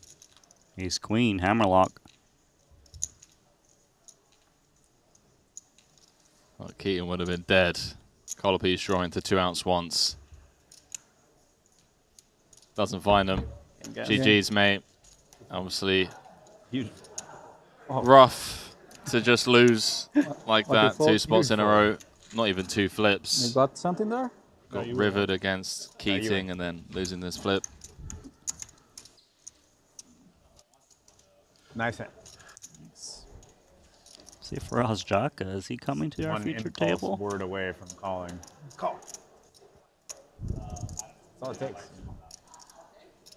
I hear you.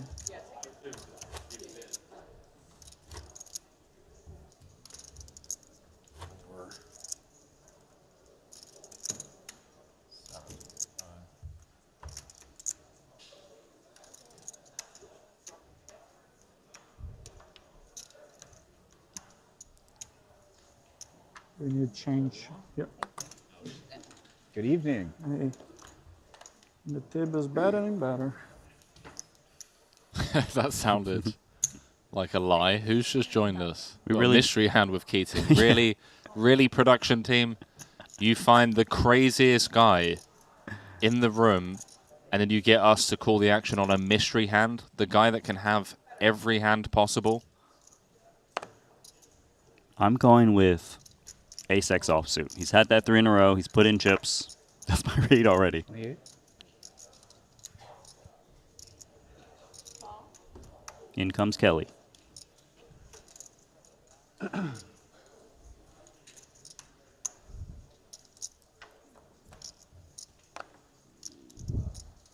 Ooh. Check. Bet 20,000. Doesn't feel like Keating's hand is defined at all when he see bet 20K. Sorry. Just texture.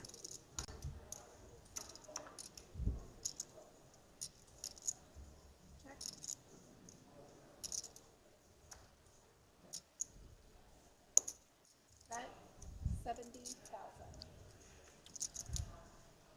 Well, Randy, I'm trying to think of a mystery hand. Kelly blocks 3 of a kind. There's only 1 ace left in there. And I'm always suspicious of Keating. I always think he's bluffing, but for some reason I think he has value. It's 2-5-4 in the middle. A lot of the check call. Oh my god, did he just say all in? 700,000 into 250? Oh my word. Kelly's just thrown up, man. Check call, check all in for 3x pot almost. Remember not too long ago we had that speech play where he talked Kelly into a call with 2 10s. Which level is Keating on right now? That's a great point. He's not talking now, Randy. Is that perhaps something to lean into when it comes to the mystery hand side of things? Leaning more towards bluff because he's quiet. You have medium strength there? Nuts or nothing. No, that's a great answer. That is a great answer.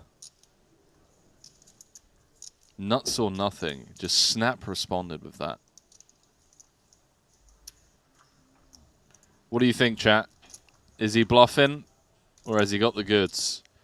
Pocket 8s, pocket 5s.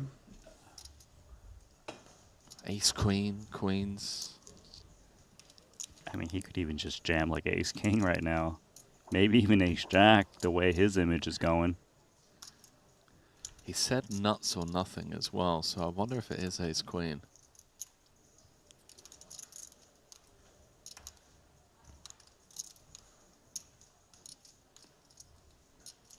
And Keating knows that Kelly has an ace at a very high frequency. Check call flop, check call turn. Yeah, Kelly just said, like, I just keep getting owned by you. So there's some leveling going on as well here from the table dynamic, perhaps pre-dinner break. Does chat think Keating's got it? I have no clue.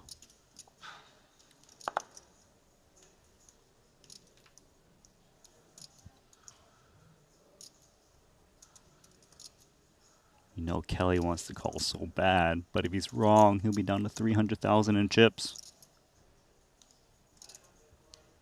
This time I have a much better hand than last time.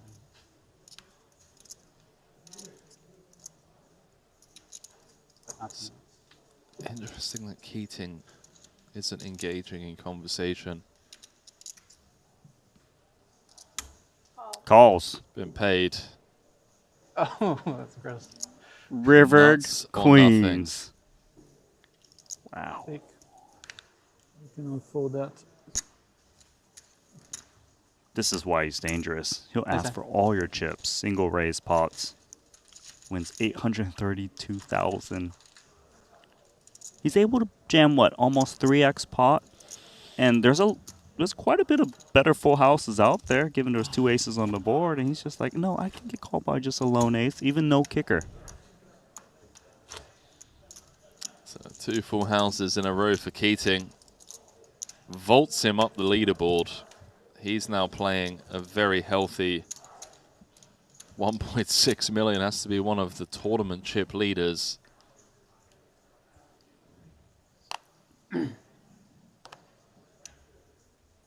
I mean, he's V-pipped 5 in a row now.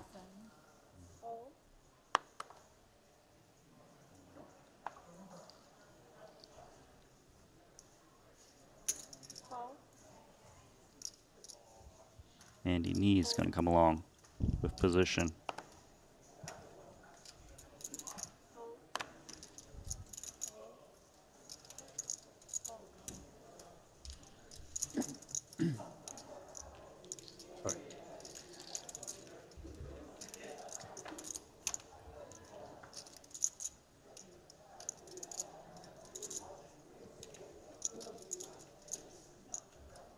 Bet 25,000.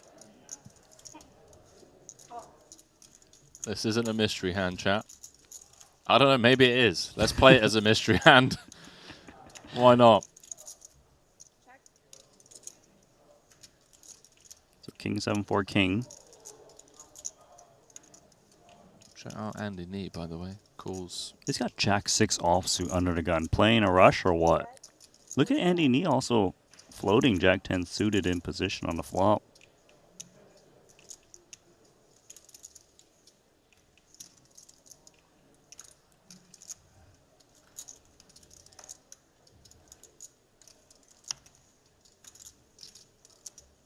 Obviously, we know Knee plays the Triton cash games. Keating plays the big cash games stateside. Do you think there's been any crossover at some time? Perhaps Knee venturing out to the Hustler Casino. I know Knee calls Madrid home.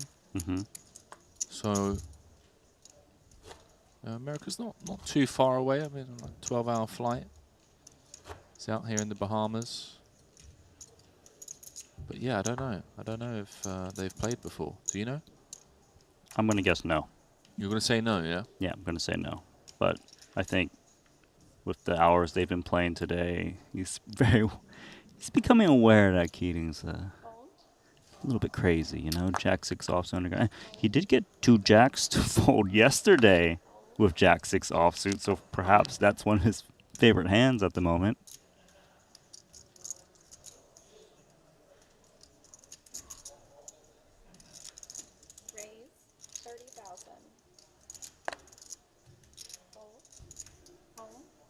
Queen 9 off for Exter Cotter. Nobody expect a fold.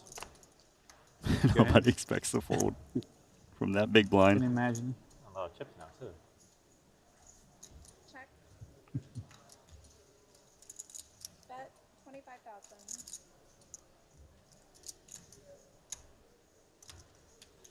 Hold. I was saying, how many players in total? Pretty good. Yeah. The super Going main. every year. Got a bunch of students crushing it. What did we get yesterday, Randy? Like 225, I want to say. Active right now. 250 probably, yeah, 225, So something around there. they won a... It was like 450-ish. We're still young. got a lot We more had to go. 459 runners. Congratulations. Thank you. Day 1B, we had 254. So what's that? 713. Quick math. Because I'm an absolute genius. And here we have 170 so far. Yeah. So we're like halfway there. With day 1D expected to be the biggest flight, obviously, because of the overlay. Loads of people can be flying in. And then obviously the online qualifiers as well. We've got 90 people going through directly into day 3. So it's a sweat. It's going to be close. It's going to be close. Huge sweat. I like this comment in the YouTube chat from Leopold. Keating is the one you love watching and hate playing against. I can imagine. Yeah, I've never played against him personally. He's in trouble here, though. This flush draw rolls off. 87k in the middle. Wow, somehow Pika Zewitz has found the best hand. 60k. It's kind of hard to call with the pair of jacks in this spot. Yeah, he gets the best hand out. Exter Cotter's got the nut flush draw. He's just hoping. Hit me a club and give Keating maybe a straight. Worse flush, something like this. But if there's a club, this pot's going to be massive. I want to see a brick. Just see Keating. Oh, he just wins it. He just wins it on the river, Randy. He might win it anyway, whether he was checking or betting. Who knows? But One pair. Ace-8 checks it back. A little One pair. embarrassed. It's 4.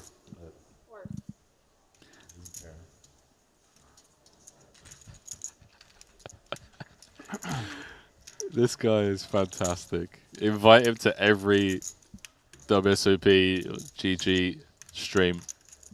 Do I need to Would read the you line vote again? against yourself? Keating's the one you love watching and hate playing against? Because my gosh. Queen. But I fold against. Of course not. You've been terrorizing everyone here the whole time, or that's I just got here. Huh? I just got You here. just got here? Okay. So the terrorizing begins now. He got here 9 hands ago. He played 9 hands. Yeah. Got a win like 3 times. That was a salty comment. So far, he's doing good. Race. Brazil. Kelly, Yep. who was playing 1.5 million at one point when Keating joined. Oh, aces versus kings. 300? Yeah, I think I started around 300. Really? Congratulations. Cooler. How old are they? Are your wife Brazilian? Yeah. No. I used to go there for about 3 months at a time. I was doing some business out there. Where do you live? How many poker players with Brazilian wife? Yeah. You, Darren. Yeah. Oh, Darren too? Yeah. Their Brazilian wife? No, no. Yeah, yeah. That's what he said. How you speak Portuguese then? I had a Brazilian girlfriend a long time ago. Ah, okay. I did know that. There's the jam. Oh. Yeah, Brian Rath, Antonio. Ultimate Brian cooler. now, too. Wow. Also. Suits covered as well. Yeah, no, I was kind of bummed when I was like, what the fuck? This guy just has my number.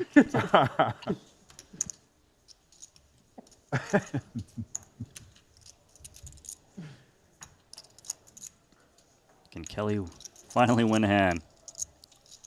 Yeah, not that I'm rooting against the Brazilian, but Kelly's really had a rough go of it. Needs to fade the 2 outer. Kings into aces in at 25k as well. One of the biggest 25ks in history. It's just brutal. Kelly holds. Back up to 622k.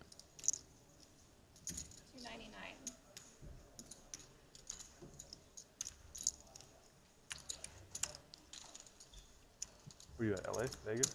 Vegas. Vegas?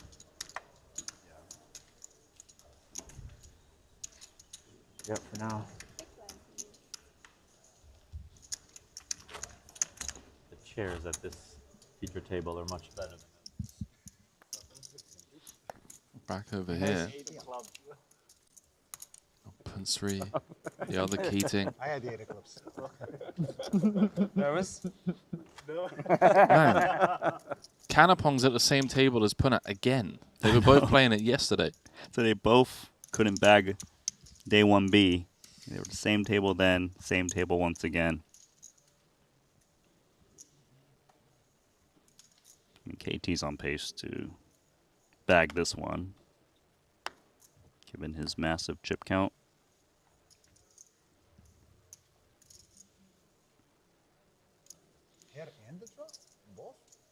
Running out of chips for 10-9 of clubs. This makes the cut in my book. 8 bigs from the hijack. I'd like to see him jam too. But he's going to wait.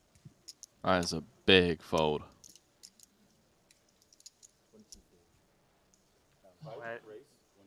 Then discount or what? Really cheap. Really cheap. You already got 15 in there.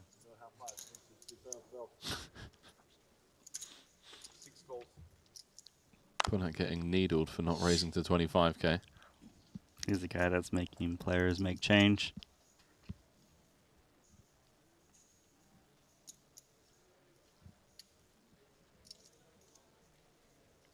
See people that were tuning in last night, enjoying some of the content from yesterday. Parker folding kings. Got Omnius Cheese saying, where is Jack Germain? Oh, I think he bagged the healthy stack, if I'm not mistaken. He bagged, so you'll have to wait for day 2 to get Jack Germain once again. And both of these Keatings are quite aggressive, squeezing Queen 10 off. Nice spot to do it from, right? Cut off open, button flat. You're in the small, blocking queens, ace queen, 10s. You pick one. No good. No good? Next to the 10 of hearts. For one, not good. Right. One and one to come. Oh, okay. It's possible. In honor to maybe ace. Maybe 8 of club. 8 of club, yeah. Right. Revenge. Nervous? I love how chatty these tables have been. Nothing to be nervous about.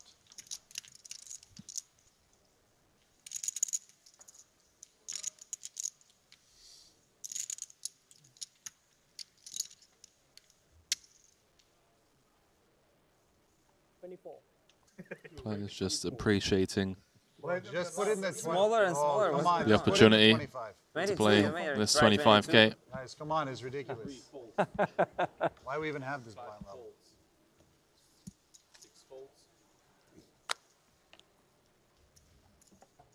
You're good. You're good. I want 1k back to shuffle.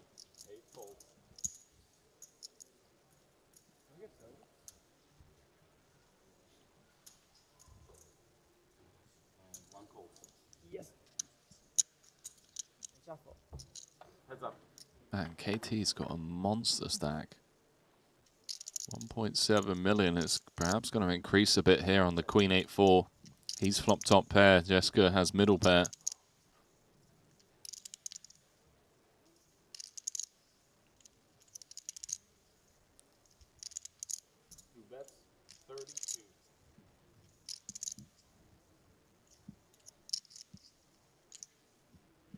This is tough against half pot. I think KT may be costing himself some value. I mean, just check folding middle pair is insane, but immediately uncomfortable for the German, obviously, especially when he's up against an under the gun range.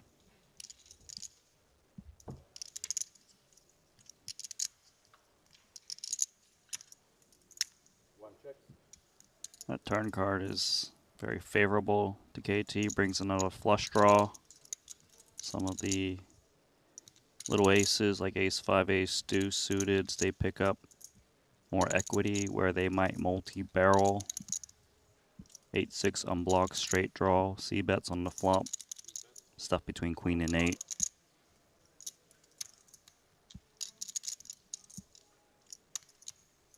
It's a tricky one. You never expect an 8 to bet in this manner. It's more so are we up against a queen or a draw?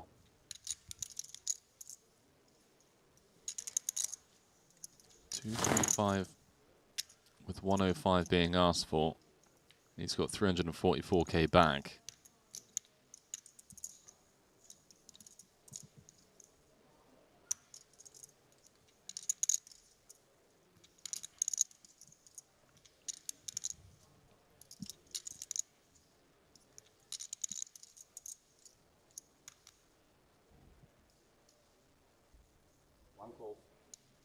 Has made the call. Gonna keep KT honest for one more street. And well, everything bricking. Jack 10, hearts, I guess ace 5 gets there. KT with a snap check back. Good value for KT.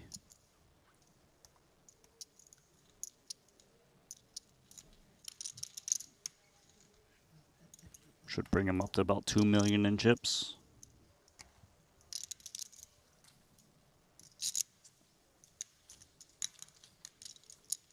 $2 million at this stage of the tournament is pretty absurd. Let's have a look over on Poker News.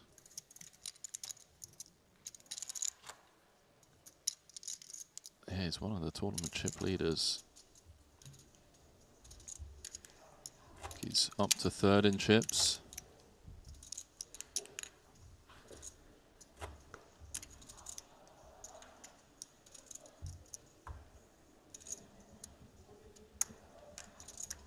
Back over to this feature table where action is a bit more heavy.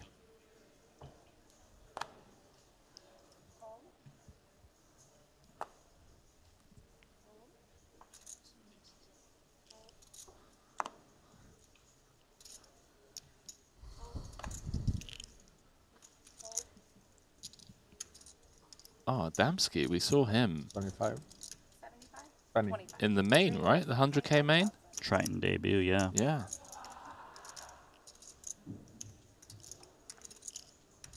Seen Elias as well. Triton main.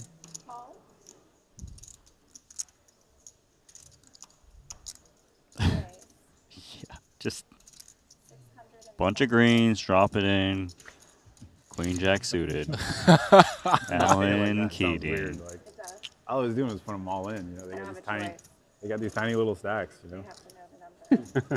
Oh my word, the needle is fantastic. All right. Adamski's got an ace on the button for less than 20.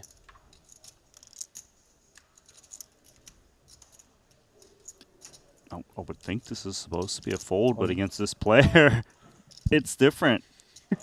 He's called it off. 20 bigs. Sounds like Darren was going to call it off, which is great news for Keating because he's dominated by Darren, but he has 2 live cards against Adamski. Oh, what was it? Yeah. Oh, wow, you did trap me. You did trap me. You were calling me for sure. A lot of chips for these 2 hands. $500,000 in the middle. About 20 big blinds. I think the 20 big blind rejam from the big is pretty standard. The call, though? I think the call's pretty standard as well. All right. Oh, we're playing for chips, right? Ace 7. It's good at the moment. Never easy. Queen, Jack, or a diamond for Keating to do the dirty. Doesn't find it. The 1 paint card. Keating probably thinks he's running bad now. Like, to not get there. Thank you. On the river card. Right. Oh, yes, of course.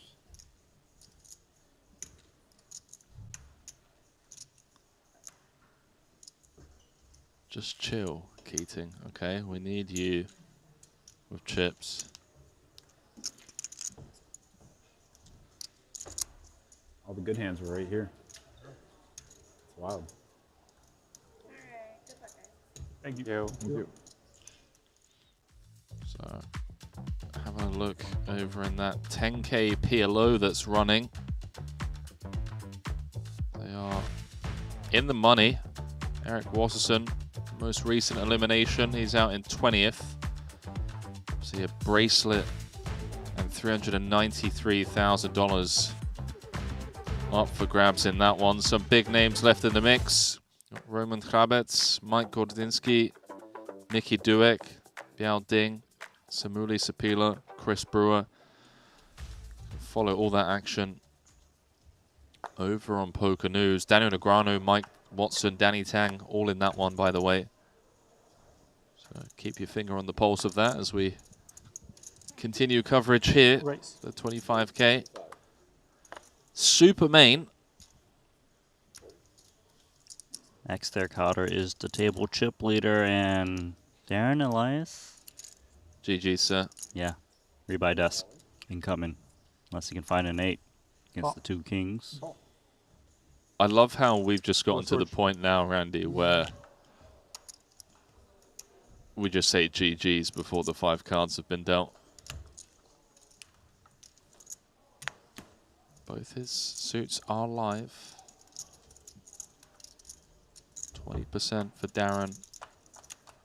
Let's get back into this one. Oh!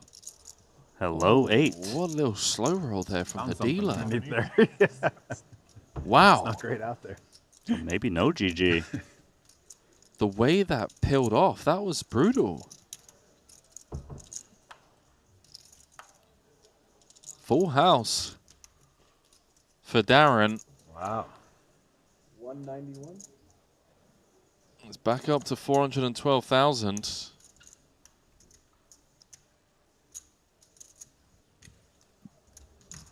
Feels like you saved yourself 25K there, Darren Elias.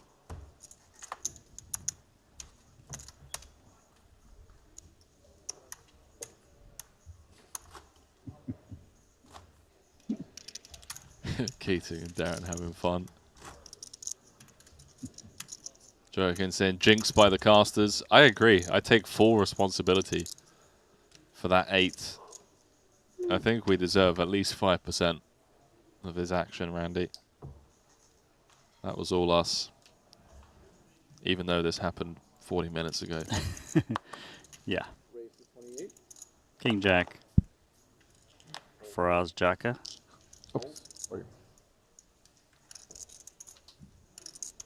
Oh, legit hand for Keating. He might even get action. Everyone knows Keating's image. It's like a normal amount to raise a 28 bet. What? Roz, what should I raise? I'll tell you if I could. Huh? I don't think I'm allowed to tell you. Really? That's against the rules? How many times 3 is like 60? All right. 60 is the bet. It's a small 3-bet off of those stacks.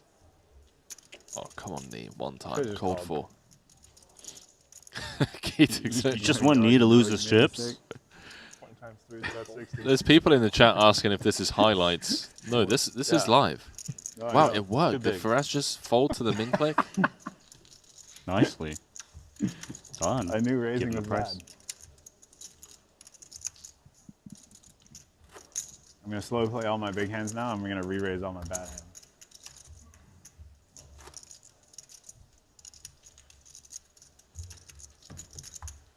Well, I'm going to start limping then.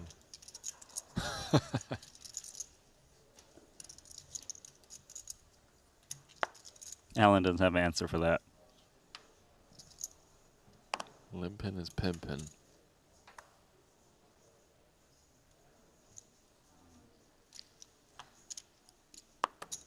Raise to 27.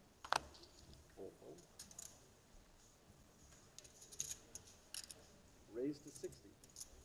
Okay, so he's testing the 60K 3-bet, this time a different opponent. But He's has got 1 queen. half of the hand he had before. Heads up. It's against Kelly again as well, by the way. Kelly who got brutalized by Keating in a couple of spots. Jack 5. I mean, does Keating just bulldoze? No. Snap checks back.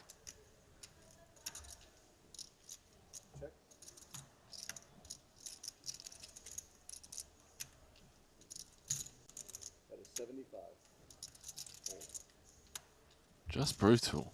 Brutal execution from Keating. Contemplating showing.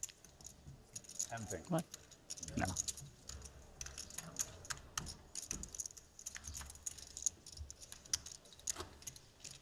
Good Maybe show. his goal is just to eliminate Kelly. Big blind, please.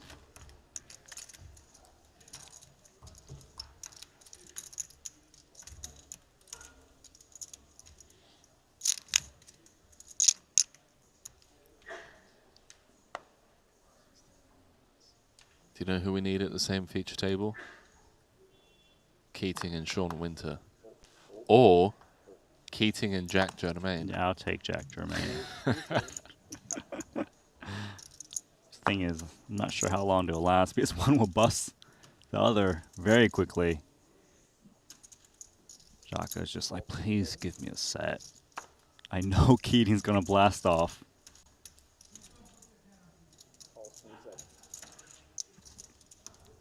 Here we go. Three-way affair.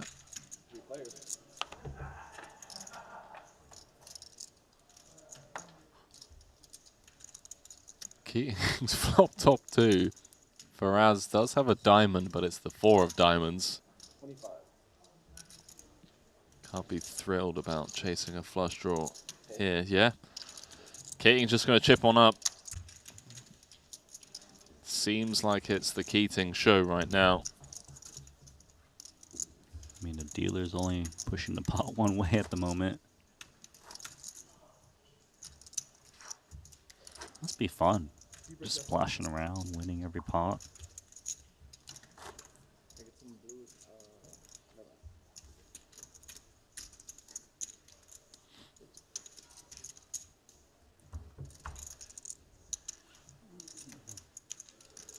Craig Holfeld in the chat saying, I left for an hour and no more Botes. Do not worry. She is still in the mix. She has a healthy stack. Head on over to Poker News. You can see all of the updates from the 25K and the outer tables.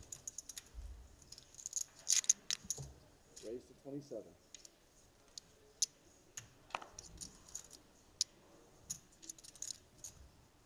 Finally folds over to Jaka so he can open it up.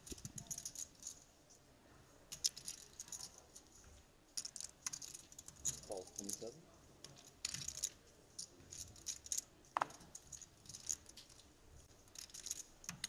Falls 27. 2 players. It's so funny to see how people adjust, Randy.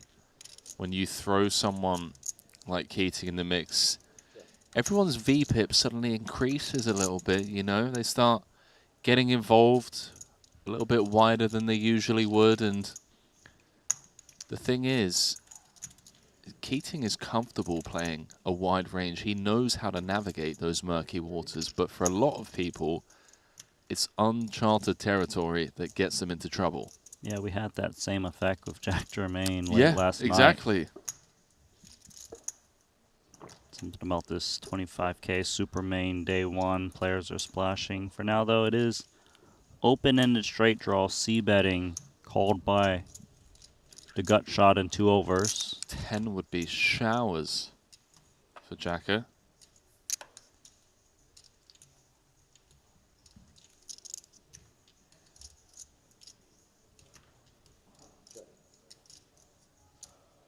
Don't really expect Jaka to double barrel this hand after Exter Cotter check calls flop.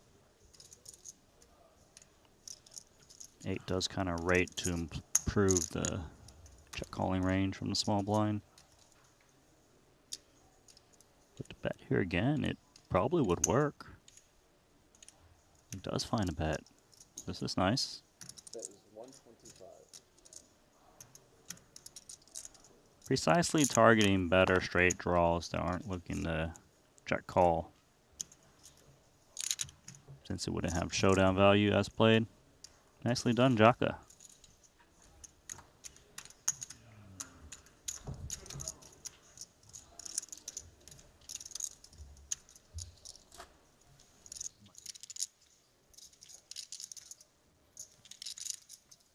All in call. Ace 9 versus 6s.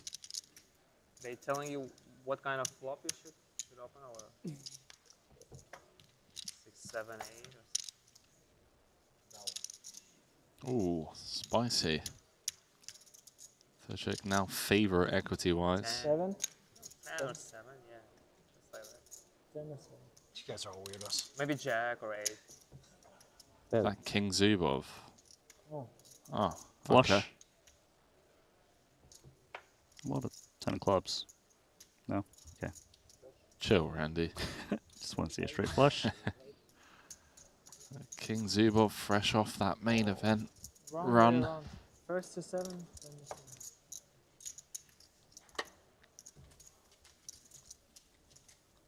How do you feel, Alex? Bluffed. Bluffs? You think so?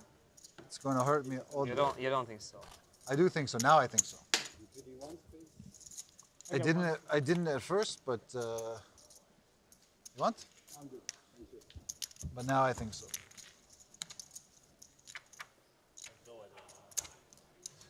Don't blame yourself. Couldn't stay away from the Allen heating table for too long. We know all the actions over here.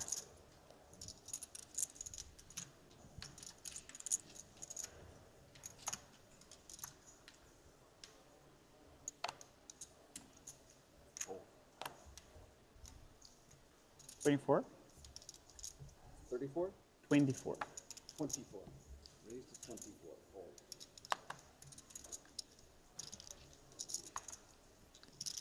Man, help me out with the pronunciation here, please, Randy.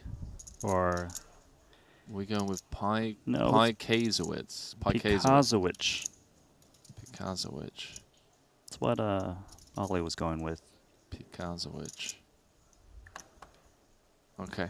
Pikazowicz against. You see it? Yeah, I do. Yeah, against X the Cotter. You also see Ace Queen versus Ace Queen. Yeah, it's a bit boring because we know it's going to get in. We know that. Chop it up. No, hearts are coming. I'm calling it. So you're taking a single flush draw? Yeah, hearts are coming this time.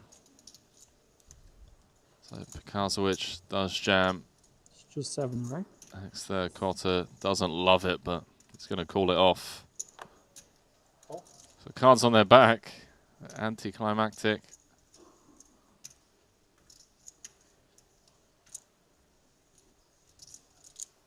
Let's get all black.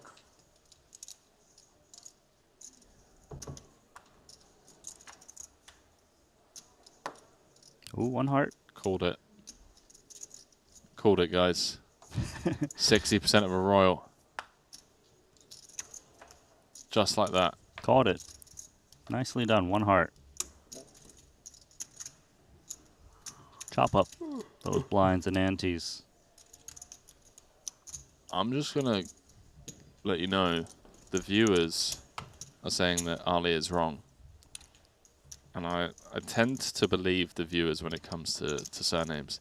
They're saying it's Pijekasevic. What about the guy right after him who has a completely different... No, he has the exact same. He split the Yeka into 2.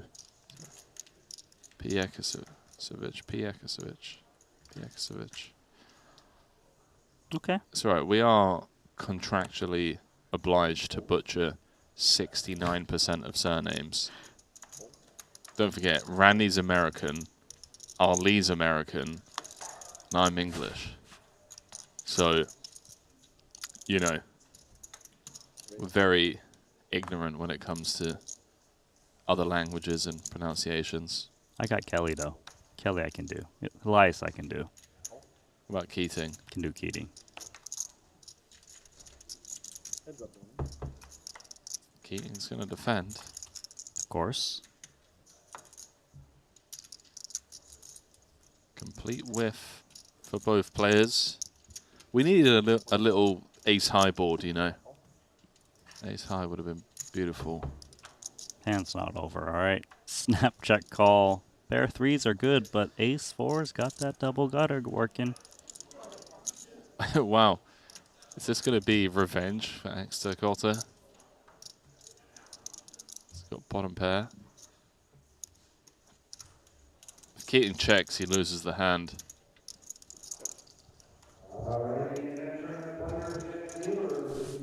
Ace high, no good.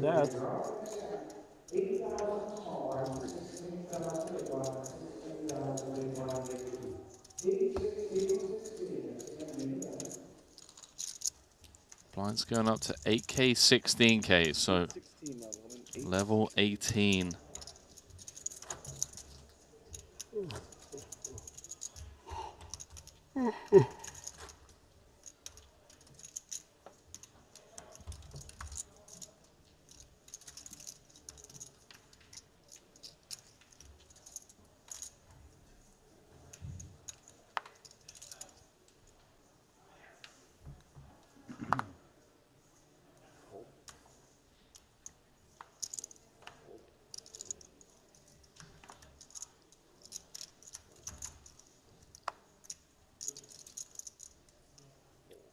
Wow, Kelly just lets go. King 10 from the hijack.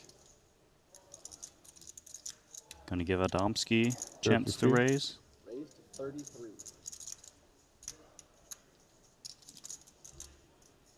Jack 9 suited off of 30 blinds.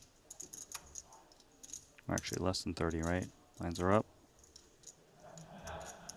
Flats the button. This is a Keating type of hand, 7-4 suited.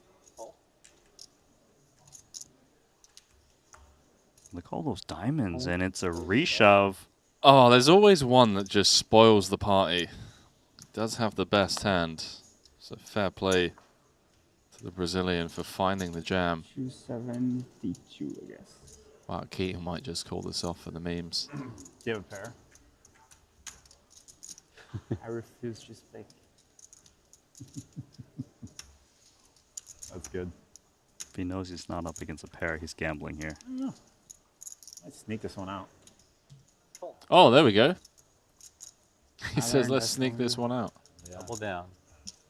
Yeah. Okay.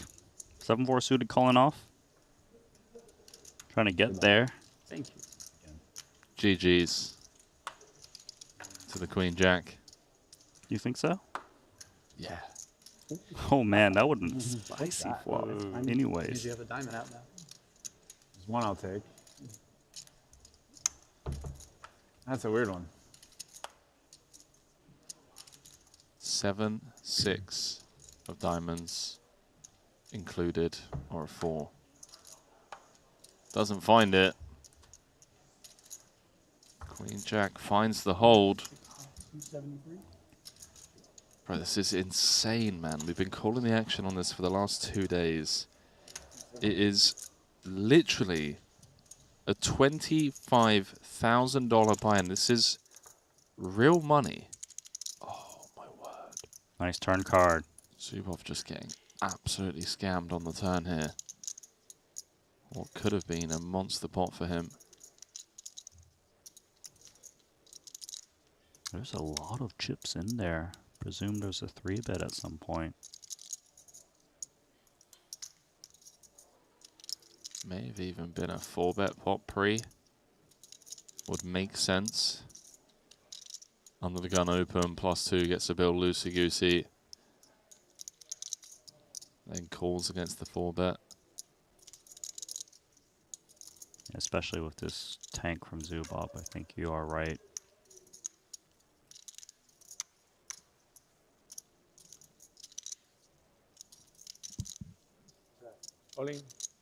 Snap jam when check 2.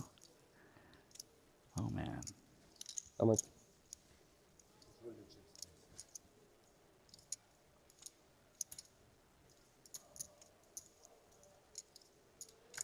Yeah, but 7, 8, 880, 890, little bit more than. Seen players do this snap ball in. A little bit, yeah. For really like big combo draw or just pure nuts.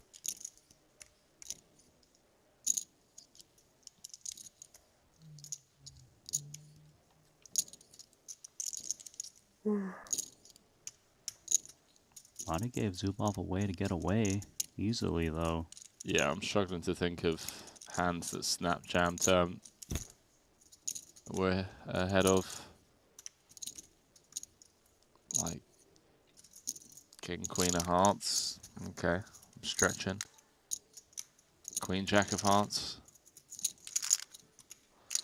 Maybe being a bit results oriented, but like imagine he did have like trapped kings here. He's just not snap jamming on this Ace of Hearts turn. I mean, he's just looking away at this point, mid-hand, after jamming.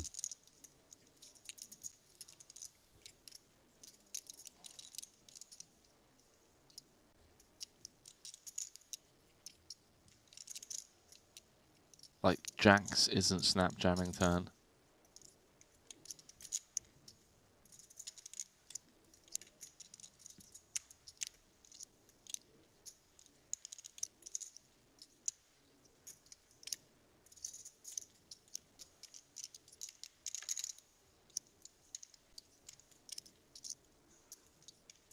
Zubov's not convinced just yet. Sorry. Take your time. I know, it's confusing.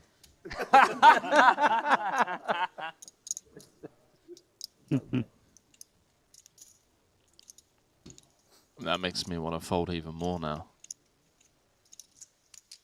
I think Zubov's been playing online too much.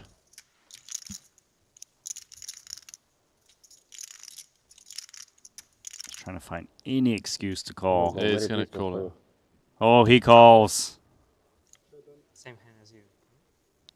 Speech play is just crushing today, isn't it? That's what I told you. Queens, bro. Good luck, everybody.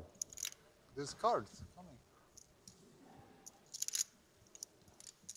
Gotta fade the queen. The American. Oh, Zubov's walked away from the table. I guess держать как же. Drawing to 2 outs. Happy New It's Year. still live.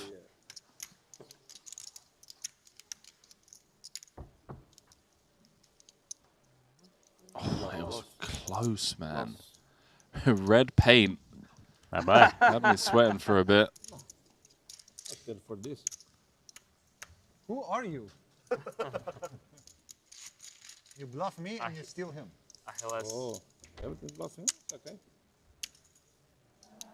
It looks like queens, right? Exactly queens. Just like your hand. It should be your hand. Yeah. You. Not too fast. And this one looks like this, right? It could be dead. Well, it sounds like there's some table dynamics we're not too familiar with.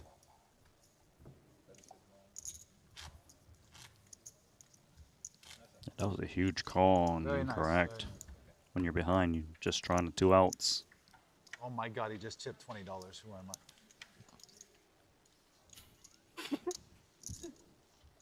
What happened to me? He's busy. I wish I could be bigger than that. Okay. Really busy. Cool. It sounds change, like please. Adesanya has Life change, please. Start over. has been getting after it a bit. We'll change your life and put you in a satellite.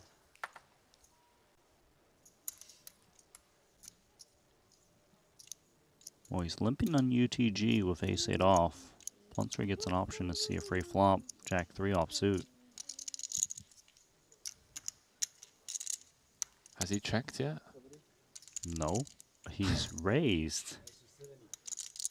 Okay. He's expecting a lot of limp folds. Joan. And it works. 8 of clubs. Nice adjustment. Oh, the 3 got shown. For this you will pay. Close. 3 looks like 8, you know.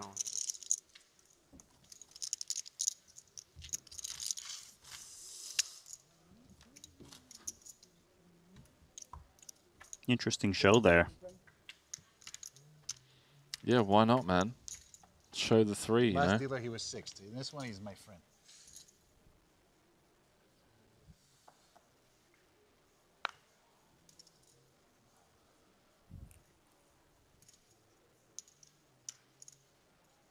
32.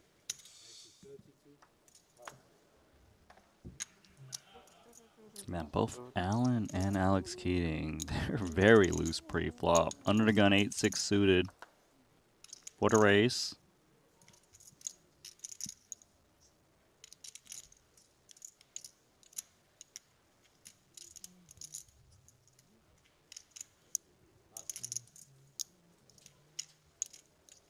I think this is intentional, opening into the big blind of a man we've seen get involved a bunch. Oh, I'm sorry. Punt 3 obviously coming with the flat out of the small. Oh, and he's got the goods. What do you know? Yeah, I know this. It's always Perfect the same. timing. It's the same one. I just put it a bit. Unbelievable. Has Keating got the gamble on him? 8-6 suited. I mean, it's a great hand to gamble with this deep, you know. If you're trying to crack a hand like aces or kings. What do we have? We have these. Pick one, 3, boom! Oh, come on. You save. If you have king queen, it should be kings. He showed the kings, which means he bluffed me last time. Now I know you bluffed me. Last time, no more open. No more bluff, bro. No No more more bluff. Against tilting guy.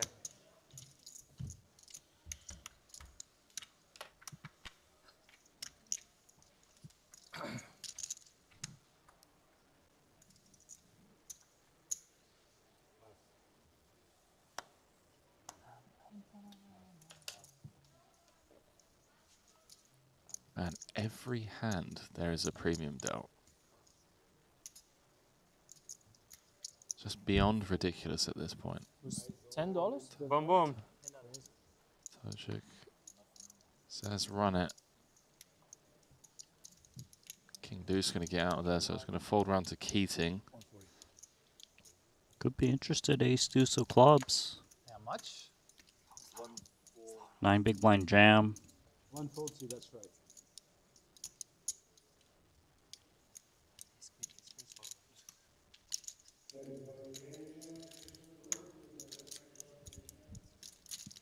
Very worse ace. Calculating how many unpaired broadways are jamming. Of course, all the better aces are getting in there in the cutoff, so that's trouble for Keating. I don't hate this tank based off the fact that we saw Tojik fold 10-9 suited, I think it was, for 8 bigs. Lets it go. I like that. I think that's something that a lot of the online GTO wizards, it's where they make mistakes. Whereas you come up against someone like Keating, who's got years of experience in the live realm, can find folds like that. Well done, sir.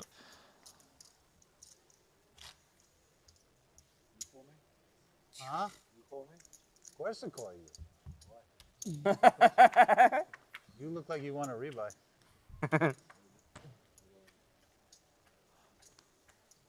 Danny Tang He doesn't want, but he has to. eliminated by Biao Ding. I just saw you raise Boom, the boom. same amount with a 3. No, no, boom, boom. You want it? You big one. In pretty sick fashion, actually. Danny was short stacked. Don't forget, No, boom, check boom. all of this out over on Poker No, News. Leave us alone, please. Unable to do so of 2 9s. Get out of here. One card. No. No, no. no, I'm not picking. I'm giving it to the All right. That's out of the bag. Thank you. Thank you. Can you take a player too? Dina's still in that one. Some huge names in that one. Some huge names always in the mix over on GG Poker. Got a little promo just in case you've somehow missed it over the last week or so. $50 ticket into the Weekender. Promo code Paradise 2024. You get that ticket with a min deposit of $20. Good luck, ladies and gents. Man, imagine if DNX just ships this this 10k PLO Turbo for his 8th bracelet. That'd be pretty sick. Would be sick. Doesn't have that big of a stack, it seems. No, he is struggling.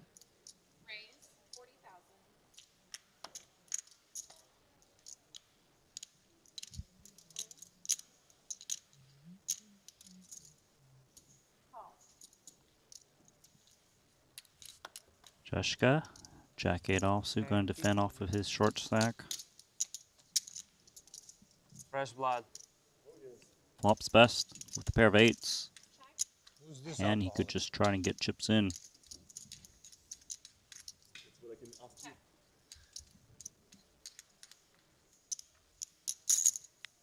Checks through.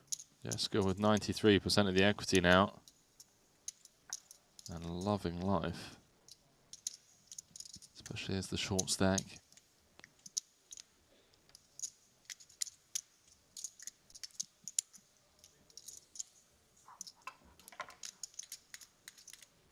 Wouldn't mind him checking. I mean, the 10's a bad card for him, in theory.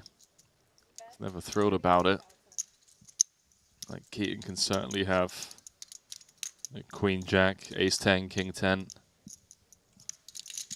Looks like he's looking for clearance. I just like that sometimes you hit a straight, your opponent just tries to bluff at it. He calls against everyone. Except me. Yeah. Finishing some? I put queens to him. What you talking? I can change. But then it's okay. Thanks. All I do is fold. That was the bad one. That you, The bad one? Yeah, I gave you the bad.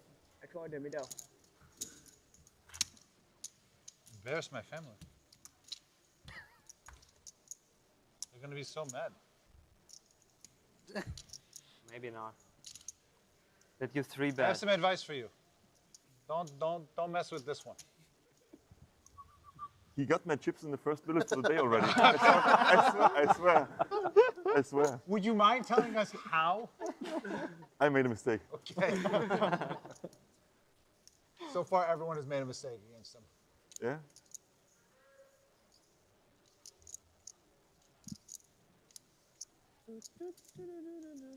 Is this the hand you were trying to tell me, the worst hand you ever played? I thought it wasn't that bad. I wanted to dramatize. This new player has apparently played a terrible hand as well against the American, who seems to be having a lot of fun at the table.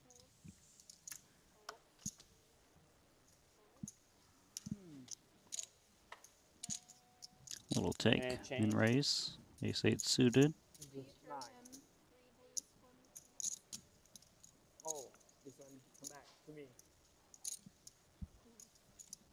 Okay, if you want, I switch. No? Okay. That works. I'll take it back, and then I give it to you. BB in the chat saying overlay means you should go to that tournament right now. Super good value. I agree. You do need to get over here. Day 1D tomorrow. You can also late reg into the start of day 2.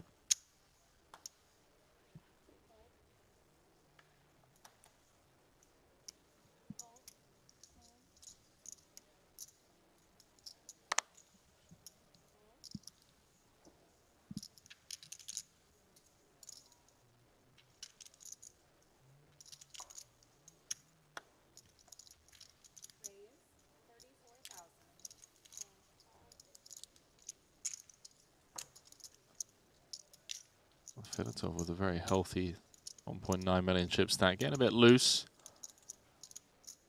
on the cusp. Great spot. Pocket 10s.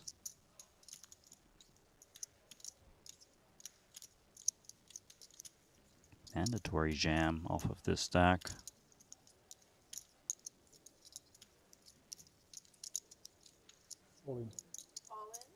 Count, please. Filatov asking for a count. How much is this for? What? 12.5 bigs? Mm-hmm. How much? Wait. 2-4. I don't even do anything. It's just-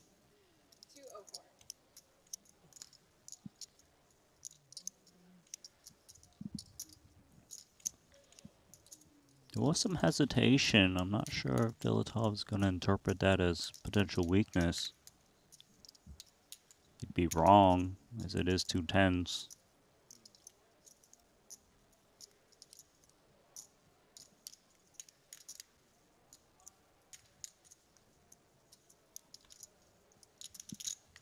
And Tochik's going to practically double up without seeing 5 by getting these last 2 jams through. If Filatov folds. Kind of thinks he wants to call. I mean, it's just a fold. But he wants to call. Like, it's a really dusty call-off. I'm surprised Filatov is taking so long with this.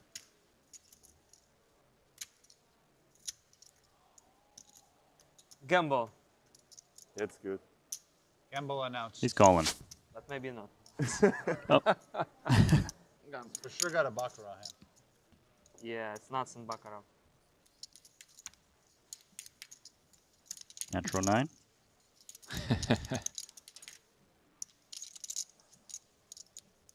Well, you can't announce gamble and Gamble and tank.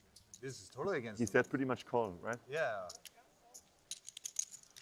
Easy, guys. They want him to call. They want to see the whole cards. Against this guy, it's just like not a good idea, right? Exactly. He already has the answer. Like 1 more minute. Wow. This is pretty insane. 0-4, right? Clock, please. Clock's called. Yeah. I agree. He's got enough time. I think it's fair. Yes, Nothing pressure with personal. the stack, so he wants Yeah, sure. Oh, it's 2.5 minutes. Standard.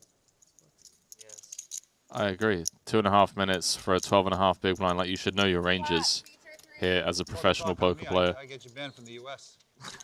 Call if tanks 6 minutes on me. Alex Keating saying, if you call the clock on me, I'll get you banned from the US. Let's gamble. That's brilliant. He does gamble. Just Bad news incoming. Just the bottom of my range. It's, I feel top 10, it's Even the off bottom of his range. Well, you shouldn't even have opened this. You're such a bad player. Why? Bro, you play so bad. It's not Keating's baccarat. It doesn't matter before the flop, bro. That's important rule. Natural 9. Bro, the same game. He's calling ace-8. I'm folding queens. Oh, you weren't there. Same spot, yeah. Almost. Safe flop Should for be the red 10 on the 10s. He'll take it, yeah? Okay. 10 on the turn would give Filatov more outs than he currently I has. think so. Oh, you got better though. Barry And needed. I win, right? Yeah, because counter. Under pair, yeah. Ace and an ace only. Doesn't find it. Tochik Fold. gets the double after Yesterday I a was lot on the of feature pre-flop table, deliberation. Same table. He opened, he 3-bet, he called. They were in the same seats No, too. no, That's no, no. amazing. The positions. 3-better C-bets, and at this, he C-bets, and in this moment, the dealer makes something with his hands and turns over the whole mucked cards and flashes to the table. Wow. He just goes like this. I feel like we should do that like Yeah. every once in a while. Sure. Yeah. Just on the flop, turn over all the cards. And then there was the thing, okay, how to do, and then she tried to muck it again, and then she had to show it all the cards. Sorry. It was a funny hand after that. It's gotta be. They're both super using each other.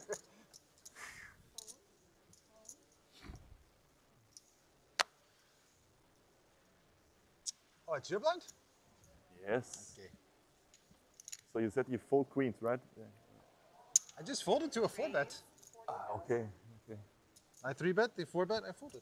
4-bet. ridiculous. Did he 4-bet or? No, not this one. No. Not this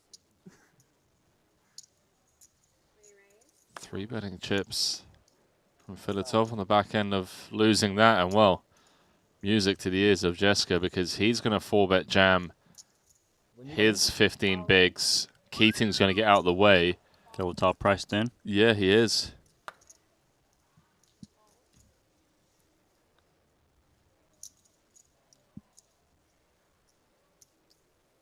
King gonna save face a little bit, perhaps, after opening from early position. Bit too much, especially with I covering call stack. and he raise. How do you know?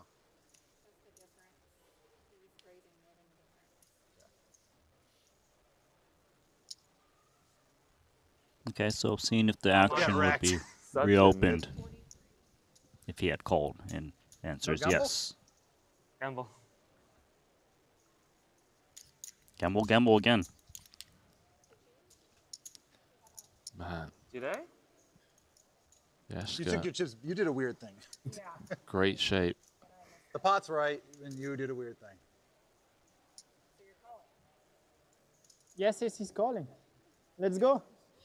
Is she trolling? They would. They would. TV's not paying us shit. We don't care. Did you fold queens again? Oh no. I can't tell if the dealer was trolling Come or not. on. That was funny a little bit. Let us move on. 566K in the middle. That's the funniest part, you know? Everybody says. You folded quads actually? That's good for me, right? You open threes there? No, it doesn't. One more time. What's going on? Filatov asking him if he open threes from early position. One card away for Jeska to double. Close. Does precisely that. Thank you. The way Up you to called the clock 566K. changed everything for the next hand, and that's how you got that good end. So you got rewarded for it. Filatov, a couple of hands not going his way. I think it was fair to call the clock after 2.5 minutes in this spot. I agree. I think it was fair to call the clock. Andy Nee has a full house, which he turned.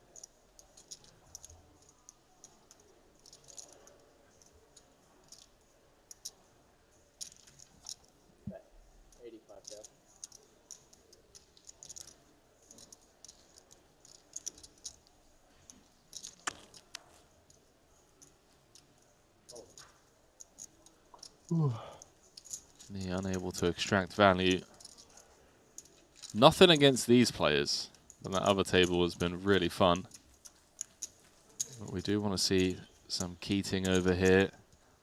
Got Kelly, Faraz, Nee, just to name a few. Darren Elias.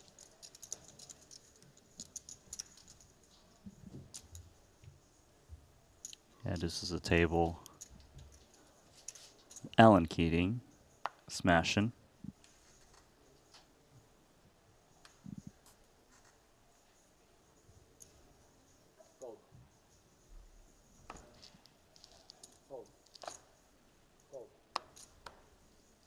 King Jack now for Adamski. North of 20 bigs. It's going to make it 33,000. 10-9 suited for Keating. Instantly 3-betting to 100K. Ace-5 suited. Snap 4-bet ripping, realizes that Keating is just way out of line, and he is right. Ships in $500,000. You have a pair? Oh man, do you have a pair? You might have one this time. Seen Keating call off 7-4 suited against the Brazilian earlier, who had Queen Jack of diamonds, asked the same question. 5, 10, 15.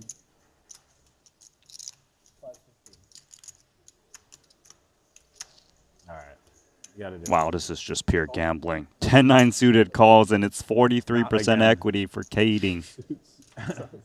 Not again. Oh my gosh. Club's covered. You're good at these.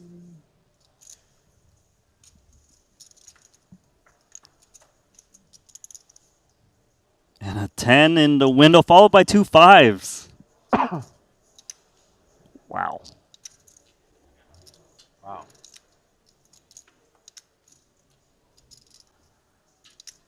Kitty needs a 10 to get lucky. Nope. 1.1 million chip pot to the Brazilian. Keating gives heavy action, gambling once again and loses once more.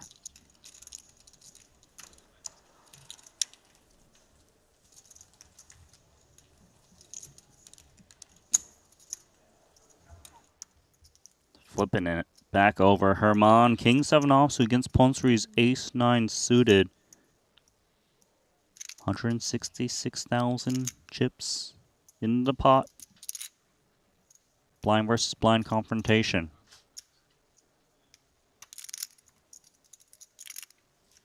A little ace high against king high violence. Herman looks like Horse. he's a crusher. Can't say I know the name. Lucky. It's lucky.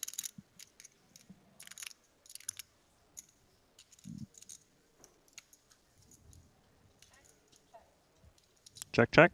Ponsri wins.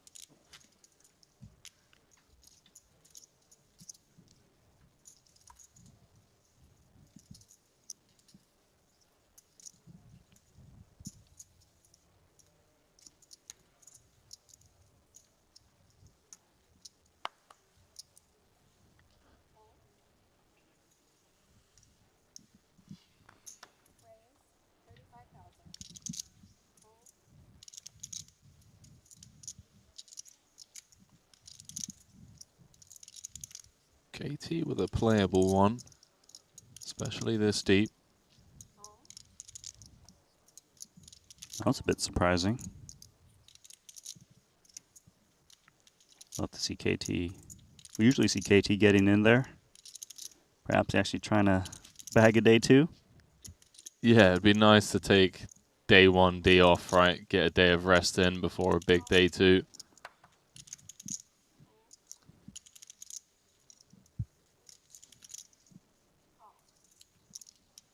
Diamond smothered for the American in the big.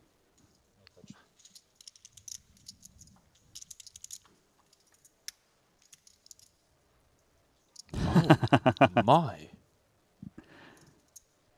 Open from +1.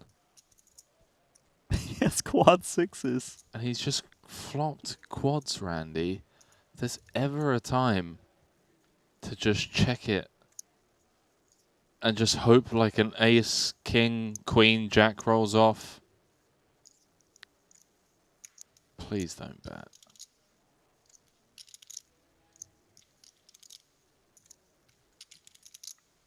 Okay, thank you.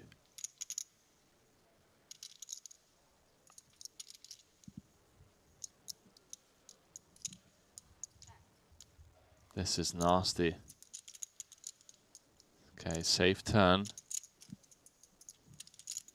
Queen Jack is stabbing into quads. Uh-oh. Technically, he's supposed to have the 6 more often than the rest of the table. I agree. In theory, yes. Combinatorically, he has more 6x, but Filatov has way more overpairs. Significant range advantage. It's a little bet Call. I think this ace-10 can actually lay down, but looks like it's coming in. Uh-oh. Ace Queen, Jack 10 needed for a dirty full house over quad situation, and there's the Queen of Hearts.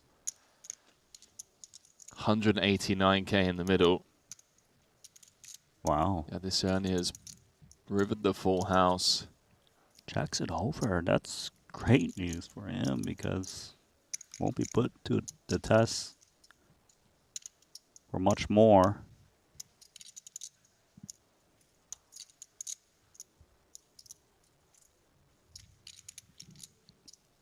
Feels like Filatov still can't believe he has quad sixes right now. The action's kind of crazy too. 75k doesn't even go that big.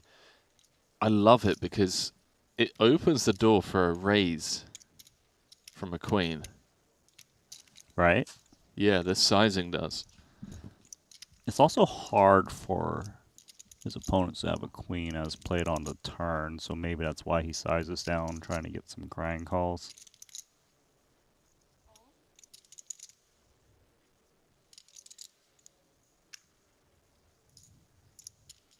See if the Queen Jack now raises. I mean, yeah, you can get value from sevens through jacks. Would they check on the flop? I don't think so. Uh-oh. There is the raise. You see Keating kind of eyeing Filatov up and down. He can't believe it. He can't believe it, no. I mean, he has aces and kings in his range, queens, whereas Adesanya never does. I mean, his opponent's trying to rep the six a bit, but he's holding it. So that means he's up against the queen. I don't think he's trying to rep the six. I think he's just raising his full house very honestly. Of course. And the thing is when you are as capped as you are in Adesanya's shoes, it does open the door for sicko professionals to put you in the bin. But it would seem that Filatov never really expected a raise to income on the river. Usually a queen isn't looking for thin. It's also hard for your opponent to have a queen, but here he has it. Wonder what size he comes with. Because he also has those overpairs, like kings and aces and pocket queens himself, he can't just outright jam.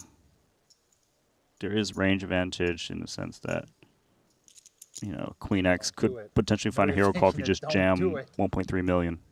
He's like this. You can feel him. He's like that SpongeBob meme. It doesn't have water. Oh, Filatov really takes his time.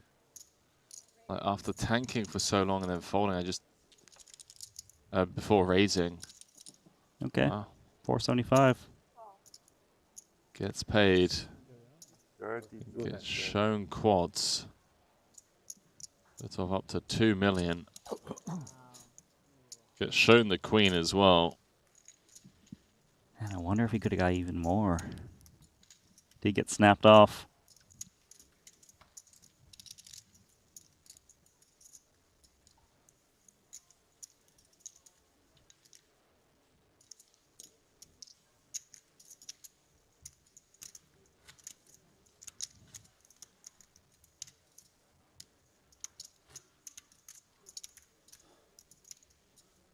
I think he could have gone bigger, yeah. Like 700? Yeah, when you get check raised, I think the guy's playing his hand pretty face up. I think a queen's folding to like 600k.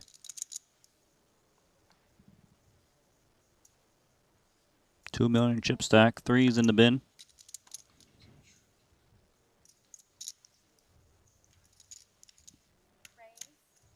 Action's been very heavy on both tables.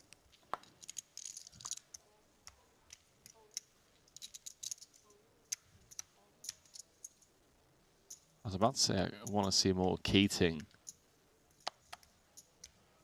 Alan Keating with the 10-9 earlier on started in with like 600. against the ace-5. There's Keating, though, king-queen. Against Jeska's +1 open.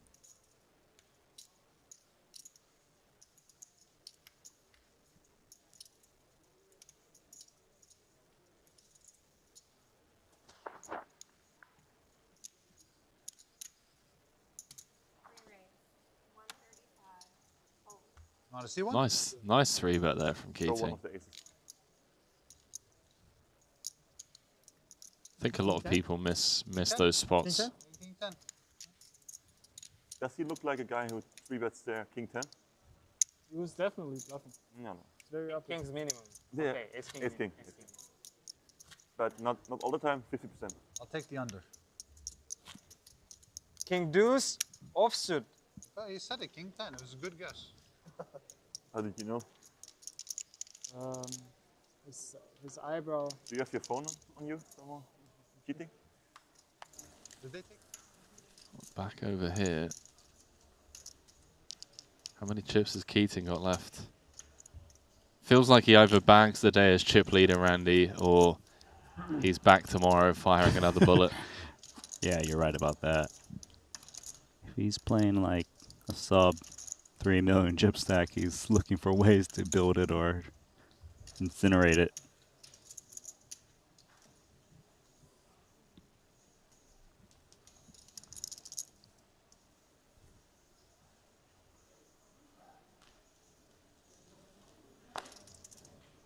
Oh, it looks like he's down to around 900k or so.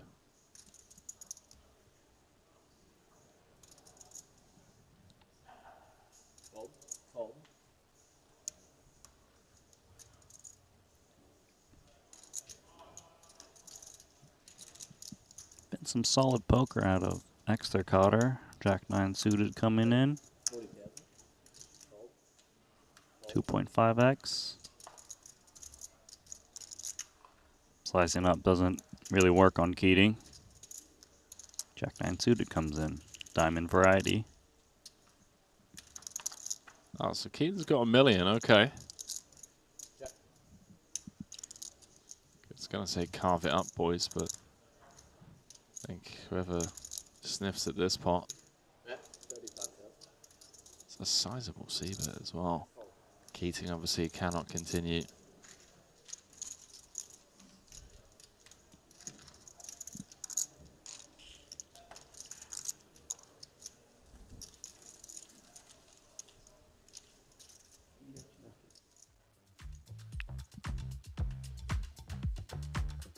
Chip counts from the Lagoon and Reef tables. Exeter chip leading over on the Lagoon after a couple of swingy hands against Keating. And over on the Reef table, Filatov, a couple of swingy hands of his own actually. Was down after doubling hands up. Also Tocic as well, after flopping quads 3 ways. He's back in pole position. North of 2 million, one of the tournament chip leaders. Updates from that 10K PLO bracelet event. Final 2 table redraw. Dinex is still in the hunt with 12 left. Looking for historic 8th bracelet. Would be incredible. There's 10 left in that one now. It's a turbo event, so anything can happen. Also, anything can happen with Keating. Jack-10 of clubs in a small blind, flatting the button open.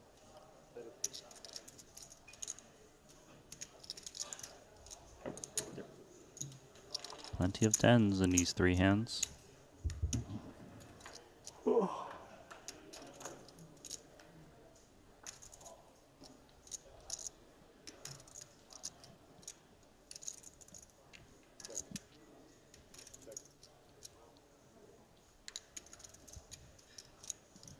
complete whiff for everyone if Adamski can find a C-bet here. He's going to take this one down, but so difficult to on the 5-4-3. Yeah, especially because Ace High is not looking to fold, and Keating has been showing a willingness to defend any Ace-X. Checks around once again.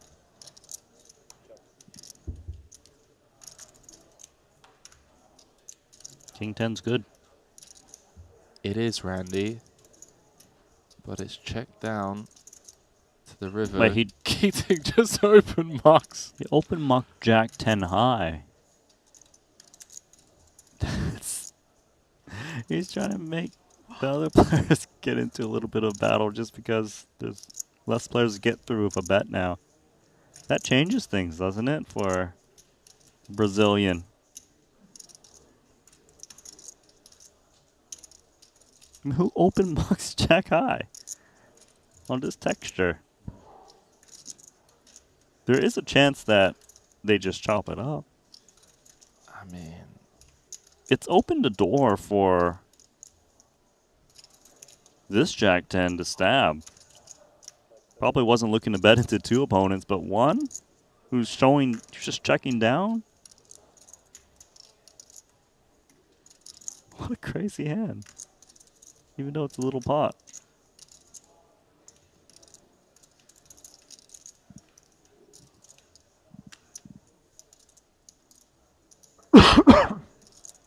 Man, Adamski's pondering a call.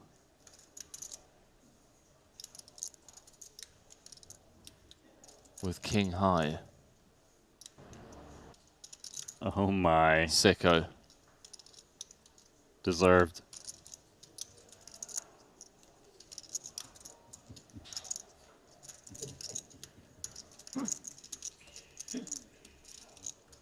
You wouldn't have bluffed Yeah, if I didn't fold. Would you? I mean, when you fold, I had to try for You had sure. to try, right? I was gonna say, don't do that shit if I'm in a hand. That's the intent, you know? Now you gotta let them fight each other. Mischief. You just cost the guy another 30,000. Yeah. You ever been in Brazil? Brazil? Yeah. Supposed to be there the 21st. Ah, you're gonna be there? Supposed to. Ah, nice. You're gonna be there too. Is that where you're from? Yeah. What are you headed there for? Hang out. What city? São Paulo.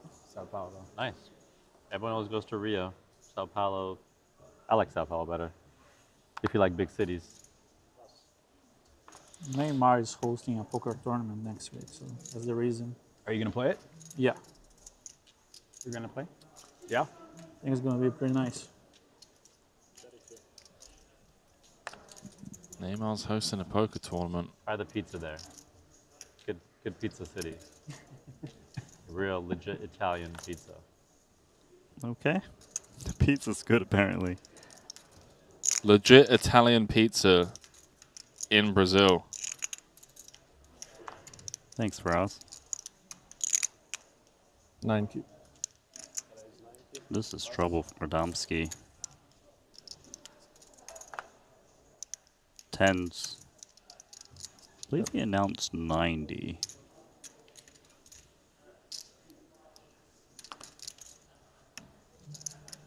Is there chips? Yeah, sorry.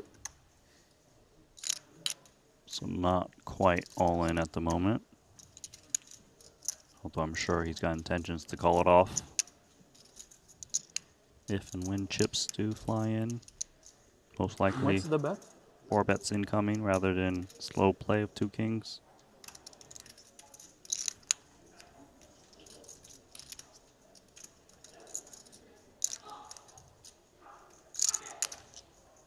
All in.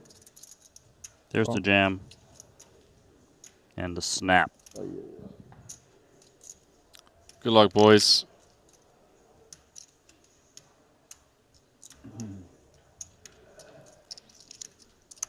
Really not what you want to see after 8 hours of grinding.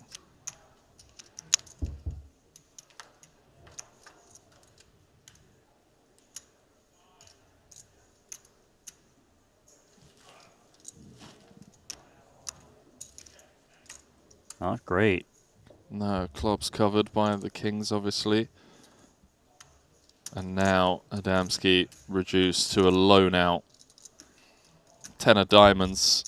One out once. Did you guys Doesn't find it. Okay. Dropping down to half the field now. Yeah, just north of 2 levels of play remaining for today. So not sure if Adamski wants to continue or wait for day 1D for a re-entry. Right? 4. 4? Yeah, 4 originally. Gonna be your first time in Brazil? Yes. You're gonna like it. Man, that 10k PLO. Yeah. It's looking pretty sick. 8 left.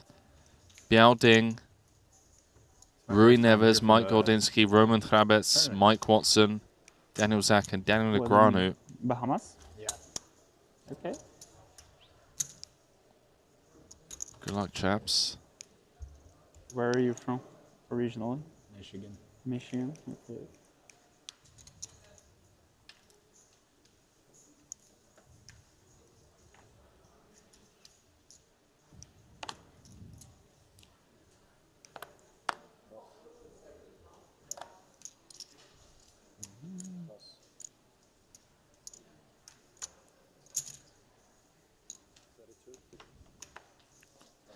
Come on, one more big Keating pot. You just want more. They've given you, haven't given you enough, Henry? No, just Check no, we call, haven't check seen a call, big check pot call. from Keating for a while. It was all at the start, Randy. You know my strat. Could be good. Who invited Theo Von to play poker? Wait, who is it that you think is Theo Von?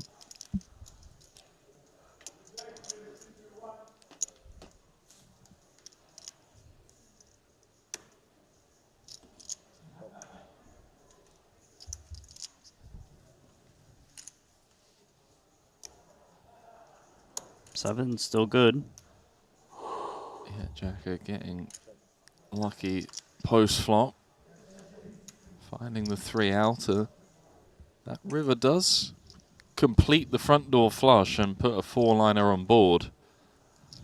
Surely. No, Keating not interested in bluffing. Doing the same strat. King 7. Yeah, I missed my part. That was my mistake.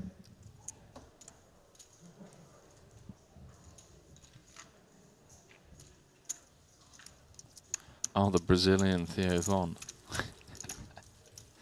You guys are jokes.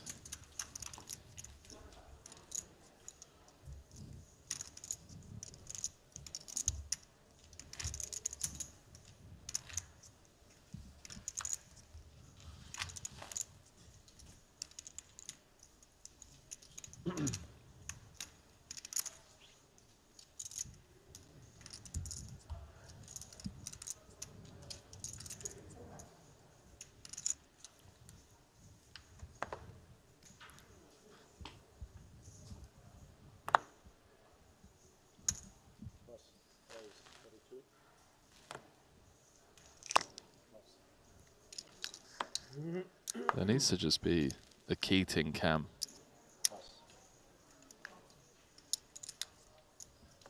Wait, hold on. Someone trolling me or? Following over on Poker News, guys.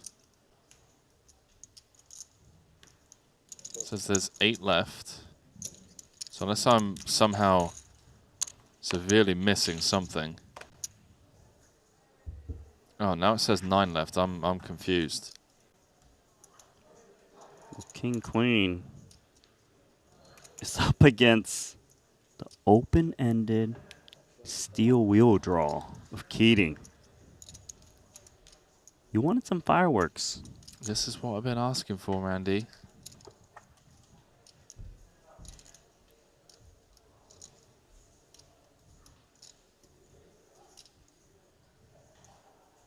Right. Notice Jaka is raising top pair, specifically To fight Keating.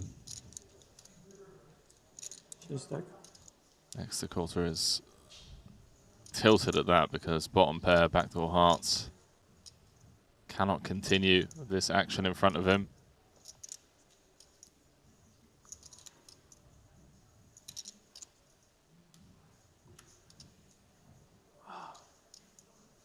He's giving this a lot of thought. Perhaps he blocks some of the value in his mind instead of deuces. Thank you. What? Wow. This... What on earth has happened here? Executor has just set fire to 300,000, and this is just a byproduct. Keating. You have the I air mean, balls up? Jaka's out. King Queen. The check raise air balls? He's still in the hand. Oh. Wow. Wow. Can you run it out? See if I get there? I'd have done it. He shows the 4-3 spades. He wants to know if he can get Just picks up 500k, Randy. A starting stack up to 1.4 million. Executor was kind of giving That was fun. Faraz a bit of a, well, a lot of side eye. And the reality is Jaka had the goods. It was I know what you were thinking. Executor that just thinking, walked into it. Yeah. 25k, But can't not- have anything. the goods I was willing to call it I off. was actually thinking he might be full of shit. He got a flush draw. Wow. So that check raise and that 3-bet on the flop from Executor cost that side of the table the chance to fight against the combo You draw. animals. Fun That was a hand. fun one. That was a real fun one. We asked for it as well, so appreciate Keating for delivering. Try. Yeah. I think it was a good move. Got unlucky that I was being strange.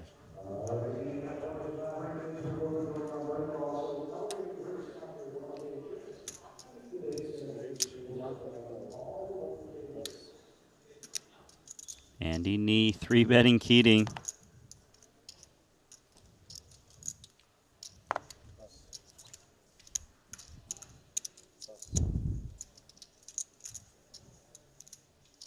Well, we've seen Keating get in with much worse.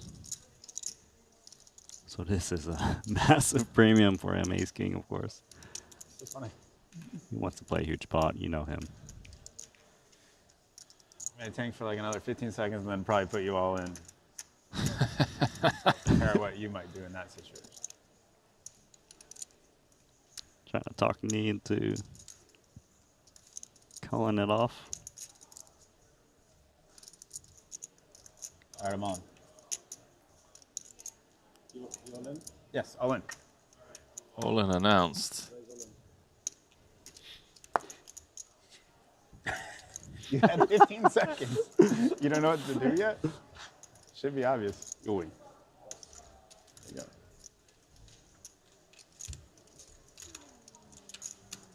What a day. Oh, boy.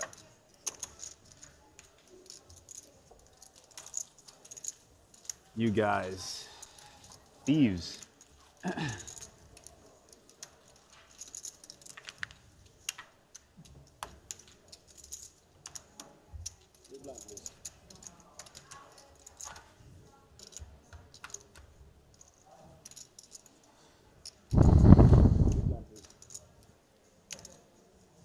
How much is it? 16. Oh.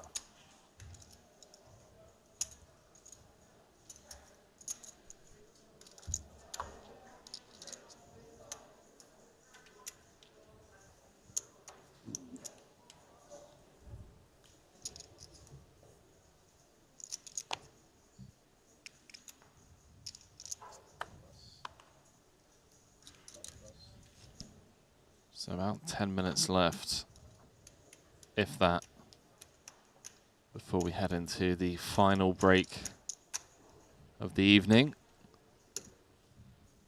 This is for Doyle.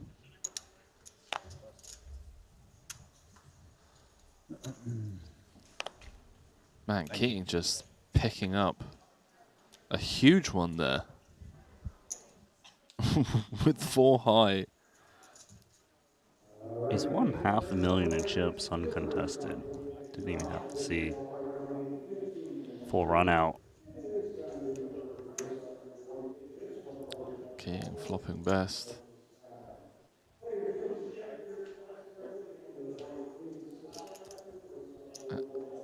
Execotter has been trying his best to out bulldoze Keating, but the problem is, Randy, is when you square off against the bull, sometimes you get the horns, and that's been the case so far for the Execotter clan. So you want to get value bet by king 4 off? Wow. Second pair, no kicker. You have it?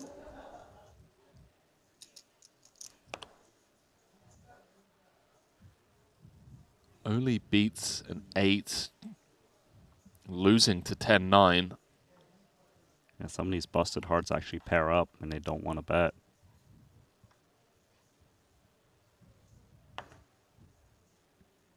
You're good. Okay, he does let it go. I thought maybe we'll try and hero Keating off once more. Can beat at 10? Man, Keating. Oh, that's 10.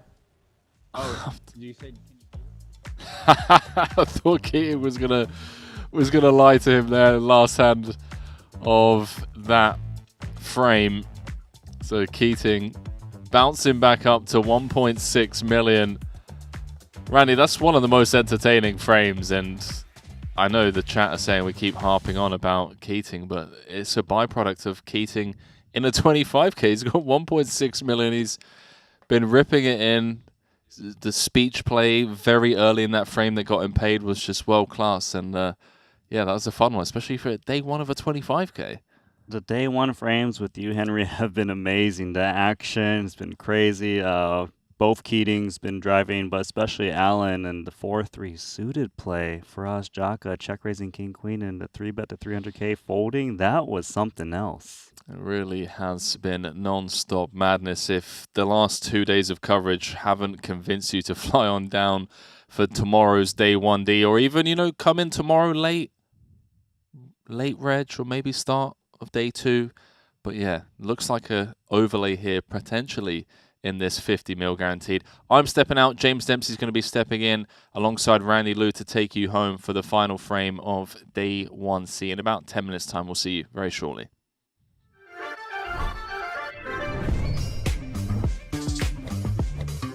All in. Call.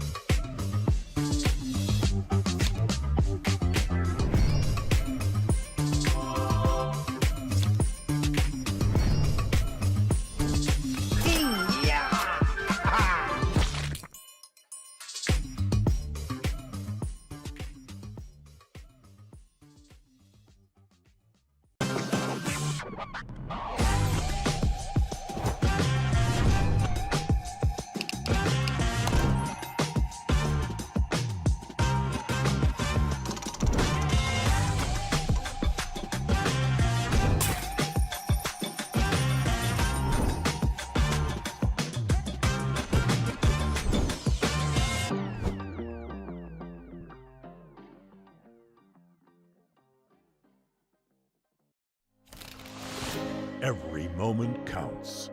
Every second matters. Be ready for the unexpected. Make your move. Trust your game and turn weekends into epic wins. Let's conquer the world, one hand at a time. Copac, official supplier of the WSOP.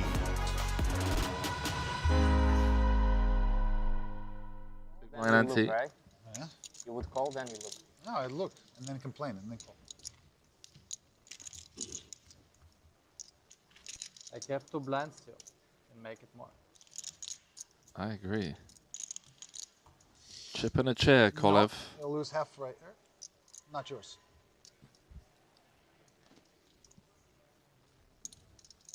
Shout out to Keating.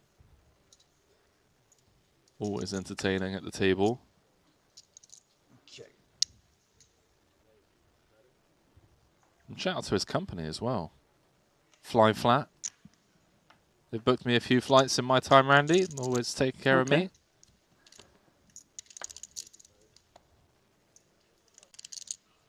Shout out to Pocket Queens. 3-betting.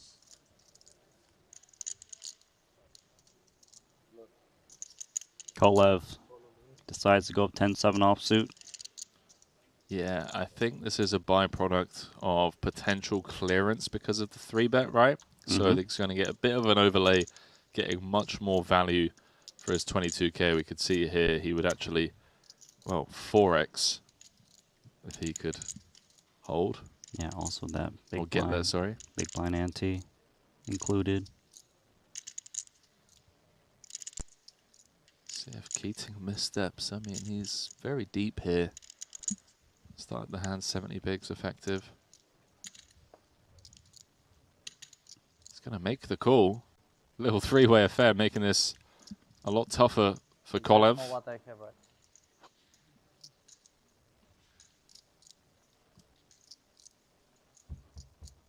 That's correct.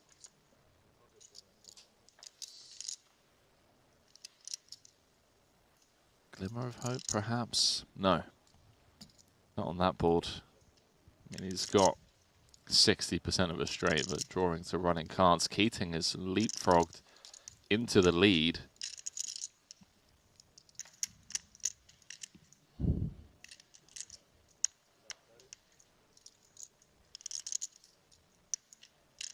Small bet of 30k. There is a side pot to play for. Currently with 156,000 in there.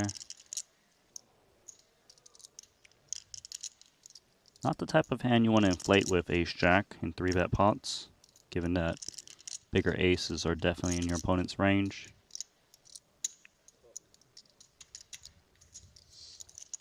Kolev, it's so horrible when you're all in and two guys are playing a side pot. Uh-oh. You say there's a chance, Randy. 12% of the time, Kolev stays in the tournament.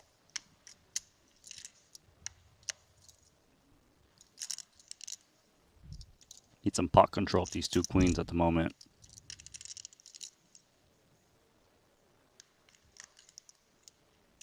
Especially knowing that you always have two very live outs. That's 280k in the middle. Kolev drawing to a 10 or a 7. Doesn't find it, so he is going to be eliminated. Losing to both these hands. Do like a value bet in Keating's spot. Most of the time you'll hear from ace, queen, ace, king on the turn. You can represent busted spades.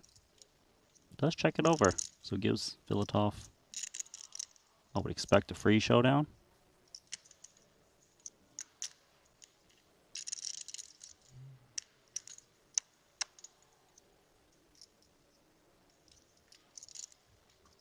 This would be a thin value bet with two queens.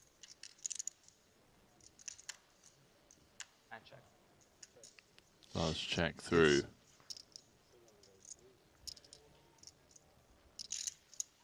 All in, go.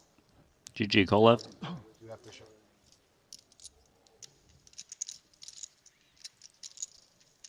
One of the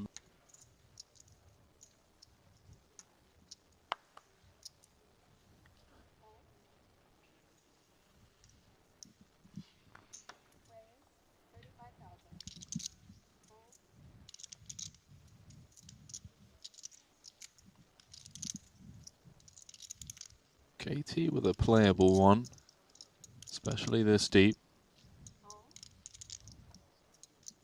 That was a bit surprising. Love to see KT. We usually see KT getting in there. Perhaps actually trying to bag a day two. Yeah, it'd be nice to take day one, day off, right? Get a day of rest in before a big day two.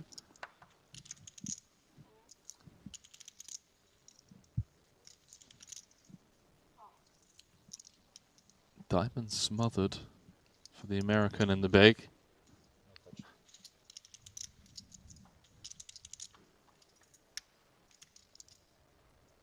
Oh my. I hate Open from +1. has quad sixes. And he's just flopped quads, Randy. If there's ever a time to just check it and just hope like an ace, king, queen, jack rolls off. Please don't bet.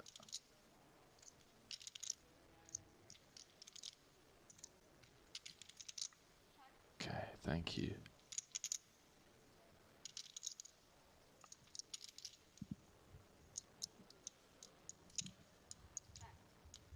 This is nasty. Okay, safe turn. Queen jack is stabbing into quads. Uh-oh. Technically, he's supposed to have the 6 more often Sure. than the rest of the table. I agree. In theory, yes. Combinatorically, he has more 6x, but Filatov has way more overpairs. Significant range advantage. It's a little bet call. I think this ace 10 can actually lay down, but looks like it's coming in. Uh-oh. Ace queen, jack 10 needed for a dirty full house over quad situation, and there's the queen of hearts. 189k in the middle. Wow. Yeah, this Ernia's rivered the full house. Jacks it over. That's great news for him because won't be put to the test for much more.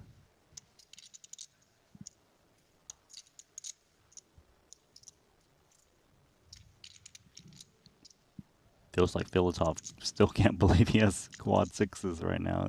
The action's kind of crazy too. 75k doesn't even go that big. I love it because it opens the door for a raise from a queen. Right? Yeah, the sizing does. It's also hard for his opponents to have a queen as played on the turn, so maybe that's why he sizes down, trying to get some crying calls.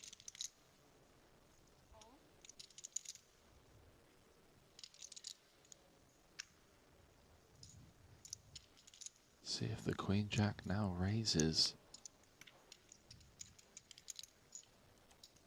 I mean, yeah, you can get value from 7s through jacks. Would they check on the flop? I don't think so. Uh-oh. There is the raise. You see Keating kind of eyeing Filatov up and down. He can't believe it. He can't believe it, no. I mean, he has aces and kings in his range, queens, whereas Adesanya never does. I mean, his opponent's trying to rep the 6 a bit, but he's holding it. So that means he's up against the queen. I don't think he's trying to rep the 6. I think he's just raising his full house very honestly. Of course. And the thing is when you are as capped as you are in Adesanya's shoes, it does open the door for sicko professionals to put you in the bin. But it would seem that Filatov never really expected a raise to income on the river. Usually a queen isn't looking for thin. It's also hard for your opponent to have a queen, but here he has it. Wonder what size he comes with. Because he also has those overpairs, like kings and aces and pocket queens himself, he can't just outright jam. There is range advantage in the sense that, you know, Queen X could potentially find a hero call if you just jam 1.3 million. He's like this. You can feel him. He's like that SpongeBob meme. It doesn't have water. Man, Filatov really takes his time. Like after tanking for so long and then folding, I just before raising. Okay, 475. Gets paid. 30. Gets shown quads. Filatov up to 2 million. Gets shown the queen as well. And I wonder if he could have got even more. Did he get snapped off?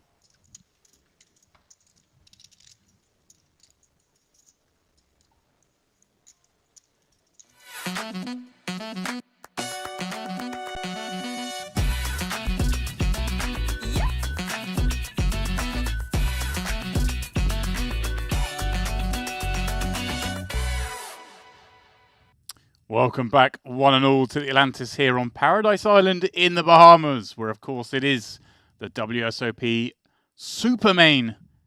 And it has been kind of a super day so far, Randy. A lot of action here on day 1C. Of course, we've seen Keating and Keating just going ham and blasting. Day 1, B and C, we didn't get to witness day 1A. Has been very fun to watch, of course. There also is fun on the other table, the other event outside, right? The WSOP 10K PLO event, where there's currently 6 players remaining. Chip leader is Rui Neves. Ding Biao's in second, and we also have Gorandinsky, Roman Hobbich, Daniel Zach, and Mike Watson playing for a bracelet out there in PLO. Yeah, kind of crazy. I mean, we were in this. You were in here last night, last frame, watching Ding Biao just going ballistic in the 25K, and then everyone's like, "What are these guys going to do with a little day off? Hey, let's throw on a little 10K PLO, see how they get on." And yeah, attracting a lot of players, some of whom, of course, busted, have now come and joined us in this 25K, as you'd expect, as we work towards hitting this guarantee. Now, again, back to today's affair. It is, well, a tale of 2 Keatings, is it not, Randy? Yeah, tale of 2 Keatings, and we're going to continue with these 2 Keatings, and hopefully, we're going to get more action. You know it, right? They're going to blast off. I'm a little jealous. Obviously, I was in here earlier. Action was a little bit more stale. Late last night, you and Henry got to do one of the most action-packed frames of poker I think I've ever seen. And I'm kind of hoping, as I'm sure the viewers at home are, that we're going to see something similar. Probably not blind jams, but... Okay, but what about the blind raising UTG, hopefully trying to straddle? Maybe? we Probably might get it. not, but... I mean, we've just seen Keating 3-bet calling it off with 10-9 suited. He also called off 7-4 of diamonds, don't forget. There we go. There we go. Let's have a little bit more of that. Of course, some other stacks building across the room. If those of you interested can see this yourself over on Poker News. Biggest stack at the moment, Michael Wyrot, who was on the featured table earlier, currently rocking 3.5 million chips, 7 starting stacks. But this is really the level where it can all change. Anyone else on these tables we got coming up that's really kind of stood out to you thus far? I mean, Alan Keating. On the other table, we did have, two of the Thai contingent over on that table. They've been having a lot of fun. You know, they played deep in 1B. Also, both got eliminated here on 1C. And Poonat was on the feature table earlier today, kind of got busted out, re-entered, moved to a new table. And then that's the table that was then selected for feature table coverage. So it has been all Poonat today, which is a bit why, Randy, I think the chat is kind of full with all the Thai characters in there. Yeah, I can read all that. Oh, you can? I'm just not going to translate for you. Well, we can all read it, Randy, but can you understand it? Go Poonat. Go KT. There it is. This is what's left in the room this evening. Last frame of play here on day 1C.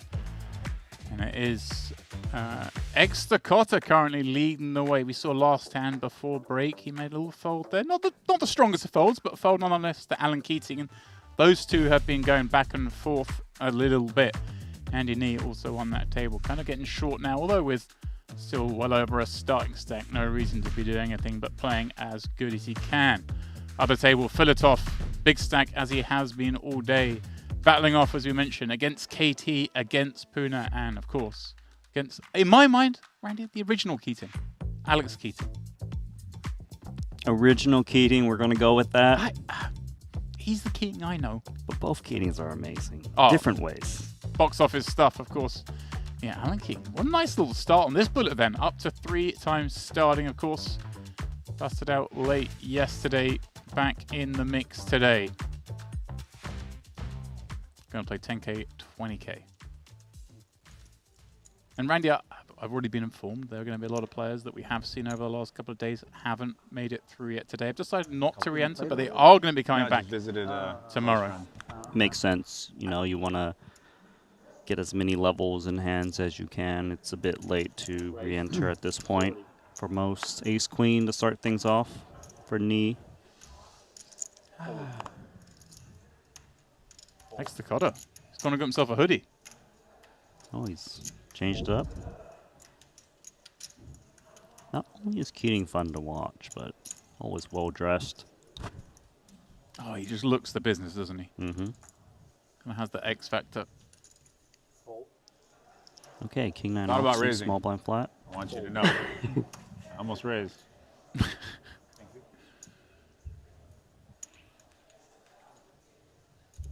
Anthony, of course, not one of those who can be pushed around.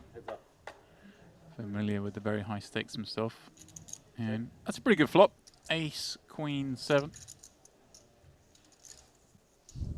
This is one of those. Maybe bet a little smaller to try to entice the loosest player at the table to make a play at you, holding most of this board. 35. Bet 35. Fold. Yeah, I like where your head's at, Randy. Yeah, problem for Keating, just absolutely nothing. Sergio in the chat asking for the original Keating to bring back the beard, and I have to second that. I've seen that beard. It was voluptuous. Yeah, voluptuous. I think so. That thing could. Yep. It could house things. like a nest. Yeah. I mean, much like this hair here.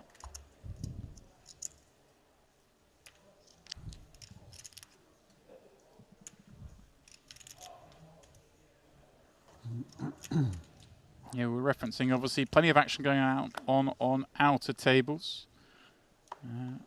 I see a name that haven't really talked about much thus far, but Ana Marquez 45. In there with 2.5 million chips, and I see her doing well. Big stack. At these two levels, Randy, it will all change. The Fedor is the overall tournament chip leader, ended on 4.85 million, so we'll see if anyone's able to rise up to that stack. 120K. Extra Cotter has gotten very aggressive as of late. Speeding with that Ferrari hoodie. 22 bigs for Kelly. This is a tough spot. I mean, off of 22 big ones, you kind of want to get in nines, but against an under the gun raise and a 3-bet from +1, you kind of want to just pitch this and just hope for the best. Yeah, I'm with you, Randy. He agrees.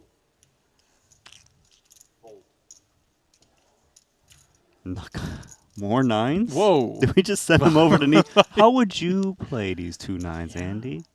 Take them. Wow. Obviously a different proposition, Randy, because he doesn't have the whole table to act behind him, but he is going to be out of position for the remainder of the hand. He also has more blinds to play for, and look at the way he's Whoa. approaching it. This is strong. Look at that clearance.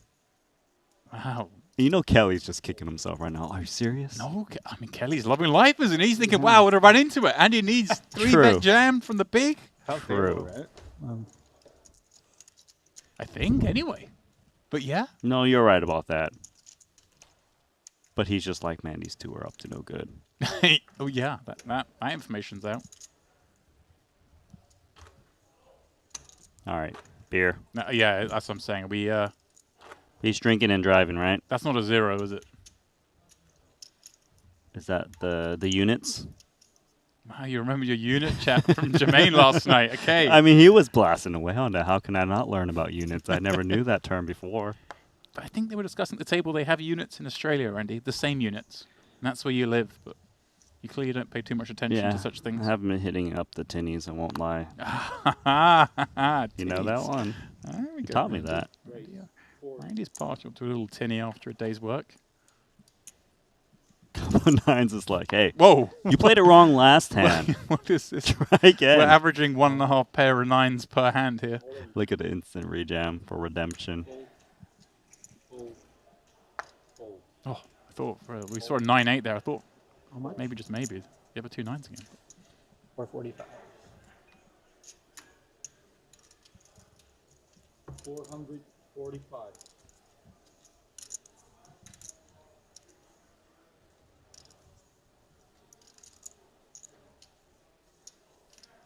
Perhaps trying to save some face. I was just thinking that, Randy. There's no way he's calling this. Oh, this. Oh my! He's got the gamble on. Is it the beer playing? I mean, this would be a little outlandish. That's just posturing. But there's nothing wrong, Randy, with having some raised folds. Same hand twice in a row. I thought it was speaking to me. That's Hold what it I up was with the other saying. hand. What was that? I had 9. 9? But I guess I would have run into you the other hand. Sort of. I feel like you are the only guy in this table I don't want to bet bit. Why is that? 'Cause I'm the forest. I don't know, you look like a nice guy, not like this guy's here. Big blind entry, please. Look at Alan. What'd you say? Not sure who was insulting, you or us. Just like, is Andy Nee going, is he being serious? Did he actually have 9s the previous hand? Or is he He's like, this guy trying to do like so a... full of it. Yeah. Like, bizarre. It'll be a bizarre lie.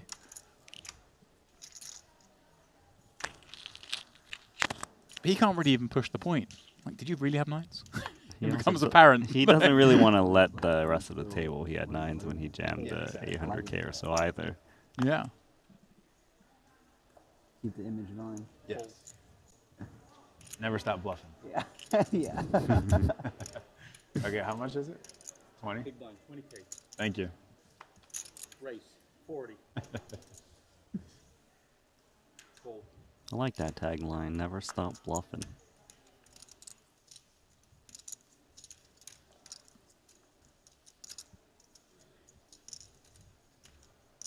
Fold. Fold. That Yeah. surprised me that knee actually flats because earlier, before last frame, he had 3-bet folded against Keating, who just ripped in on him when he had ace-5 suited. So kind of don't want to 3-bet a player like that too often. All right, all strategy adjustment. 3 players. Keeps. Extra Cotter in here with the Dominator King 9, although he finds a little bit of help on the Jack 8-7, but Keating is the one who jumps out in front. Decent texture.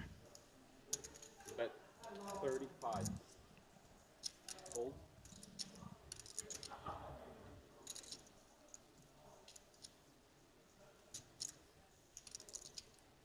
It's been a bit of a downward spiral for Extra Cotter as of late. He is going to come along. Heads up. Getting sticky with his gutter, and they both find it, and all of a sudden, look who has the free roll, Randy. There we go, Extra Cotter. Oh, He's going to come out betting. 90,000. This is where it gets fun. Fold. Obviously, plenty of action freezing cards. That's Could be one. slightly one, yeah.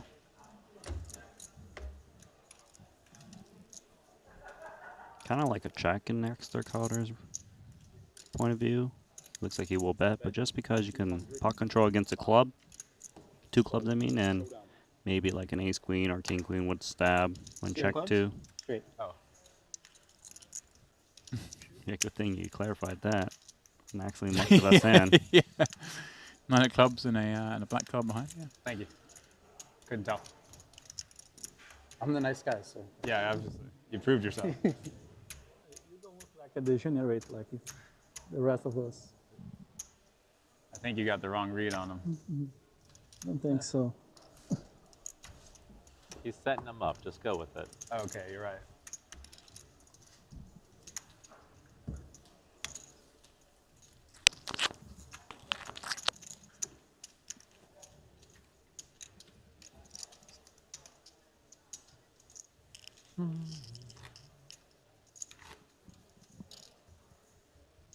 Questions in the chat regarding Amex Botes. Sadly, she is no longer in the field, as I understand it. But she will make a return tomorrow, Andy. 1D. 1D. Last flight. Although, of course, they can buy into day 2 for 2 levels of play. Fold, fold, fold. Kind of feel that's when most of the entries are going to come in, you know, the final 2 levels. Yeah. because blinds will be higher. Players are really 40K. looking to rebuy.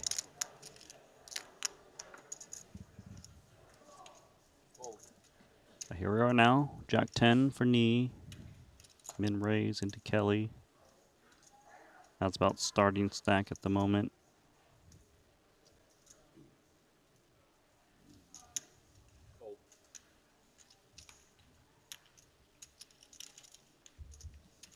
Takes it to a flop against knee, who has been, I guess, the most active in the early stages of this frame.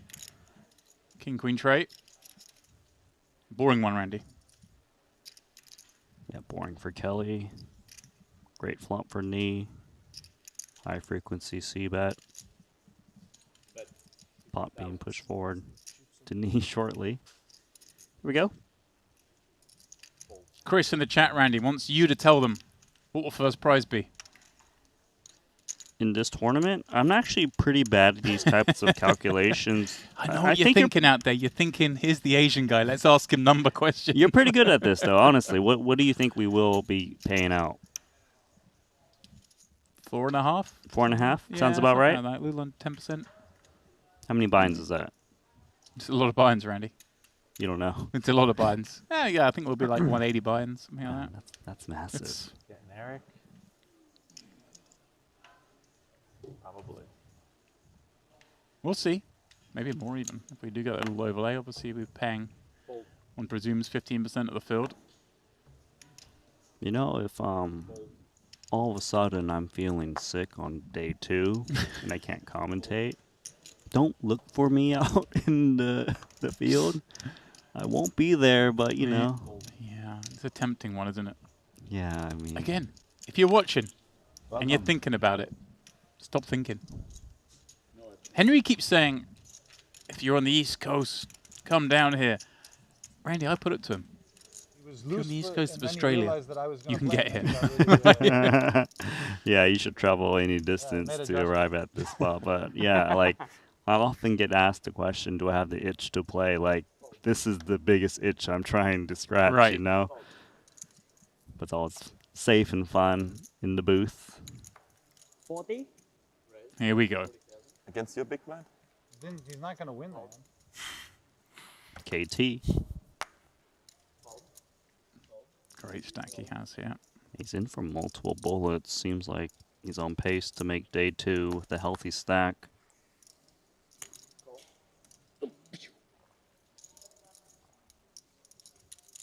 OG Keating defends. OG Keating. I like that. Yeah. I'll let you use that just because we've got 2 Keatings going along, you know? But what's the other Keating called? I think he's just stolen the name Keating because he's turned up and has become more well known within the game. Okay. So he's stolen the name. So I want to give some respect back to my man. Your man, all right. Check, check, check, check. King high's good. He's got a big smile, like he just opened a little Christmas gift.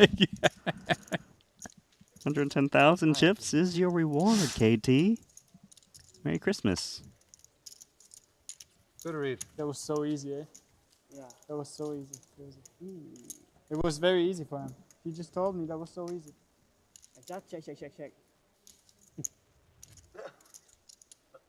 I mean, how many advantages do I need to spot you? I give you position, a dominated hand. He's not gonna win the hand. But how can you win this hand if you don't bet?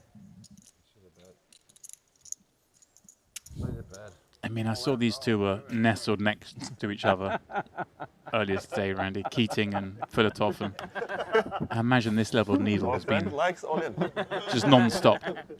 Yeah, they've been needling last frame as well. Then we will have the fireworks, the finale. Hopefully by last level. Serious now? Did someone just call Bloom Street serious? Well, you got a bigger problem here. Early Cernia. Tens on the button. Does come out with a little 3-bet, but little being the right word. Cheeky. I mean, Puna is sub 30. Yeah. But this seems a little on the small side. Yeah. However, if you know your man's got ace 3.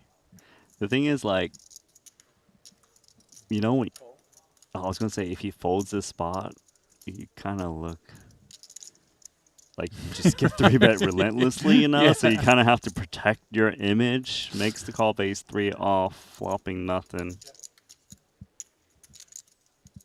Yeah, if you fold for 45 more, it kind of secrets out you're opening a little bit too wide from the cutoff, perhaps. Yeah, and you actually kind of get 3-bet way more often too. Show one. No, you don't mind showing one here. You might show 2. That's a No, good just one. 10 off, huh? That's a good one to show.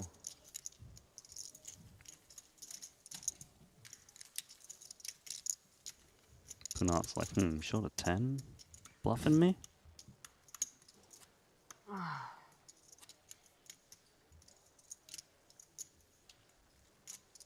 World Series of Poker, Super Main, Day 1C, final frame. Chance to build a stack or come back tomorrow, play 1D.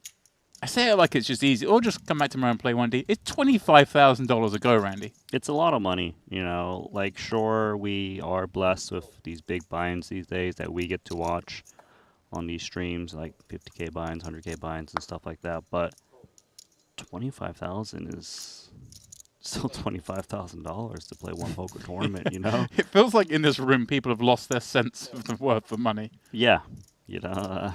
I've been talking to people out on the floor, and they're like, "Oh yeah, no, I'm a fourth bullet." I'm like, "This is 25K, people." For some, it's 100K. For others, even more. Yeah. It is phenomenal what we're trying to achieve here. You know, 50 million guaranteed, 25K. I was in shock, jaw dropped. Was like, "Are you serious? We're gonna do this?" And here we are. Limp. Pocket 4s, ISO, Queen 10 off. So far, seems all right. 2 5s, not getting great price though. Yeah, Jeshka, kind of a dicey spot. I mean, obviously just recognizing perhaps that Keating's going to ISO there very liberally. I on the like button. that he's opting to take this upstairs rather than calling, just because odds weren't so great to flat set mine, and now he's got a chance to take it down pre. And of course, sometimes ace king, ace queen calls, and you're slightly ahead. Nice play. Pair's a pair.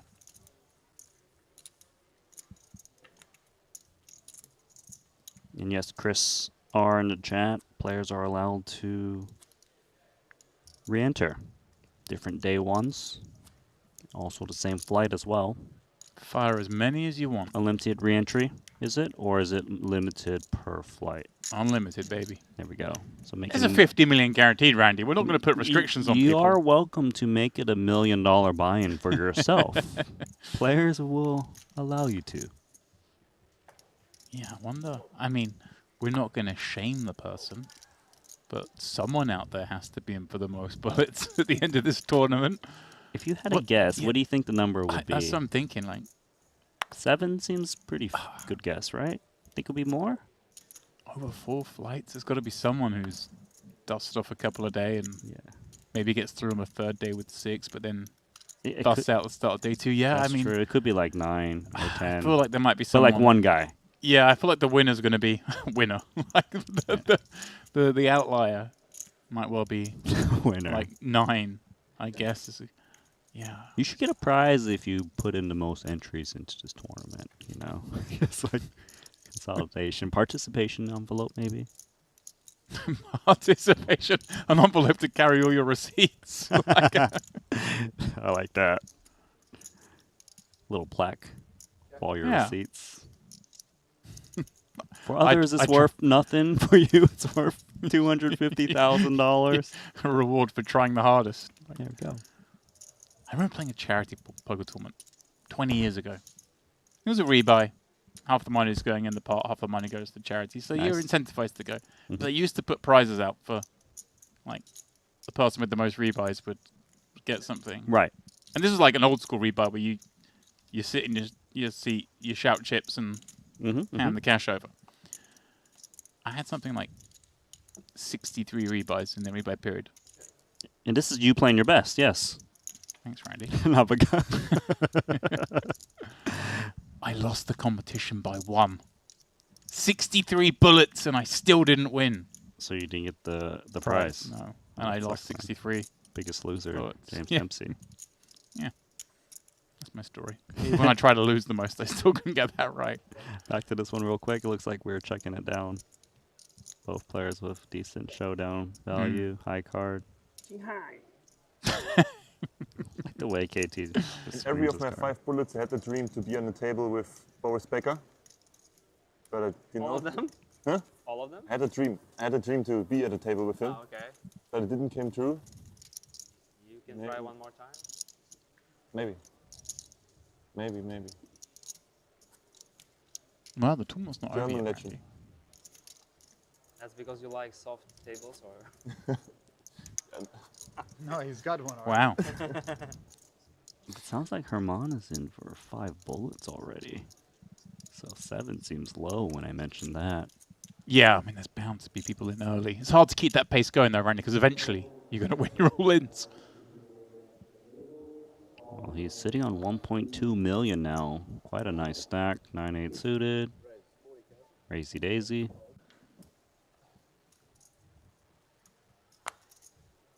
Threes in the muck. Not the 7s, of course. Come on, OG Keating. Randy, I'd be surprised if we see anything but a flat hair from this hand against under the gun. Agreed. Just posturing, making it look like he's got the decision. You have 8 green chips? Yes. That's great news because when you do try and set mine, you want deep stacks, better implied odds. Yeah, people watch it. It's great what he does that. Like, I'm not in favor of taking up time unnecessarily, but he's planted the seed there that he was perhaps thinking about a 3-bet and hasn't. So when you start thinking about the hands he might have, like 7s just falls way out of the range you might think he has. Definitely, you know, a live thing that some other players aren't accustomed to. And we have the trickiest part of the program, mystery time. All right, here we go. Oh boy, KT in the mix, reaching for a green. Green's 100K apiece.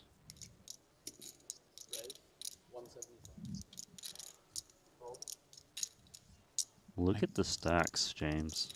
Yeah. 60 effective. He's made it 9. Super deep. 9-8 suited out. Randy, I'm going to go on a limb and say the mystery hand doesn't end here with Keating folding. But this must be right at the bottom of the hands he's going to continue with, right? Like OG Keating is the type of player that wants to play big pots. He's got position. He's got super deep stacks with decent pocket pair. Seems like a great spot to take a flop. 175? Like you mentioned earlier, he likes to kind of take his time. Mm-hmm. Got a good live sense.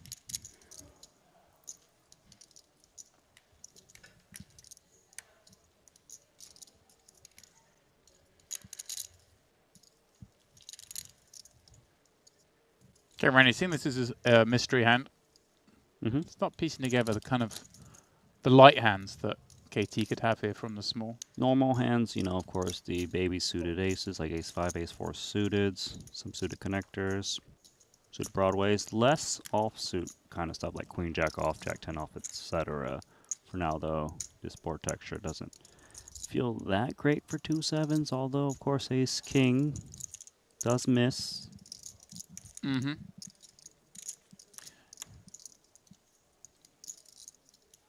It's somewhat of a concerning board if you're KT, right? You've got to think Keating looked like maybe he was thinking about 3-betting pre. A hand like ace-queen might want to play this way. Sure. Could see that.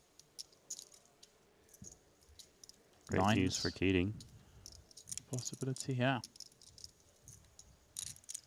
And again, flipping that back around in his spot.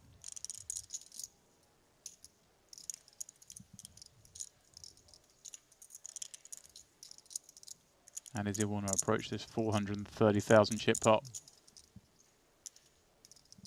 Say this. Oh. You get check raised a lot less when there's no flush draw on the board. So you can kind of get away with betting more often with weakish hands like this. 200 into 430, south of half the pot.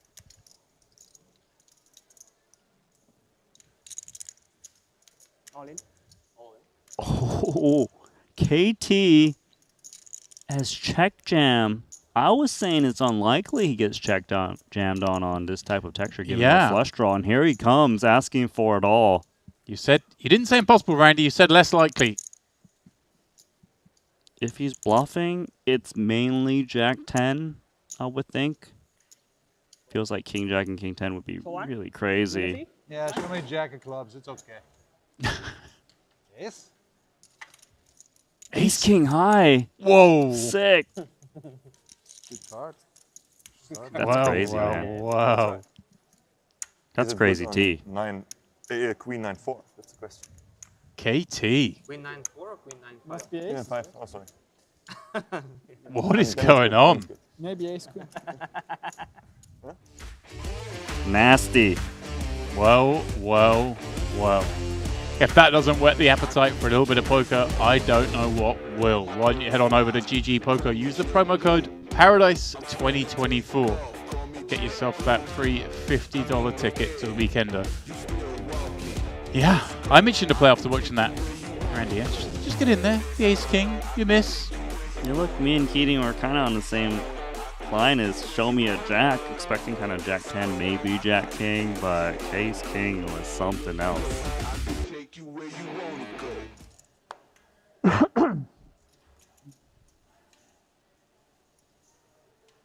So then, switch things back over to the Lagoon, where Kelly has clearly had a little bit of misfortune since we last saw him down to just 2 blinds. Ah, Mr. Seidel in the mix. He's been having trouble.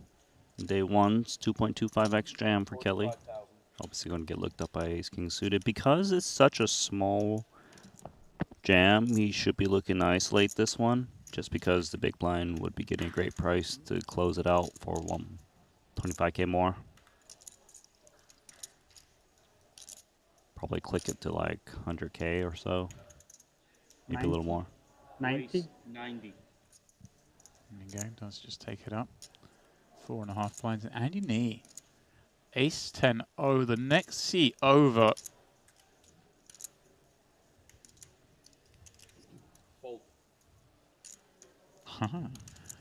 What do you know, Randy? We're at the Lagoon. Someone's got a pair of 9s.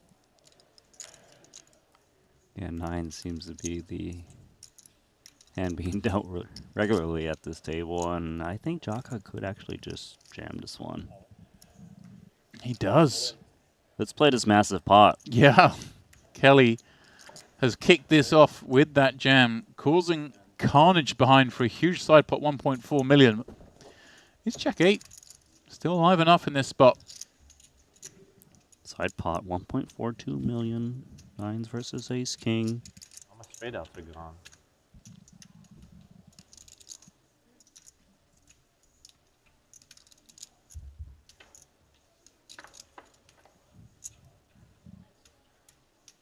Ace, Queen, 10. For Raz, 2 cards from the door.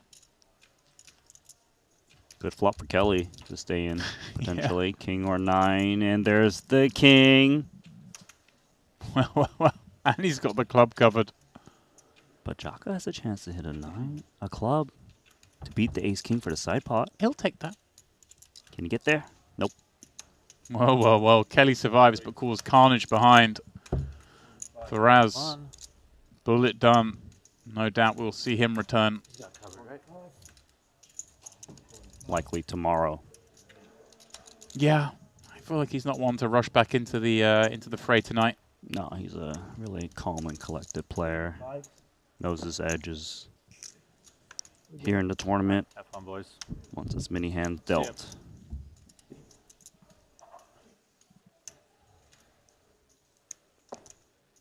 Wow, camera in his face. Okay, we get a couple words.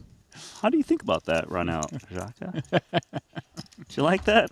Tell it as it is. It's fun to be all in. Yeah. And win, right? Yeah. 4 or 5 times. Yeah.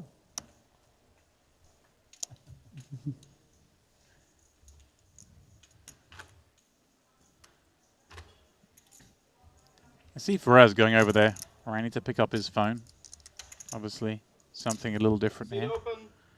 Players have to leave their phones behind before heading up to the stage, and I wonder if that's led to some of this more openness we see at the table. A lot of players chatting quite heavily on these day ones. I do like that, you know? I think it's a really nice ad. Players are very focused, chatty. Yeah, I definitely prefer it.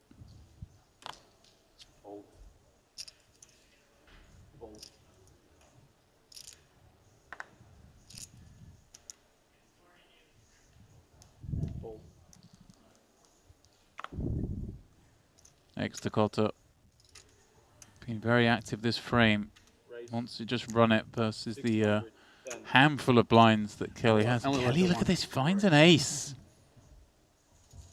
All right. 330 if he can hold. This is a spin and a half on. 45k up to 330 potentially. Slight edge. And plays itself. Blind versus blind. Here we go. Mm-hmm. Okay. Bye-bye. Next two cards, please.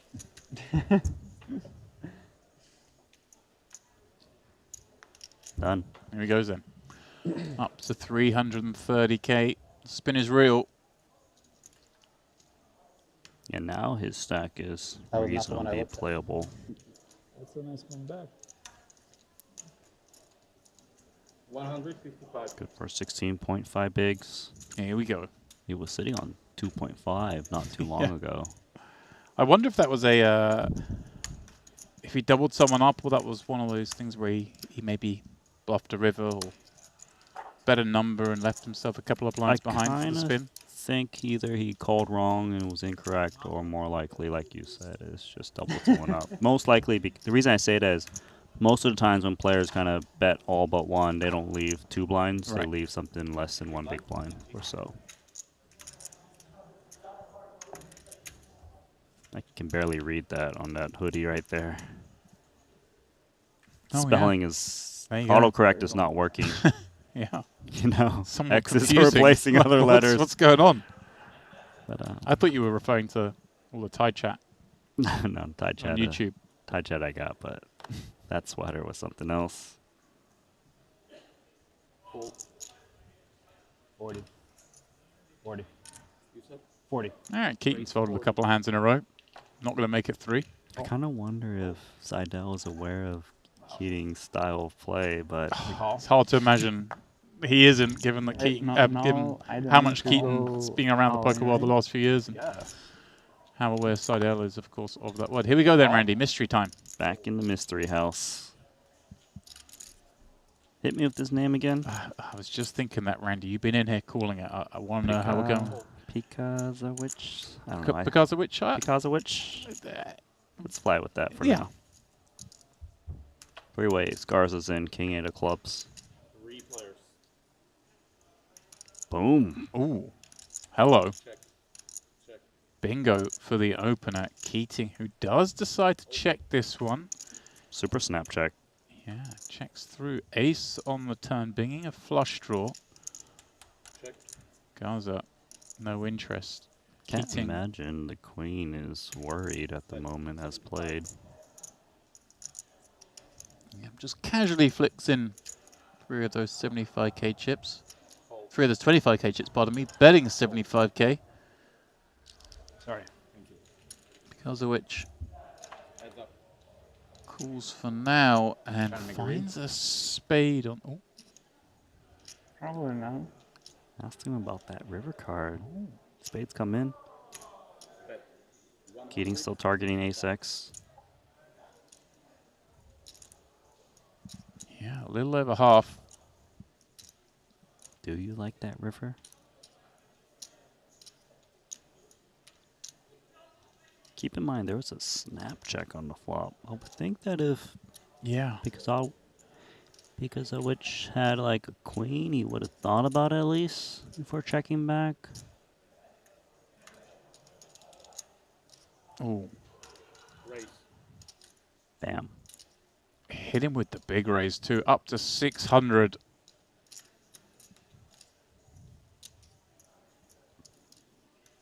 So, of course, main value here is spades.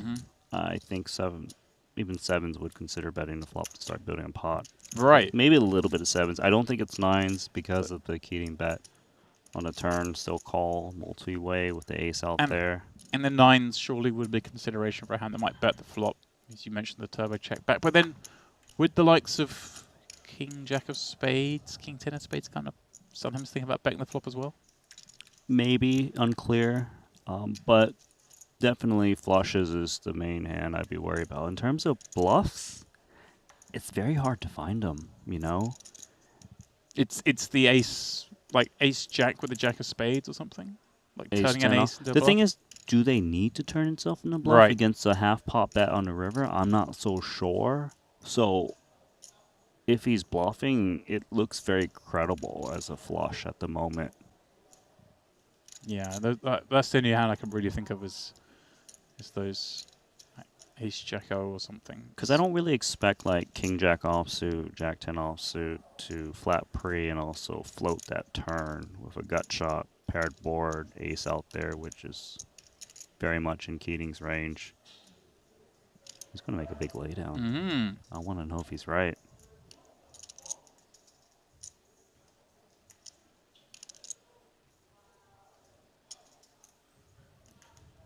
Obviously a bit late now, but this candidate of a hand for Keating is one that I guess sometimes could consider itself turning into a bluff once raised.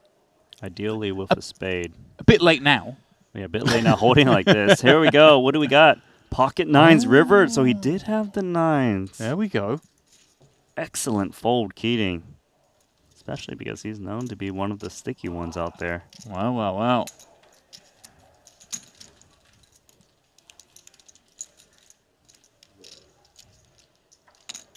I kind of wonder if his little speech play helped him out there. Like, did you like that river card? Did it help you? And his opponent comes in raising. You know? So usually you kind of steer away from it. Yeah, I didn't mind it. Did you steal it?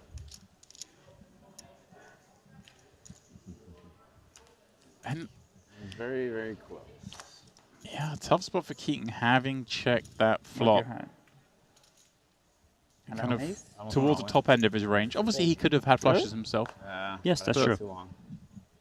It's very hard for him to have a queen there, the way that played. You had like a7.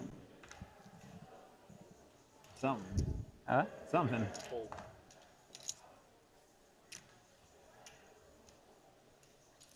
Goes up.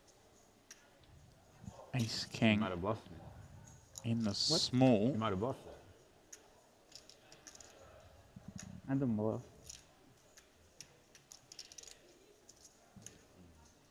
Brazilians don't bluff, right? 70K. It's Seidel behind.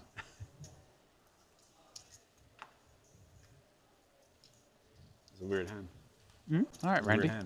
We missed you in again for a moment. Very odd hand. But Strange. I don't think that's our intention. The cards just aren't on the reader. Yeah, Seidel's been known to miss the reader from time to time. Yes, I've heard of this. Hopefully he shows his cards before the cards go back to the dealer. For now, though, it is 3.5x. Garza, fold. Okay. Unclear. We'll never know.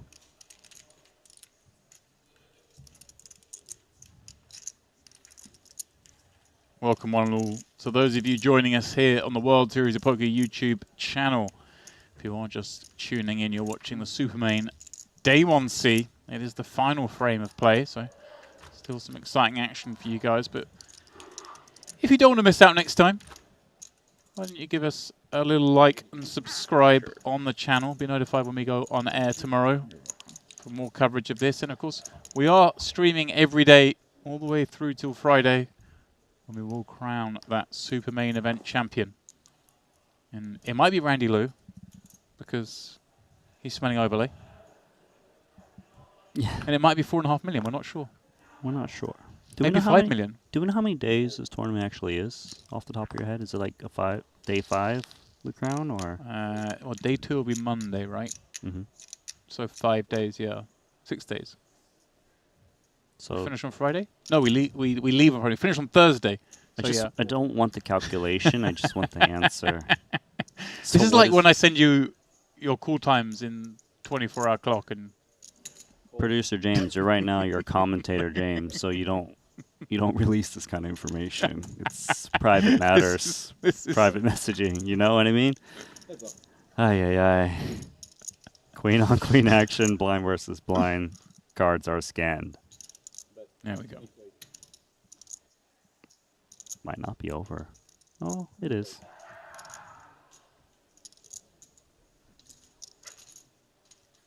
Yeah, I think 5 days then. Day 2 Monday. Day 3 Tuesday. Mod in the chat says otherwise. He says 6 days, so I'm not sure who I'm gonna go with. I mean, usually, I'm not going to fight Randy. I mean, if he's wrong, he's no longer a mod, right? Well, I mean, there's other rungs on the disciplinary ladder. We don't have to go straight to expulsion. I mean, mistakes aren't allowed. Better hope you're right, Randy, Jimmy is Bluffett. that the precedent you want to set? Yeah. Bluffett, you better be right, or delete that chat.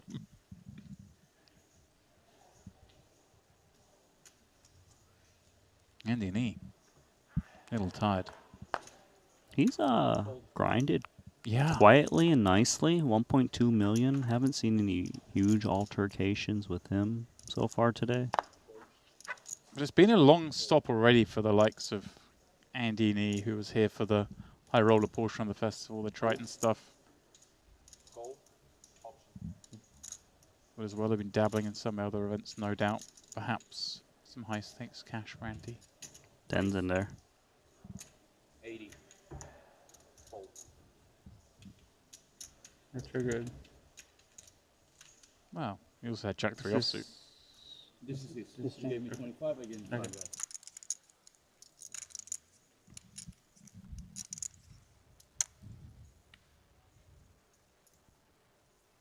Tojcic.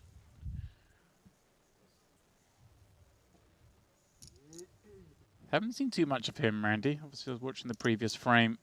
Saw him sort of get a somewhat 40. Generous double, shall we say, with his 2 10s up against Filatov.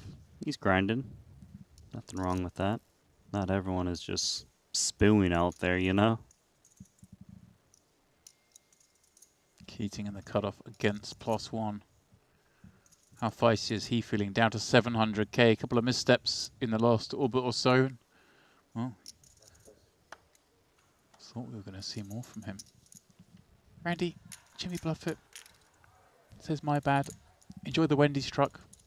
We did enjoy your picture you sent from said truck last night. It's a real thing, man. Was it good? Was it everything you hoped it would be? It was. I'm tight. Such a good photo I made. I'm tight. Neat. Such a good photo I made. 5 bullet neat. What did you fold? 7-6-0? King 10, King 10 suited. No way. Oh, fuck. What a bluff. You saw me fold queens. How is this? How is this? I didn't see it. That's So the you thing. mix it up. He mixed it up. I saw it. I want to see the queen hand you're talking about, but I didn't see it. That's the thing. True. When he showed, we all saw it. He did fold queen. 4 bet. Yeah, but I wasn't at the table at this moment. When I he know, had. but you can trust him. Whether it's a good photo or a bad photo, it has to go on the stream. Or a chop pot. Ah, yeah, it could be chop pot. That's true.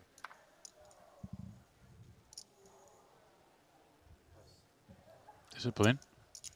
Yeah, we've seen a lot of baby pocket pairs fold. Slightly better, 6s.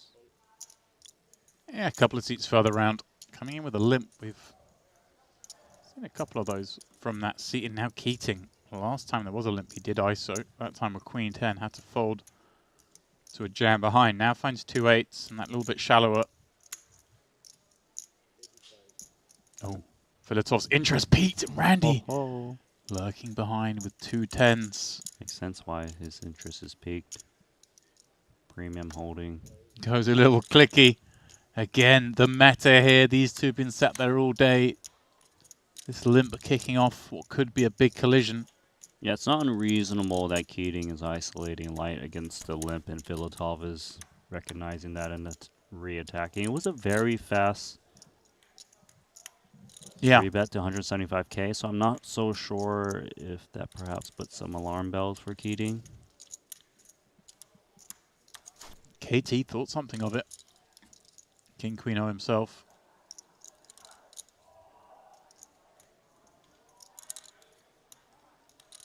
Seems like a bit much for 2 6s not closing the action.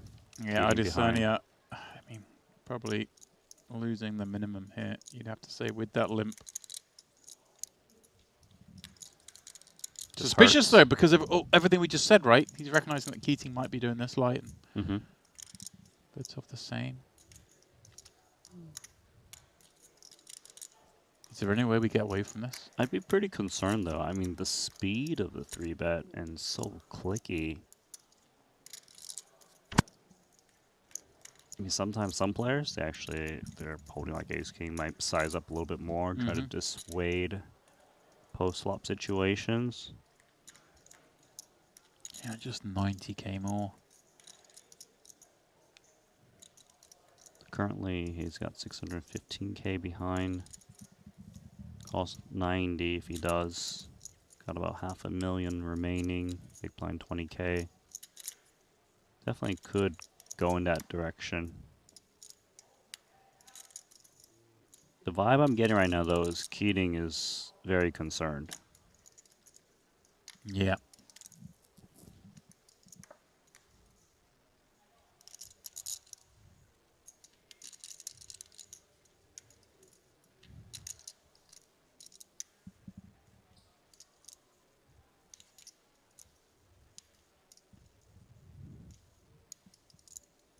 All in. He does go for it, Randy. Snap off. 2 10s. Yeah, not what Keating wanted to see. Was hoping at least if he does get called to be in some big race here. But yeah, you pointed out maybe those big aces got a slightly larger sizing. These two been back and forth at each other all day. Can Keating find an 8 to survive?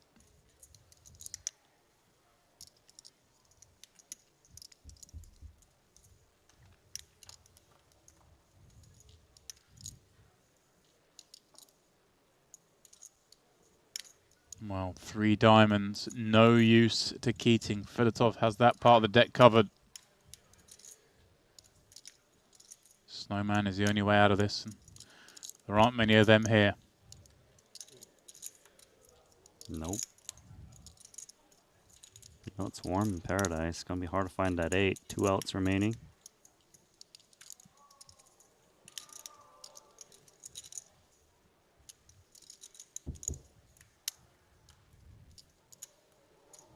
Not to be. See you guys later. A little table tapping. A little respect for this man. Alex Keating making his stand there, obviously. So much meta at play. I'll take it. Limp kicking things off. Filatov going to be one of the players you'd very much expect Randy to be pouncing on that raise with far less than 10s. Yeah, he's got a very nice stack now after taking that pot down. Filatov is no stranger to big fields and making deep runs.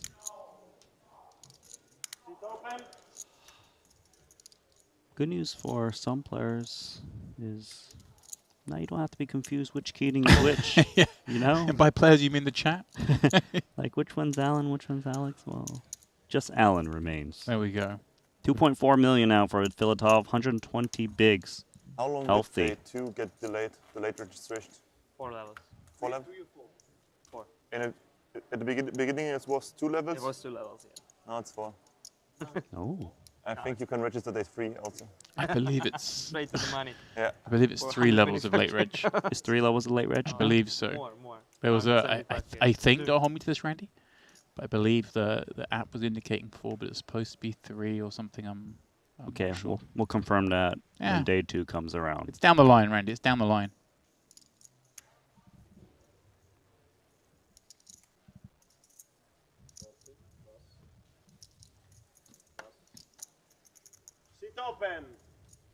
For the top, Randy. 2 third-place finishes and a 4th-place finish at the World Series of Poker, but still chasing that first bracelet. This would be a good one to do it in. It's one of the biggest tournaments of the year. One of the biggest tournaments ever. Yeah. 2,000 True. runner, 25K. Not bad. It's 90, 175. Now it's this and Oh, here we go. Hang on. WSOP main event. What do we got here? This is what we've been looking forward to, Randy. The chat want to see some tie on tie. No, I don't think they want tie on tie. They Yes, want tie they to do. take out the rest Yes, of the they field. do. Come on. Now they got to decide which is their favorite tie player. They want Punat for now because he's got fewer chips. Is that fair? Chat, what do you think? Tell me in tie. Maybe 1s and 2s, Randy. No, no. You want it in Just tie? a tie. Okay. Queen 9's good.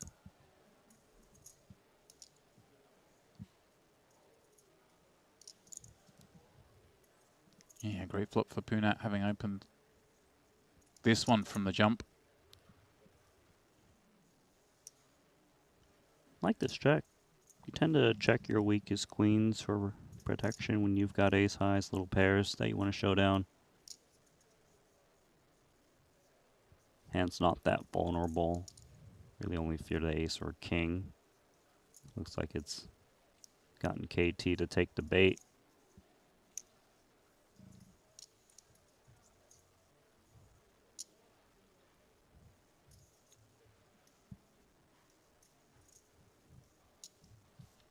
Randy, one presumes, has played.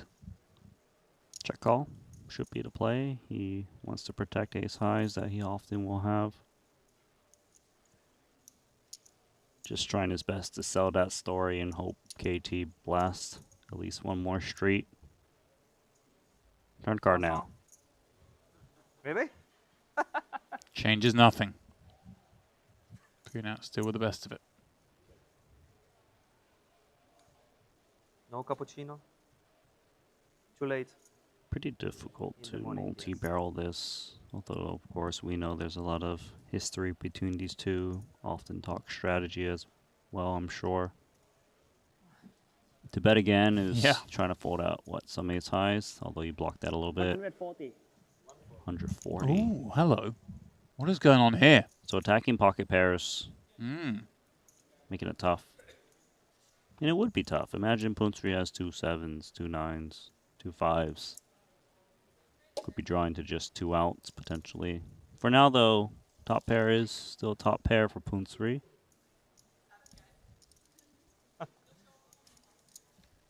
He's under-repped his hand with the flop check I'll think call. about it. He needs to still defend that weakish range. Yeah, not many chips behind after investing 140, if that's what he chooses to do here. Yeah, maybe a little bit of thought of, do I need to protect against spades? I like to check call. Right, like what are the hands that do typically double barrel here? Spade seems like one of them, but he does decide just to check call. Very shallow, heading to a very bricky looking 4 on the river. Surely now, Randy, this is one that KT gives up on. I think he gives up because for him to bet the turn, he expects the pocket pairs to fold the turn, so that part of the range no longer exists on the river. Therefore, he's left with big traps, 8x or queen x's.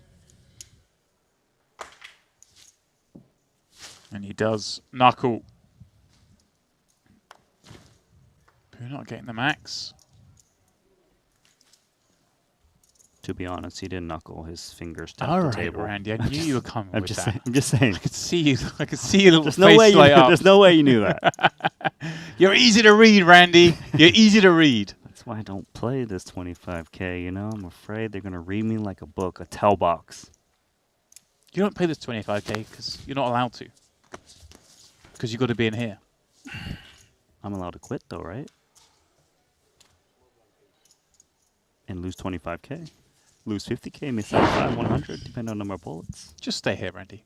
It's safer in here. The longer I'm in here with you, the more likely I go out The more likely you quit. Well, that's fair enough. Just kidding. Pikowitz leading the way on the Lagoon with 2 million in chips. Garza not far behind him. Sidell just recently joined us. Peter Kelly there, propping up the table for now with Alan Keating just a little bit ahead. He's the one that I know a lot of you in the chat are tuning in to watch.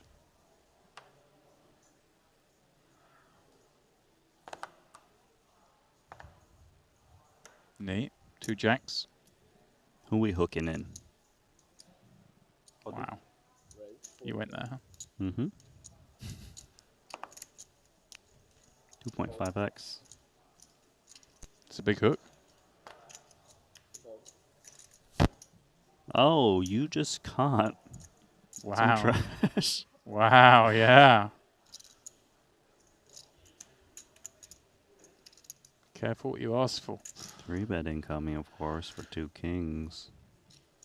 Yeah, I'm trying to think of these open sizings to now. Have we seen 2.5x as his number up to now? I'm trying to think. I always feel like when someone opens bigger than min at this stage, it kind of stands out a bit. So I felt like I would have recognized it.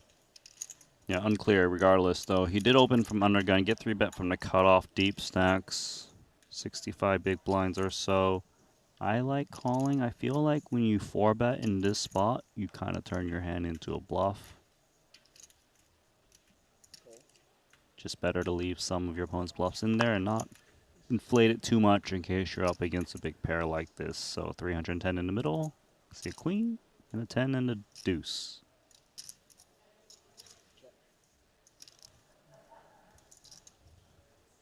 Not a bad flop for Garza. Of course, a little bit of fear of 10s. Between 2s seems unlikely. A little bit queen seems unlikely, given that sometimes the queens would 4-bet pre. Right. Ideally, of course, we want to be up against ace-queen, go for 3 streets.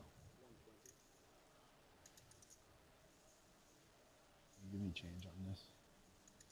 For 2 iron. Hand's going to play itself on the flop. C-bet call. Thank you. Keeping ace-king on us.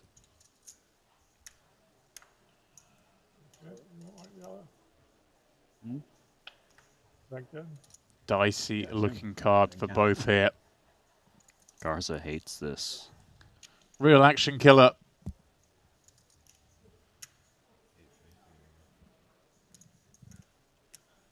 Hard to imagine how he ever wants to invest any more chips here. Yeah, especially with clean outs to a straight. Check it over. Deuce. I mean, he just hates this board, right? What can we possibly beat? We don't beat too much besides some kind of Jack 10, 10, 9 that might have 3-bet you, but I'm not so sure they would C-bet regardless.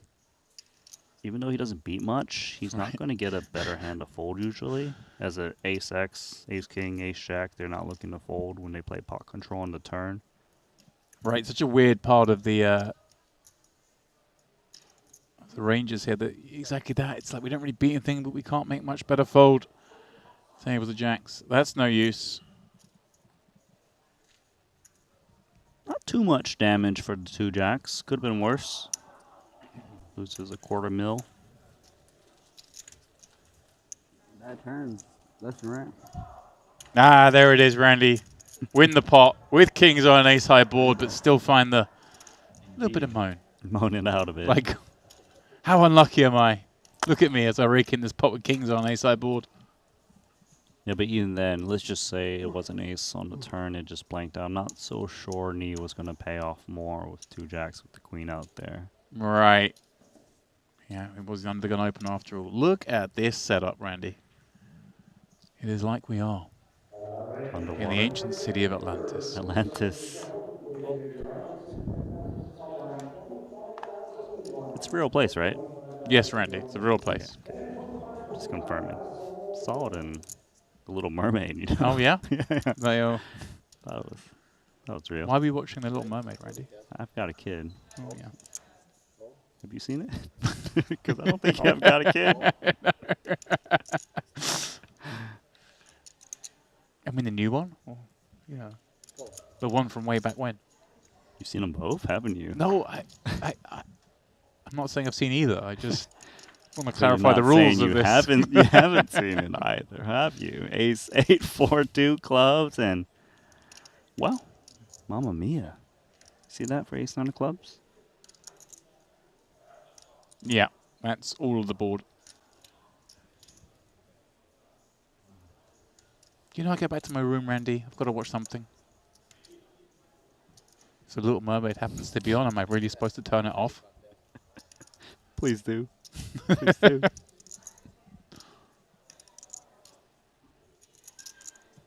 Garza's betting in position. Is he betting? This is like a cheap stab. One assumes Randy just a one and done scenario. Right, especially with his type of hand.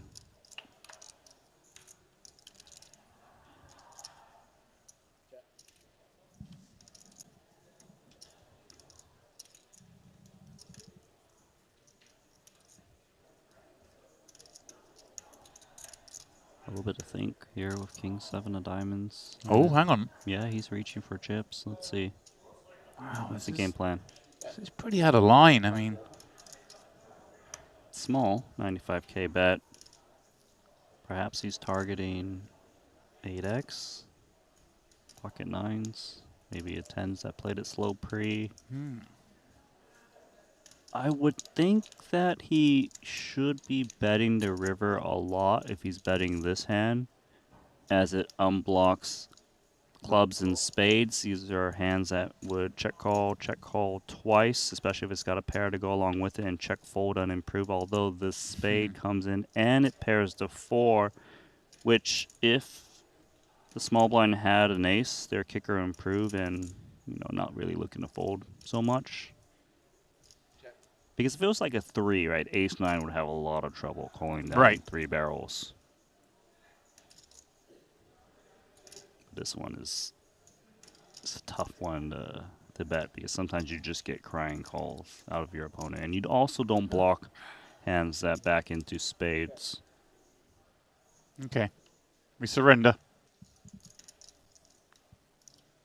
Never know if a big barrel would have got the job done. Look at that. He pulls the pot and he slides a little look at Keating like, did you like that one? Are you impressed? Look at me go. I'm building up a stack. What'd you think? What'd you think, pal? Did you like that? You think Keating's amused? I think Keating was paying attention, Randy. Look at his stack. It's not the same. Yeah. It's not what it used to be. Keating right now is thinking, do I just spin this in? He's stuck. Come back tomorrow? Or do I just want a day off? But Keating also strikes me as the guys, if he makes it to day 2, he might just re-enter and try to push the bigger stack in. I don't know if that rule's allowed, but like he's that type of guy. Yeah, I think I think you're allowed. Like he goes in with like 10 blinds. He's You like, were trying to "Right, encourage Fedor to do it this morning. I saw him in the hallway. I was like, oh, day off, because you were saying that he was disappointed he doesn't get to play, but he actually did jump into that 10k PLO. He found the 10k PLO to play. He did, and speaking of the 10k PLO, I'm Oh, go yeah. ahead, take a look at poker news and see what's happening. It is currently heads up. Oh. Mike Gorandinsky is got 8.2 million versus Daniel Zaks 3.8 million as they play for a bracelet. Both players with 3 WSOP bracelets under the belt already, so they're playing for their 4th. Wow, there we go. Kravets in third. Ding Biao, 4th.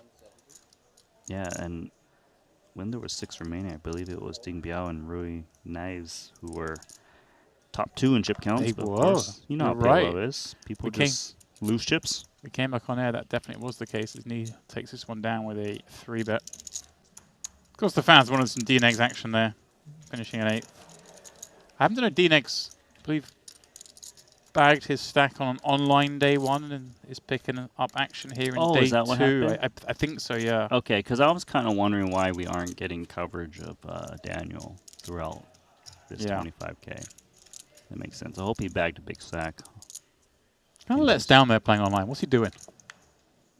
We needed him here. He's supporting online GG poker. It makes sense. Come on, Randy.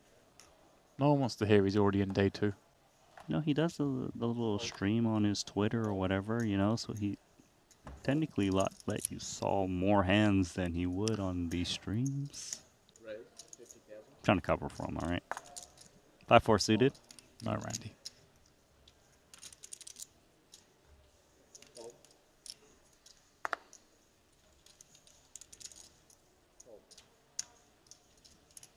That one is a min-raised 50k. Blinds having gone up to 10k, 25k, our final level of the evening. Last chance saloon for some of these to spin that stack up or come back tomorrow. Give it another bash.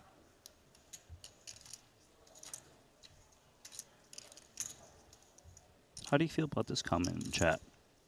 Is there a parody Little Mermaid movie Henry can watch? Oof. Oof. How do you feel about that? Well, I can understand it. You know, a lot of viewers are used to hearing a voice such as mine in these streams, and that would usually be Henry, but I'm afraid to say, chat, this is James, not Henry. Dempsey. Yeah. The only one of us in the commentary team, I have to say, who I feel is qualified to comment on the World Series of Poker. Just putting it out there. You do grind quite a bit out there, don't you, during Vegas? I do. I enjoy it. How'd you do this last summer? Profitable? No? I had a good time, Randy. You had a good time? I had a good time. There we go. I got some receipts. I need one of those envelopes. You paid some receipts. I got plenty of receipts. Did you at least cash an event? Randy, show some respect. I cashed. I actually played a World Series where I played like 30 events, no cashes. Couldn't win a single all-in. Didn't matter if I had the aces or the kings. Just everything went wrong, huh? Yeah, it was bad, and I realized I wasn't a tournament player that day. That was many years ago. That was the end of it, was it? Yeah, I was like, tournament's got to be easy, and I just stuck to the cash. I'm done. Well, here we go. Seidel could be done after this one. Ouch. Ace 9 flopping top 2 for Exeter Cotter. Seidel in big trouble as the opener under the gun. Knee with a little faint bit of interest. Don't fault Seidel for betting top pair, top kicker, of course. Trying to shed some hands, charging draws, 2 pair. And unfortunately for Exeter Cotter's image, I think Seidel kind of got here after he lost a bunch of hands. So correct. He might not quite get the lack of respect you'd perhaps imagine he should. But look, he's going for it straight away here, raising it up on the flop.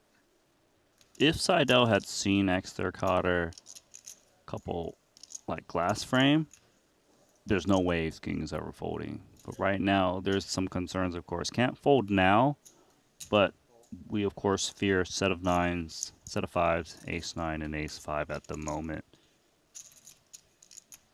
But Seidel could potentially still stack off, especially if a diamond doesn't drop. That 4 doesn't change too much, if at all. Checks once more and float. Exeter Cotter with just pot behind. Looks like he's going to ask for all of it. This is tough. Pot size, jam. It's not unreasonable for Exeter Cotter to just have like 7, 8 of diamonds, 6, 7 diamonds, some big combo draw that's just mashed it in. These are the spots right now when I'm in them. I always feel like whatever I do, I'm getting exploited. It just looks like I got this kind of hand. Yeah, because you're like at the top of your range, but you kind of feel like you're beat and maybe your opponent is under bluffing this spot. But then again, when they get shown on stream, you're like, wow, I can just get blasted away. So yeah, there is definitely a conflict. I think it's a very real thing here. Seidel, he's made some incredible laydowns in his career. His instinct's just telling him this doesn't feel right. But how can he possibly fold this hand? Exeter Cotter. Very quick raise again on the flop. We mentioned this earlier. We saw kind of some quick action. Wonder if that's going to play into the mind of Seidel. But it is the final level of the night. If people are going to gamble, this is the time they're going to do it.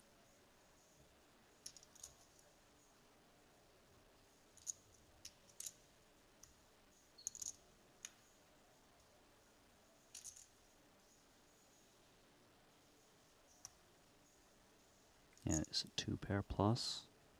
Or is it the big combo draw? Should never be ace, queen, ace, jack. They wouldn't be looking to mash in when they don't have range advantage.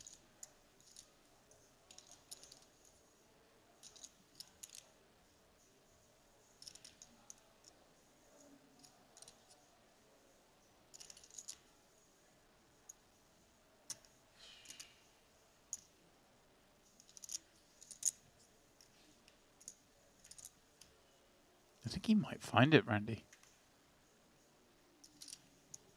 I feel it. It just feels like your opponent isn't messing around, and even if they are, they've got a lot of equity against you. Right, but this just tells me, Randy, I've got decades still to go in poker to get to the point that Seidel is, and still you get in these spots where you kind of know you should fold, but then you feel like you can't. The torture never stops in this game.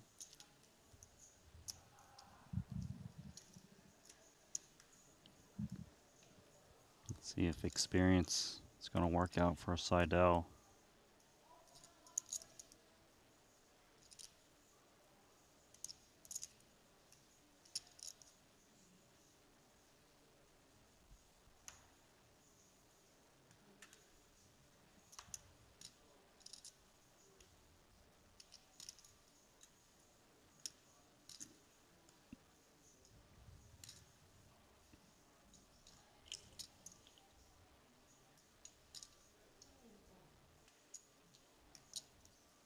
It's a small thing, but it's actually a little bit better if that 4 was like higher into 9 to have more outs for counterfeit opportunities against like ace 9, ace 5. Yeah. You know, any additional equity you can find is ideal. If you're behind, look, he's only at 7%. This would amaze me. It wouldn't amaze me because it's Eric Seidel, but this would be a very, very, very, very elite level fold. Mm-hmm. The lab says call, but the read says fold. The lab never folds this. He does make the call, and the instinct was on. Sometimes you've got to close the lab down. Nice little smile from Exeter Cotter, realizing he's a massive favorite. Almost 2 million chip pot. Seidel, you going to find that king?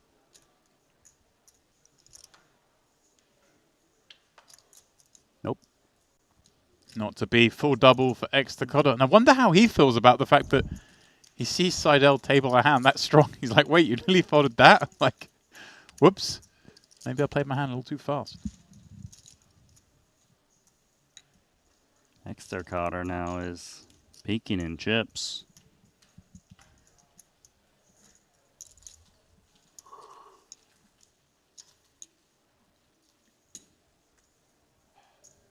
Yeah, it was very active. Feeling the frame before this and the start of this.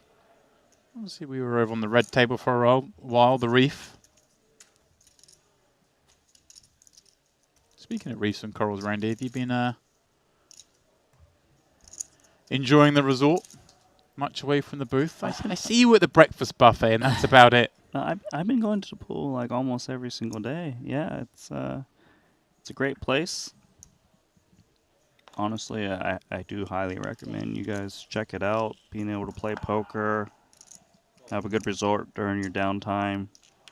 If you got someone to bring with you, it's a great place to play, honestly. Yeah, I think that's the thing when if you are looking at poker destinations to go to play, it's these resort type spots always seem to tick a lot of boxes. You play your poker, as soon as you bust out, you can get into something else, non-poker related, have a good time. If you choose to bring the family, all the better. Could be a potential spot here. Garza rips ace 10, and sometimes king 9 is actually ahead. It makes the call, and Seidel could be gone. Back-to-back hands. Now he plays a 765,000 chip pot. 35% equity, James.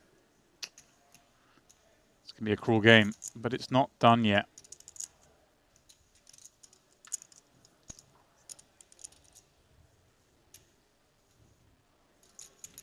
Looking grim. Yeah, it really is. 7-7 tray. Not exactly what we're after when we're in with the king 9.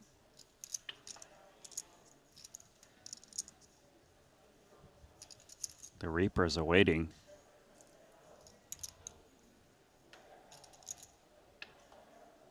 Oh! And the Reaper turns around and says... He was reaching for the mic, Randy. Reaching for the mic. Continue on, Seidel.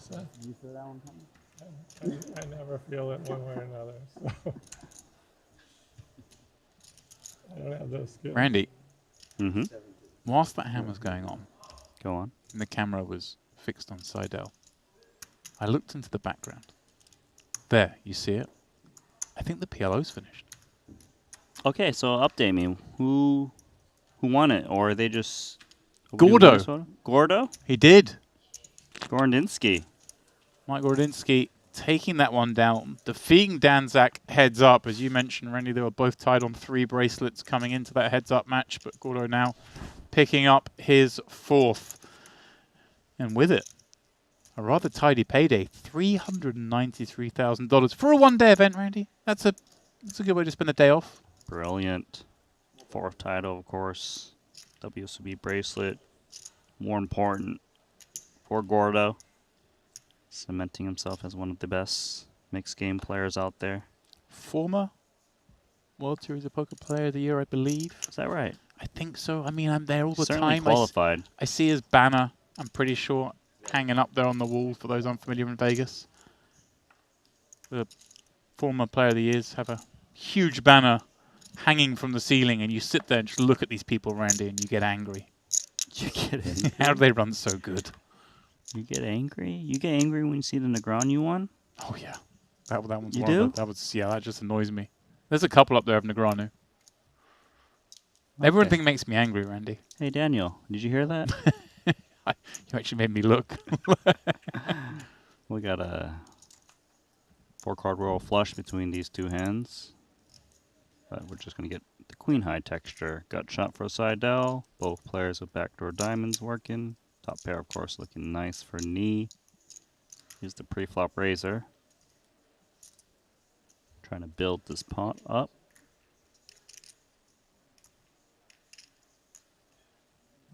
'15 Player of the Year. There you go.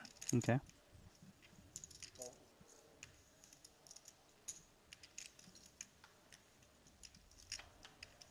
Seidel looking for a 9 once again. Safe turn card for a knee. Flush draw arrives. He's got a lot of draws in his range, so he should be value betting this strong queen.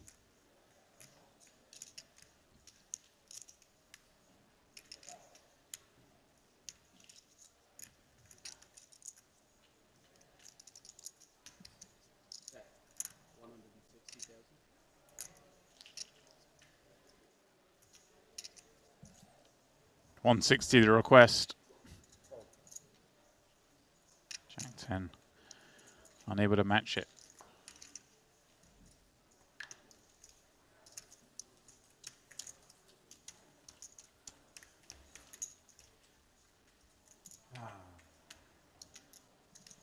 Retired. It's this 30 big wine stuff that I don't enjoy. Okay, guys. Yeah, Keaton, a regular in the cash game. Not familiar with 30 picks too often in that. Yeah, there's actually a lot of cash game players that like to play in tournaments, especially in the early levels, of course, when you're playing 100 or 250 big blinds. I feel like that's where they got the most edge, but then they realize you get to the phase of the tournament when you get like 20 blinds, 30 blinds, that's when the tournament players really shine and show their strengths. ICM comes into play at some point. Of course, natural instincts for these cash game guys. Helps. Randy, we don't have to think about ICM for another couple of days still. It's You're beautiful. right. It's beautiful. It's going to be a huge bubble, man. Like, in cash is... Yeah. It's going to be worth a lot. Yeah, it is. Here for it. And like I say, we seem to have lost sight of what $25,000 is. We've seen so many players who are entering this tournament, but there are a whole host of players here who will be in one bullet only. Of course. And will be in the mix towards that bubble. Mm-hmm. And for them, just even a min cash could potentially be life-changing. Of course, yes. And especially because, some of them satellited in. Not everyone has an infinite bankroll, rebuy, and maximum. And that's what makes main events very fun to play and observe. So right? good. Just to see, the different styles, different approaches, how you can try to maximize your EV. And, of course, some are, more risk-averse. It's fun to watch. For now, though, Ace-5 is best against the continuation bet of Seidel. He's pondering a bit, but can't be looking to check fold. What's often the best hand.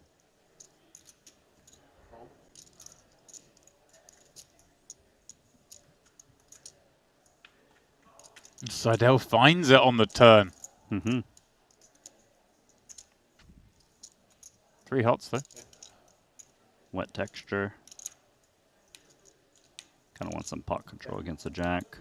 Don't want to get check jammed on. Check we go. And that is a beautiful run out for Seidel because he can get max value against the Jack X. Certainly can, and may get value against this 5 as well. Though maybe the 5 tries to get a little something itself. I kind of like checking just because Jack X would pot control a bit.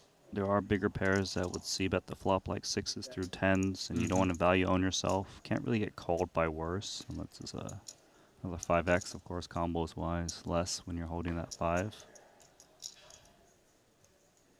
295 in the pot. Seidel going for a little bit more than that. He's gone huge.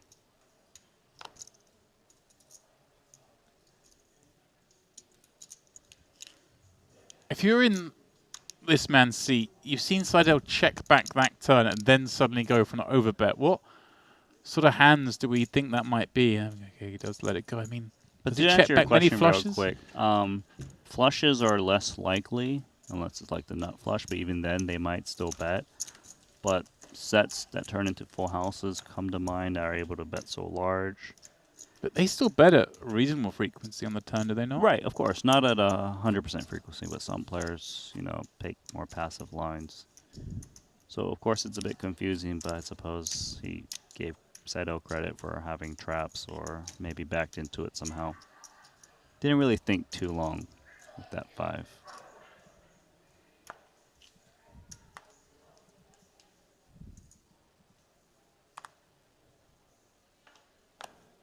Seidel involved in every pot in the last few hands.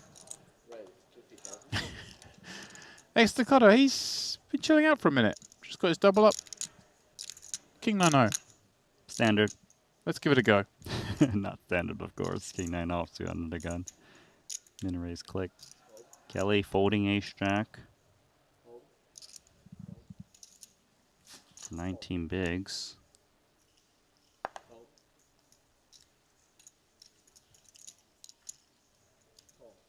Keaton calling the button. His 2 7s. And knee in the big. Completes with a couple of broadways. 8-7 deuce. Here we go, Randy. Nice. Keating's like, man, I've got the worst image out there. You know you guys going to pay me off. And he quickly checks it back. Nice awareness. And just he's gazing off into the distance, not even looking at the board. Like, what, me? Am I in this? No, I'm not in the hand. Oh, I forgot I'm in the hand. The classic. You know, it's supposed to be really strong, the old live tell thing. Look at knee attack. Hang on a second. What's going on here? He's gone big, 125K. And Randy, this isn't as crazy as it would appear, right? He's built from the big, this kind of board texture. Right. Pre-flop raiser checked twice. I mean, he checked the flop, I'm sorry. And that looks weak. So, stab makes sense. Slow play also nice with the 2 7s. Everything misses. Queen doesn't rate to hit the button flatting range. Right, it would have to be sort of a Queen X of diamonds, wouldn't it? Oh, look at this. Yeah, and he's holding King of diamonds, so that seems unlikely, so he's betting once more. Trying to shut out like Ace X of diamonds. Maybe some sticky 7X. But obviously there's a set of 7s there. It's practically the nuts. Yeah, a little bit of posturing and then jam. You're Keating. Like, really? How did you all of a sudden jam? Okay, take it. What is that jam?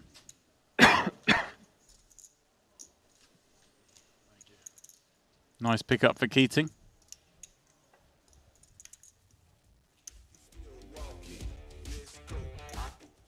Oh. Righty. We lost some music. Because we're going to come back to this hand. Queen's v Ace King for Filatov. Somehow, this pot didn't get any bigger. I think it looks like Filatov No, was you under have the to gun, check so too. one can Yes, assume he Ace King suited. peeled a 3-bet, I I guess. don't believe you. Didn't go for the 4-bet jam. Waited to see an ace Really high flop, don't and then believe start you. putting more chips in. I don't believe you. Ace king suited. He's telling the truth.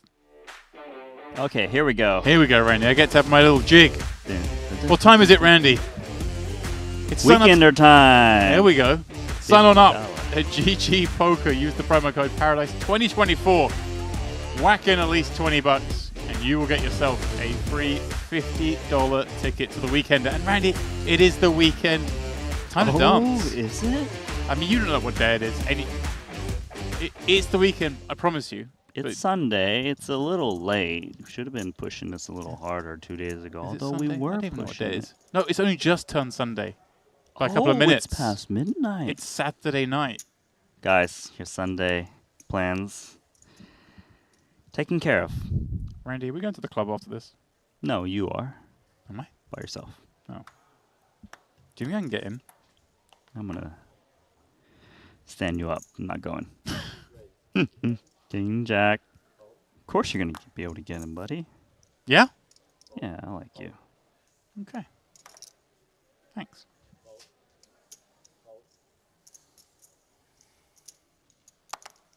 When was the last time you went to the club, Randy?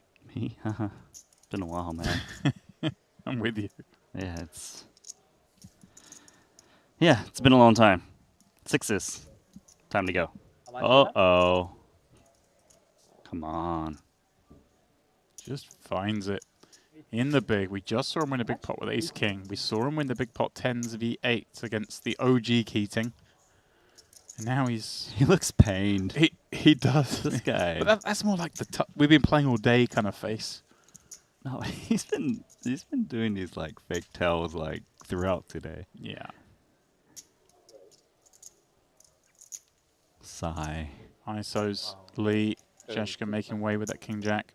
Queen, queen, queen, queen, queen, queen. Yeah, 3 times in a row. Yeah.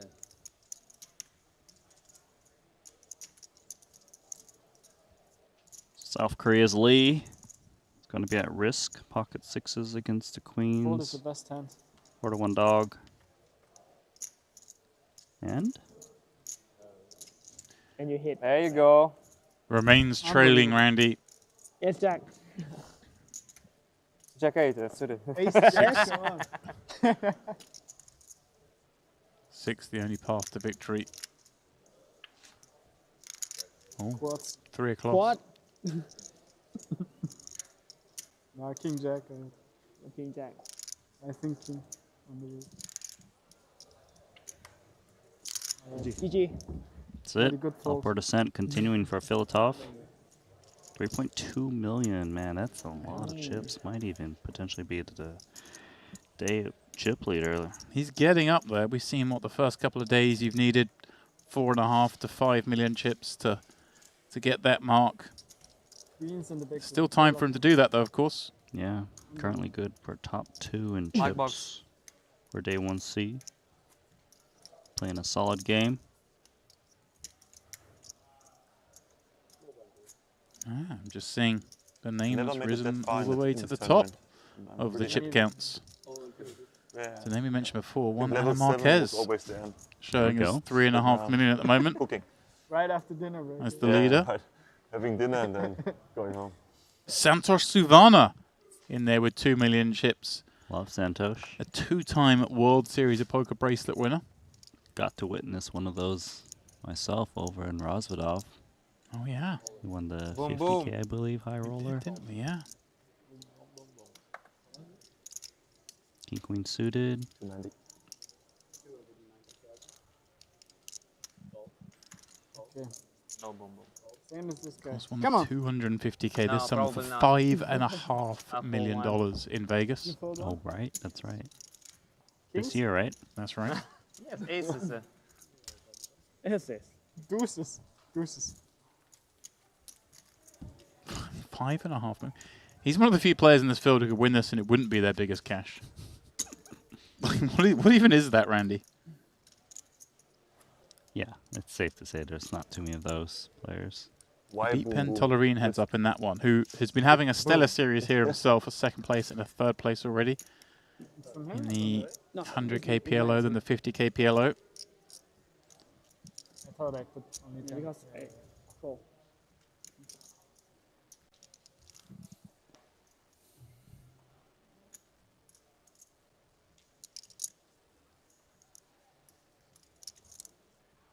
Dojcic just nursing that short stack towards the end of this day 1C of the Super Main.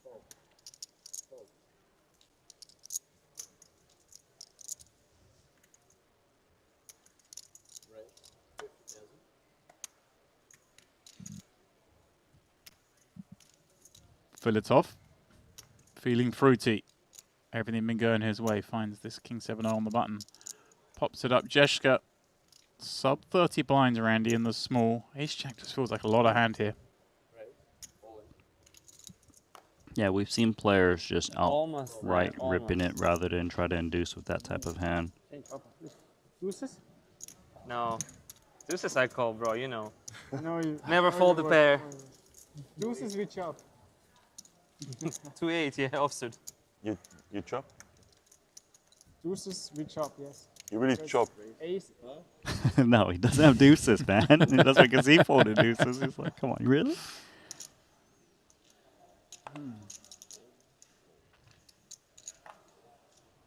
Seidel trying to rebuild.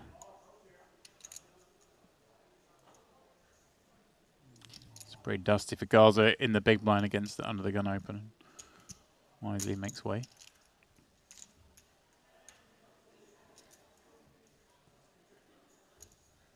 Yeah, Randy, when was your last World Series of Poker? I want to know. When were you there? I would check my Hendon mob, but I don't really cash too often, so it might be inaccurate data, you know what I mean? That reminds me, you were mentioning about how you bricked one series. I once went for the World Series, played 20-something events, and I only had one cash, Randy.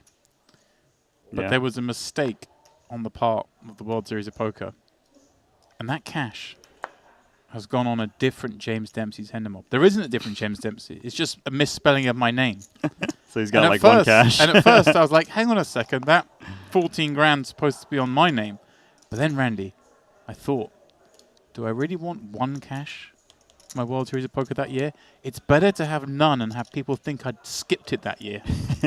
so for a decade, I've not corrected it. You know, and I've just outed myself now to thousands of people. I realized that. My last Wsop cash was in 2019. Well, there we go. It wasn't that long ago. It's quite a long time ago, isn't it? I mean, yeah. Well, I don't even remember cashing this event. Was it a different Randy? Why is it like a $500 tournament? Am I that busto back then? what the heck? This is not me, is it? And then my previous best cash was in 2007. My previous cash was 2017 in the main event, 159th. Wow, I don't really have a 159th. That must have been a fun sweat. I busted the main event at least 10 times before, so I'm still losing. And they say it's the easiest tournament of the year. Randy, I regret to say it's too many opponents. I'm in the subset of poker players around the world who are over 6 figures down in the main event. Yeah, I'm with you on that. It's hard to be over 6 figures down, but I found a way. I need to delete this tab. I don't want people to see my Hendon mob. All right, click that. Yeah. You're going to have Ali coming here first thing tomorrow, open up the iPad. I'm going to leave the Henry Kilbane Hendon mob open. And back to the action as Kelly re-raises all in. Jacks.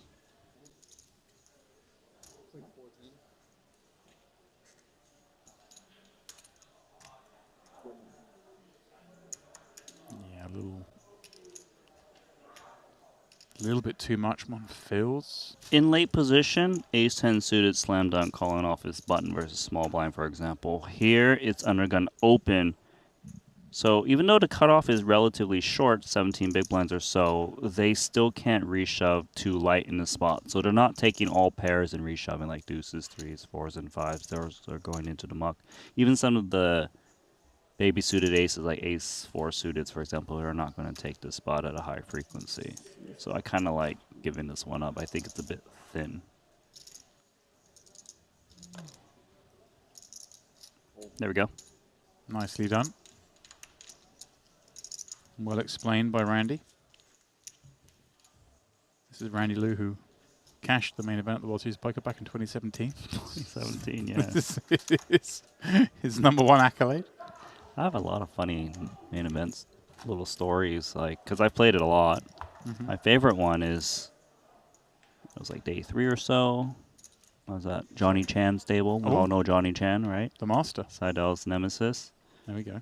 And it was kind of like not much action going on.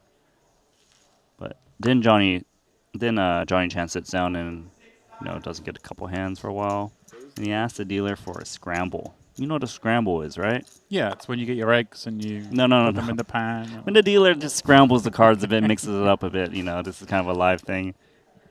Dealer obliged. Next hand, I get kings. I open. Call. Johnny Chan in the big blind squeezes. I'm like, yeah, I've got kings. Got him. Pocket aces. You're out of the tournament, Randy Lou. No. Yeah, it's a real story. He scrambled you out of the main event. Yeah. Aces into kings. Wow. That's just one story. Oh. I've got more. Wow. Did you leave there with a sense of you've learned something? You've learned a new trick, or was it just... I was pissed. I tweeted out immediately.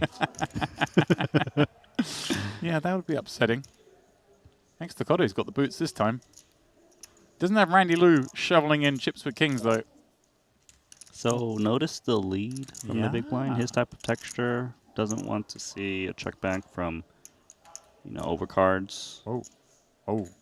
Whoa. I see green. Whoa. Okay, Randy. Do you want to try and break this one down for me? Keating just trying to represent something strong. He feels that the big blind lead is relatively weak. Perhaps he feels like nutted hands would go for check raise more often. Flat, of course, from the original pre-flop raiser. Doesn't look that strong. He's going hard, though. 250K. Yeah, this is big. And this... It works against 8-9. Right? And so often this would work here. What you have? Oh, not what you want to hear.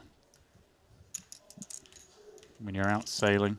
It's not fun, though, for aces in Right. this spot with no flush draw present. Because if he's behind, he's very far behind, whether it be flop straight, sets, 2 pair.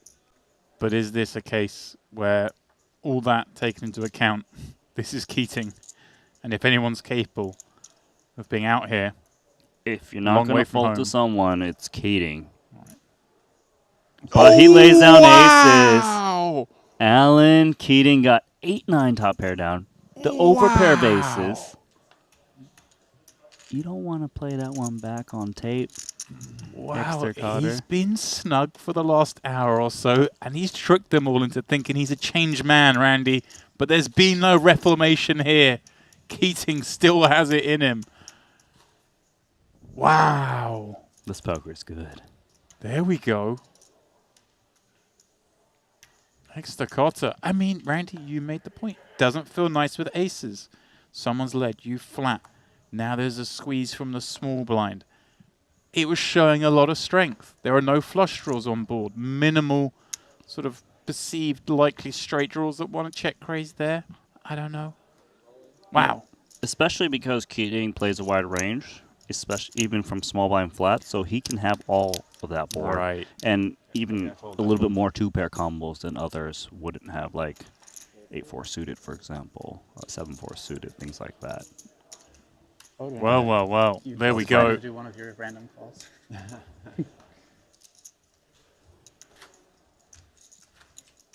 Those are usually like heat checks, Oh, that's what you... Okay, it's when you're on a roll. Yeah. Keating getting away with one. That's great.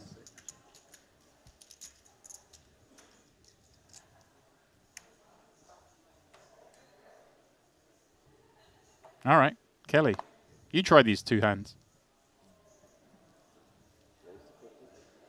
Randy, I reckon he doesn't fold. I mean, off of that stack, I kind of think he's not folding as well. It's always kind of tricky when you're playing deep stacks. Set mining here, 2 7s for Keating. He's done it this orbit already. This orbit, pardon me, this frame already. Keating, the 2 7s. Ace 4 suited. Coming along. Oh, wow. He might be I was a gonna little suggest- steamy, you know, where I was like gonna say to you, like, Knee's hand is the kind of thing that I think sometimes likes to squeeze. I guess with the opener being off, that kind of shallow stack from under the gun, 250. giving Like it a bit more this? respect. But with 2 9s, you don't mind getting it against under the gun. So Extracota is going to go for the squeeze, try and knock out Keating and Knee. Unfortunately for him, the 2 9s, which have been in abundance at this table. yeah, and Extracota is going to price himself in. Keating can't believe he's going to have to fold 2 7s. And what a terrible turn of events this has been for Extracota, 2 hands in a row. Just folded the aces. Now he gets shown Kelly's aces. That seems fun. Doesn't seem right. 1.285. Kelly looking to grind it back up.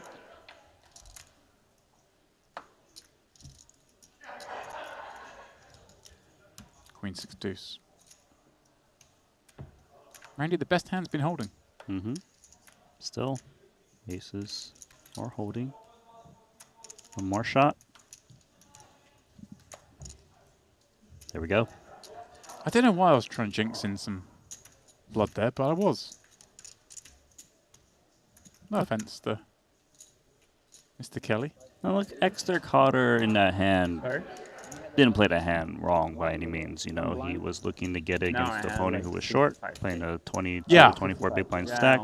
Perceived dead money with 2 flats behind. I think he played it just fine. Oh, yeah. This is, it was only sort of 21, 22 blinds he got in. So we can sleep all right with that one. It's the ace is the hand before that's going to keep him up tonight, especially... He doesn't know the answer yet. when he looks back at this stream, when he finishes. He's going to be wandering back to the room, probably have it on the phone. I'm going to pat myself on the back for that great fold I made. How good. King, Queen, what? He wakes up. King, Queen, what? Tomorrow he's going to be no sleep. Yeah. Yeah, I've been thinking about this hand. You wake up at 4 in the morning thinking, what was I doing? Can't get back to sleep. At least he's got a day off tomorrow, assuming he finds a bag. My real question, Randy, is, given you were here late last night, is our friend Jermaine, is he over his hangover yet? Because he is going to need 2 days off. Or do you think he's back on it? No, he bagged right? Like he did bag. a million chip stack or so he gets 2 days off. Yeah. He should recover. But is that the wrong number? Does he recover today and then tomorrow, day off, sun shining, lazy river? I see what you mean. Hold on 1 second. Extracota is... He's pushing action hard now. Ace 6 offsuit. He had a 2 million chip stack not too long ago. Multiple downswings. Oh, whoa! My God, Andy Knee, how did you know with the snap jam of Jack 8 offsuit? What is going on here, Randy? Player dependent. Great read. Excellent. You had what? This table have been playing fairly chill. It's the last level of day 1. What else did you expect? Yeah. Randy, I expected Jack 8 to fold to a 3-bet. Oh, there's one in the screen that's a cat? Or I expected aces to continue against Alan Keating. Oh, okay. Oh, wow. That was a hell of a read, man. Jack 8 off right there. How about that? Because he put in 200K, it was 800 or so there's a good chance he just has the goods. And also there's just a good chance he wants to 3-bet, get it in with some hands maybe he wouldn't have done if he hadn't just lost those last few pots, right? Maybe he just wants to gamble now with his... Oh, like an ace 10 or something like that. Right. Yeah. I hear ya. Andy Knee, though. I mean, this man has gambled at the highest stakes you can gamble at. He knows his way around a live poker table.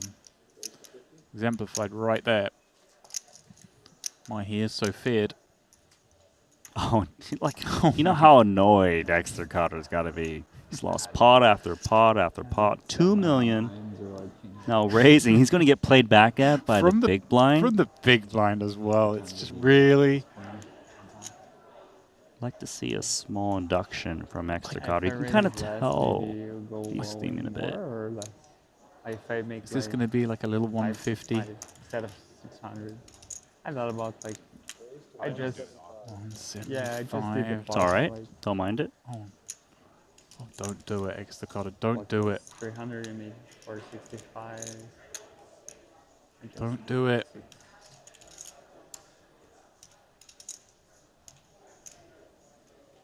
Unraveling here. I'm thinking that matter that much. Still has over a starting stack. I mean, the fact that he's still thinking has me very worried right now, James. Oh. Thought he was going to stack those greens on top of the yellows for a second, but he is going to relinquish. Okay. Pat on the It back. would be a good bluff against my flushes that I would hate. But he has no idea right now. That's why that was most likely. That's why I wanted to do it, right? Like king high flush was probably most likely, and I thought, yeah. So, yeah, like.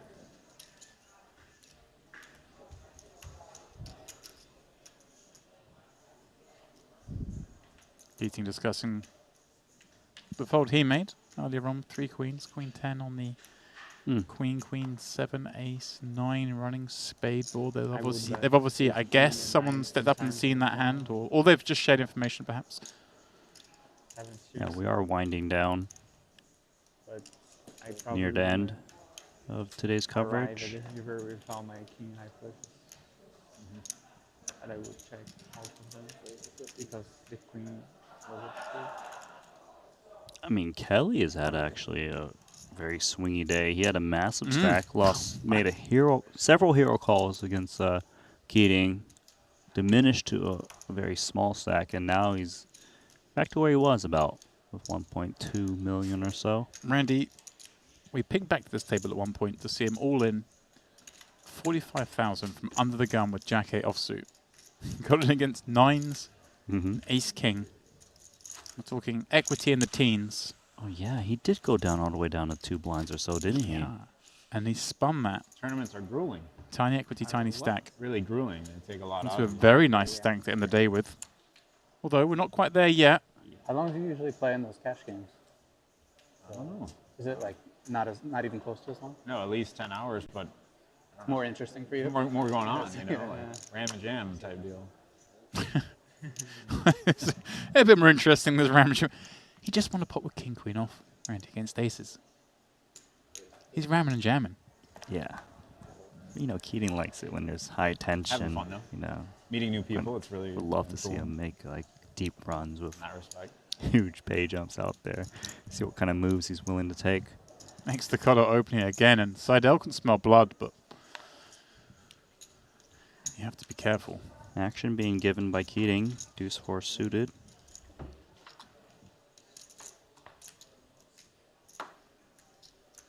Oof.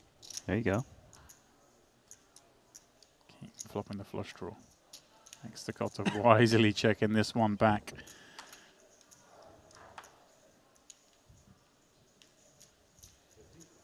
Still, though, going to be tough for King Jack to continue just high card against the flush draw. Once again, folding. Mm-hmm.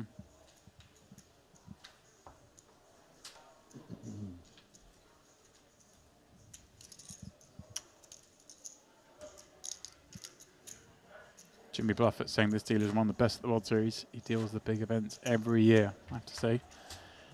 Some elite level dealers here. The floor stuff. And you'd imagine the best of the best making their way from the World Series in Vegas to here. I do have to confess though, Randy, when I saw him the first day we were here, I thought Gambledor's looking a bit younger. Gambledor. This is no. Yeah, Okay. the hairs haven't grayed just yet. My button I was see last it. one. Eric's the lucky one.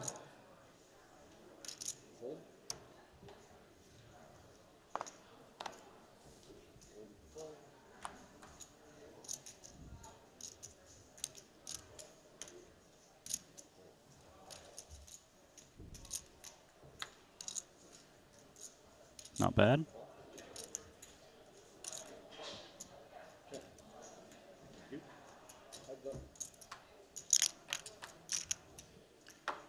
Blind on blind sees no increase. Keating, though, does increase his interest in the pot. Having a flop bottom pair with the ace of spades working. Swiftly checks through. He has a near lock on the hand. And that lock not quite confirmed just yet, but he is going to perhaps elicit a bluff with that second check. There we go.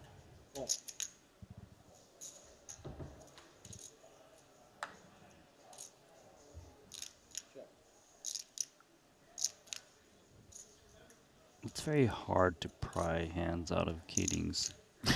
You know what I mean? So, like, sure, it's a candidate to bluff with just because 7 high never wins, but if your opponent is so sticky, like, right, but what how are do the you bluff? what are the hands though that we really want to bet a second time with on this run out that we didn't bet the flop with? I always find it hard whether to. to bet a 10 or not.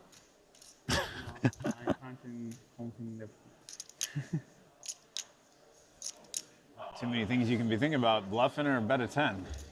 Crappy 10, no doubt. Trying to dissuade him. Wow. Does he find the bluff after this Inquisition? 120. He does. Wow, he does. He gets snapped off. Like, how do you get a pair out of this guy's hand? Bluffing.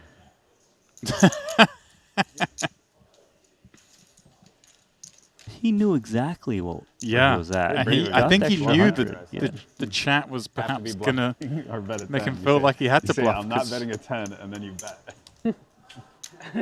That's unbelievable. Oh, boy. Andy having a nap between hands, Randy? That was my favorite hand of the turn. Apparently he said, I'm not betting a 10 and still bets. And then that's why he got snapped off. Okay. Yeah, because he expects the queen to bet the flop. It makes sense. Yeah, but that's what I mean. There's not a lot of hands that bet twice, right? Yeah, if it's a true statement, it just seems impossible. Hence, it was not true. Well, fun hand. 10-9 now. For the hijack.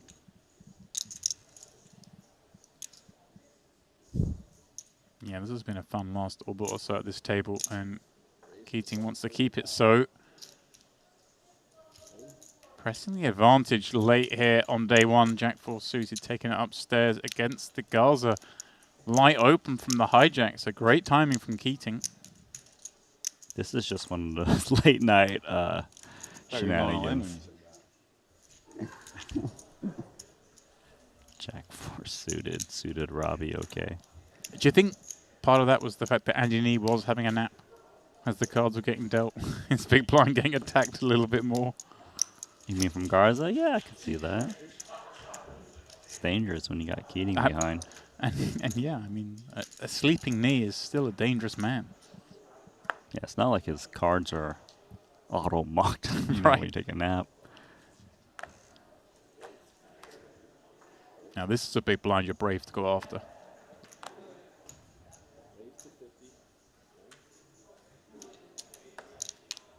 Keating's going to do just that with ace-10 off. Extra Cotter. Playable. Yeah, playable, but unfortunately for him, dominated. Oh. Maybe. It's going to be tough to W up on this one. Maybe stack you. Yeah, it's the more likely outcome, but let's see how things progress. 7-4 deuce. A little bit more extra Cotter. For that reason, Keating checking back.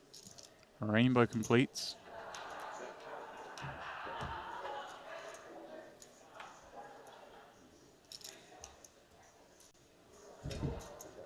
Kind of high.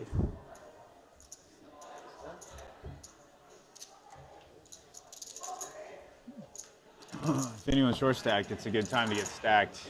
You got 4 minutes left, and then you can rebuy tomorrow. If anyone's thinking about it. Little public service I've been announcement. thinking about it. I really have. I've been looking at that clock. Did anybody cover you? Well, no, I won a couple hands as I was thinking about it, yeah. The deck shined on me. Yeah, it was safe. We were on the right page that Keating does not want to push through a medium stack. He's just- letting players try and hey guys, get busted here. Yeah, now's a good time to push it. But also, I'm raising with king 3. Mm-hmm. Yeah, he's just willing to give everyone a good gamble. Oh.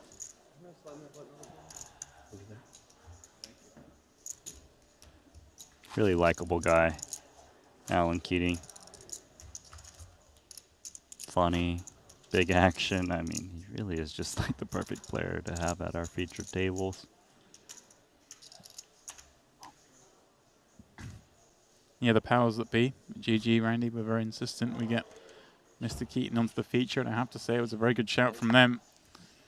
It's been very entertaining both yesterday and today.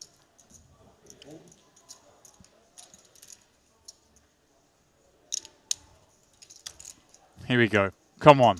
If there's any justice in poker, Randy, which we know there isn't, Extakota will pick up some chips here. Maybe even a double. Oh. He might get rejammed on by Garza. Playing a 20 big blind stack, and Garza has seen Extakota just going on downward spiral. Or do you Yeah. raise fold earlier, button versus big blind? Yeah, if I'm sitting in Garza's seat, I think Extacota's just raising so many hands on the button here. Makes the defense certainly fine as well.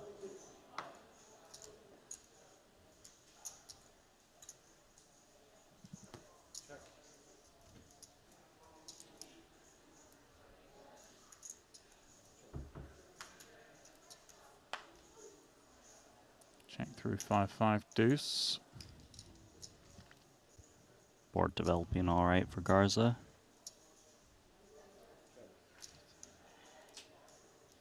Like checking down his king-queen as played. Can't get an ace to fold. Still often wins at showdown. Board getting that little bit uglier. A little bit ugly, but both players still in that high card territory that's worthy of just checking down. No need to really turn into a bluff. Right, and if you're Extakota, you probably expect the 3x, the 6x to stab at some frequency on the turn. So Last chance. no, it sounds like this is the last hand of the night, Randy. What will Extakota bag, if anything? I don't think he's enjoying the fact that he's sub-starting stack now. Kind of more interested is what's Alan Keating going to bag, because... You think he's going to give it a go last hand from under the gun? He's going to try. I think he's going to potentially blind raise. I mean, he's going to raise, but he's going to raise almost any 2 cards. That's my read. Even under gun. Let's see. Oh, ace-jack. Okay. Premium. You were right, Randy. He was going to raise. He'll pay off anyone at this point for a good gamble. Extakota ends the day with practically starting stack. Could be you. Could be you. I gave it away. I gave it away. Gave it away. Gave it away. Oh, it's side Yeah, down. exactly. You were considering king stealing last from your friend? hand. Here we From your go. friend? I was. Oh. Oh, Is they're gonna take Keating your going to advice. give Saito action? Look at him. He's about to do it too. Are you rebuying tomorrow? No. I don't know yet. You don't know yet? But you will be, huh?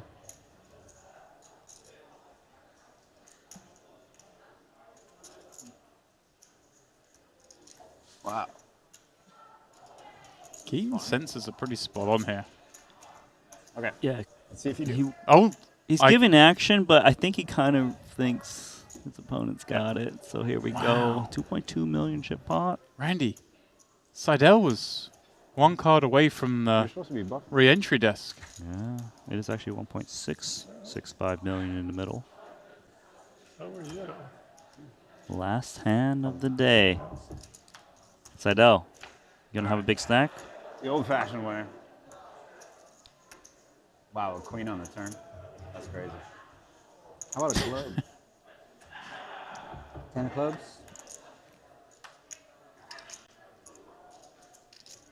Seidel. Can he bag 3 stacks? Keating, of course, still be over $1 million. Oh! Not queen on a turn, queen on the river. Feels kind of fair I was almost, watching you for Randy. your reaction. If you didn't do anything, it means I lost. Yeah. But when you like smile and look at me, it means there's could be a 5, could be a queen, could be a jack. All that fun for nothing. Are you kidding me? That was a lot of fun. Should do that again sometime. Keating I just feel like loves Eric's dishing out pain. He's going to offer Keating to go onto a side table there. Maybe deal out some ace king v ace jack if he wants to do it again. Run that one a few times. Well, it sounds like it is time for the bags, Randy. End of day 1C. Over on the reef, it was, of course, Filatov doing the best. Courtesy of that big pot against the OG Keating, his 10s holding against the latter's 8s. Over on the lagoon, though, it is Alan Keating ending the day as our leader, Randy, and not really surprising. No, not surprising given... Well, I mean, it's a little bit surprising because he could have 0 as well. You know, he's done multiple rebuys, but you know, given the way his image works, I thought he actually played quite well. He found spots to steal pots with that king queen against 2 aces. When he had the goods, he rivered the queens. He went for a 3x over pot jam, got called by the ace on the ace-ace board texture. So he's a very strong player. He's willing to give action. He's very dangerous when he does get a good run of cards too. Yeah, and I have to say, probably the worst thing about him bagging that stack is we won't see him tomorrow. We won't see him tomorrow, and obviously there's plenty of people who did bust it today, who are going to register for 1D. But taking a look at Poker News real quick, it looks like the overall chip leader from day 1C is Santosh Suvarna, 3.16 million. This man won 2 WSOP bracelets. He's newer to poker than some of the other players out there. Tremendous results. Great to see him out there.